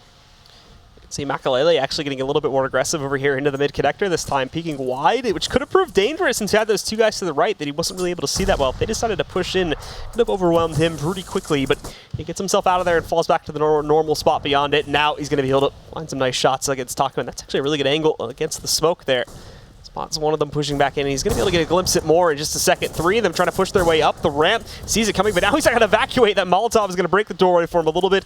Lets him get back outside. Doesn't really take much damage from it, and Fur is going to jump through against Get Right, taking him down. Fallen finding a second kill against Freiburg here, too. They've got to keep it consistent. Forrest finding one trade. Exist picking up 1-2, but all of this is traded out evenly into the favor of SK. It goes into a 1 versus 2. Makalele managed to rotate back over here onto the balcony, gets himself down below, but doesn't see Fur sitting up on top of the truck, and that is going to finally allow him to meet his doom there and allow the guys from SK to pick up a third round. Yeah, there is that scary timing on these A hits where it did feel like a couple of the NiP players got caught on the wrong side of the smokes when the execution came in, and they really had to risk a lot to get back into that bomb site. So SK with their third round, they have to grind it. It wasn't easy. But either way, still a chance here for them to have a, to pull this into, I mean, despite how dominant it's been for NiP, I mean, SK has never strung rounds together in this entire half, and if they can do it here, it's going to be a very weak buy in the last round for NiP. So this would give a good chance for SK to get up towards just 5, and that's a good start. There's Fallen chiming in early on in the rounds, making the play, and he's going to get a second one as well. Forrest swinging out behind the flames, but he can't find the kill. Get Right counter boosting once more, trying to see if he can find an impact here to try and trade back the kills a little bit, but he's been loud stomping up to here. They're going to know he's around the corner. Fur takes the battle, and Get Right's going to get dropped. So there you go, another kill going by the way of SK, and they basically have the map. The map is their oyster at this point. They can go wherever they want to, and it's be very little worry. It's all down to Exist and Freiburg. Both have been isolated to the general area of the B-bomb site, so SK won't even have trouble getting the bomb down. It's going to be a walkover for them, and more than likely, NiP are going to have to save. Yeah, I mean, I was just going to say, in this situation, if I'm Freiburg and Exist, or if I'm an NiP teammate, I'm just saying you guys need to try and save that gun. They need to group up and try and fall back towards B. Fur is lurking to prevent the save, and he might be able to catch off Exist. It's all going to come down towards timing, and I think Exist spotted him. Yeah, he did. There's a nice headshot. So Exist has cleared the evacuation route for Freiburg, who's going to go meet up with them, and no one from SK is really hot on their heels. No one's really chasing this down. FNX is going to try and cut off any more pushing, but I mean, NiP, Exist, and Freiburg are going to be content to just chill here. And with the money that they have, these are two very, very important rifles to bring into the next round, because Exist will be able to drop one. Freiburg maybe drop a FAMAS, but I mean, it's going to be a pretty rough buy. Freiburg can drop an M4 or get utility, so they'll at least be able to bring help their teammates bring rifles into the next round with good nades. Though, as you mentioned previously, from NiP may not end up being the best, but it looks like NiP are going to take their pause right here as well to try to figure this out a little bit in the 15th round. Just figuring things out for the final round, as finally SK have gotten some footing, so they want to make sure they end this one on a strong note. Yeah, I mean, I like this tactical pause because it is going to be with the weaker buy. So you figure out, you know, exactly how you want to play it. Who's supporting who's getting the rifles, where do you want to try and find that early advantage. It was good to see last round Fallen with those opening 2 kills. That was massive. I mean, you said it. He already had, as soon as he got those 2 kills, he just hustled. He knows there's only 2 players there. So he gets up into the A bomb site very, very quickly, and he just waits and he holds and he tells his teammates to come back. And with that AWP, he can prevent anyone from NiP coming through those choke points. Buy from NiP actually doesn't end up being so bad at the end of the day, though. Pretty much everybody still gets a rifle in hand. I'm not sure if Exist is going to be able to find one for himself. It depends on if they manage to throw one on the ground for him. It doesn't look like they have one, so I think he's going to be one of the few that end up working with a pistol. Actually, no, they do manage to get him one, so he's going to have something to work with here in this round after all. So everybody's still got a rifle. There's like decent utility. Pretty much the entire team has smokes to work with. There's actually quite a few Molotovs. The biggest area they're weak on is like flashbangs and whatnot, but they should still have a lot to try and hold back the initial push from SK, which should still allow them to, at the very least, to bring down the time a little bit. It's been a department that SK has been struggling on. There's at least 2 of these rounds I think have come down to the timer. And we'll see now. It goes back towards this B bomb site. Molotov to force Exist away. There's the flashbang. It seemed like Exist was waiting for that. Might have heard the sound cue. Might have just been expecting it from experience against SK. But he at least doesn't get punished by Taco. And Taco decides not to commit. So the tactic is just to see him get out towards platform, give him maybe 5 seconds to find a kill, and then just fall away. But what it does do, that little bit of pressure, look how much utility it forces out of the hands of NiP. They were already low to begin with, but now, I mean, only 3 members with nades, and it's 2 flashes, 1 smoke, and 1 Molotov. And SK are going to go back to the same strat that they've been employing for pretty much this entire half, with a few exceptions. Going directly into that B-bomb site, everybody grouping up for it now. The players that were lurking over towards A have now abandoned that and have grouped up with the main pursuit over here. 3 from NiP are going to be waiting for this hit to come into this site, however, as we've seen before. But it's a very heavy commitment over on the A site in the meantime. It's not the lighter commitment we've seen in previous rounds. But Forest and Makalele are going to take quite a bit of time to be able to get into this bomb site. If we don't see trades coming out from NiP, SK may just walk right onto it. That's a good pop flash, though, and Exist is going to be able to pick up at least 1 on the first push that rolls in here. However, he's traded back down. Freiburg from behind the statue, along with Get Ready, are going to pick up 2 more, but those are also traded out. It goes down to a 2v2, but Forest immediately shuts out the final players, and with that, NiP are going to pick up an 11th. They're going to hold a very strong lead coming off of this CT side, and we're going to see in the second half if they get to continue that or not. Guys, stick around for it. We'll be back in just a little bit to determine if NiP or SK will be the victors here in this group stage matchup.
right, ladies and gentlemen, it is NiP, the Ninjas in Pajamas, currently shutting down SK, coming off of their CT side at half. 11-4 is the scoreline, and SK are going to be on recovery duty, starting right from the beginning of this half now, as they will jump on at the CT side. Moses, looking at that first half, what were like the key issues for these players now that need to be solved on the CT side?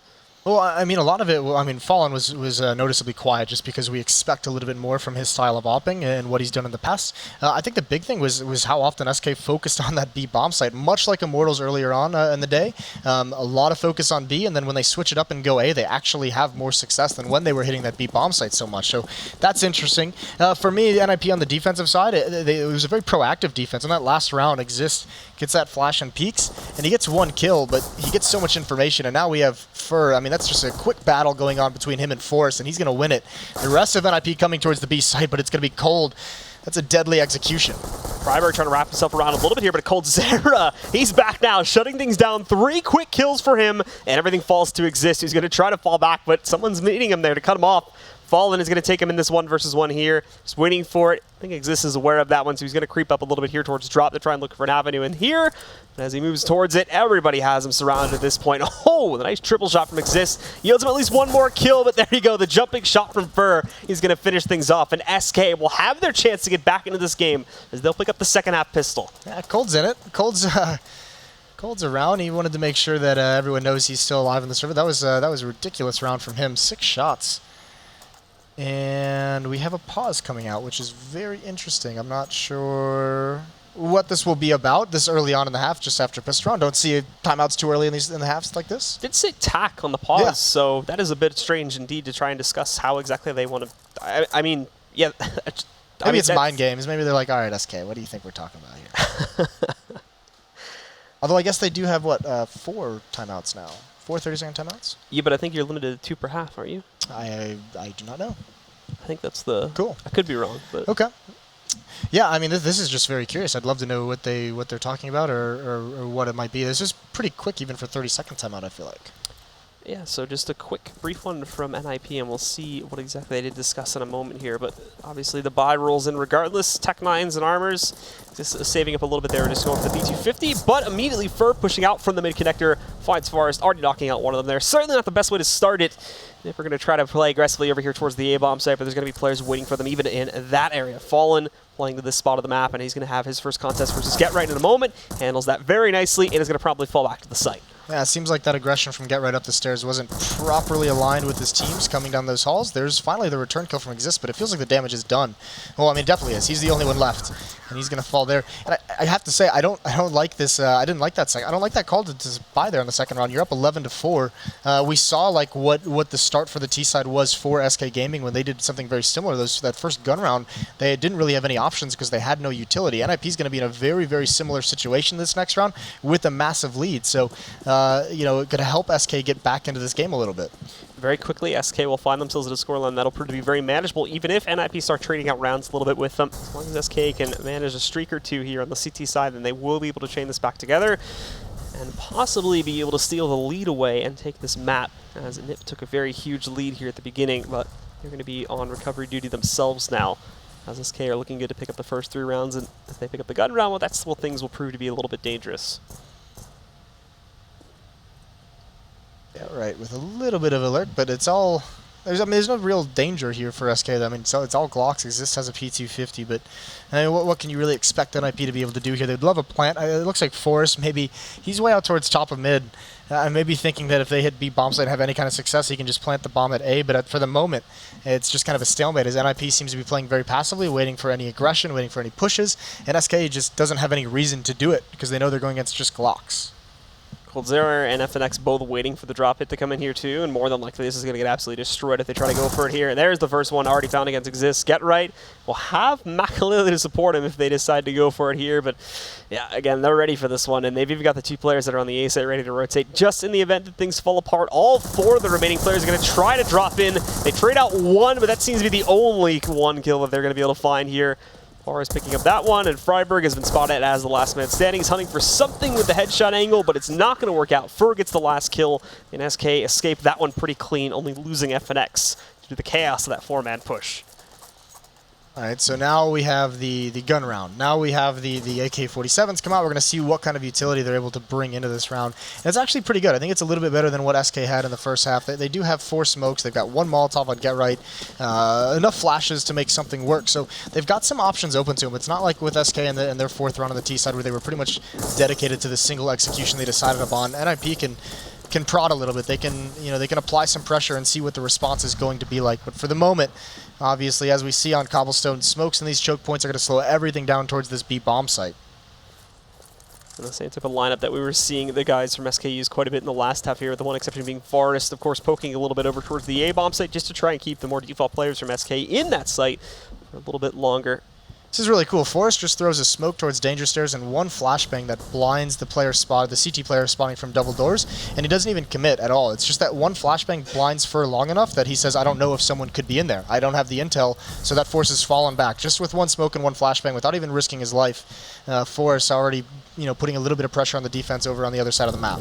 We can see now NiP starting to creep up a little bit to get that early drop control. Very key to get them into the site if they can get this early on here, especially with SK now playing a little bit more passively, not taking the active role to try and defend it as much as NiP was in the last half here, really keeping players on the outside area to watch for this one. So they've managed to get 2 down inside, and they've got the other 2 players ready to push up towards Brookwell, but Taco actually aggressively pushing in there. They just want to find the intel, though, however. FNX will pick up the first kill against Freiburg. Get Right trades. He looks for the second, but Taco holds with the SMG. He's going to be able to take him down, and Coldzera inside of the chicken coop. He's got the op to work with here. He's picked up his first kill against Exist, going to smoke himself off. Unfortunately, most of the efforts now from NiP have proved to not work out so great. And in this 2v4, it would take a miracle to bring it back, although Forrest is going to start it off here with his first kill. Fallen trades, and now Forrest is alone in the 1v3 and very overexposed from that position. Fallen is going to be able to punish, take him down, and yield, I believe, the 8th round for SK. Classic danger of SK is this double op setup between Fallen and Cold. It's so effective, and I know a lot of analysts don't think that it can work on Cobble, that it's not a very viable tactic to have 2 ops on this map, but when you have guys like Fallen, you have a guy like Cold, as long as Cold just gets his 1 kill and stays alive, that's beautifully done in Chicken Coop for him, and then it's so hard for NiP to make any progress. So they had no utility to flush Cold out of the Chicken Coop. Even he preventatively smoked himself off to prevent a Molotov, so it's really, really nice defense for SK.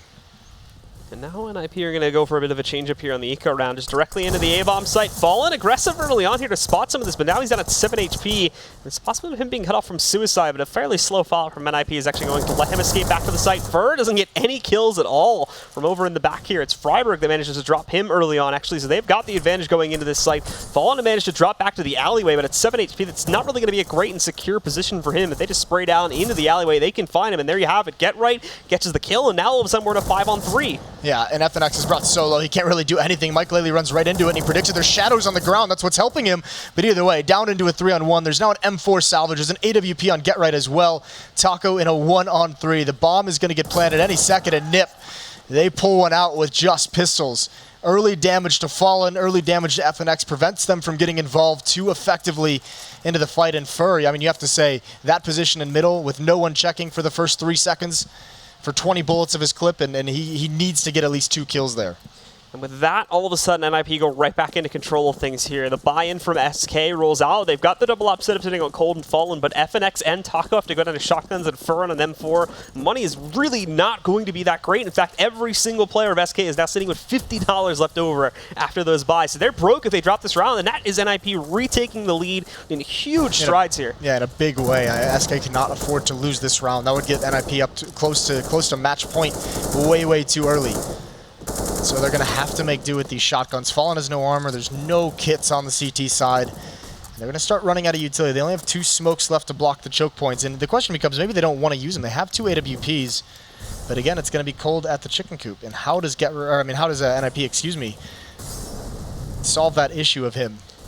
Still early on in the half, but we've yet to really see a whole lot of success with NiP going for these kinds of B hits here. They've been given drop control for at least 1 or 2 rounds, but they've yet to really find a good way to get themselves outside of it. And with the shotgun in play here too from FNX, he can find a lot of good defense from even in this transition room, as we've seen many times in the past here. It's going to come down to the party back over there, pushing over towards Broken Wall to get themselves out and give them a little bit more room to work with. But there comes the initial push. The shotgun shots actually don't connect. It's Taco from the other end of that one that finds most of the impact there, but Exist trades out 2 more. There's the Broken Wall impact we needed to see. Now, though, they need to manage Coldzera back over here by Chicken Coop, and at the moment, that's not going to be possible. He knocks out Makalele, and this goes into a 2 versus 3. Cold just holds back, too. There's no reason to push out from the other end, and when he does, finds Forrest looking the complete other direction here. It falls to Exist, now down into a 1 versus 2 after he takes out Fur. He's having to deal with both of the ops, but as soon as he walks out into the open, Coldzera is going to find the closing shot on this round and pick up the 9th round for the Brazilian squad. Cold again, just the self-smoke that he uses, and NiP gets caught by it again. And even that, I mean, the double shotgun, excuse me, in drop zone, NiP was not prepared for that. Even still, this 2-up setup has been successful now a couple times, and NiP going to go back towards the buy. They have 3 AK-47s, actually, yeah, 3 AK-47s, 2 Tech 9s. So still a very dangerous buy. But I mean, going towards this B bomb site with a double-op setup doesn't seem to be successful for NiP at the moment. They've lost a couple rounds this way. So now back again towards the A bomb site where they won their first round of the half. Keeping them in this game for now, and NiP here are going to have to try and look for recovery, and they're going to go back over towards the A site once again. It worked for them in the last round. Fallen, though, is ready for it. He's got a nice angle just over here behind the wall leading up onto the ramp. Catches Makalele and promptly falls back, but there's Exist and Get Right catching 2 players out in the open. FNX is able to peek out from the main doorway here and picks up an additional kill against Exist, but still, Taco needing to bring this back a bit more, and he does. Knocks out Get Right, and all of a sudden the advantage is switched. Now it's SK that holds control of things here, and it's NiP that are going to have to take things a lot more slowly to get up to this site and find the plant. We'll have to cross now as well. They have no smoke for this. Freiburg's just got to run the gauntlet, and he does it. Help of a flashbang. Taco, low HP, still waiting. And Forrest has got to try and alleviate some pressure for his teammates. So they're going to get the bomb planted. It is going to be all on Forrest's position. And when the rotation comes in, Cold with this. Oh, there's the first kill. That's nice. Cold now with the AWP. He's got to find his way out, and you know he's going to play with this smoke. Hoping that it buys himself some room, but Forrest playing with it himself. Oh, he's missing the spray. He seemed to have all the advantages. Now he's got to bail out. He's got to reload, and Cold finds Freiburg in the meantime, and they have him trapped. There's nowhere for him to go. And Forrest is going to be deathly upset with himself after that one. Falls to pieces in SK now. We're just within 2 rounds of tying this back up. NiP as well are completely broken as far as their money is concerned. They've just started building up a losing bonus. On average, these players are sitting at around $500 each. There's no way they're going to be able to justify anything beyond just an upgraded pistol or 2 going into this next round. It's going to be very light indeed for them, and that yields really good results for possibly SK to come back all of a sudden. I imagine it's going to be a little bit of a half buy from NiP. You know, Tech 9 armor, very light utility, just because they got 3 kills. The money on the SK side isn't that good, and they don't want it to build up. So you want to invest a little bit to at least be able, at the very minimum, be able to deal the damage to force the rebuys. You want to keep this economy low so you have it in a constant state of resetting it. We do see across the map here now, NiP, they're going to try to push themselves towards drop once again, and Falling got counter boosted pretty early on there. Missed the shot grenade, but spotted the early push from Get Right. Not going to be too big of a deal. He doesn't find that kill when you consider that everybody from NiP is still working with just the upgraded pistols. Deagles across the board, and everybody except for Makalele. And Exist is hunting for this player that had pushed up the steps, but it's he himself that gets dropped down, loses about 2/3 of his health pool, down to 32 HP, as the rest fall back away from the B halls and yield over towards A instead. It is very interesting to see NiP with all of these Deagles just kind of using the range, trying to find an opening pick. Relying a lot on it, even Get Right going for the small armor to help. Obviously, Makalele doesn't invest in the Deagle because he wants all the money he can to have an AWP, to have armor behind it, to have a solid buy with that op. Also, both teams have seemingly, focused on B, but had more success at A. Now, Fur, that's a good trade from Exist. Good find. Makalele falls. That's only the Glock, so no huge deal, but falling on the site. This is the next danger. Oh, Forrest shuts him down. This provides an opening. Can NiP get into the site? A bomb plan would be so good for NiP at this stage. Exist still trying to hold it and still connecting more of these Deagle shots. Both FNX and Cold have been hit by it. The problem is his damage is also getting traded on NiP, and the bomb still has to cross over here through the main doorway to get us up to the site. Get Right now has a rifle to work with, and he's got armor even sitting behind it too, so he's actually got a really good fight to try and hold this back, but there's the op coming back in from Coldzera all of a sudden, finding Freiburg to knock him down. Get Right trying to hold the line. He actually does find Taco and Exist inside of the chicken goal, inside of the shed here, but Get Right finding another kill back by the main doorway. He's taking down Cold, and look at how low FNX is, sitting at 24 HP, and not only this too, but Exist has the perfect angle sitting just below, but actually that's going to be spotted by FNX. He's able to punish this. This goes into a 1 versus 1. The health pool's so low on either side, but FNX, Get Right caught an off angle, but he's able to spin at the last moment, and he shuts it down. A 3K on the round for him. And with that, he's going to save NiP here and keep the lead going for them. phenomenal deagle shots from NiP, and that's exactly why you do it. Obviously, you can't count on those shots every single time you have the deagles, but the possibility is there. And even if they lose that round, if you look at the money of SK, I mean, the damage that was dealt, that they now can't buy because they've kept that economy so low for so long. That's the breaking point NiP needed. SK can't even afford to buy utility. They can barely afford to upgrade any pistols if they choose to. I mean, they have to be able to bring whatever they can into the next rounds because NiP, with that win, it's so critical in terms of where the money's at. Now NiP still trying to string some rounds together here. They're going to push forward. SK are broke, however. So in theory, this should be a walk in the park for NiP, but they need to make sure they don't get caught up by these pistols, as we've seen so many times in the past. Moving forward, though, they find that first kill. Forrest knocking out Fur. The jump in from Exist, caught without a rifle for a second. He's going to lose half of his HP in the process, and Fallen playing with him a bit, but it seems like they've managed to handle things pretty well here. Now already bringing this down to a 5v2, and Get Right already in position to punish Taka when he pushes him. To catch him initially, but seems to have control of the situation. Actually, to trade out to the Teagle, and well, that's going to be a quick headshot for the follow-up. Just takes his head off, even dropping the AK first. But, I mean, NiP, one thing we should note, because it's been very quiet, he snuck up on the scoreboard as Exist, is having such a very good game. He just briefly took over the top of the scoreboard. Him and Get Right are tied with 24 kills. You might not have expected that after the first half. He didn't have a bad half, but it was Get Right and Freiburg at the top of it. So Gold is going to get one kill. He's going to dink another one, but I mean, they know he's at the rock and he's kind of pinned down on each side, but they still can't find him, and there's Forrest finally coming in to clean it out. 14-10 now, and you got to imagine NSK is going to buy here, and what are they going to be able to bring forward? Shotguns, perhaps. FAMAS, they won't have a whole lot. Fallen's going to have the shotgun. 3 FAMAS on Cold, FNX, and Fur. It's desperate times for SK. Taco as well, unfortunately, really won't be able to bring anything else, so he just adds the one M4 to the table, but because of that, when he pays a heavy price of just really not adding any extra utility, they've got the basic kit here. Smokes for the entire team, 2 flashbangs on some of these guys, and like a random HE grenade and a decoy grenade sitting on Fallen, but beyond that, nothing really great, and the guys from NiP are going to be able to bait that out early in the round like we actually saw. I think it was like the last round of the half from NiP themselves when they were on CT side, and that could lead them into a very easy ticket to get into the site itself. But however, we're going to see Freiburg, despite the early signals with the Shadow, Freiburg's still going to walk right up there and get the instant one-shot into Fallen. I was going to say, that's so dangerous considering you could see the Shadow coming from Freiburg a mile away, but phenomenal job from him knowing the angles in these A-halls. Fallen's out of the fight. Running out of nades is SK. They have no kits as well. It's going to be all based on skill, and at the moment, it's a little bit scary. It seems like NiP's caught on to the fact that A is where they should be going. They haven't gone back towards B. They're finding the success here. For a long time, it was just Fur, but now Cold and Taco have rotated over. This is a clever boost from Forrest, trying to see what he can in the smoke. He takes a lot of damage, and Fur wins the battle against Freiburg as well. So he's got an opportunity to get 2 kills, but he's just going to fall away. He's equalized for his team. He's at least made things even, and all the meanwhile, the next fight is Get Right lurking over towards Drop. He's going to be going up against FNX any moment now. How diligent is he going to be? The shoulder peek, and he wins that fight. That's critical. That forces Taco and Cold to leave the A site. Fur is going to be all alone again, and that's where the main hit is coming from. But no shift at all from NiP. They're still going directly for the A hit here now, and it's all, as you mentioned just a moment ago, on to Fur to try and hold out onto that one. Cold and Taco are trying to investigate. They've left the player with 14 HP sitting on the A bomb site. However, NiP have been very slow to follow this up with the actual hit, so they've cleared things out. They've made sure there's no actual hit, and there's only 15 seconds on the clock. NiP have to run into this site now, and they don't have any time to hold back to take down individual players here. Pushing forward, Coldzera is actually easy pickings as his first, so they somehow make it work. And with 5 seconds on the clock, that bomb's going to go on the ground, and Taco is going to be left into a 1v4 retake scenario.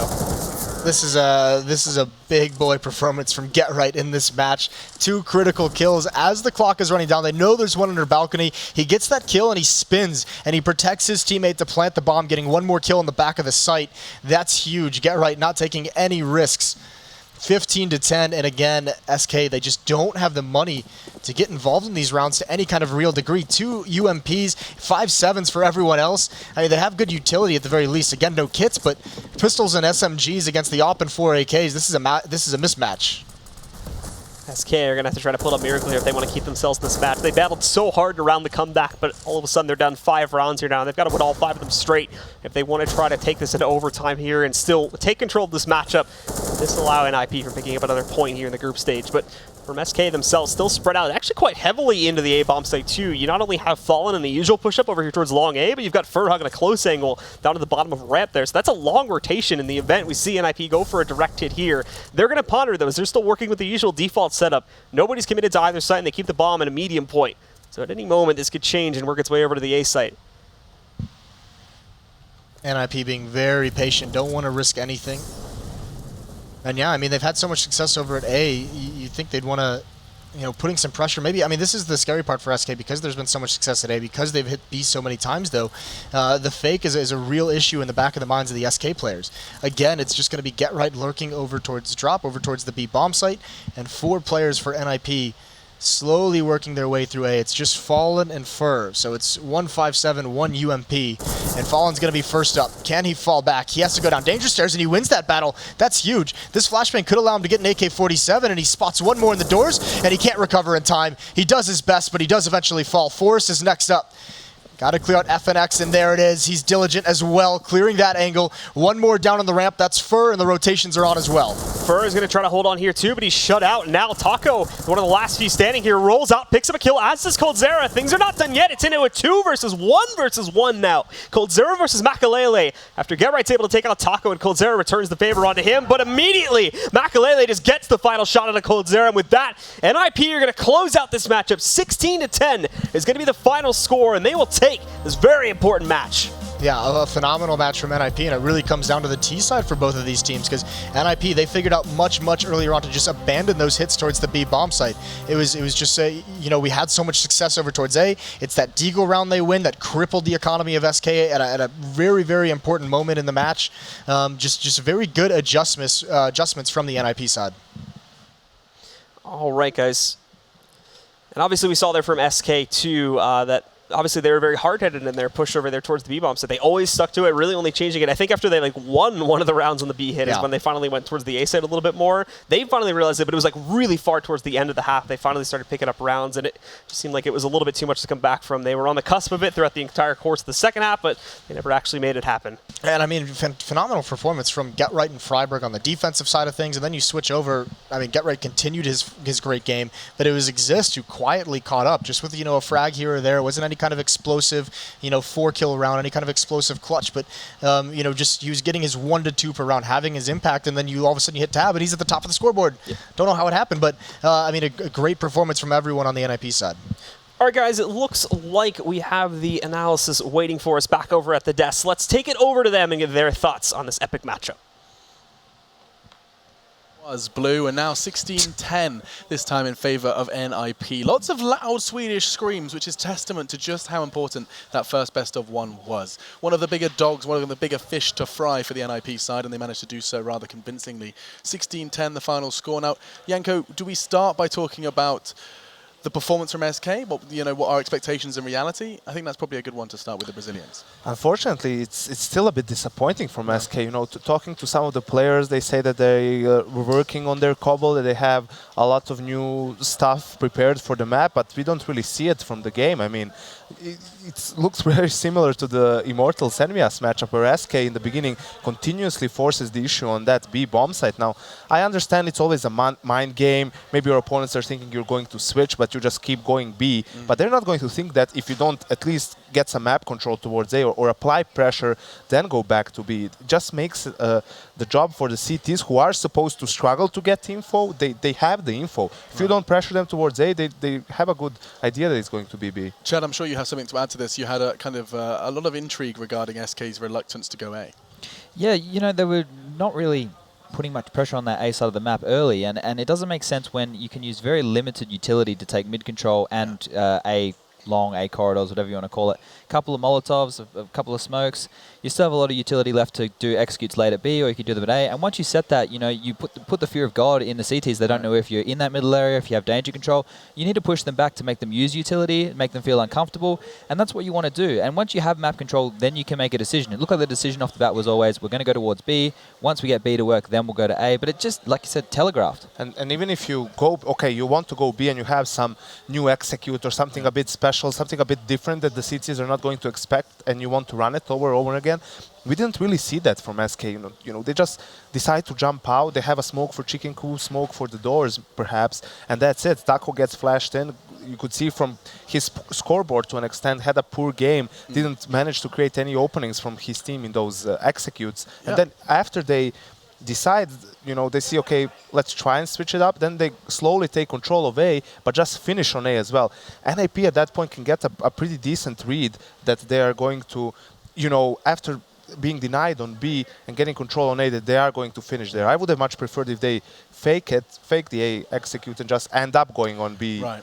In So, that I mean, occasion. Some of SK's success was just the let's run B and throw a flashbang, and that was actually some of the rounds we saw them get the most progress onto the side. I don't want to get too hung up on SK. I want to make sure that we can give some due credit to NiP as well. Exist at the top of the scoreboard alongside Get Right. That's not a sight we so often see. He's the player playing statue on B. I mean, he had a lot of action coming his way and was definitely on point in this game. I mean, Makalele, was it you that pointed out, Sponge? You're like look at the A player. Yeah, he only had 4 or 5 kills in that first half. You know, they just weren't going to his bomb site, so he didn't really have to do anything, and the rest of his teammates were doing all the work for him.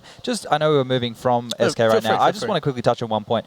SK in their wheelhouse, so to speak, at one point used to have Mirage, Cobble, Overpass, Inferno, Train. You know, they were all maps which they were happy to play no matter what. Right. It seems like now they're not so certain on Mirage, not so certain on Cobble. Obviously, Inferno's gone. Nuke's up in the air. Case they don't play. Train is their best map at the moment, but nobody's going to play them on that map. So they're just looking a bit uncertain on those maps. It just feels like if Train is banned, they don't have a strong first pick for them. I think they themselves are not sure, okay, if we can't pick Train, what is our strongest map after Train? Right. I mean, wouldn't you make an argument for Overpass? You would, but you know that they haven't been on top of their game on Overpass either recently, so they've been switching between these maps, trying to find one that they're actually performing well on, but they're struggling to find it. And again, they did start that comeback in the second half. It was looking good, but then once more they have the issues towards the A bomb side against weak buys. Okay, that first round by Fur, unfortunately whiffing the spray, but even after that, to me, it still seems that they're playing like two individuals instead of as a duo, and that's hurting them. They've lost their mojo. It does seem like, you know, to quote Austin Powers, he's lost his mojo, and that's what SK have as well. On that point that Yanko's making at that A bomb site, if you're going to play 2 people individually, one in the corridor A long section and one spotting middle, what you want is one person's in a more of like a all-in position. So like Fur could be up close going for as many kills as possible. Then once you know the information's been found out, you want Fallen to stay alive in the bomb site, or whoever is in the bomb site, so that the teammates rotating in through Romeo/Juliet, Vent Room, and Connector can flash and help, so you can pick, and they can also set up good crossfires. It was like both A players were dying before the rotation had come in to help them, so they were both either too committed individually, so they weren't making any frags, or they weren't delaying enough time for their teammates to rotate in. Roger that. And if anyone's wondering what on earth what Shakespeare is doing in our discussions as well, that's actually Chad's awesome call for balcony on Cobble. I know that's not necessarily everywhere. Who's on top? Meant to be Juliet, and then Romeo's sitting there going, wherefore art my... Yeah, that never works. No. Well, I'm sitting outside windows. Or having women on top. Okie dokie. I'm straight over my head and straight towards the break, because that is enough. NiP pick up the win versus SK, a big win for the Swedes, as they're going to go ahead and go 1-0 up in Group B. Much more to come though, 2 more best of ones for our first day here at the ESL Pro League Finals, live from Sao Paulo. Up next, we get to see the boys from NRG give it another whack, this time versus a team that they're more familiar with. It'll be Cloud9 going up against them after our break.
on a dual league, it's definitely the biggest thing that's giving us exposure.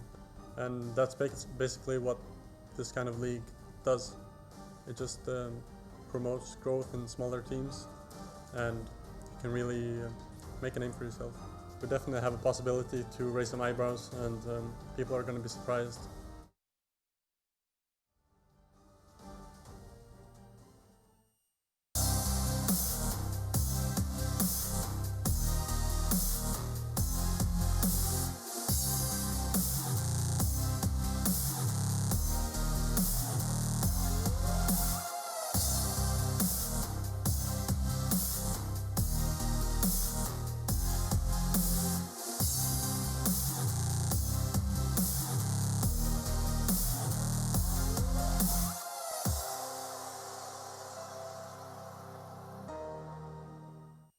This is the galaxy's easiest meal.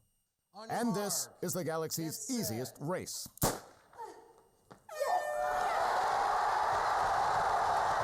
Silent, the galaxy's easiest meal.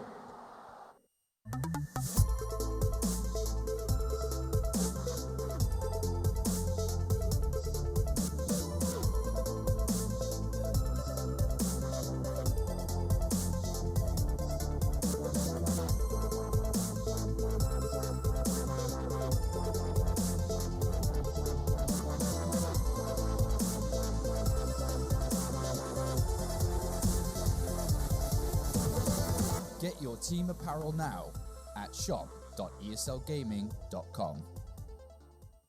This is the galaxy's easiest meal. And this is the galaxy's easiest haircut. I absolutely love it.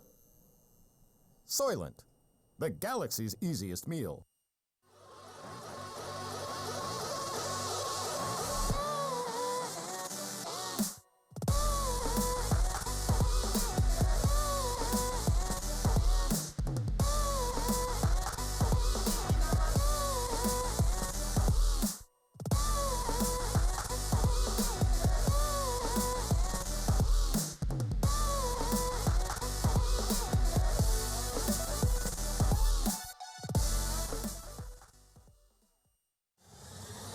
He's gonna get the one kill in that bomb coming onto the side. FNX has to stay up. No! He gets the triple FNX! Oh my god, what a way to win that round! They don't have a smoke, so this over still.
ESL Pro League is brought to you in part by Soylent, Xfinity, Logitech G, Pay Safeguard, The Score Esports, Mountain Dew, and ESEA.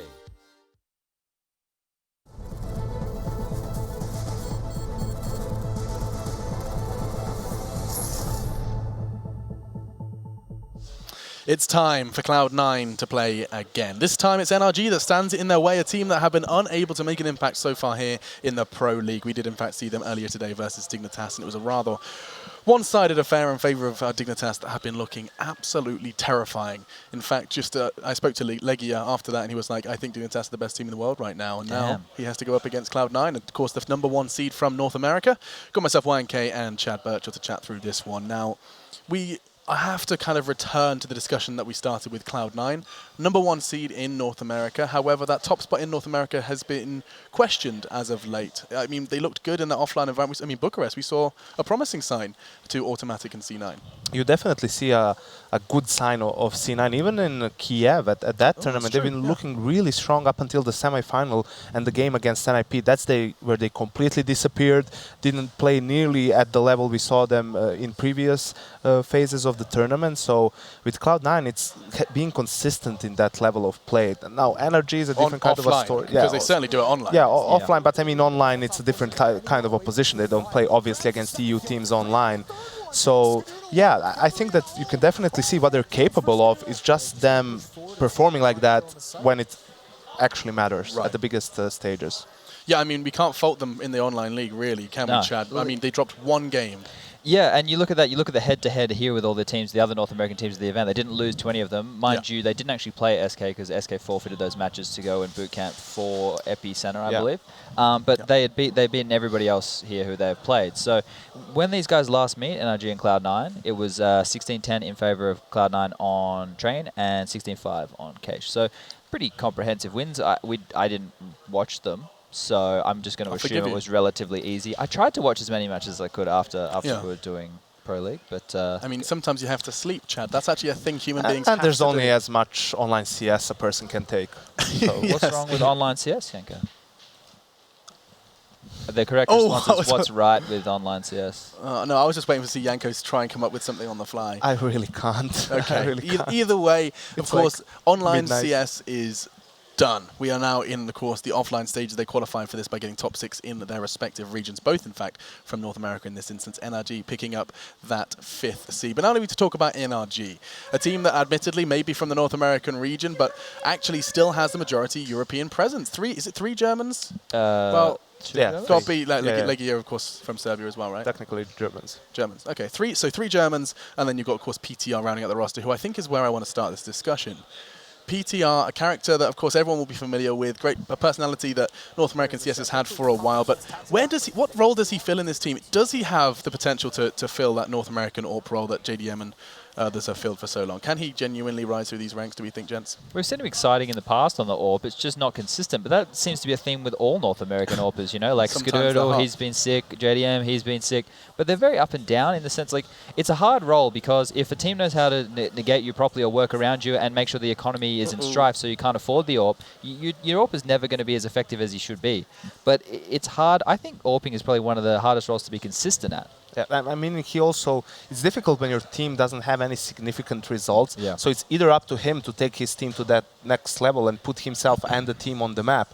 There is an opening for it, seeing as how recently JDM hasn't been performing up to his usual, and Ska for quite a while right now. So yes, the opening is there, but he really needs to step up in a tournament like this, for example, and to show that he is capable of doing that. Statistically, during the online part, I mean, he's the guy who had the biggest first kill, first death difference. So would get twice as many opening kills than he would be the first death of the game. Testament to, of course, what he does provide to the team. The vetoes have started, though, and we'll catch up. Chad, I'll let you start us off. I think Cloud9 are very stubborn with the vetoes in the sense of they know they don't want to play Nuke, so it's going to be their first veto no matter what. I think that's just a mindset they've had for quite a while now, seeing them at different events. It's just, we're going to ban Nuke. We're not even going to leave it in the pool. We're not even going to mind game anybody. It's just gone. Train gone and then Overpass. I can understand the train ban. You know, they struggled against them online. But they're probably just banning away their weaknesses at this point, wouldn't you say? This is the thing. You know, there's always the debate of do you ban your weakness or do you ban another team's strength? And I think always one of your bans, like teams are going to struggle to have a 7-map pool. I think if you have a 7-map pool, I can't think of any team anymore that has a 7-map pool. Maybe VP would be close, but they have some teams will say, NiP likes to say that they can play every map. NiP? Yeah. Maybe once upon a time. But yeah, so I think, you know, you're always going to have your one insta ban, and then you're probably going to ban, you know, what the other team's strung at or what you're not feeling comfortable on at the time.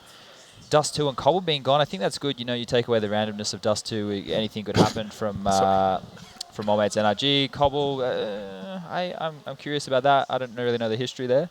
I think it's just Cloud9's preference at this point. As you pointed out, they are more comfortable playing either Cash or Mirage against NRG, and NRG is probably going to be pretty happy with, you know, I mean, they got to pick between the two maps in the end, so them picking Cash is definitely something they're going to be comfortable with. Yep. As a weaker team, you basically have to play towards your own strengths because you don't have as many of them. So finding a comfort zone is more difficult for you than for the favorite team. This is traditionally, Caches are traditionally like the NA map, right? This is like the home soul map for these guys. So 3 Europeans, of course. Yeah. No, I'm talking for Cloud9 in that sense. But the thing, if we want to touch on those 3 Europeans, aren't the Germans like the biggest onliners in all of Europe? Yes. Yeah. Yeah, that sucks for these guys then, I guess. Maybe they'll have to find an alternate attack for this one, you know, maybe come up from I a love different that way. one. Loving it. Absolutely. Okay, dokie. Lameness aside, let's actually address C9 and some of the individuals on their roster. I do not want to get hung up on Skadoodle. I think that's been done enough on CS desks as of late. Did you have something to say? No, I mean there are a lot of brighter spots on that team that we can praise. I mean, no point in bashing a player who is struggling through in the recent times. So I mean, player like Stewie, I know we talked about him a lot, but he has that role. He is the playmaker of the team. Does so much for, you know, you will see on a map like Cash, him going out mid by himself on T side. Yes, of course, his team throwing in some utility, and then by realizing what's going on, if the CTs have let go of mid, that's from that position is where he makes the call for the rest of his team. Okay, you explode or wait for me to draw more attention to myself, then you go out, and that's something that's not as easy to do as it perhaps sounds. Him being as a fairly young player as well, I'm pretty impressed with what he's been, how multi-talented he is. Thank you, Alex. Now, I think it's been stated before, but a lot of people regard the rise to power from Stewie to be a one-off, an exception, that this is not something that happens every day. This rise from pug star to team in-game leader and playmaker in a T1, 23-1 wins in the Pro League. That is a rarity in itself. And actually, I'm intrigued to know if you think there's going to be a rarity in your predictions here. Now, Chad, you've put faith in NRG once. I assume never again. You have been burnt once and that's enough. Yeah, I'm going to go with Cloud9. Okay, I think, like you're saying, Stewie, he's the best North American player at the moment, in my opinion. I'm saying, so people don't get on me at Reddit, I mean like from America, like from North America, not from South America. So Cloud9, big Stew Dog to lead the way.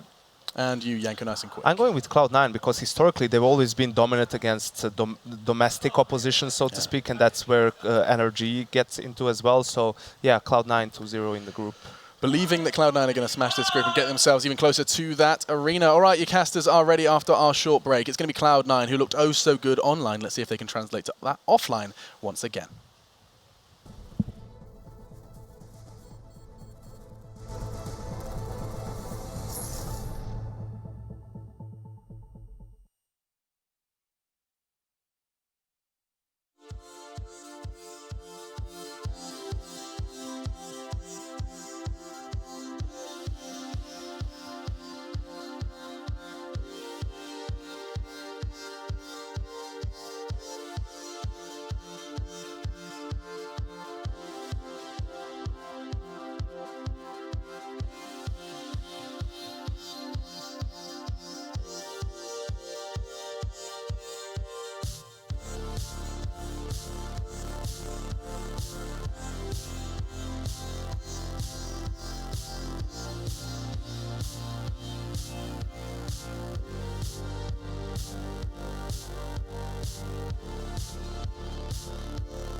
ESL Pro League is brought to you in part by Silent, Xfinity, Logitech G, Pay Safeguard, The Score Esports, Mountain Dew, and ESEA.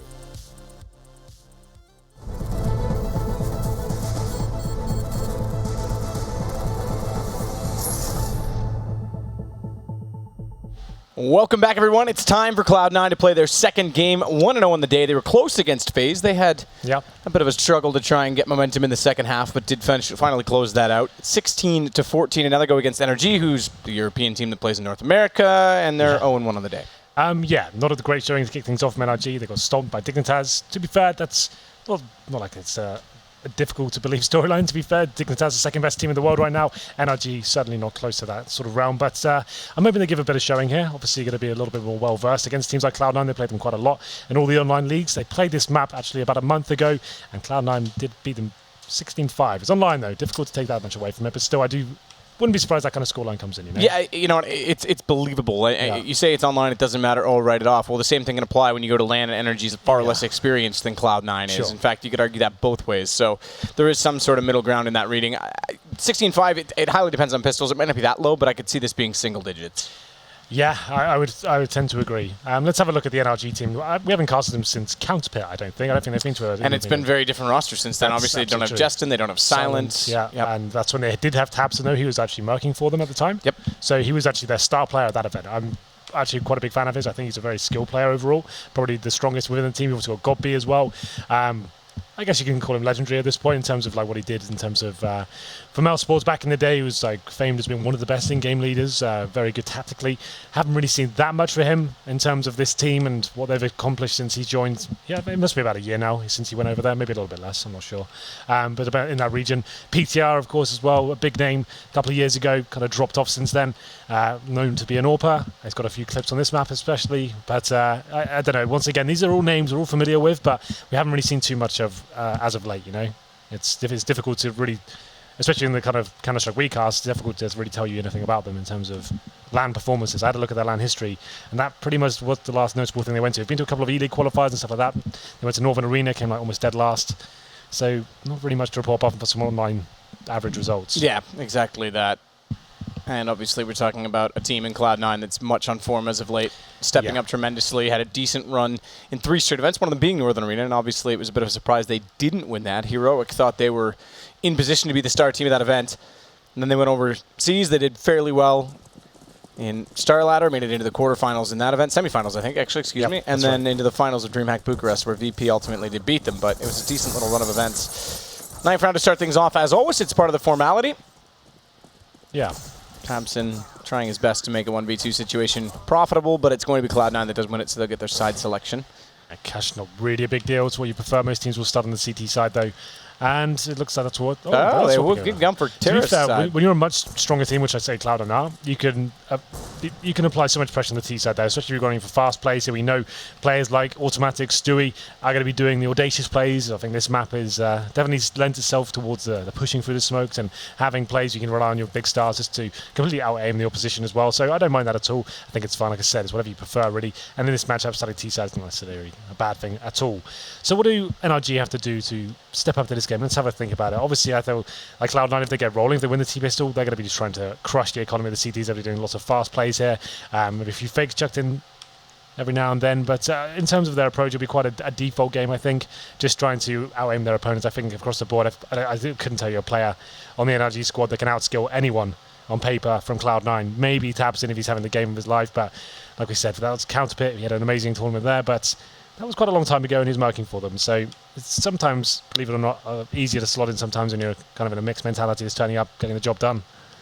But I'm interested to see what happens in this one. I do predict this going to be single figures, though. 16, maybe 16-7, 16-8, something like that. Depends on the pistols. You're absolutely right in that regard. Well, let's get into it, shall we? We shall, Henry. It's going to Thank you for your...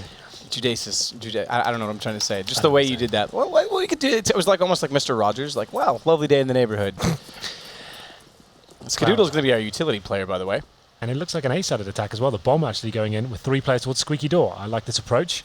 Means you can throw a smoke towards the highway, flashes in from main entrance, and we'll see what happens. Watch Fugly's position, because 3 at the door. If they open this quickly, he's going to be caught in the open. Doesn't spot anything toward A main. He's got to be very careful not to get pincered in. Skadoodle. Oh, nice shot by Fugly, but he was always going to go down afterward. Lovely entrance as well as they follow up on the way through. And it's going to be automatic taking down Tabson to make this a 3 versus 2. Gobby trying to get back in the site early. No kits. They went for all armor on the CT side, and as a result, they've got to play aggressively in this retake potential because otherwise time is not going to be their friend. Good shot from Peter. That starts it off, but Shroud immediately trains that out as quick assassination. Gobby's deep inside of the site, but he's still going to find 2. First one spotted toward A main. Knows that the other player, Shroud, was in the site directly, so he had to go over to the right. Goes to try and fight him off. Gobby tags him up, but Shroud smartly doesn't take the fight, doesn't take the duel, leaves them in with 2 men alive, and therefore time is now the enemy of Gobby, and the round's going to go to Cloud9. Oh, hang on. Picked up a kid on Catwalk. Still got to find 2 kills as well. He's not the player you would expect to be finding the 1 taps with the USP, unfortunately for him. So it will be nothing to shut him down. That actually looked a little bit promising there at the start. NRG pushing into A main at the start. It was, like we said, Skadoodle, the utility player. He got taken down first. So that kind of thwarted the idea of having the smoke towards highway and the flashes coming in as well. But a good reaction. As soon as he died, he saw the door open, and it's automatic and Stewie doing some serious work there with the Glocks, finding all the entry kills required. It was a difficult retake for the CTs at that point. Couple of kills coming in, but ultimately quite a simple round for Cloud9. The 2v1, it didn't look like they were going to lose at any point there. And it goes into round number 2. A semi-forced buy from NRG, going to be getting the Desert Eagles, the 5-7s, and Peter opens things up. Deagle headshot towards nothing in the B storage area, so something to work with here. Fugly, he's by himself towards A, but 5-7 in hand. Players around him, can he find anything off of this?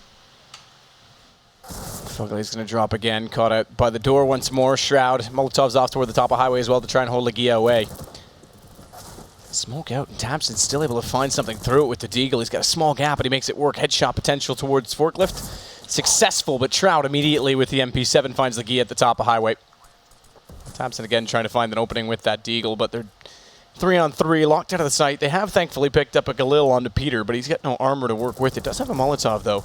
And knowing that there's no one inside of A main, they clear Fork rather than Quad. And unfortunately, no one's there, but a second one picked up on the way through. And now they can use that to distill the terrorists. It's down to just Skadoodle. Has to fight forward on the pistol, can't do it. Tabson's got the kill, and they're going to immediately get the eco. Well then, Tabson, we said he could be the star player NRG needs, and this round he steps up. 3 kills for him. It was Peter with the Desert Eagle towards B storage, taking down nothing, actually funneling the terrorist towards that A site. Comes down to quite a tight situation there. I think it was equal at one point, but Galil and the Desert Eagle providing the result that NRG required, but still, Cloud9 still presumably could force into this if they wanted to. I don't think the money really justifies it right now. They can get some Deagles here from PT50s, but that's a good bounce back from NRG. After getting pretty wrecked in the pistol, they managed to get things rolling in the second round. 1-1. There isn't a force from Cloud9. It's just going to be, what, some Desert Eagles, PT50s, a couple of flashbangs. Still, with these guys, that sometimes could be enough. Who knows? Oh, yeah. Trying to get through the garage door to get tagged up by 1 bullet. Tries to take advantage of it, knowing he's got the better weaponry. Goes down to 87, where it's against pistols. Flashes out. He's not going to spot them getting toward the vent. Does see Shroud's shoulder a little bit late. Knows the vent's been busted out, and as such calls Tabson down, but they want to go close. Good response from Tabson. Very quick reactions. 3rd kill from him. He'll drop Shroud. Fugly finds automatic bomb down in the middle position, and Stewie manages only 1 kill onto Tabson, but great positioning from him. He's able to take that and read that well. Yeah, nice work from Tabson. Finds the 3 kills. He's starting to get in the zone now, it seems. He's actually on 7 kills and 2 deaths, so looking strong. Another buy comes in for Cloud9, though. It's round number 4. We're going to see 4 AK-47s, a Galil, an array of utility as well as a replay for you from Tabson. Not the most impressive kills, but like you said, well positioned. Didn't risk too much there. Managed to stay alive as well. So going to round number 4. Could be a difficult round here for NRG. They have got a Galil and an MP7 in the hands of God B. We'll see whether they bring anything aggressive to the table. Looks like a pretty default round for now. Peter does push in towards B storage. But Cloud9 not committing to anything. Just sitting right back there. You can see nothing's in T-spawn. 2 guys in A main as well as Automatic and Skadoodle, just sitting back for any sort of aggression here, waiting for the initial smoke to dissipate from the CTs. Shroud's watching Squeaky Door as well, so no one giving anything away just yet. So there is going to be a boost. Stewie goes up. We said on paper, I would say every Cloud9 player outskills everyone on NRG, so maybe just working the duels in this sort of manner is optimal. Everyone on Cloud9 I would say so. All right, fair enough. I'd say if you compared After talking up Tabson. Yeah, that's what I said. I did mention that before. If anyone was going to be Tabson on a really good day, he could go toe-to-toe with them. Well, Stewie's already slipped up inside of middle, AK in hand. Oh, but look at the positioning. Legia reads it, knows he was there. Automatic's not such a position to try and trade that back as he's watching toward the vent instead. Molotov to flush that back, and now he can start to look inside the ramp position. Legia, head showing, does get a dink though on a repeak. He'll take automatic down. Good accuracy from him in mid. Locked away. Cloud9 has to try over toward B, and Peter gets in behind the box up close. This could actually be a huge problem for them. Nothing's not even going to check it. UMP, Peter not looking directly in the sight, but there they are. Line up, didn't kill the first. What? Thought he did. Nothing gets caught. He turns around, and Peter switched to his opponent. Thought he'd absolutely kill secured. So it's 3 confused. HP and 8 HP. He thought he was done. One more bullet, he had it. And potentially both of them as a result, because it was nothing that killed him before he could pick up the second. As a result, bomb goes down. 3 versus 3 on the retake. There is low HP for Skadoodle and nothing to try and hold this off. Taps in locked outside of his smoke. Wants to be the first one to try and fight through. His Fugly's going to deploy utility of flashbangs and Molotovs in the back of the site. Good shot on Skadoodle, low HP, but nothing. He's going to try and evade them. They spot it up, down to Shroud.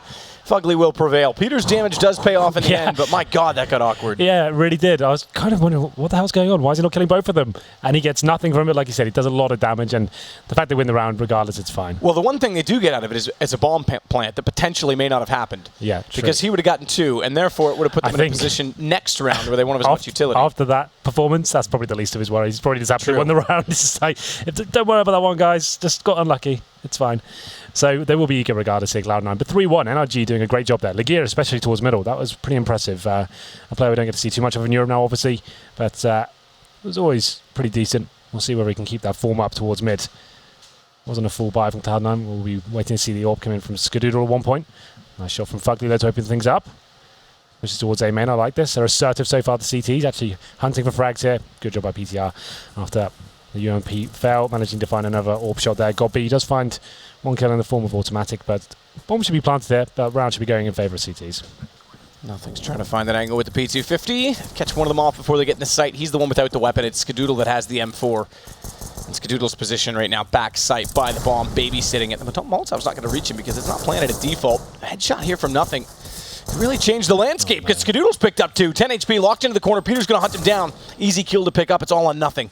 P250, he's heard the one drop in from Vent. Cleverly tries to go in late, but he can't land the shots. And Fugly, knocking him down, will leave the round in the hands of Energy. That could have been huge if he'd found the headshot at Vent earlier. If he got that one kill, the full defuse might have come in actually, but still, that could have been really interesting. The bomb was ticking away quite hard there, but still, NRG managed to negate the, not forced by, partial buy there from Cloud9. The bomb goes down though, so Money's starting to get in a real decent position now for the terrorists. Skadoodle almost certainly going to bring out the AWP here.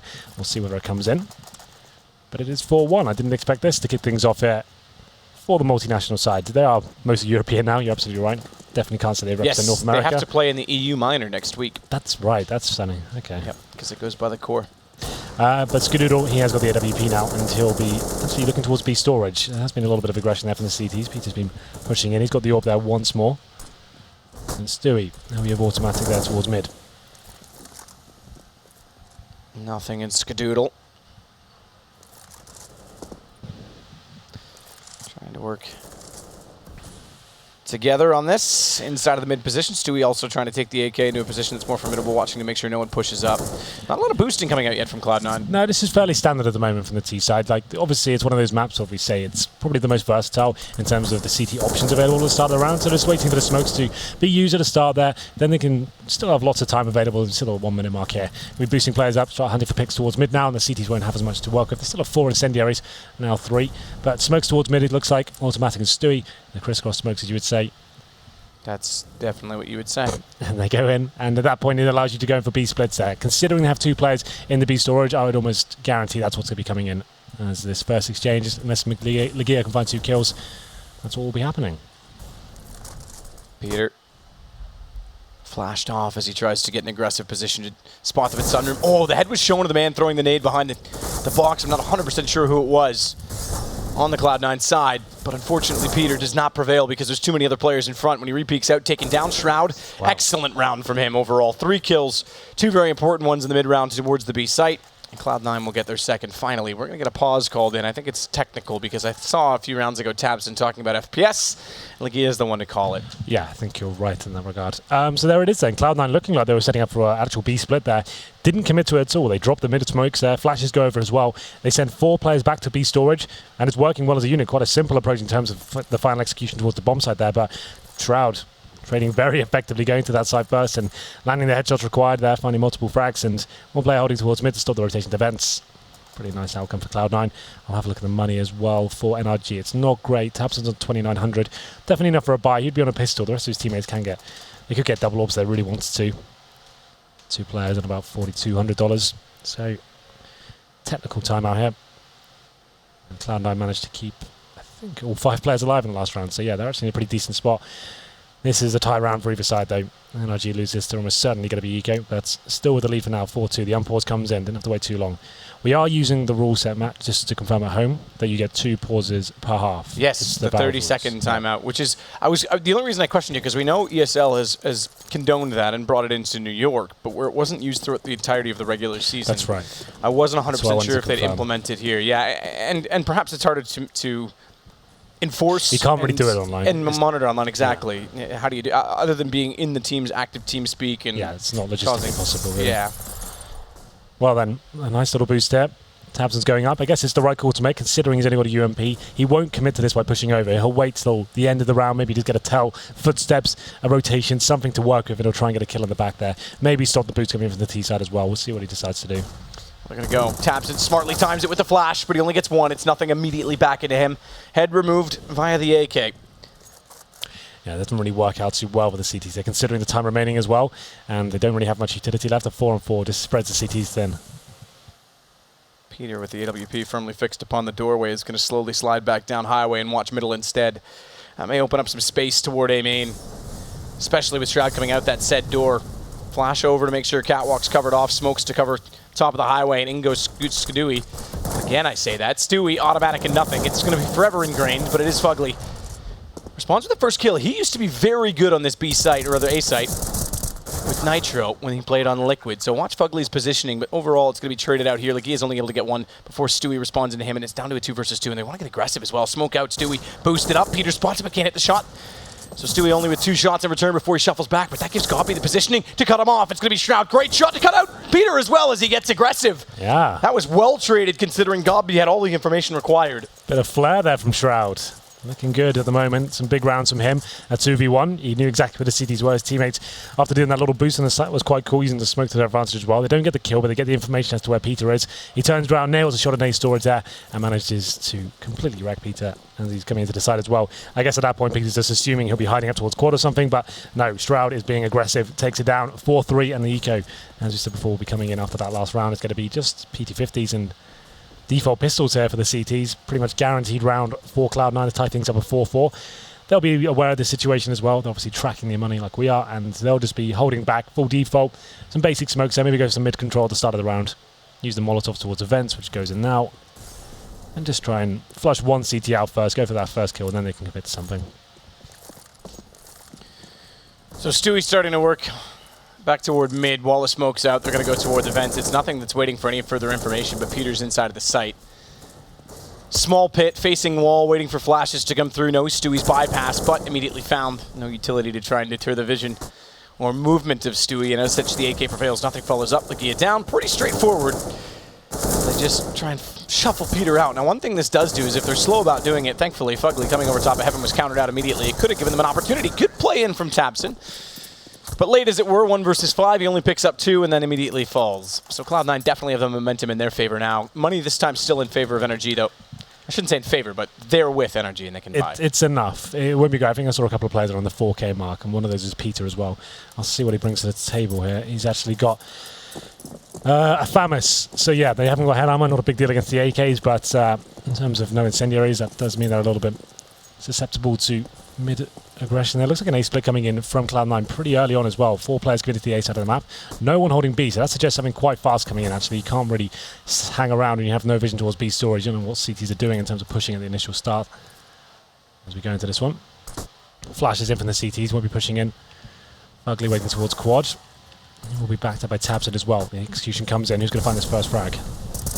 Fugly again, the one inside the site we expect to step up, gets caught in the open. tabson will, with the help of Fugly's damage, burn Shroud down. Which gives Goppy a bit of a chance, spraying through smoke spots, one up going on top of the forklift. Brings it back to a 3 versus 3. And Goppy wants to get closer, but he's got a flash ready. They've got 2, well not 1, but 2 further on Lagia. 1-1 Peter close to the site, and Lagia wants to get out from the doorway. He's going to have to use his flash early. As he finds nothing down behind quad, it's going to be just Skadoodle that relies on covering his teammate automatic as he gets caught out. Too many players, too many angles, and Skadoodle with the smoke in front of him. This gets awkward. They're already on the defuse. 9 seconds. It's a full defuse. Skadoodle's going to have a bit of vision late. Takes down Lagia in the smoke. 4 seconds. That smoke's not going to dissolve in time. AWP would do it, but it's a full defuse, and Peter's prevailed. Oh, I got tight, but I guess with low HP, Skadoodle couldn't really justify walking through the smoke. He thought, okay, I'll drop the Molotov on the bomb. That might buy me some time here, but wasn't quite deep enough there. Peter getting on the full defuse. 10 seconds, but the smoke down as well on the cover from his teammate. It looked like it was fine. I think Skadoodle knew he was out of that situation, decided to keep the AWP instead, which is probably the right call.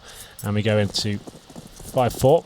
Still not really stabilising just yet. NRG, they need to win this round to get money in their favour. But we'll see what happens here as we go into round number 10. It will be the AWP once again for Skadoodle after he saved it in the previous. Going to be more of a default this time, not focusing on a bomb site at the start, which we did in the previous. I'll look towards that B storage area once again. I think Peter's back on the M4A4, not going aggressive this time, but he is in checkers trying to listen out for some footsteps there.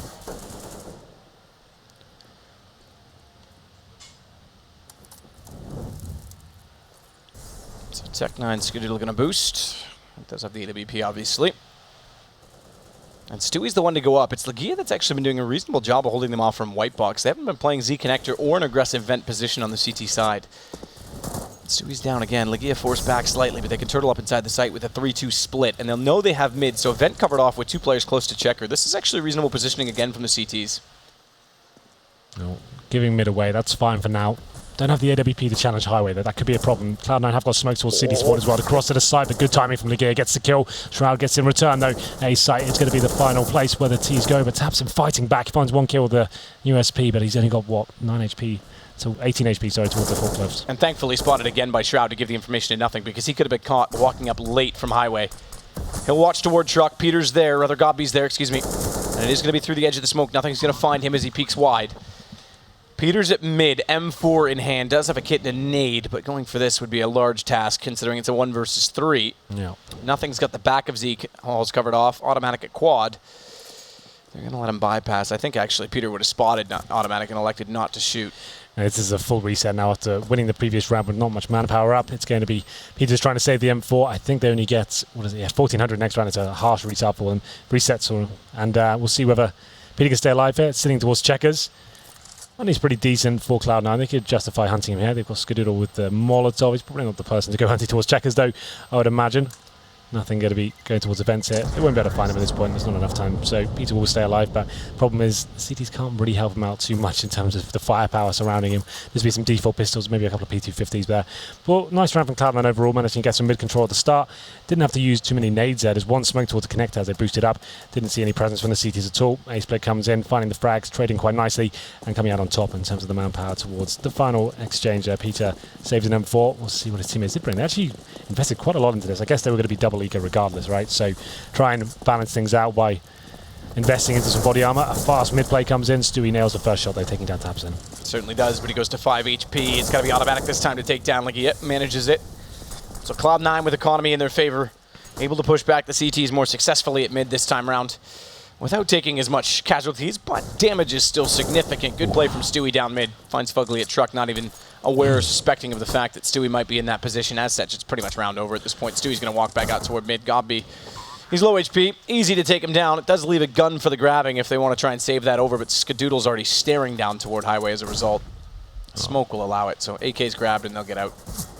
Opposite the M4. He's going to throw it back. So you're going to try and... There's an AK there as well. Okay, I'm surprised he doesn't throw that to Peter and grab the AK.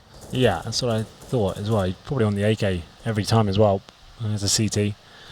Anyway, gets the M4. I guess it's a safer option, wasn't it? Deep. Didn't have to commit as much. Peter now, he's only got the Deagle. Decent flashbang. Oh, nails a good headshot as well, but does get taken down straight away. Automatic with another crisp headshot. That is third of the round. It's going to be Goppy saving the M4. It's pretty found in middle. He'll be actually in the sunroom. Nothing's calling him out for being Pistol P. It's quite a good name. I like that. Yeah, I do like that. I want that name. I'm going to switch it. Can you call me, if we can call you Hank G, can you call me Pistol Pete? It doesn't make as much sense, your one, but yeah. How about Maniac Matt? That's quite good. Manic Matt? Meg 7 Matt. Mag 7 Matt. All right, we'll go with that one. Well, 6-5, like we said, it would be double eco regardless. So they were trying to invest a little bit in that previous round. Some body armor, so we got to pistols, hoping the M4 could do some damage there. Didn't really find much with it. So it's going to be Peter. He's given the saved M4 this time. It was Goppy that saved it, but I guess he feels more proficient with the CZ. He's happy to use it. Fugly looking like he flashed in towards A main. Tapson has got it in hand. Skadoodle will get flashed, but his teammate was going to be there as well to shut it down if it does come in. Flash comes in. Skadoodle tries to spray into the flash. Preemptive strike with the AWP. Automatic's the one to prevail, though. Fugly and Tabson over the shoulder of his teammate. Legia is going to go down. That catches out the doors. Stewie's opens it. Legia caught. Gabi last alive. B-site. Cloud9 electing to start on this terrorist side. Remember, they won the knife round. They wanted to start on the attack, and they're going to find themselves at least 7 rounds. Money as well is not too bad still. Yeah, got beat. Body armor, CZ in hand.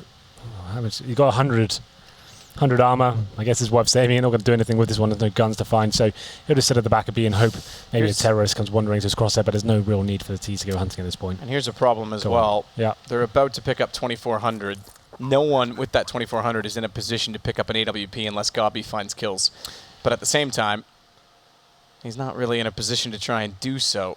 He's waiting toward B. If he could, I would have gone toward try and find exits. You've only got a CZ. You're going to get a rifle next round regardless. Yeah, but the thing is, like, he only needs body armor against the AKs, right? So if he saves the armor, that's a good point that's too. That's at least something. So it's better than nothing, right? Which if he just sits there trying to get exits, it's very unlucky he's going to be able to do anything with the CZ. Just getting the armor, I guess, is something. I guess the point that I would have thought of, you're right, it saves him a little bit of utility. Oh, here we go. But at the same time, he could have gone with those kills, bought the op, thrown it over, and then had an M4 thrown back at him. Or at the very least, if he doesn't get kills, he's still going to be able to buy an M4 armor next round.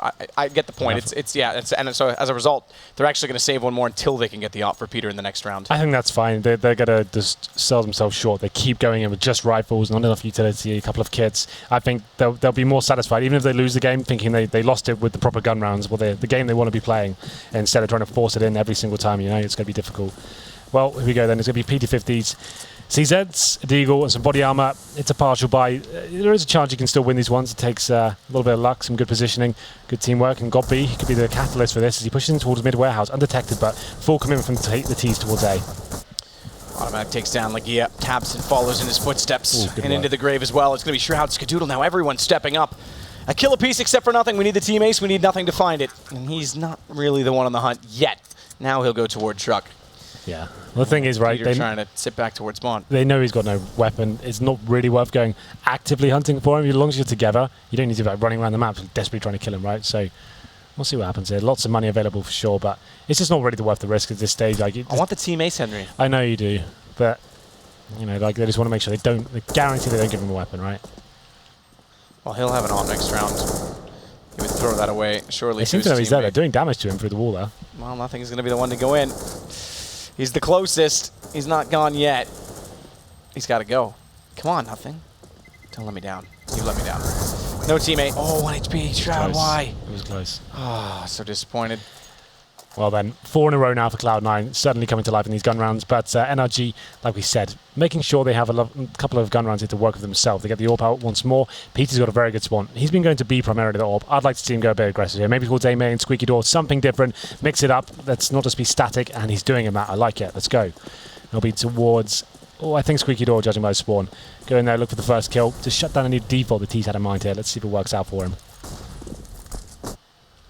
Stewie, aggressive through those smokes, the flash to cover them off. Goes close for the Molotov. That leaves him vulnerable. Tabson doesn't like to peek with the flash back out. Tabson will! And Tabson's got 2! There's one above on the roof, but he's not yet spotted. And Legia's going to take down nothing before the response. That is lovely stuff, and a bit careless from Cloud9. They get very aggressive, and one flash, well-timed, allows Tabson the refrag and re-entrance to mid. Shroud's going to go over toward B, missed shots. Well, Skadoodle will follow it up. He's got an AWP, but it's a 1 versus 5. Op grabbed, gun barrel shown. To try and find Legia, and actually does. He can get a bomb plant down out of this, They need to be careful. They need to keep some manpower up here, but Skadoodle definitely has a chance to win this one, One more orb shot, that could do it. Open the door of opportunity. Scott elevates himself to try and catch anyone off toward heaven faster than when they arrive at the top of the stairwell, but Fugly's already got himself into the corner, so Skadoodle has to be careful on this. They'll go, inevitably, 3 versus 1, no reason not to. And you got to watch the smoke. Oh, missed shot to his right because Tabson was getting closer inside B main. If that smoke went down, he was a sitting duck, but it comes to the first shot first, and it will be NRG picking up number 6. Nice work there from Tabson. It was a bit of a strange approach for Cloud9, wasn't it? They get the mid control. It's very rare to be wasting your time with utility when you're that close to the sandbags. Normally, if you're going to be that together, you're going to just face it at the same time as get the refrag. I think that was a bit of a misplay there. Perfect flashback from Tabson, to be fair. Takes out the first player, and a nice snap to Stewie as well. Gets both headshots, and his teammates find a third. Got a bit awkward towards the end, but we're going to run number 15. They have got a double orb setup as well. The first time we've seen this on the CT side. It's definitely very viable on cash, but you need to be having a decent game, a few rounds in a row to actually make that a possibility. Yep. We're going to round number 15. 8-6 so far for Cloud9. NRG, after what we discussed, doing a decent job here picking up a fight. Ooh, good nade toward the vents. 14 HP left. On to nothing, I think, at the time. Oh, Tabson, though. That is an official 1G. That is a 1G. Type it in chat. We got one.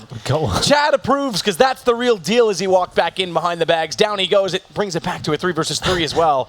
Despite the early start and that nade damage that was able to follow up and transfer in from bullet kills from NRG, Cloud9 now has the map control to work with. 2 men stuck inside the B site for NRG, but there's a minute and 12. Cloud9 does not need to commit. They certainly don't. The bomb is towards Sunroom for now, and they have got some position towards middle as well. Stewie, at this point, he's going to be the salesman towards the A site. If he can just walk in and find a frag, potentially towards city spawn, that's the only opportunity he's really got, and allow his teammates there to actually maybe walk into an unoccupied B side. But Peter, does spot one, but misses the shot once again. He's having trouble with that one. Spots ahead, but doesn't get anything for it. So Skadoodle doesn't know he's there. It's up to Stewie now. With the time remaining, I was going to say, these two could stay alive. Stewie's in such a great position to get kills in CD spawn. Does actually manage to nail as well. Takes down Fugly. Now it's back to where they go. And Stewie can set up in a decent position, wait for the rotations for the CTs. Well, Shroud, he comes in. 2-on-2 begins. Ult available for Peter. Gobby, he's got the kit and a Zeus, of course. Bombs thrown in. Stewie will be the one to plant. Get a nice open plan here as well, but Peter's coming in for the flank. Oh, God. Love the shot from Shroud there to start that off. That covers off the flank, which makes this a hard proposition for Gobby to try and get in toward the site and get the defuse. Not only that, they've now heard the shot ring out from the bottom of the highway position. He's advanced quickly, but he's made a lot of noise doing it. They should know he's directly in behind the forklift. And they're going to play this very passively and smartly to bait out time, bait out position. Stewie able to stand underneath. Gobby goes down at 9-6. Cloud9 electing to start on the attack has definitely put the best foot forward. Yeah, they look pretty strong there. If you remember, though, they did win the pistol. They did win the pistol and then actually getting shut down in the force buy on the second round. NRG did a good job there, got 4 rounds in a row, and made this a much better scoreline than I thought it was going to be. Still a possibility to be single figures, but still, actually was quite impressed with their synergy on the CT half. Fell apart towards the end, but still good as I expected. Their ability to find picks in middle was what impressed me. Tabson and Legia were very good together. That said, 9-6, same scoreline Cloud9 had in their first game, but this time they're the ones in the lead. We'll take a short break and be right back.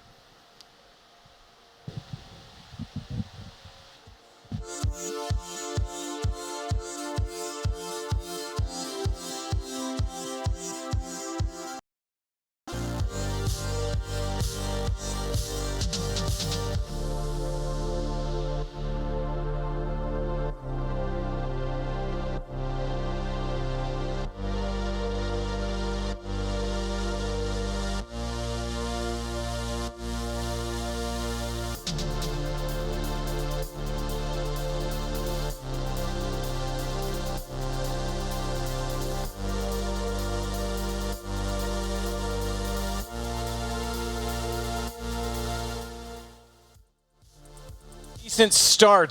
Tabson was the most impressive. You called it. You said he was a great mechanical player. He definitely looked the part. Legia as well, and we already mentioned it in mid. But overall, it was Cloud9. They won the pistol. They lost the ensuing eco.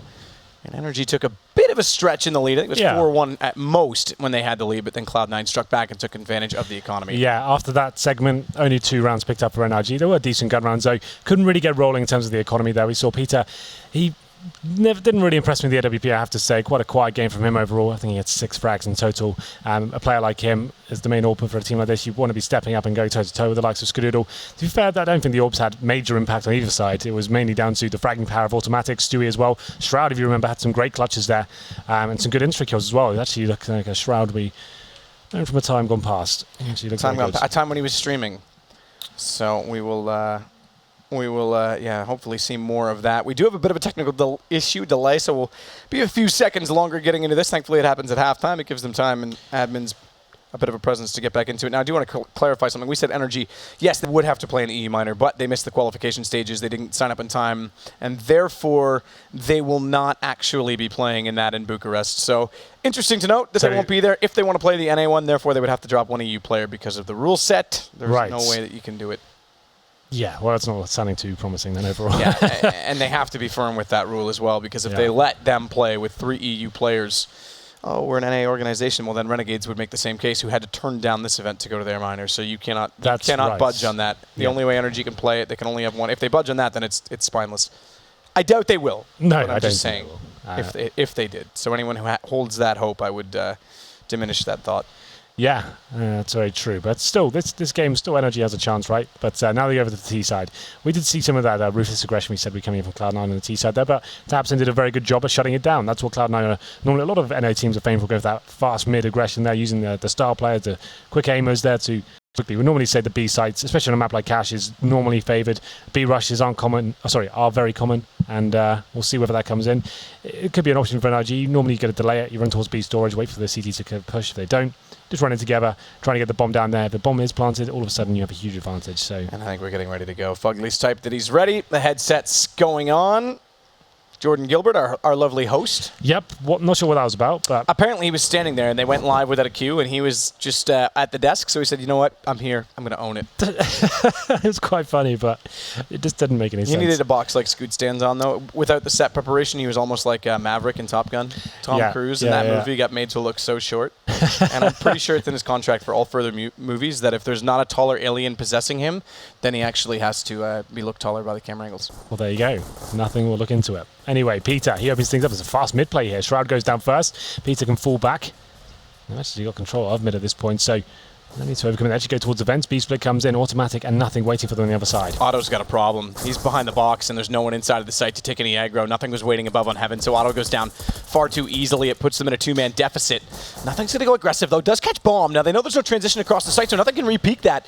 But when he does so, Gobby's positioned himself accordingly toward B main, as Setch bomb grabbed, and they're still down 2. So it brings us back to a 4 versus 2. Stewie's going to be the next one to try and get in. And he's made his way on to Heaven. Drop down, they'll hear that, but he needs to be careful because even though he checks behind the box, there's players at B main that could easily counter onto him. And there was one underneath Heaven, if I'm not mistaken. It's going to be Peter that's positioned himself accordingly, but not spotted him going in. It's going to be him out regardless. Skadoodle tries for one, falls immediately after to Gobby, who holds the line. So very good post-plant positioning from him. And Energy can have a chance to make this 9-9. Well, there it is. NRG. Fast play towards middle there. As Peter opened things up with a decent frag with a Glock, they decided to go for the B split, and it was automatic, like you said, in a world of trouble there towards Checkers. It's not a very good position if you're not landing the first shot. Like, even if you get one kill there, you're going to be shut down, overwhelmed by the terrorists that come through the vents. Nothing. Gave it a good go towards the B side. Finds one kill from Heaven. It was the bomb as well. Had he have found a second, it would have been something that could have been a little bit more interesting. Who knows? But we'll see what happens here as we go into round number 2. It's going to be not a force buy from the CTs, which is good. I like that. There's not really a need to bring it in when, especially you have this sort of lead as well. You're the stronger team overall. They're just going to be going with P250s, Deagles, a flashbang for Stewie, and at this point NRG in a full default. Looks like they'll be ending up towards A though, eventually. You would expect so with Peter starting to push through A main. Legia's already getting out towards Squeaky. Gobby's going to have to do a lot of work with 4 players in this mid position, 2 at the bottom of Highway 2 and Z Connector. The field day for him if he can find the kills, but he won't. Goes down immediately. UMP now in the possession of Cloud9 in the hands of nothing. But nothing else to be found so far. Shroud will pick up Peter with a deagle shot. They're still trying to get in the site. The amount of Molotovs that were there slow them tremendously and allow Cloud9 the rotations back in from middle. Bomb now going down, though, in the hands of tabseN. And Skadoodle over top. Nice shot on Legia. This is going to give them more of a chance. They've got the man advantage. They've still got the UMP in play, but it's 11 HP for nothing.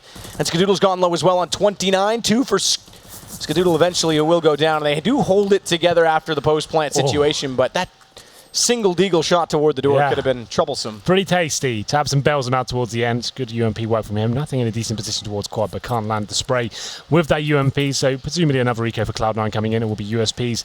And 1 PC50, make it 2, 3. They just keep buying them as I'm counting them up. Now it's 4, of course. It's going to be Stewie. He won't invest anything. He won't invest anything into this round. He's just going to flashbang. Looks like a B storage push. This is one of my strategies, man. I made this up. You made this up? Yep. Interesting. I think I saw you use it in a show match one time. Yep. Against you, I think. Yeah, well, I wasn't the problem. Let's just say Kenny didn't deliver. Well, it's a 5-man stack here from Cloud9. Not really much you can hope for, even if they come towards B. The best you can really hope for, a couple of exchanges there, maybe scare the T's off, fell on the back towards A, you rotate. But problem is you've got no one showing presence towards any other part of the map. So if NRG has to stay mid is clear, or even walking towards A, round's over. It's very unlikely someone's just going to walk in and just allow you to implement this stack efficiently. So Fugly's crossed over at Sunroom. Carefully considers the possibility of a push-up from Cloud9, but has no information yet of nothing's whereabouts. So we'll see how they choose to approach as they are getting closer to the mid position. This stack needs to be discovered, and thankfully Fugly's the only one over there to try and do so. well, very tentative NRG, not giving anything away, which I like, don't get me wrong. But it is against full eco. Being very methodical about this one. Could actually find itself a bit problematic in terms of time remaining, but they do go towards A. That's the right approach. Stewie finds a kill. I have to say it's redundant at this point. The bomb will be going down towards A. It's not like they can win the round with this picked up. What is it? Have they even managed to pick up a weapon here? No, unfortunately not. There was, I think, an SMG there, but they didn't even grab it. Doesn't matter. Fugly would have spotted 3 in the peak and made the call that it's a stack over toward B. They're already in the A site. Job done. Just need to hold this off. Slight GoTV glitch, just to warn you. The yellow dot in the minimap that's slightly brighter than the others that's pushing through Mirage is actually nothing. So he could try and get some exit damage done here, maybe pick up a gun. Oh, I see what you mean, yeah. That is weird. He's the wrong color. Nothing is the spy. Skadoodle's going to take down Peter. Tabson getting 2 more. It's still nothing that's close in these exit positions. Automatic, they've done decent damage here, you know. If they can hold close to the bomb, chance they can get more guns down as well. And Automatic's going to try and hold Gobby in line. Nothing's in prime position to capitalize on Legia's position. AK's staring at the doorway though. Nothing. Does get it. Does he get the gun in time? Yes, he does. So AK grabbed for Cloud9. Money in a very good position now for Cloud9. They didn't force into those rounds at all. Nothing brings an AK into the first gun round as well. So they're actually pretty stable and actually denting the money quite significantly of NRG. Normally you have quite a bit more cash than this going into that first gun round. You can see they've actually exhausted most of their resources. I think we have got a UMP in the hands of Legia. He had enough for an AK as well. That's an interesting decision. What's he got up his sleeve? I guess he's going towards Squeaky Door. And we'll see whether he can find a close range encounter there, but surely you'd want the AK when you can afford one. Let's see what happens there. It's going to be Peter rattling off that first shot from the AWP. Actually, he hits Skadoodle as well, only through the wall, I'm assuming, as he takes him down to 21 HP. Gobby. It's looking the right direction. It's getting warmer. Clears out the cubby. He'll drop down on top of the pipe. But the pipe is cold. It's not a hot water pipe because he's not actually peeking into the right position, although as he gets up, shuffling in. Oh, he's overlooked this. He's definitely overlooked this, and down he goes. Nothing's easily taken him down with that AK picked up last round, carried over. And it gives the advantage early to Cloud9, but Fugly back through the smoke. He's going to find Automatic. That's toward Checker, and now they can start to advance on the B site. Only one more in their way, and that will be Skadoodle. He's low HP as well, but AWP, if he hits his shots, might not be a factor. He's a headshot. So who knows if he dies, at least it was a headshot that took him down. That's risky. A smart play, risky play, but smart play to get away from the Molotov. He got lucky no one was counter-peeking, though, because that could have been him dead and gone. Nothing. Good push back through the vents. Bomb drop takes down Peter as well. Tabson's going to respond to try and turn it back. But it's Fugly inside the site that has to hold the line while he does so, because it's a 2 versus 3 in favor of Cloud9. Good shot from Tabson. He's tagged up to 12 in the meantime. It's going to equal this out. And I don't think it was heard, but they did drop Stewie through the vents. He's got line of sight toward Fugly, and burned alive is Tabson. It will be the retake for Cloud9. Well, there it was. Gobby got some mid-control at the start of the round there, but like you said, he didn't check towards the sandbags at all. Didn't Molotov it, was just kind of banking. He was just hoping no one's going to be there. Quite an easy kill for nothing to open things up. He ends up with 3 kills in that round as well. He goes towards the vent and manages to clean up in that regard, and Stewie doing a good job there. And it's just Tabson. He's doing his absolute best here to carry NRG through these rounds. He's actually on 21 kills. The nearest player to him is going to be Gobby. He's on 11. Legia is 11 as well, but Tabson, you have to say, he's doing some phenomenal work to actually find some frags in these tight situations. We did say money was dwindling. As we go into the next round, has Gobby purchased into this one? Did he say? No, he didn't save, so he's bought an AK. He had a little bit more residual cash than the others, but I don't know if that's the right call. He's gone down to less than 2k now. Let's see whether he can do anything with this AK. No head armor. It's a bit of a problem against the M4s. There are P250s and Deagles around him, though. Shot comes in from Skadoodle. He's repositioned himself towards middle this time. Getting closer inside the A main position. Keep an eye on Gobby on the only rifle. He's going to go back toward middle right now and get boosted. I'd give that to Tabson, if I'm honest, the way he's playing right now. Skadoodle's got a lineup, but he's actually crouching behind the box. He's not watching it. Very passive again from Skadoodle. And knowing the situation with the economy, you would have expected him to be slightly more. Well, we have got some mid-control from Gobby. He got punished by sandbags before. Not going to happen again. He's got a smoke down there to protect him as well. He pre-fires the barrels. That's obviously by design as well to get that initial kill. The CTs might be tempted to take that angle, so he always pre-fires it by the looks of things. The B-split comes in. There is going to be nothing waiting for them though. He's in checkers, but no one watching vents at the moment. This could be problematic. Decent flashbang, but gets nothing for it. Nearly actually did get nothing for it. It would have been a team flash a step further, but in the corner he's got a lineup and they fall into it. It's a headshot on Gobby as well. He'll go down immediately after to Fugly. If he found the third on low HP, it would have been a remarkable play, but it's still Cloud9 with the advantage as a result. Shroud missing a few uncharacteristic shots, does wrap back around to trade out with Automatic's death in the hands of Peter, but it's going to be Legia last alive and he's caught by Skadoodle. Cloud9 in the driver's seat now, are they not? Yeah, absolutely. That's going to be another eco, presumably for NRG as well. 3 rounds against them after winning the pistol. A pause comes in. We do have 2 pauses available each half. They don't carry over to the second, so you might as well use them right. So there it is, 12-9. It's down to nothing once again. He's having a pretty impressive game so far. He must be top of the scoreboard by now. Yeah, it's him and Shroud at the top. Actually, Automatic as well. He was very good in the first half. 18, 18, 18 at the top. And yeah, nothing once again. This time not towards the sandbags, but he is a nemesis for Goppy once again, waiting in the checkers, looking for the drop down there. You'd feel like, considering they're doing a B split, maybe flashing towards the checker room. It looked a little bit too easy for nothing. He's actually not even watching the events at that point. He flashes, it gets flashing towards B storage, checks it. No one actually that close to him. Just changes his attention towards the vent. Didn't really get challenged too much. He just fell into his crossarms. I was about to say maybe we get a replay of that, but we're going to look at Peter. Like you said, it's been a while since we've seen this man at a big event. We did see him a lot, like 2014, maybe early 2015. He was coming to a lot of them, and he was doing decent. But that was when he was on the roster that became CLG. That's right, yeah. And was eventually removed, and JDM made his triumphant return to the NA scene. He was not active at that time, actually, and CLG elected to pick him up with lack of AWPs available, and then obviously as such, we know it now, he's gone over to Liquid. But Peter's had remarkable performances, one-off performances at the X Games when CLG and he, pretty much just he, and a lot of times took down then reigning major champions LDLC, who went on to win the gold medal. So a lot of people put that name in their head, and then after that it was very inconsistent and up and down in terms of his career sense. Yeah, well, when we go into another problematic stage of his career, full eco, it's going to be CZ's, P250s, and just running in towards A. Stewie gets that first frag. Yeah, double flash in, 2 players go. It's going to be turned back and countered out at the door as well. Nothing holding from the forklift. We'll get 2 and fall, but it's Stewie well aware of the situation. That'll turn around, find the man at door, and then Automatic goes back hunting in A main. Very straightforward from Cloud9. Aggressive as well. They don't want to give any chance to Energy to catch them off or set up some sort of play. Well, not really much going on in the last round. It is 13-9 now. Cloud9 homing in on the victory here on cash. We do have money available though for NRG. They've taken a couple of ecos at this point. Peter brings out the orb once again. Like I said, both orbs very quiet so far. I'd like to see one of them 7. They're actually pretty equal in terms of score, both on 10 frags. So both relatively quiet, to be fair. Absolutely. Like, not had any impact whatsoever. It's just been the riflers, especially Tabson on the screen right now. Fast play towards defense as well. Makes it in. I'm pretty sure he's not undetected. Burning alive, and Shroud sprays him down. Pretty simple frag. Tabson was so committed at that point. Now his teammates are as well, but they do get the kill on towards Shroud. Skadoodle this time is going to try and hold from back toward the tree. Yeah, they managed to get the man advantage at this point. Sloppy way to do it. Wasn't the most spectacular strategic approach, but you know what? They managed to get this advantage now. 4 on 3 with time remaining. Don't have to overcommit. So the CTs now they need to work for a frag here. I'm assuming it's a player towards A is going to have to do it. Stewie pushes in towards A storage, looking for information. Boost up. Doesn't get much for it, but still gets information. Roaming connector. Ooh.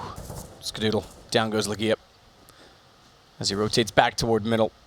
Nothing's waiting for a push to come through. Trying to utilize that smoke as best as possible to find an additional angle. Not a common angle toward the vent. Quick shot. Does that give him away?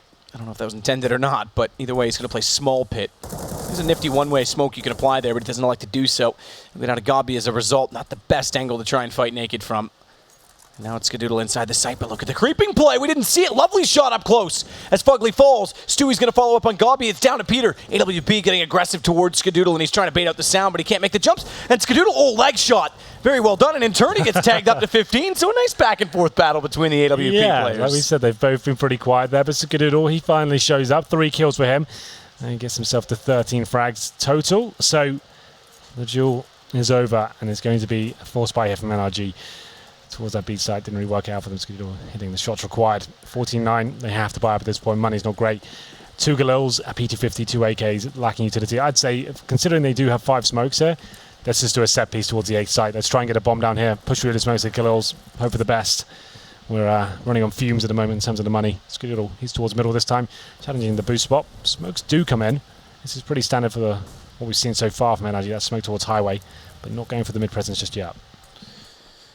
Gobby, he's going to start to work up in that position mid, as you say. Tabson He's doing a little parkour dance across the top of that small garage, the roll-up garage.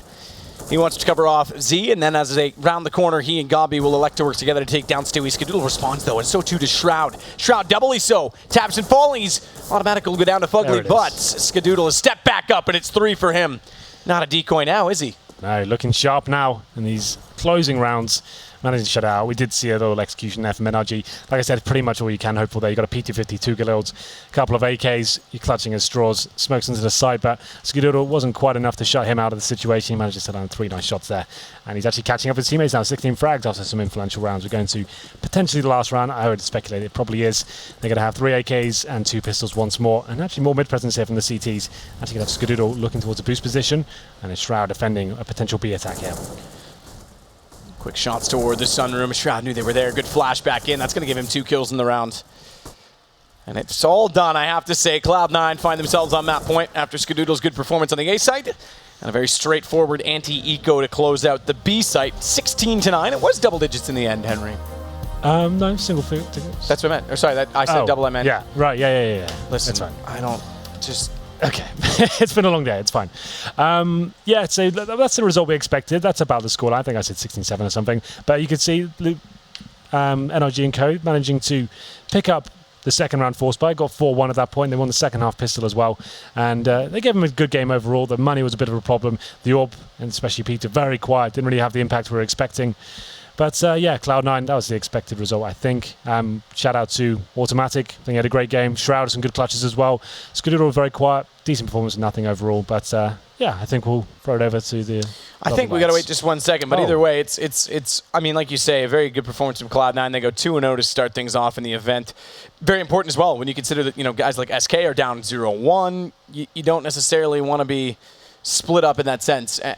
Let's say they go 0-1, you go 1-1, you play SK. Now, you know, granted, groups aside. It was definitely a must-win game for Cloud9. Yeah, right? well, and exactly. It's your best foot forward early is, I guess, what I'm trying to say, because there's going to be a lot of teams, as we've seen, Immortals as well. They're going to be battling from the lower end, and it seems to be a trend in tournaments lately that there's always one major team to get caught off. So the better work you do early on, the more complacent you can be. I know that sounds like an obvious statement, but it really is a deadly unpredictability in CS right now. Shout out to Tapson as well. He had a great performance, we said he would do, and managing to get a lot of convincing rounds there for NRG in total, especially him and Legia towards middle on the CT side, doing some good work there.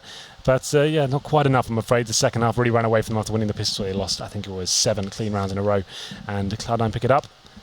Cash seems still like a solid map for them. Yeah, it could be. We're missing players on the We're missing. They're not players. They are players. They're players in another sense of the word. That is true. Well, I think what we'll do Should I run out and maybe no. Do you want to? No. Do you want to get up and run? No, not really. I've run to interviews and left you hanging before. That's true. I think and interviews that were translated by 16 people, no less. That was good. I think what we'll do is send it over to the desk with Machine, Chad, and a missing YNK. That's fine. Indeed, Yanko has gone walkabouts. I mean, I can't point fingers. I did disappear as well at some point. It's just we're just loving the San Jose evening. That's what we've been having an absolutely whale of a time. But here's thank you. Thanks, Yanko. You did that on purpose. You absolute animal. Either way, he's on his way, and we can start talking about this matchup. As NRG do fall, and we do once again see Cloud9 take a step in the right direction. 2 wins now under their belt, and that's going to be kind of continuing the form that we did see from them in the online season. Of course, going undefeated until Echo Fox had something to say about conceding 1 win online, and so far not a single loss for them here offline. If you guys wanted some alone time, you could have just said so. Didn't have to, start without me. Yeah, I'm so sorry. We did our best. Henry and Sado threw us under the bus. They did? Yeah. They called us players in another sense of the word. I don't know what they're talking about there. And I think there was like a 50 Cent song about that or something. Yeah, okay, yeah. Pimps? In the club. Pop in, bub. Yeah, so Cloud9 still haven't lost to a North American team in a while. Besides Echo Fox, I believe, in the whole Pro League games they've ever played. They're pretty good at this game. Besides that, probably only lost to Optic. Yeah, good job. Good job. Keep up the good work. Keep it up. There they are. Yeah, they're having a good time. Cute little couple. But anyway, we should start talking a little about the nitty-gritty, because I just saw a very upset Tabson.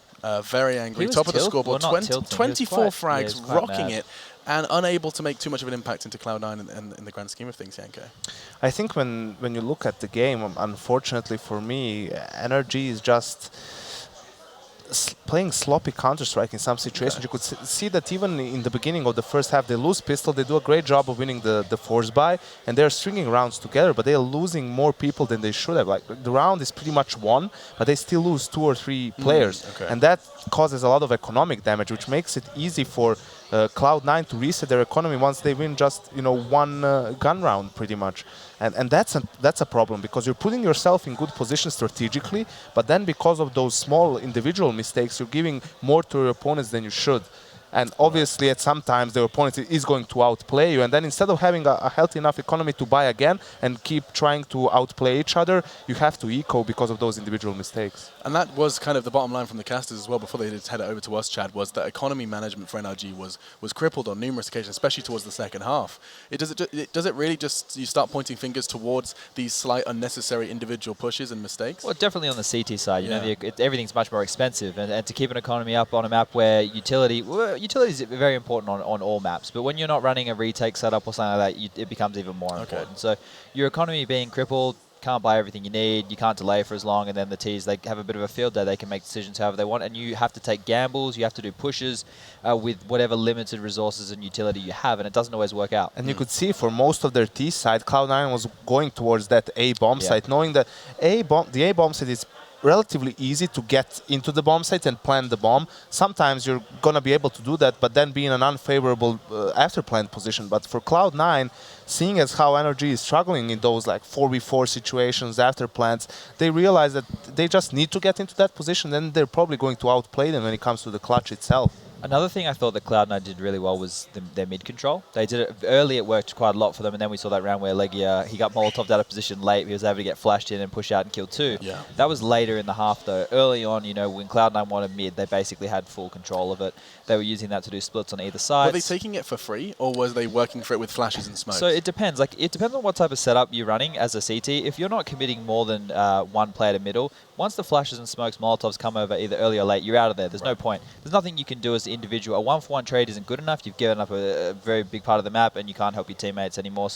So we kind of had a rule in Renegades that unless there was like 2 to 3 of us there, don't fight it. And we were doing a thing where me and JKS would play mid, Yam would solo at B, and the other 2 would go towards A. As soon as we called it flip side smokes, the connector smoke and the white box smoke. Once all that came over, we would call for the A guys to come. They'd flash above us. Me and Justin would pick. We'd try and fight. We'd have 4 in mid, and we'd completely give up A, because that's how important we thought mid was. Right. In this scenario, we saw that it looked like the majority of the time the NRG were willing to give it up, and then they were punished by that B splits, A splits. You know, they could fall back and then just hit a site with multiple numbers. So I really think mid's hugely important on case. If you're going to lose it, you have to take either aggressive control of A main or push B or go for some information. You can't just sit and wait. So some evident flaws in NRG's T side here. Despite finishing 5th in the online season, currently NRG have been unable to make an impact here in Brazil. So far going 0-2. Cloud9 quite the opposite, sitting at 2-0. Any closing thoughts on our second viewing of NRG and Cloud9 here, Yanko? Cloud9 continuing their online Pro League form. Keeping it up. Looking very fresh, and looking forward to seeing what happens when we see more C9 versus EU matchups. Of course, we got a little taste of that in Bucharest. Hopefully, we'll get some more of that here in Sao Paulo. Now, I keep talking about Cloud9's dominance online, and NRG, of course, gets securing that 5th spot. If you want to be able to visualize this yourself, the best way to do so is through the Score Esports application, of course, one of our proud sponsors here at ESL Pro League. So do be sure to check them out. Available on your smartphone device, both your iOS and your Google Play, so pretty much anything unless you're rocking a Windows phone. And if you are rocking a Windows phone, what are you doing? Either way, though, we are a big fan of CS and esports, and of course, if you like esports, Dota and LoL are in the app as well. Much love to you guys, though, and as we do take a quick break. And when we do come back, we're going to be diving into our final game of the day. It's none other than Dignitas versus NiP, both teams with a win under their belt, but that will not be the case after our next best of 1. Stay tuned, and we'll be bringing it in just a moment.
They train.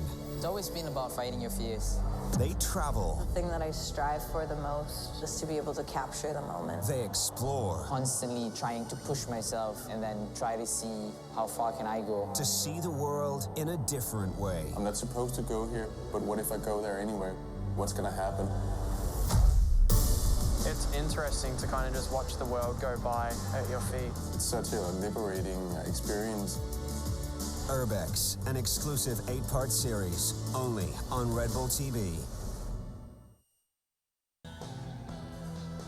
I'm back! Now that Kinguin has partnered with ESL Pro League, you have even more of a reason to buy the skins you need. No one has a bigger selection of CSGO products. Buy CSGO cases from your favorite players and events, including the ESL Pro League case. Buy and sell skins on skins.kinguin.net. Check it now! This is the Score Esports, the ultimate esports experience. The Score Esports is your home for everything CSGO, delivering the biggest stories and all the scores, stats, and updates you care about in real time.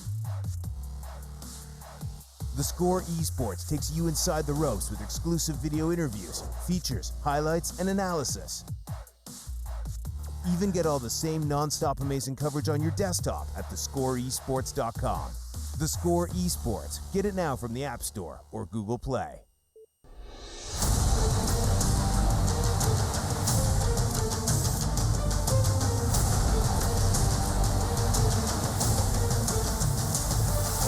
Okay, tags up. One. He's gonna get. Oh! I'm starting to believe as well, Henry, because he's got to take a flame. Oh, Fallen! Stop blowing my mind! This is gonna be absolute madness.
ESL Pro League is brought to you in part by Soylent, Xfinity, Logitech G, Pay Safeguard, The Score Esports, Mountain Dew, and ESEA.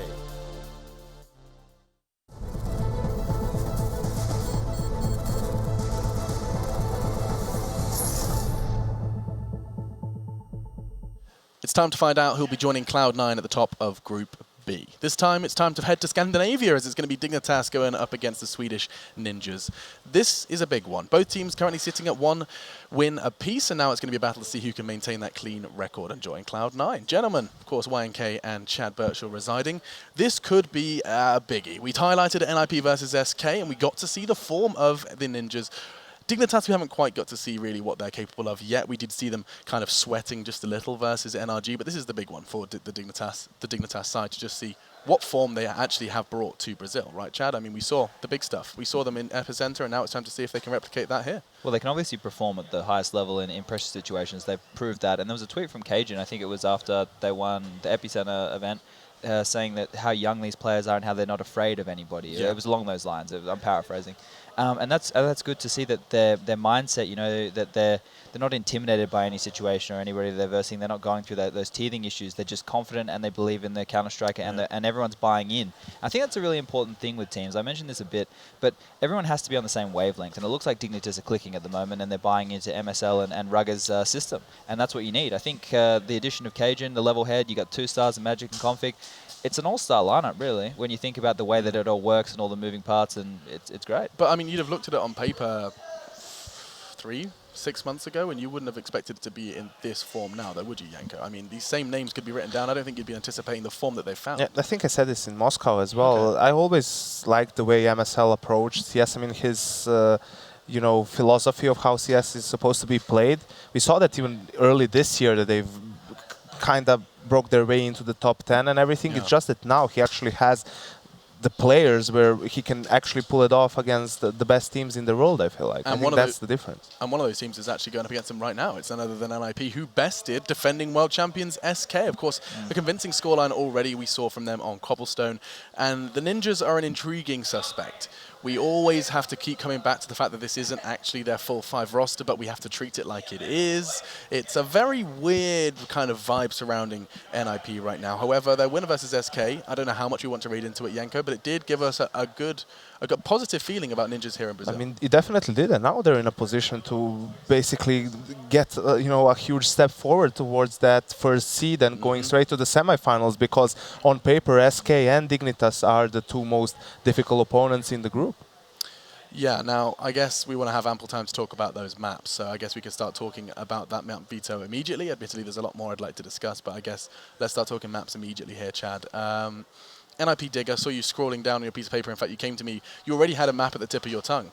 Yeah, I was thinking Nuke. No, you have to explain your thought process. I'm like your teacher. Explain your working. Well, I think like Dig are really confident in their Nuke and their Cobble. Yeah. They're more than happy to let those through. They're their 2 favorite maps, right? Yeah, and at the same time, I think NiP, Nuke is still, it's like untested waters, but NiP are definitely a team who are an early adopter and one who have had the time, and they have the in-game leader to make really good set strategies, which is what you need on Nuke.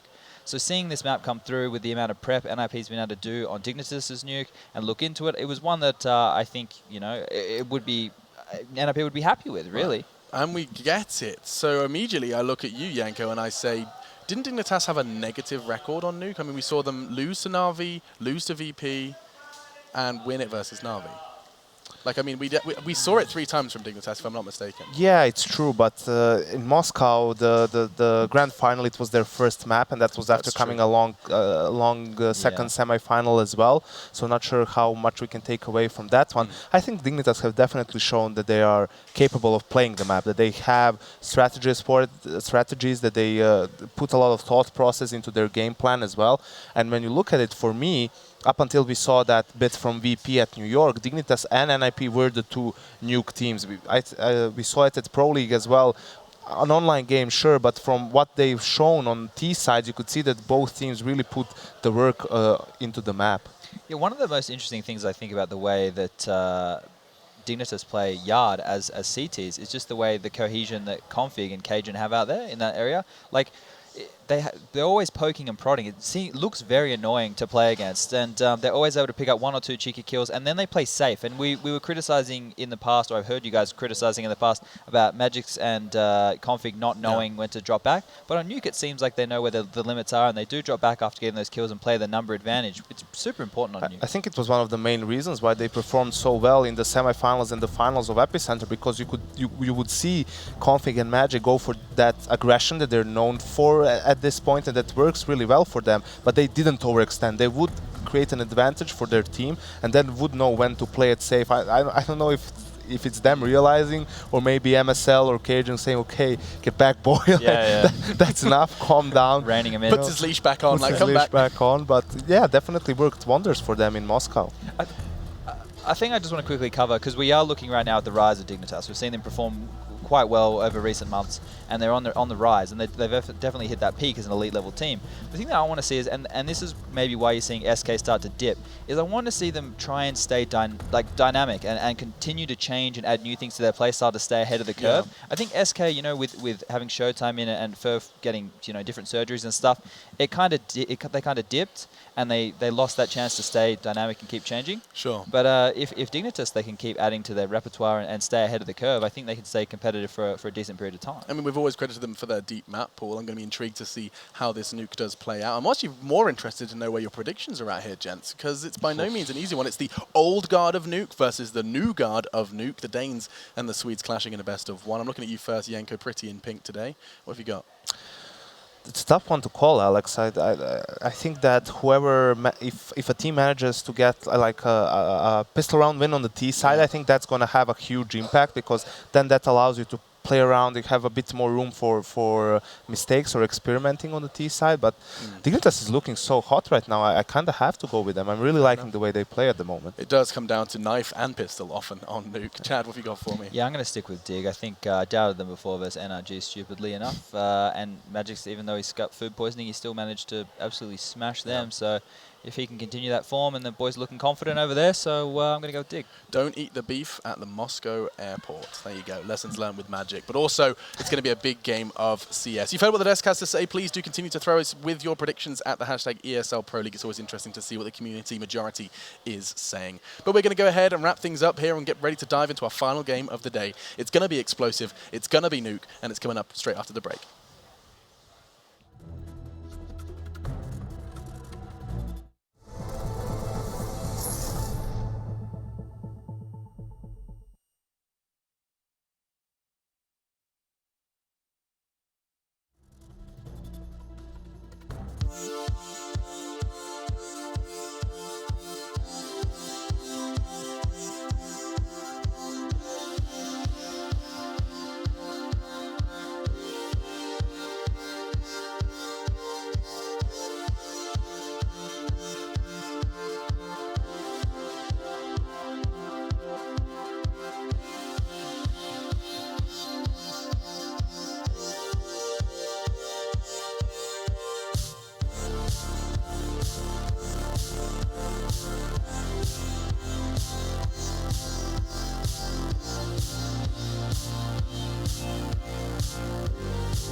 ESL Pro League is brought to you in part by Silent, Xfinity, Logitech G, Hey Safeguard, The Score Esports, Mountain Dew, and ESEA.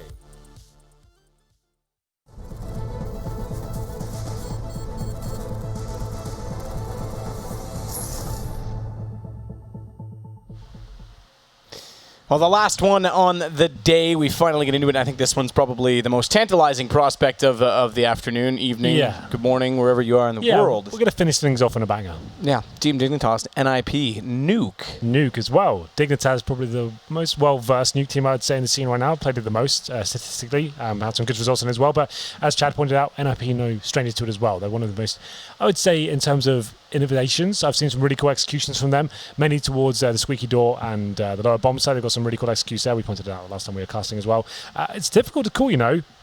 Mousesports in some fantastic form right now, regardless of food poisoning or not. He completely wrecked NRG. Yeah. I have to say, it was interesting that Chad went for the prediction of Energy winning that game, considering the form Dignitas are in right now. But, you know, everyone's to their own. Yeah, very, very, I mean, surprising. Perhaps he was doing it on the basis of Magisk Boy's troubles. Yeah, and sure, speaking maybe. of troubles, we might get food poisoning from a camera. I'm dizzy, you know what I mean?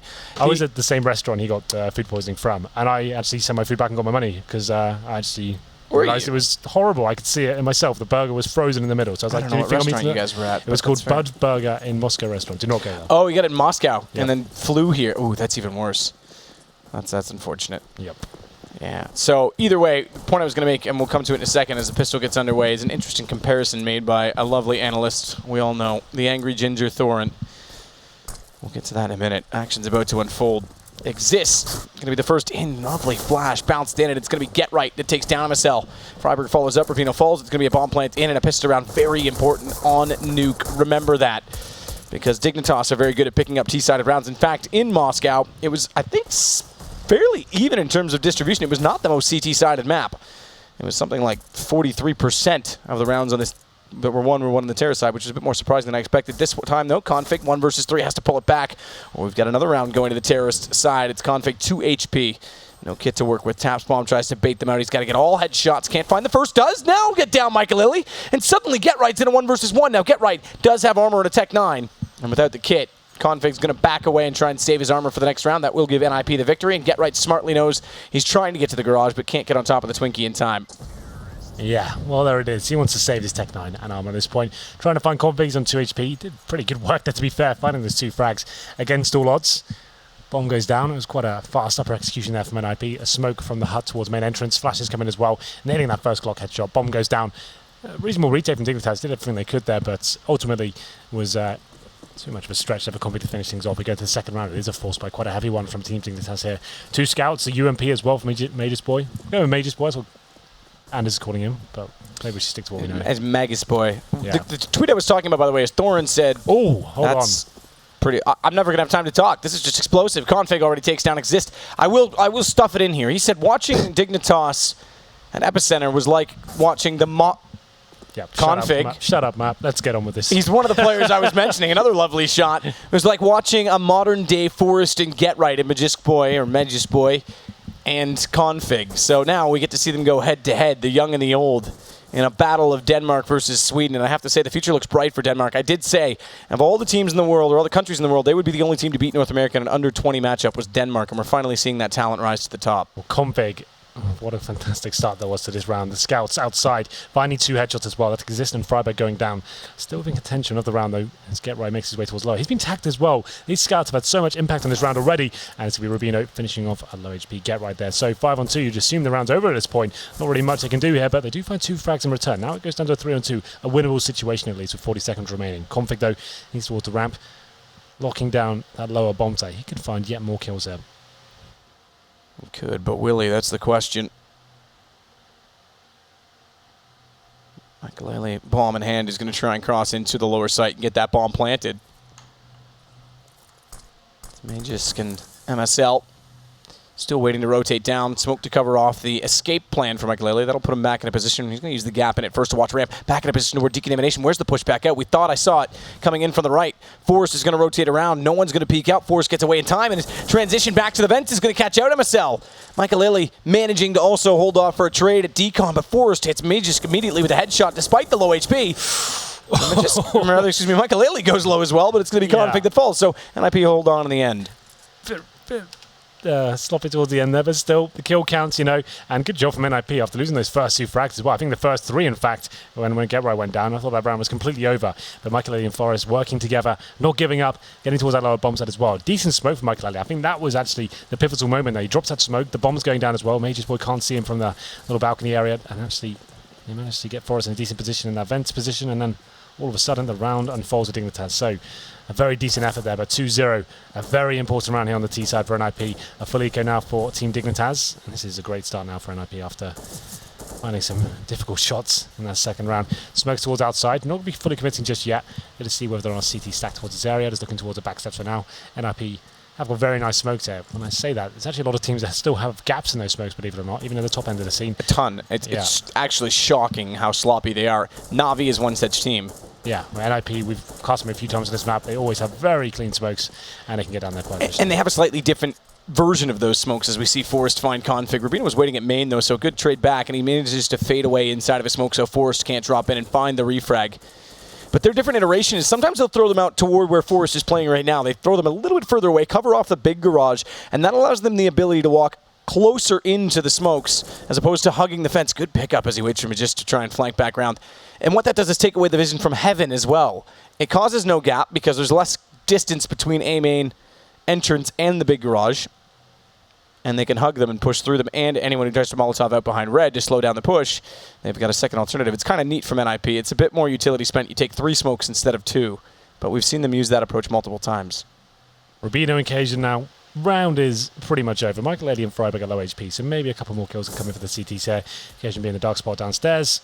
Good fun 1 kill. Freiberg runs out with the bomb. Maybe a bit sloppy, but still Rubino does make things interesting. 2 versus 1, but his position given away. Only has that silence USP in the vents. Needs to find something else at the timing. Could work out for him. Another low HP player, but Michael goes down to 1, so that could have got quite dangerous for NiP. The money's going to stay quite modest for them as well. 2 very close rounds here. Pause comes in, I believe. So, who called for that? It's on my screen, we've got an in-ear problem. Rubinos have broken. I wonder if I should go offer him mine. Yours doesn't have a microphone. He doesn't need microphones on the in-ears. They have those on the Plantronics. That's true. It's okay, though. He says it's okay. It's fine. But it's all fine. He's from Norway. That's apparently the problem. Our TS is died now. So. Oh, TS died on both sides. So from minor technical issues to major, I think. Well, more significant. I don't know if I'll call TS dying a major When the headsets come off, we'll see. Yeah, it could just be the fact that the server crashed. You reset it to the LAN server. It's fairly easy to set up a different one if you had to as well. Yeah. It would just take a little bit of time to implement the IP to all 10 players, get them in and comfortable. Yeah, that's how we enforce the coach not being able to talk as well through the TeamSpeak servers. Graham has a little system. Okay. So actually, that's why they said TS died. What do you mean? Because they're not allowed to talk anymore during technical timeouts, yeah.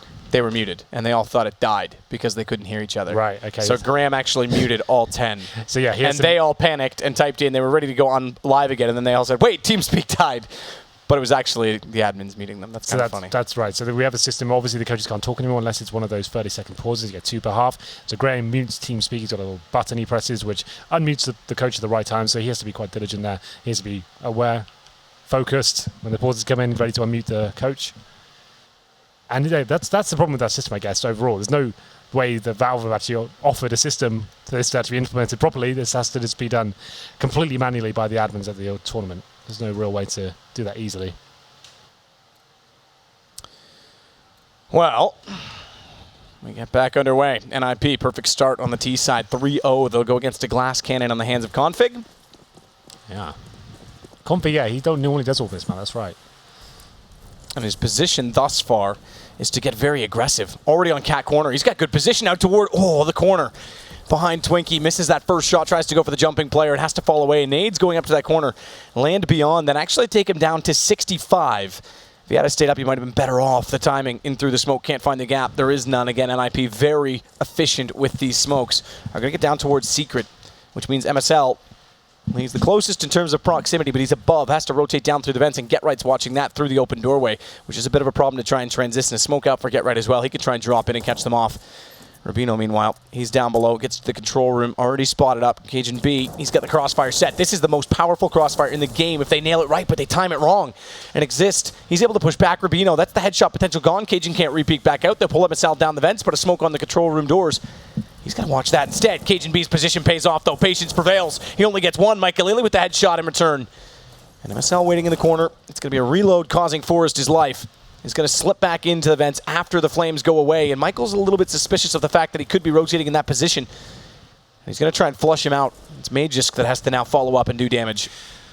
Bomb has to be planted 30 seconds here. The commitment comes in, and MSL surely going to deny this. There was time available. Exist did not have to go for that one, but the kill is returned. GetRight finds it in the vents now. 20 seconds remaining. Magisk can see the bomb, though. That's the bigger issue. It can see the bomb, knows GetRight, sees the gun barrel is inside of the vents. Flash out, perfect timing. GetRight's got the lineup, but he can't get the kill. 41 HP. Thankfully, there's not much better fate for Magisk to try and find a shot in response, and as a result, Michael Lilly was there, double peak in the end, but that was a little bit awkward for a moment. I feel like Dignitas could have done more with that round. You pointed it out.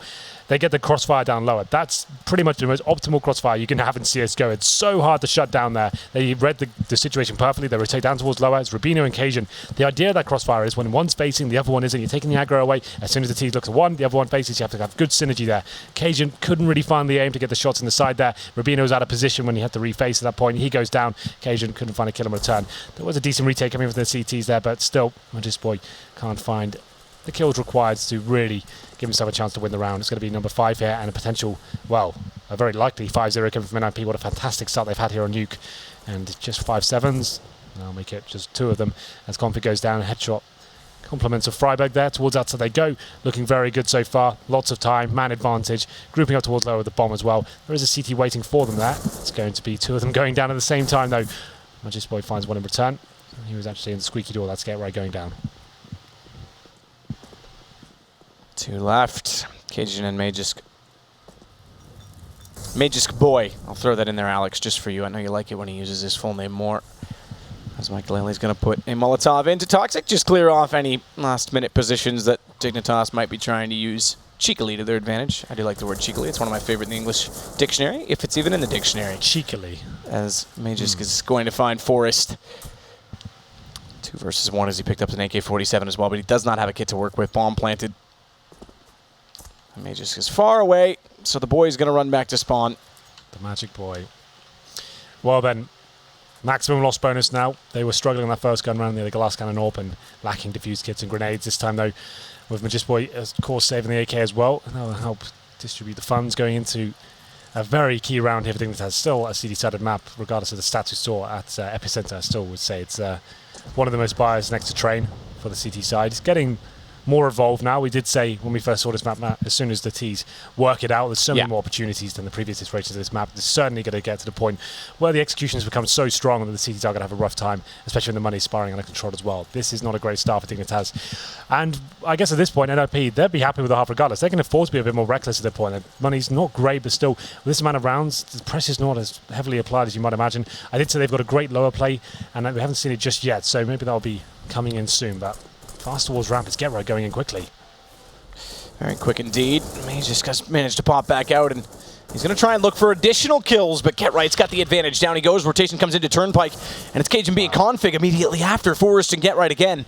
5-0's looking like 6-0, and an endless amount of rounds going NiP. Remember, they were the best team, I would say, hands down the best team. MVP was close on the former versions of Nuke, so this is just a return to fashion for NiP, perhaps. In fact, their biggest slump started when it was removed from the map pool, whether or not that was a contributing factor. I have to say, though, Mousesports, when you're playing solo ramp, like that was a position I used to play. It hasn't really changed that position in terms of this version of the Nuke compared to Source, and the idea was if you get 1 kill as a solo player on Nuke, you're falling down to lower. You're not challenging any more than that. Like, you've been gifted a kill at that point. You have lots of options to fall back. He's at the headshot box there. Definitely could have just fallen back, got the information. He decided to potentially overcommit that one. He goes down there, and GetRight ends up finding 2 more after that. So GetRight gifted an opportunity to find that headshot and opens up the round. Just Rubino remaining now. He's found 1 kill, but has to save the weapon at this point. He's in T-spawn, round over. Very fast change of pace there from NiP. I like it. After a few defaults here and there, focusing towards outside primarily, they just go fast towards ramp. And that's actually a really nice move. If you think about it, when he's shown such a strong hand towards outside, time and time again, using the smokes, pretty default stuff so far. Then you chuck in a fast ramp push after that. Potentially the CTs only have 1 player there after thinking, wow, we need to adjust at this point. That's actually a really cool play from NiP. Hunting towards T-spawn. Rubino just about survives here. Money's getting stronger. Look at just Money. He's saving the AK in the previous round, so he could drop an AWP here at this point. But still, 6-0 on the T side of Nuke. This is looking incredibly strong here in the group stages for NiP. Had a great run so far. Very, very good. Very, very good indeed. And considering the CT side of Dignitas is no slouch, we normally see very dynamic play from both Config and Cajun B. Cajun B will play outside a big garage, play behind the blue crate to watch Twinkie. He'll play Heaven to watch behind the smokes and cover off catwalk wrap potentially. He's very good at reading that as well when he knows they lose the yard. And he's willing to go down the vents early or ramp to get to secret. He's got multiple angles he can play. And he's very hard to read in that sense, but they've got no money, they've got no economy, and suddenly NiP is just picking them apart. Well, they don't offer the AWP. Certainly was an option for them. So might as well be dropping weapons over to his teammates. I think it was Cajun who was struggling slightly. So he gets dropped over a weapon. Rubino gets the AK, which he saved in the previous round. So then, round number 7, desperately need to start putting something on the board here. If they were to win a round, it'd have to be a convincing one as well. They're in a real tough state of affairs here. If they won this round right, it came down to a 1v1. They'd be in the next round of like not PD50s, like MP7s, maybe a shotgun here and there wouldn't be fantastic. Then a double eco is a very real situation for them going forward. Like I said, we haven't seen that upper execute from NiP yet when they drop into vent. That's the one. That's true, yeah, the classic. So that I would say now you've done a fantastic job. Let's drop that in there. They've got a really cool way of doing it from the squeaky door. Let's see if they decide to do it. Even more powerful than it used to be without the addition of the second vent. We talked about that last week at Epicenter. That's right. There's no way to drop down. Exactly. You can't drop down to counter. The only thing it does take away from the tees is that you can't do the teleportation strat where you drop down and pop back up to get a better angle on someone at vents or at rafters, excuse me. Yeah. But that wasn't a very common play anyway. It's more powerful the fact that the CTs can't drop down. So. Well, successful towards Secret once again. Not being challenged at all here. This does allow them still to work a pick. You see them boosting up here. Maybe overstaying their welcome. Still alive for now. This does force rotations towards lower, so Major's boy, he's still towards ramp. Config, I'm not sure if he spotted anything towards that side yet. He's still looking towards that area. He's not sure. The CTs don't look like they've really rotated at this point. I'm assuming MSL will be the one to go down at one point. He's by the vent for now. Lower is clear though. This is a bit of an opportunity. We know NiP have that play when they have the smoke towards lower. They open the squeaky door, smoke in front of it, and they plant within that smoke. Once that goes down in a 5-on-5, very difficult. So keep your eyes on Get Right whether he'll be doing that smoke. He just pushes all the way back. Forrest has dropped in. 2 down already in MSL. He's got a call for the rotation. Magisk is going to come down the ramp and try and count this up. That's his teammate he's shooting at. Molotov thrown out to counter his position as well, and it's going to be Michael Lele getting inside of the vents. Spraying off to MSL. Does find the angle in the end. So all of this time, Magisk has been sitting on the vents, going up, down, up, down, up, down, and now running to save, because every time he got closer to trying to cut to the vents, he got countered by utility, perfectly placed when NiP. And look at this, Get Right. He's already read the fact he's going to be escaping out through the lobby. Oh, guns showing though, but 2 players here. He's going to spray down. Oh, that's got to be a kill. Get Right will fall. It's going to be low HP. And as such, Michael Lele goes down, but AK grabbed. If he holds this. Oh my god. We're seeing the individual skill. Unfortunately, we're not seeing the rounds add up as a result. To be fair, that was really weird, right? Let's just dissect that round briefly. So, it's the wall of smokes from NiP.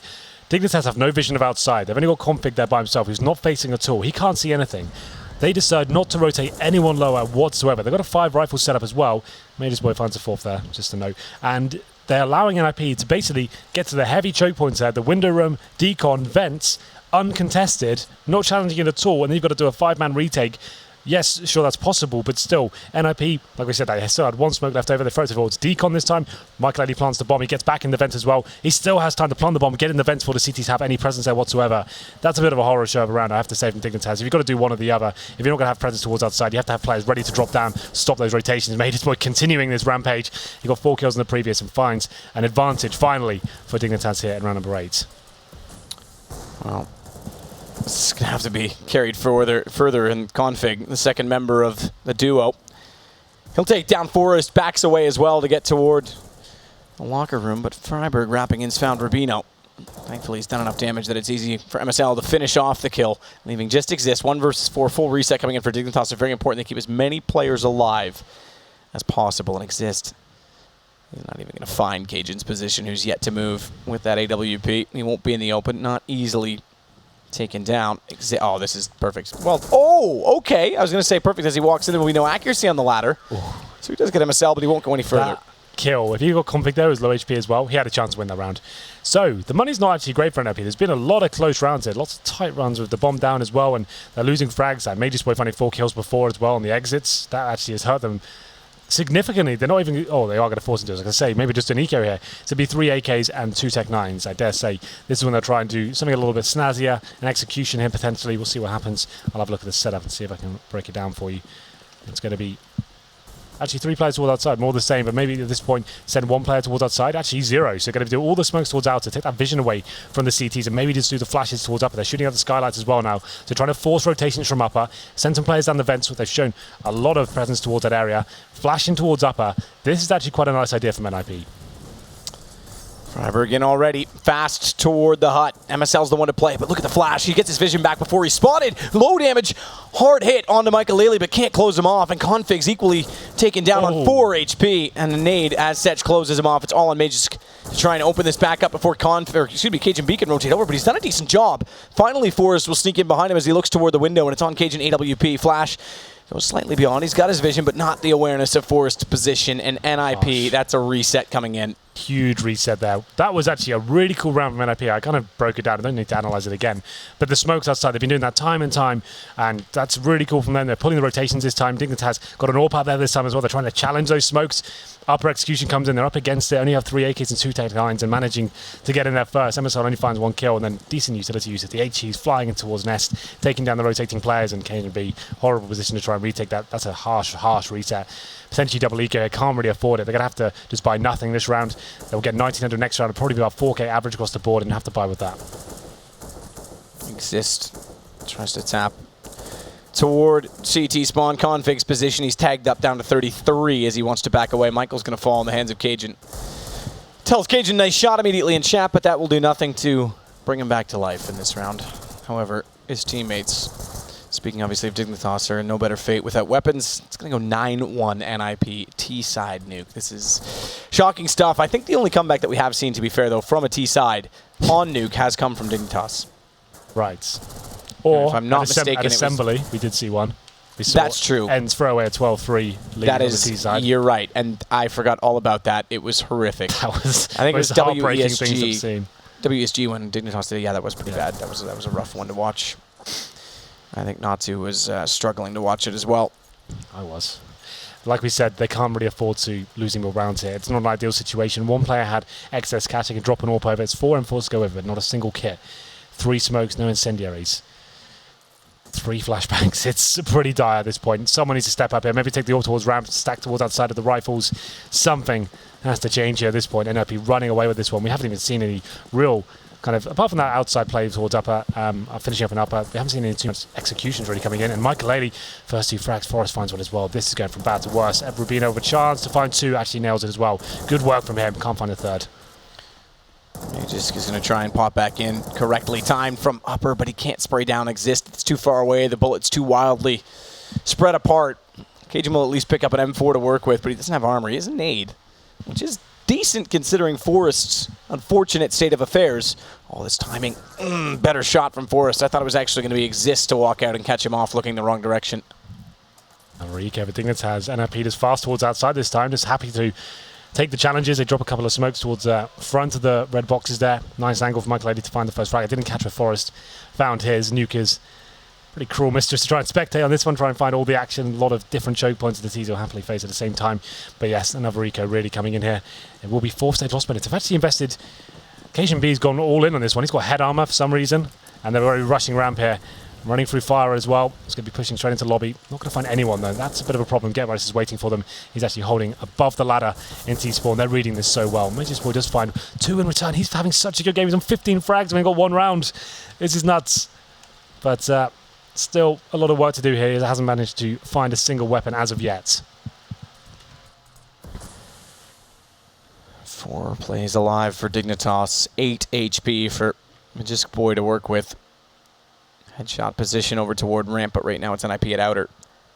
inside the secret stairwell, but not advancing any further. And if they do, it's cajunb that will try and play off this with the 5-7. He's already elected to throw his nade toward the corner. No one's there. Has a flash to further work with. He's the only one with head armor as well on his side of the affair.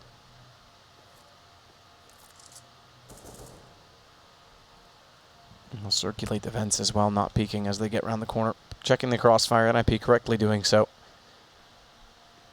Freiburg's going to start to push him out of this position as well. Molotov's going to force cajun back in. Doesn't break out the vent. He doesn't want to give away his position just yet, but they should have heard the one-tick tag. And he's on 47 HP. cajunb does slip inside the site. The shots from the AK may have Mask is dropping in. As such, he's done good damage. Bomb drop, 21 seconds. If he can make this awkward, if he can hold this off, he might win the round. In fact, he does. It's going to be Michael coming out, and a headshot goes immediately into him. Very well done from cajunb. Well, there it is then. Finally finding that second round here. Still, money's a bit of a problem for NiP. You can see these rounds have been very close. They've been doing a good job. Mousesports especially finding frags. On 16 after only winning 2 rounds. He's been actually controlling the economy single-handedly with the exit frags. He's not winning the rounds for them, but he's making them sure the money's going to be low every single time for the terrorists. And they lose another round, and back to a force buy it is. It's going to be 3 AKs a Galil, and get right, only on a Mac 10 here. 2 players going towards the ramp room. Actually going to be focusing conflict towards lower this time. As Rubino, he fends off an initial rush. Incendiary's a drop. They actually have more utility to work with here. Could maybe get a little bit more comfortable. Rubino wants to firmly set his eyes upon that smoke, smartly so, knowing that NiP loves to push through it, but it's get right instead on a Mac 10 that's found the opener, and that's down below. He's already lower. That was the problem. We saw Config go towards ramp into lower to stop this happening, but get right's there before him and takes him out the Mac 10, and he finds a second as well, picks up that AK. Yeah, this is so good from get right. And that's the key frag to find as well. Mousesports, the only one really fragging hard here. cajunb managed to get a frag in return. 4 on 3. Still have a shot of winning this one. Don't get me wrong. Bomb not planted, but exist. He makes things a whole lot more difficult. Rubino's going to try and slip through the window at Hut to silently get a better... Oh, this could be very good, actually. Especially if he hears the door open, he's going to know, yeah, this is a kill. Easily done. 1, maybe 2. They line up. It is. Bomb dropped as well. Michael, he's got to go back into the next round because this one's done for him. However, Forrest has to go back to get the bomb. He'll find Rubino in doing so, but it leaves cajunb in a good position, good rotation, and good awareness as he hears the jumping. But does he? Because he's looking toward the ladder and not the new AC position. Ooh, yes. And how does Exist get away from this? Because right now...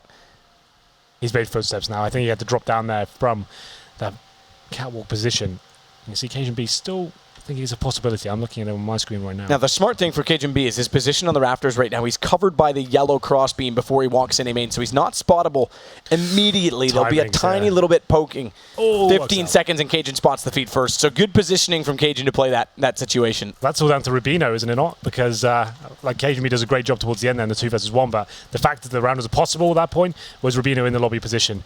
Gets a little bit lucky with the lineup, I guess, but still good positioning from him. Drops the bomb at that point. cajunb at least given a position that's possible for him to win the round. There's the lineup there.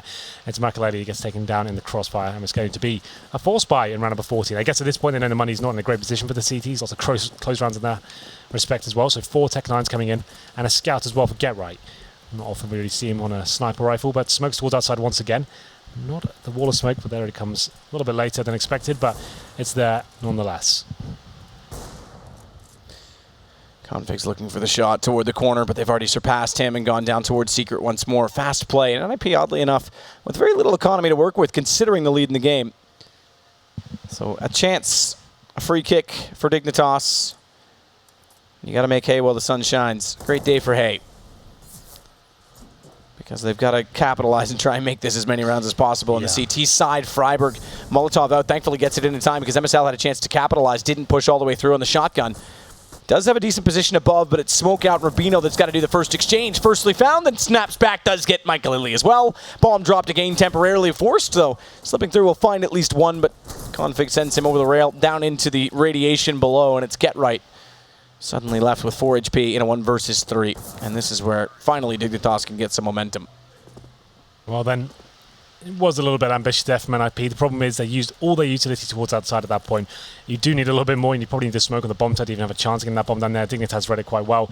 They had position of lobby as well. They could call it as a complete lower take from those Tech 9s, and the scout didn't find any initial kills there. Dignitas is waiting on the bomb side for the final commitment. Rubino doing some good work with the M4A4 there, and the last round is no different. So NiP, after having the 10-1 lead, won't finish in the most satisfying sense for them. Obviously still a great half overall, but to finish on 10-5 with the momentum they had, I think they thought towards the end those force buys would have been a bit more lucrative for them, but still, it will be Major's Boy continuing his rampage here. 17 kill obtained. He finds the first one, taking out Get Right.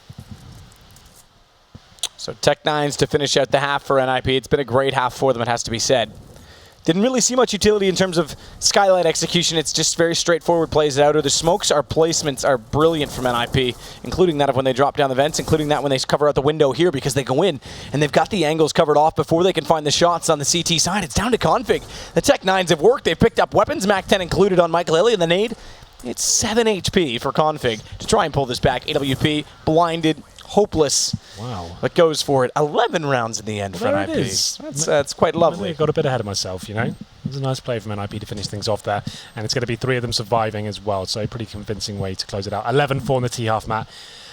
All signs would point to this being an NiP victory at this point. And it's the group stage. It's not a huge deal overall, but still, they've looked great so far in this tournament and continuing their good form here. You can see how comfortable they look right now. If they win the pistol, it's GG. I hate to be Get that water, India. The pessimist in that sense. You ever been to India? India? No, I have not. Get her, India. With that said, we're going to take a break because although the dynamic play of Dignitas didn't work on the CT side, they've got to step it up tremendously on their T.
Well, it was a very convincing half from NiP. Lots of great smoke grenade usage. A lot of missed duels and awkward moments of peekage. Peekage is a new one for you. From Dignitas, overcommitments from Major's Boy, we saw it ramp.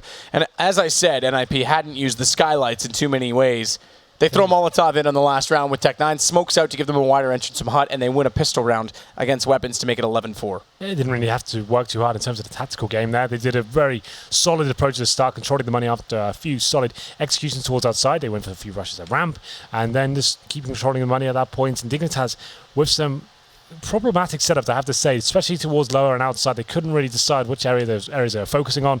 They weren't actually having any presence towards lower or challenging outside at one point, and allowing NiP to get fully down to the bomb side before even challenging at that point. So, yeah, a pretty lackluster performance, I have to say, from Dig. To remind us, it's not GSL format round robins. It's not a huge deal, but still, it's good to see NiP performing so well here as we go into the second pistol round. It's going to be Dignitas with 4 sets of armor. Very similar approach to what NiP did, you have to know. It's going to be going towards upper, maybe the bomb down towards lower though, instead of actually committing in the upper sides. Well, already they're inside of that smoke. Get Right's going to hear the vent bust out. Smartly reads that Config's gone by as he hears a couple footprints, footsteps, you know, whatever. We talked about this before, guys. It's all a matter of opinion on what makes the noise. Config's going to find Exist. GetRight can't do much about rotations, but does find Config in the end, waiting for him to push back out smartly behind Blue. But GetRight's too smart for that trick. He just is the next one that's going to be a flank potential for the T's in this post plant, though, because inside ramp, the safety is at least in the hands, the consideration of Freiburg, but Mage is just arriving now, is going to try and catch them off. Again, it's GetRight that goes to battle. Rubino finds 2, and Cajun finds Forrest. Freiburg never stood a chance. It's going to be 11-5 as Dignitas pick up pistol in the second half. Very important. Well, at least we have a chance for a good game at this point now. They needed that pistol. Like I said, if they were to lose, it's pretty much GG. But now, this could actually be an interesting game. There's no reason why NiP can't make a lot of mistakes here and Dignitas can capitalize. You saw them in fantastic form earlier. Obviously, Mousesports as well. He's still shown his fragging on that first half. It's going to be a force play. I don't think that's required from NiP. I think if you listen to my casts, I think I've made this very clear time and time again. With this kind of lead on a CT-sided map, I don't think you need to be doing this, but we'll see whether they can make it work for themselves. Config managed to do some great work with the scout in the first half. Maybe GetRight can do the same. Seems to be the designated scouter for NiP, it seems. Never really seen him do anything too tremendous with it, if I'm honest, but maybe this is the one. It might be the one. We're all looking for the one. Forrest hugging the wall. Oh, brilliant shot to start it off. Follows it up. MSL down. All right, but hold on, because it's still traded back, and the guns are still pursuing this B site with a heavy aggression. But although the guns aren't picked up off the dead bodies, it's a man advantage for NiP to try and capitalize upon. Michael getting close to the toxic room, but not inside of it. Is going to try and catch them off in a fortunate angle, but he's given himself away, and Rubino behind. Able to get the headshot with the AK-47 smoke out from his teammates. He'll be able to plant. And now they can go to work. 2 HP for Cajun B. Oh, all right. Both want to go inside of the lovely toxic room. Double trouble. I guess it works. If one of them hides, they'll assume toxic is clear after finding the first kill. There's some method behind the madness here. And it's going to be Cajun B nailing the shot. So after finding those first 2 frags, it looks like it will be Dignitas taking the round in the end. So decent work for them overall. Good recovery. Forrest with the 2 heads. Watch this. They're going to go. They know he's there, and it's going to be a 1, 2, 3. Open. Oh, I thought they were going to try and do. All right, there it is. They all peeked from the same corner at once against poor old Freiburg, who had 3 players staring him down. I expected some sort of crazy play from the doorway, but 11-6 now. Yeah. Well, now it will be the full eco and a limited NiP into that first gun round. It was a similar storyline for Dignitas, and that's what got them into that mess and that big rut at the start. 10-1 down. Did manage to finish things off by 11-4. After winning this pistol, they've actually got a bit of a chance here. Rushing upper, doesn't really matter what they do in this round. It's been very difficult for CT to do anything about this with the default pistols across the board. GetRight somehow the USP though finds the headshot, but that's looking like all they're fine. Forrest chimes in for a second, but now just Michael. And he's got the P2000 and Ness has got a low HP player in front of him. Okay. Finds the one that is the low HP. That's fortunate to start this off, but unfortunately the other 2 know exactly where he is as a result. And if they had got him with the gun, the nade would have no armor. He was on 30 HP. So 11-7, we're starting to count them back. It's within 4, but now the guns will be drawn for NiP. They will not have an AWP. No, that's the problem with the force buy, and that's why I normally say when you have this kind of lead, if you just wanted to win the game overall, in terms of having a percentage chance of closing it out early, you want to have the AWP, you want to have the nade, you want to defuse kits, and you would have that if you didn't force in the second round, but you know, each to their own. Obviously, everyone's got a different idea of how the game should be played. It's going to be round number 19, 5 M4s for NiP, 1 kit, just a distinct lack of utility. Just 3 smokes remain, that's pretty much it. 1 flashbang as we get into this one. Dignitas with the AWP in hand suggests he'll be focusing towards outside. Cajun B will be doing that, of course, not even using the smokes. He wants to take the duels, but the timing doesn't work out for him. He goes down, MSL with the frag in return, does bring it into a 4-on-4. Forrest watching the upper catwalk position. Make sure no one's going to wrap around to catch him off. Doesn't peek the corner at main as a result. So better thought, rotate up to heaven, try and cover off the front door with his team in tandem. All 3 of them now watching that position. He also goes back. So he's trying to find his information in as many positions as possible right now, Forrest. The problem is, even though he just peeked outer, there is a player that's sleeking underneath, and that's MSL. And Forrest, the angle and the timing, this may catch him off. Because MSL's now going to get all the way toward ramp room. And they'll be able to split onto lower. So good read. MSL, timing in his fortune. No one's rotated yet through the vents as far as I can tell. It is a tough mini-map to read sometimes. Okay, I take that back. Michael is down there. And it appears that Freiburg is gone as well. So this may still be all right if they elect to go to secret, but so far no one really pushing in that position, at least not to start the play. Config's above. He can try and drop down, catch off rotations. But Dignitas are going to go, and they will find Michael. It still leaves Freiburg. Decontamination, Molotov off in the doorway as a result, and this new broadened site inside the new Nuke is very possible to plant the bomb as soon as you get inside of it, so you didn't even need to go that far to confront the player. Decontamination, MSL, Toxic in the post plant, and it's Freiburg and Forest. Config's position is timely, is it not? He'll spot up one, does get the headshot immediately into Forest, and Freiburg, good damage done, down to 17. Inside of that room is MSL, and Config's only on 31, so Freiburg's got a chance at this. He's going to tap 10 seconds is the problem, and he's trying to bait out Config. He will! Wow. That's a huge round for NiP to win. That could have been the full eco coming in next round. Dignitas has to pick this one up. Freiburg in the 2 versus 1. The problem is, they do that bomb plant. It's actually looking quite promising at that point. And Config coming in for the flank. He's coming from ramp right. Like you said, great position, but not for that plant. Pretty much the worst plant he could have anticipated at that point. He has no vision on the bomb. Freiburg can pretty much toy with him at that point. They don't know if he's got a kill or not. He can't take the risk at that point. Goes to face it. He thinks he's got a decent position. Freiburg takes him down, and that's pretty much the only scenario Freiburg wins. He can't go for the full defuse there and allow Config to face him at all. So there it is. A big round for them to pick up. Bad news is for NiP though. Full reset still a very big possibility after going down to a 1v1 there. You're going to have Max 7s, UMPs. Do have a little bit more utility to work with here, but still money available for Dignitas. It's going to be Cajun be back on the AWP. Had a bit of a nightmare in the round before. Not using the smokes at all. He's willing to take the battles here. Still viable considering there's no AWPs available with the CTs. MSL hugging the garage once again to try and protect him. Oh, that's a hard peak to find behind that AC vent. So Cajun actually nearly hits a very, very hard shot. Okay. Well, MSL's going to fall to Freiburg immediately after, but that could have been quite lovely. See what happens here. 4 and 4 for now. Still time to work with it. NiP allowing control towards outside completely. The bomb in the hands of Config will actually be towards outside as well. So what's the play here for Dignitas? Still have 2 smokes and flashbangs. Cajun still desperately trying to work a pick here with his AWP. Hasn't found anything just yet. This boy showing some attention towards the ramp. While his teammates, they could potentially split towards up here at this point. With Rubino in the lobby as well. Smoking into the hut allows him to get out at least with some flashbangs and. So they've cleared off one side of the upper site, but Exist has backed away. The problem is playing hugging the wall. He can dodge the flashes, but he times it wrong, goes towards Squeaky, and that's going to open him up to Rubino. Magisk Boy is able to walk in and take down Forest, and Cajun going for the plant. They haven't spotted it. Michael Lilly came back in through the hut, and Rubino nearly got caught unaware. It's going to give Freiburg a chance coming in from Squeaky. Door left open, and it was a door of opportunity, but it's Magisk to close it firmly in the faces of NiP, who only won one with one player left alive. Reminds me of a skit from a comedian asking Juan Pablo Montoya if Juan Pablo won one race, would one win the one Formula One championship? The way I said that, but it means a reset coming in from NiP. Well, yeah, harsh reset as well. And there it is, Dignitas. A little bit confusing towards the end there. Michael Lady running up the hut. I couldn't really work out what was going on. I was watching on my screen. I was like, why is no one looking at him? Why is he not killing anyone? But crisis averted there for Dignitas, and it's going to be potentially a double eco here for NiP. I'd say almost guaranteed at this point, considering they forced into it. MSL finds some kills with the Mac 10. They rush ramp, sticking together, not losing a single bit of HP at this point. Just boy does at this point, but there we go. Planting towards lower. There is a player in the vents. That's going to be, I think it's Freiburg. He's dealt with accordingly. Rubino takes him down, and the plant comes in once more. Occasionally, top left corner again. Like, obviously, if you can get that plant down, we'll see it in a second. It's great in any scenario the Config wasn't in before. Like, it's such an open plant. There's no cover for the CTs, and they have to be looking at the bomb. And I'm pretty sure the way it's planted, I'm really kind of describing it. You can't see it. It doesn't really work. But the way it's planted is you can't really have your back to it and look around. You have to be looking into the wrong wall. Matt, you can see what I mean. You can enjoy it. I totally know what you mean. Right. It's yeah, no, I do very much like when you give me these detailed explanations no one else can see them. Yeah, that is a problem. But you'll see. Hopefully we'll see that plan again, and I'll point it out once more. Yeah, it's against the new basic drop down into the radiation. It's in front of Toxic, basically. Like as far as actually, it would be in front of exactly where the old Toxic doors were. Yeah. Either way, it's Get Right, the only survivor, I should say. And as said, she has a Mac 10. I don't know how much you want to read into that, but considering they don't have any money, it's better than nothing.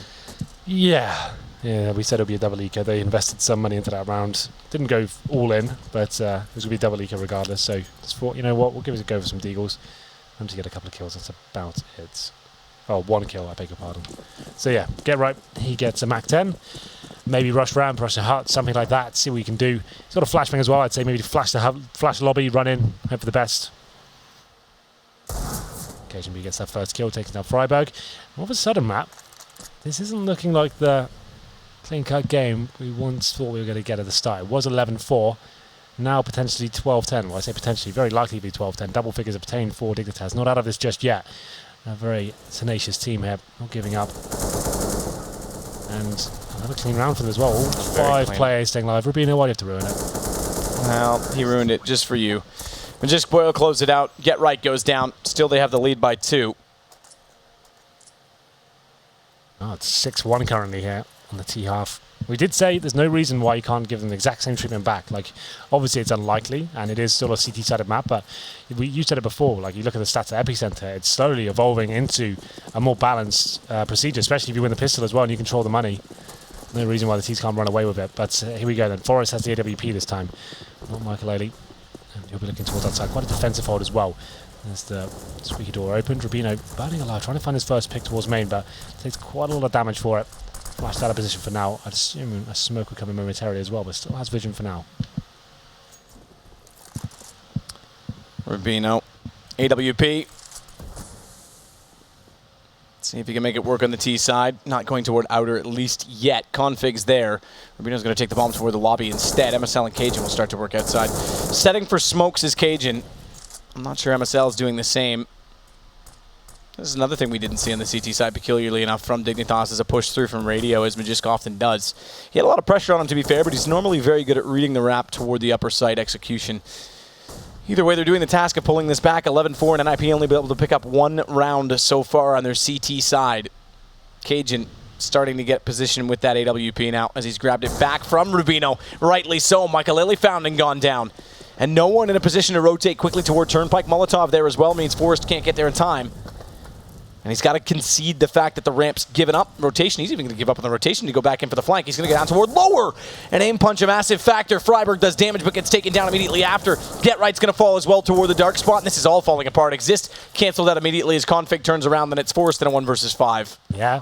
Difficult times here for NiP. Can't find the frags here in the second half at all. Dignitas running away with this one. Another round going in their favour. It will be 4th stage loss bonus. Just working together as a tight unit, hitting the shots required. They never give up, this team.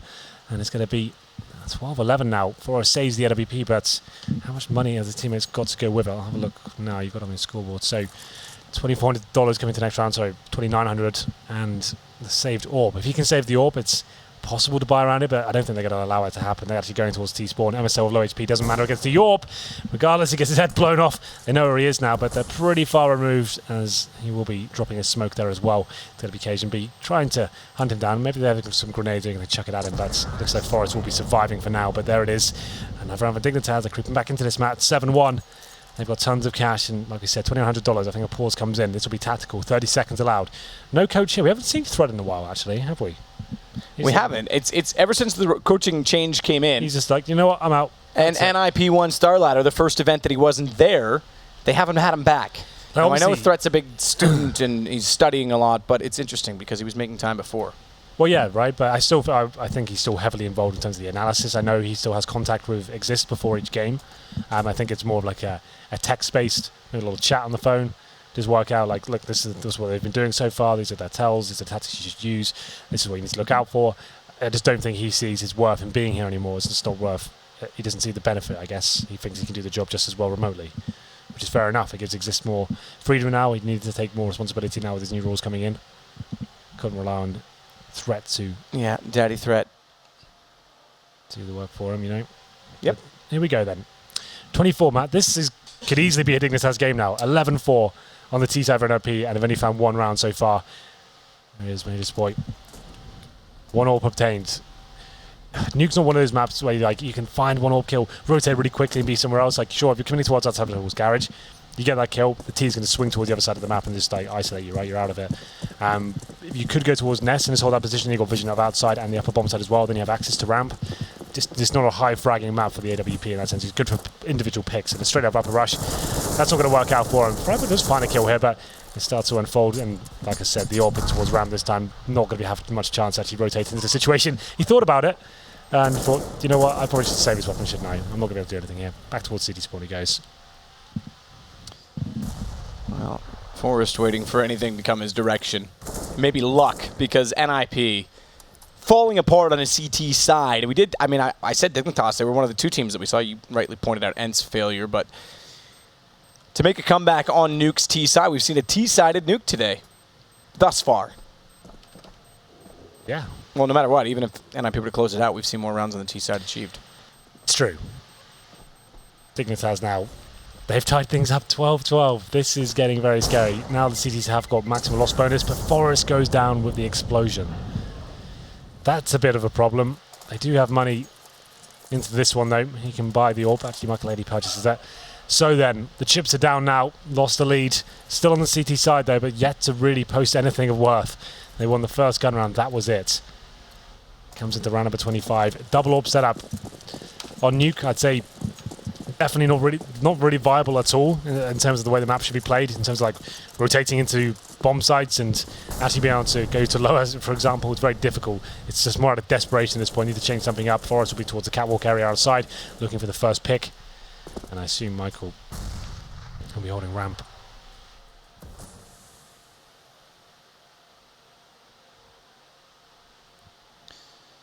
Double op setup is definitely, as you say, when you bring it out CT side, oftentimes desperation. Yeah, like especially on this map. It's just as soon as the bomb goes down and your smokes are in, you've just got such limited options there. You need to be getting these first picks, you need to be a bit more aggressive. And Forest is doing that right now. But let's see what Dignitas brings to the table. Slowing things right down. Still have a few smokes remaining. Going to be using those towards outside, but this is a similar tactic we saw from NiP. Not committing, falling back towards outside, but one player will be trying to sell something towards outer. Gap in the smoke massively. Oh, I say massively, it's not, but there's good positional control from Get Right to watch it. They're not going to go. He's going to make that call, so no need to over-rotate off of this. And Forrest thought about it. He goes back up the ladder to watch upper instead, and that's the right position as of yet, because all of them, four of them, the four remaining players of Dignitas are grouped up inside a lobby. Further utility going to slow them down, including a smoke that goes inside hut, but it bounces far enough that they're able to stay inside of it and not give up their position, so it really is redundant in that sense, because now they'll bust out hut. It's going to be existent Forest with a good crossfire set, though, and Freiberg pushing aggressively towards the hut. It's going to find one, not the last. Doesn't quite get the kill, but gets the information. Good play from Magician. What is this? He's got three. Thankfully, Forest has had enough, because that would have been absolutely stupid if he pulled that off. Well, you know what? They win the round, but that was sloppy. They didn't have to challenge that frag. They're trying to finish it as quickly as possible. Every kill is important for the CTs at this point. Now, money is actually getting a little bit desperate. They're going to have to repurchase into this round. Yes, it's fine for now. I think they can get a full buy-in, but still, they were to lose it round. They've got nothing left. This boy doesn't win the round, but he's doing the same antics on the T side as well, just controlling that economy. Not winning the rounds, but like he's thinking, in the long term, the long scheme of things, is going to actually be beneficial going forward. You can see it exists. That's perfect. That's exactly what I wanted to describe. He's got an MP7 in this round, Matt. So that's evident of how it's going to be affecting them going forward. So 13-12, NiP managed to pull one back. Thing is, though, it will almost certainly be a double eco if they were to lose this round, and that could be GG. So, Major's boy's feeling it. He knows he dented them, especially their morale, not only their money, after that encounter towards the end of round number 25. 30-second timeout, which means we're back underway already. We'll see if NiP had anything up their sleeve. 28 kills for Majors so far. Yeah, that's pretty nuts. Exists. I want food poisoning. You don't, trust me. Those burgers were horrendous. I watched my brother go through salmonella when I was 13 years old. Frozen in the middle, cold melted cheese. Somehow they got cold melted cheese in them. Unbelievable. I'm going to describe that story in the podcast one day. It's so funny. All right, we'll do it. Drop the Bomb Season 2 coming in the new year. But I did see my brother go through salmonella when I was 13, and I could feel the horror for him. I think he had to go to the hospital like twice to get pumped. Stomach injections and all that crap. Forrest with a nifty little Molotov as he fades down the fire pole and into the lower site. I'll tell you something about poles in a bit too, Henry. Maybe that'll come out in a podcast. As the smoke's going to be set from Dignitas. Now these guys, we talked about NiP's efficiency on smokes. They're victims of leaving the gap, and there it is. Yep, Get Right's going to be able to watch that, relay the information to Forrest, who could peek on it as a result. So Dignitas, you'd think, considering how much they play this map, that they would finally address that gap in the smokes, and yet they never have.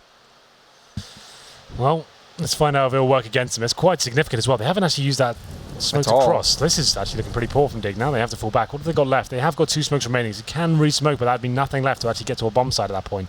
Looking for frags now. There is Forest towards Secret. Issue is that Get Right, having not seen them, is going to assume this is a fake. Throws a little bit of utility to hold them further in place, but he's backed away. And now they can still go towards Secret because Forest is vacated as well. Everyone's expecting that the smokes are going to be a fake, similar to last round. And NiP is actually misreading this slightly. Freiberg's going to watch a wrap toward main. But they could actually go all the way around, and they are. They're going to go all the way around to heaven. This will be a full execution in the upper site once they get control. So MSL is going to be the one to lead it. Big round him. Full reset for NiP. Dignitas have got control of main. First frag's huge. Made his boy, of course, he nails it. Takes down Exist. And Emma's still coming from heaven as well. The upper side is open. Fryingberg trying to do what he can, but only finds one. Pretty much round over. This is where you get punished with the double orbs. How can you retake a bomb site with those sniper rifles in hand? It's going to be Michael Edley going down first. Forrest gives away his position. Yes, he finds a kill. I'm sorry, he has to save now. Down he goes. They know how big that is. You can hear him in our headsets. Yep. They're right next to us. That's a massive round. There's no money left for NiP. Like I said, as soon as those orbs come in that situation, you have to retake a site. You're cooked. That's it. You're out. And can't find in those initial frags. Actually, pretty difficult for Dignitas to get that close into it. And this is clever. Dignitas used those smokes on a fake last round, and this time they just let them sit there and take advantage of it because Get Right calls for a rotation early. It pulled Forrest away from an almost perfect position on Secret Stairwell. And now the control is in Dignitas' hands. Only 2 rounds achieved so far from NiP on the CT side. So our last match of the night turning out to be fairly entertaining. Config this time, slipping up all the way at the red crate without any utility. Just to talk about the money, this round is pretty much it's a default USP pistols apart from one across the board. So we can talk about the future a little bit more. So next round, NiP will get $1,900. Right now Exist on $1,400. Same story for Forest as well. They're not going to have enough to buy. And after this will be 14-13, almost match point for Dignitas. What's the play at that point?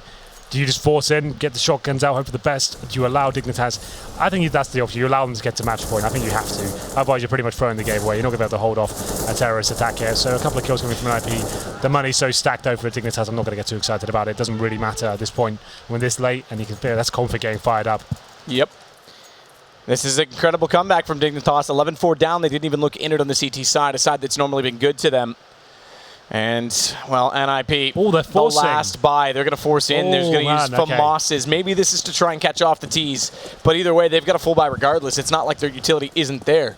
Yeah, so we've got FAMASs and 1 M4. It's certainly workable. Not optimal. Let's see what they can do here. Michael Eddy with a teammate towards ramp this time. It's Forrest. Actually going to have to presumably allow outside to be open. Yeah, just Get Right there by himself. That's a bit of a problem. There's no focus or rotation towards lower as of yet.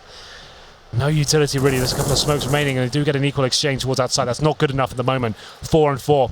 MSL, he drops to the cause and kill found in return for Config here.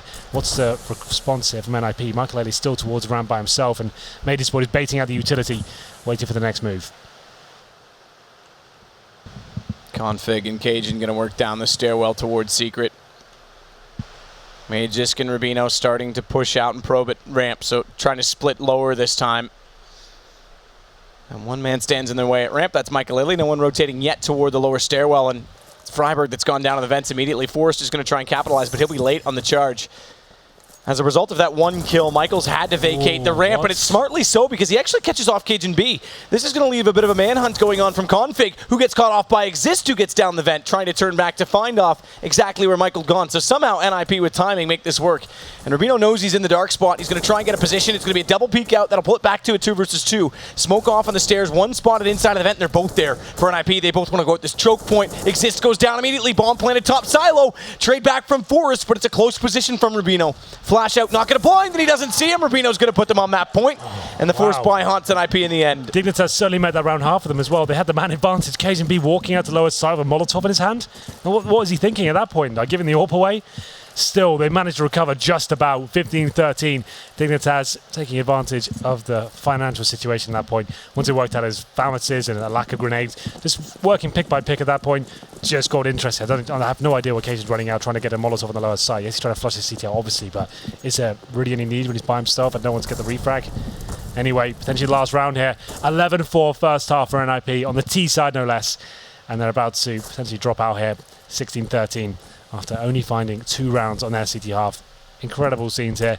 I guess we have some arguments to discuss, considering everyone's saying at the moment it's a very CT-sided map, but each tournament is getting less and less so. It is certainly so. And we expected it at some point that it would develop in that fashion. I think these results are like, these score lines are not normal, right? It's difficult to take that much away from them, like 11-4, absolutely.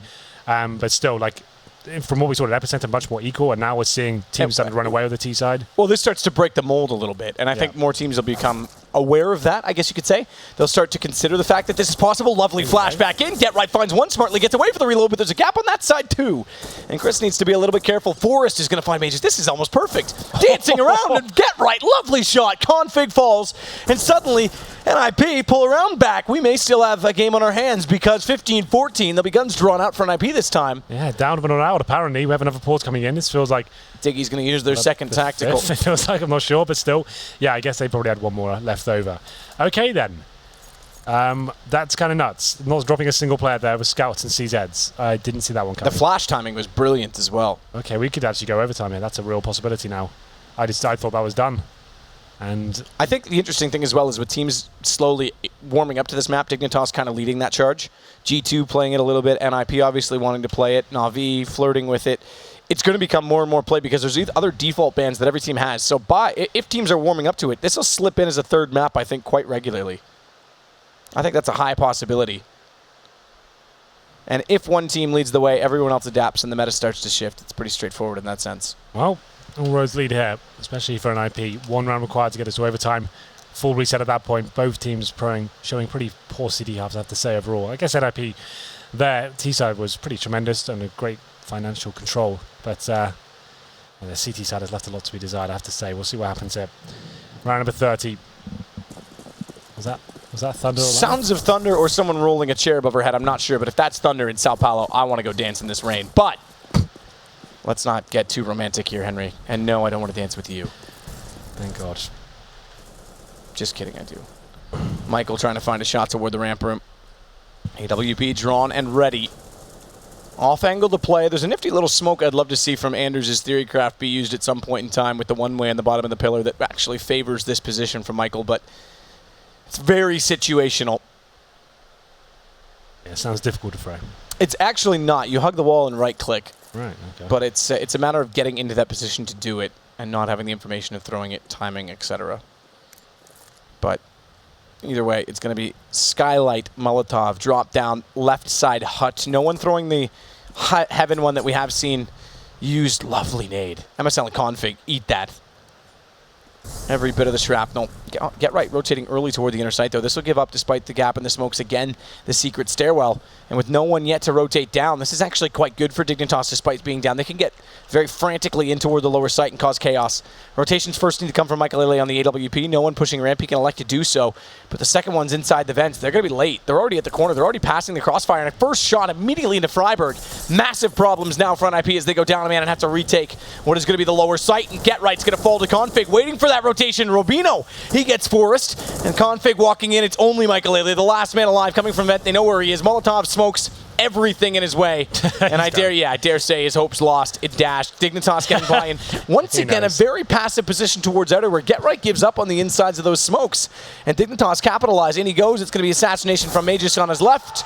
And NiP, they'll fall 16-14 in the end to Dignitas. Great T-side from them. Yeah, never gave up at that point. You can see how much that means to them. Losing 11-4 in the first half in his CT as well. That's nuts. They brought it back. What a team these guys are turning out to be. Never giving up and managing to pull that game back. Great T-side from them. NiP have got to be gutted after that one. Yeah, and I mean, I think that's partly why Dignitas are trying to cheer so much. Obviously, yeah, it's group stage. I think they were just kind of having a little bit of fun with that huddle, but also to get in the mindset, perhaps, of NiP.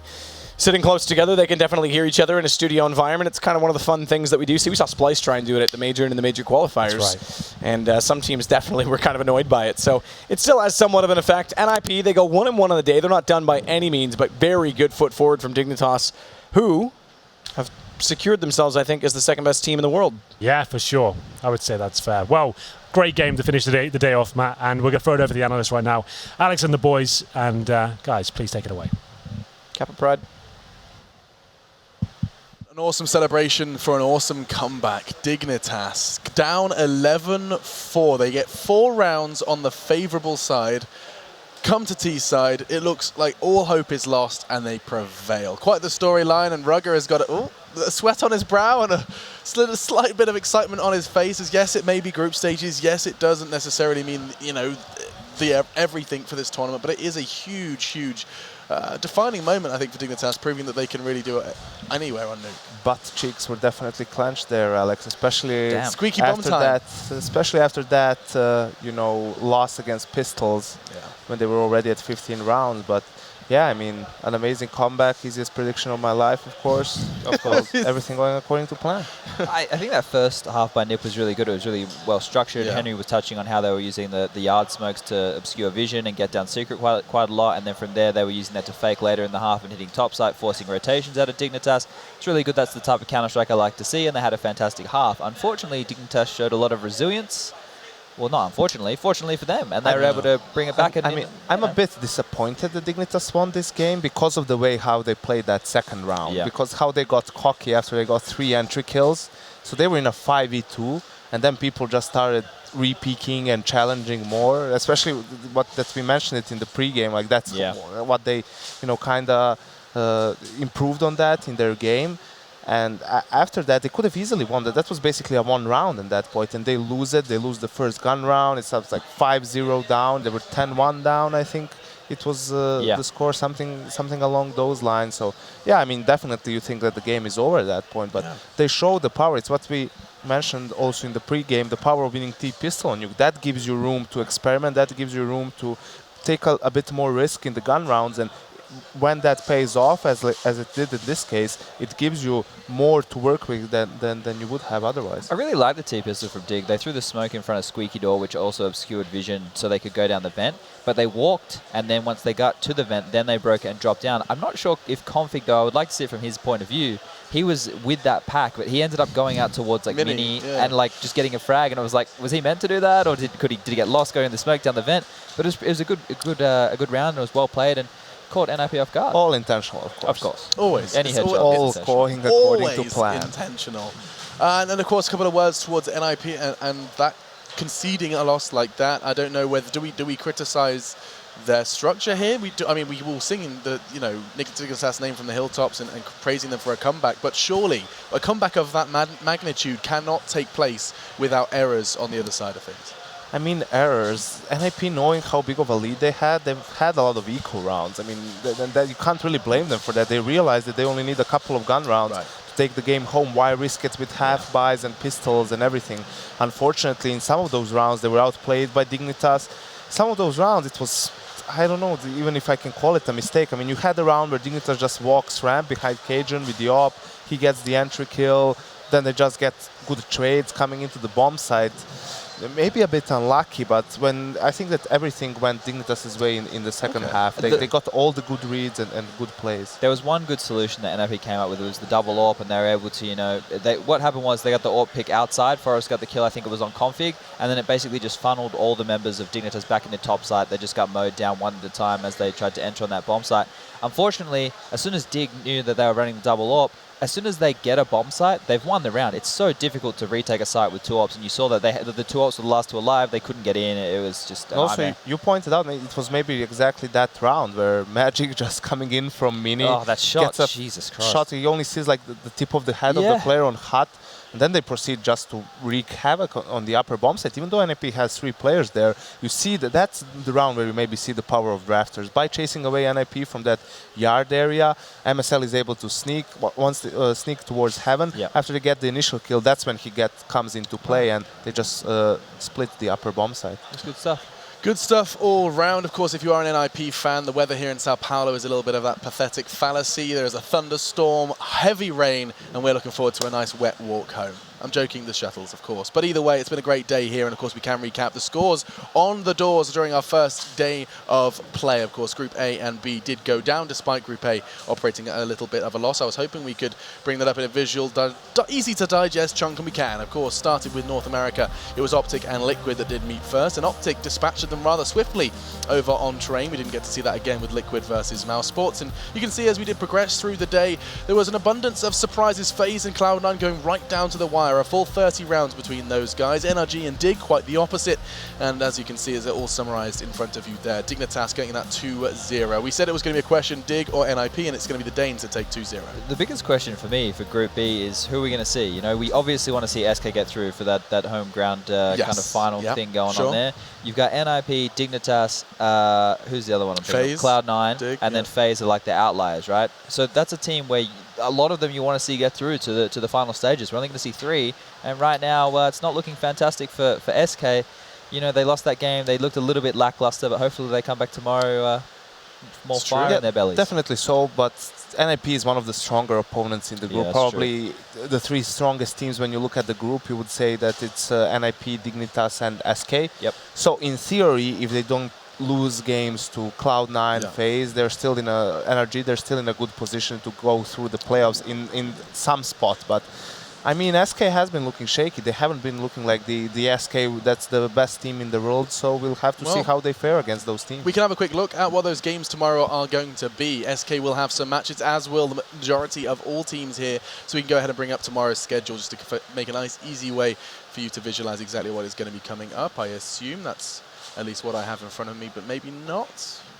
Okay, I don't have it in front of me. I think it's. I think that game just showed why we always mention NiP and Dignitas when we talk about the best teams on Nuke, because they've shown that how big of a playbook they have on the T side. It doesn't only evolve around splitting the lower bomb side, going secret and everything, and it shows the power of having room to work with on the T side. There we go. There you go. Coming up tomorrow for Group A, you're going to be seeing a little bit of more of Immortals, of course, not getting off to the best of starts. We get to see them this time going up against Optic, not forgetting they did concede a very rather flimsy loss versus Envy today. And talking of Envy, they're going up against Liquid, looking to add another feather to their cap. And alongside that, SK's test is going to be a double-barreled one. It's going to be FaZe and Cloud9. 2 teams, of course, we saw manage to clash at E-League. Now they're going to be doing so here in Brazil. And following that, you get NRG NiP and FaZe versus Dig. That could be quite the good game, actually, getting to see Carrigan taking his mentor battle again versus both SK and Dig. Quite a stacked day tomorrow, Carrigan versus MSL. Yeah, good matches tomorrow. We talked about Danish in-game leaders today. We get to do it much more tomorrow. All right, guys, it's been a good first day. Did you get to see any of the Sao Paulo sun? I mean, you went out for dinner once, right? Yeah, had some nice food across the road. That was really good. We were together at that dinner. Well, you walked across the road with me. I mean, actually, you somehow crossed magically before Yanko and I did. I don't know how it happened. We went out there before you, and then you were on the other side. He doesn't care about cars running through. Yeah, no, I'm just used to it. Back in my hometown. All right. It's been a pleasure, guys. This has been our first day here of the ESL Pro League live from Brazil. There's so much more to come, as you did see, and hopefully you guys do be sure to join us tomorrow at exactly the same time for exactly the same amount of games. It's going to be awesome, guys. We hope to see you there, and hope to hit us up with a hashtag ESL Pro League for what your expectations are for tomorrow. See you then.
The Mountain Dew League, is definitely the biggest thing that's giving us exposure.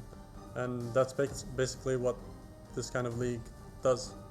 It just promotes growth in smaller teams, and you can really make a name for yourself.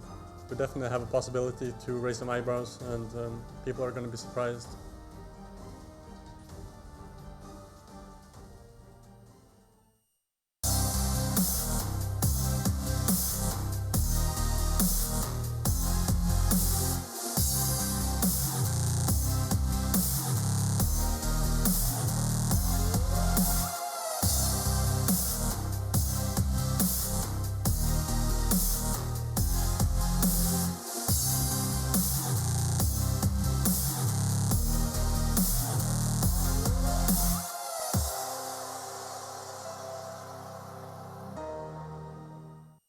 This is the galaxy's easiest meal. And this is the galaxy's easiest race.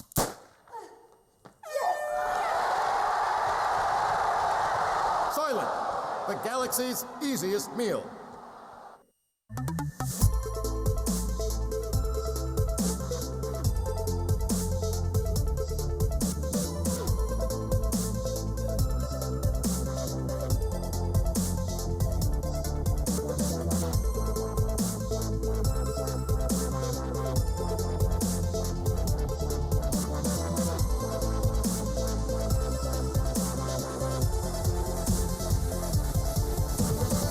Get your team apparel now at shop.eslgaming.com.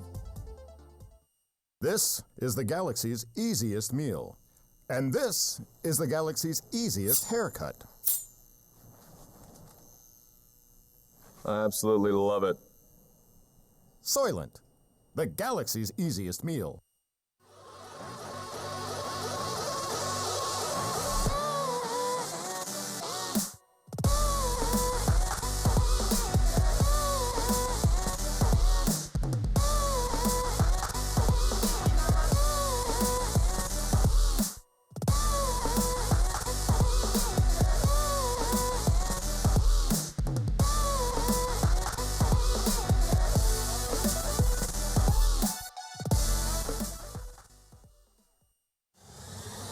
He's gonna get the one kill in that bomb incoming onto the side.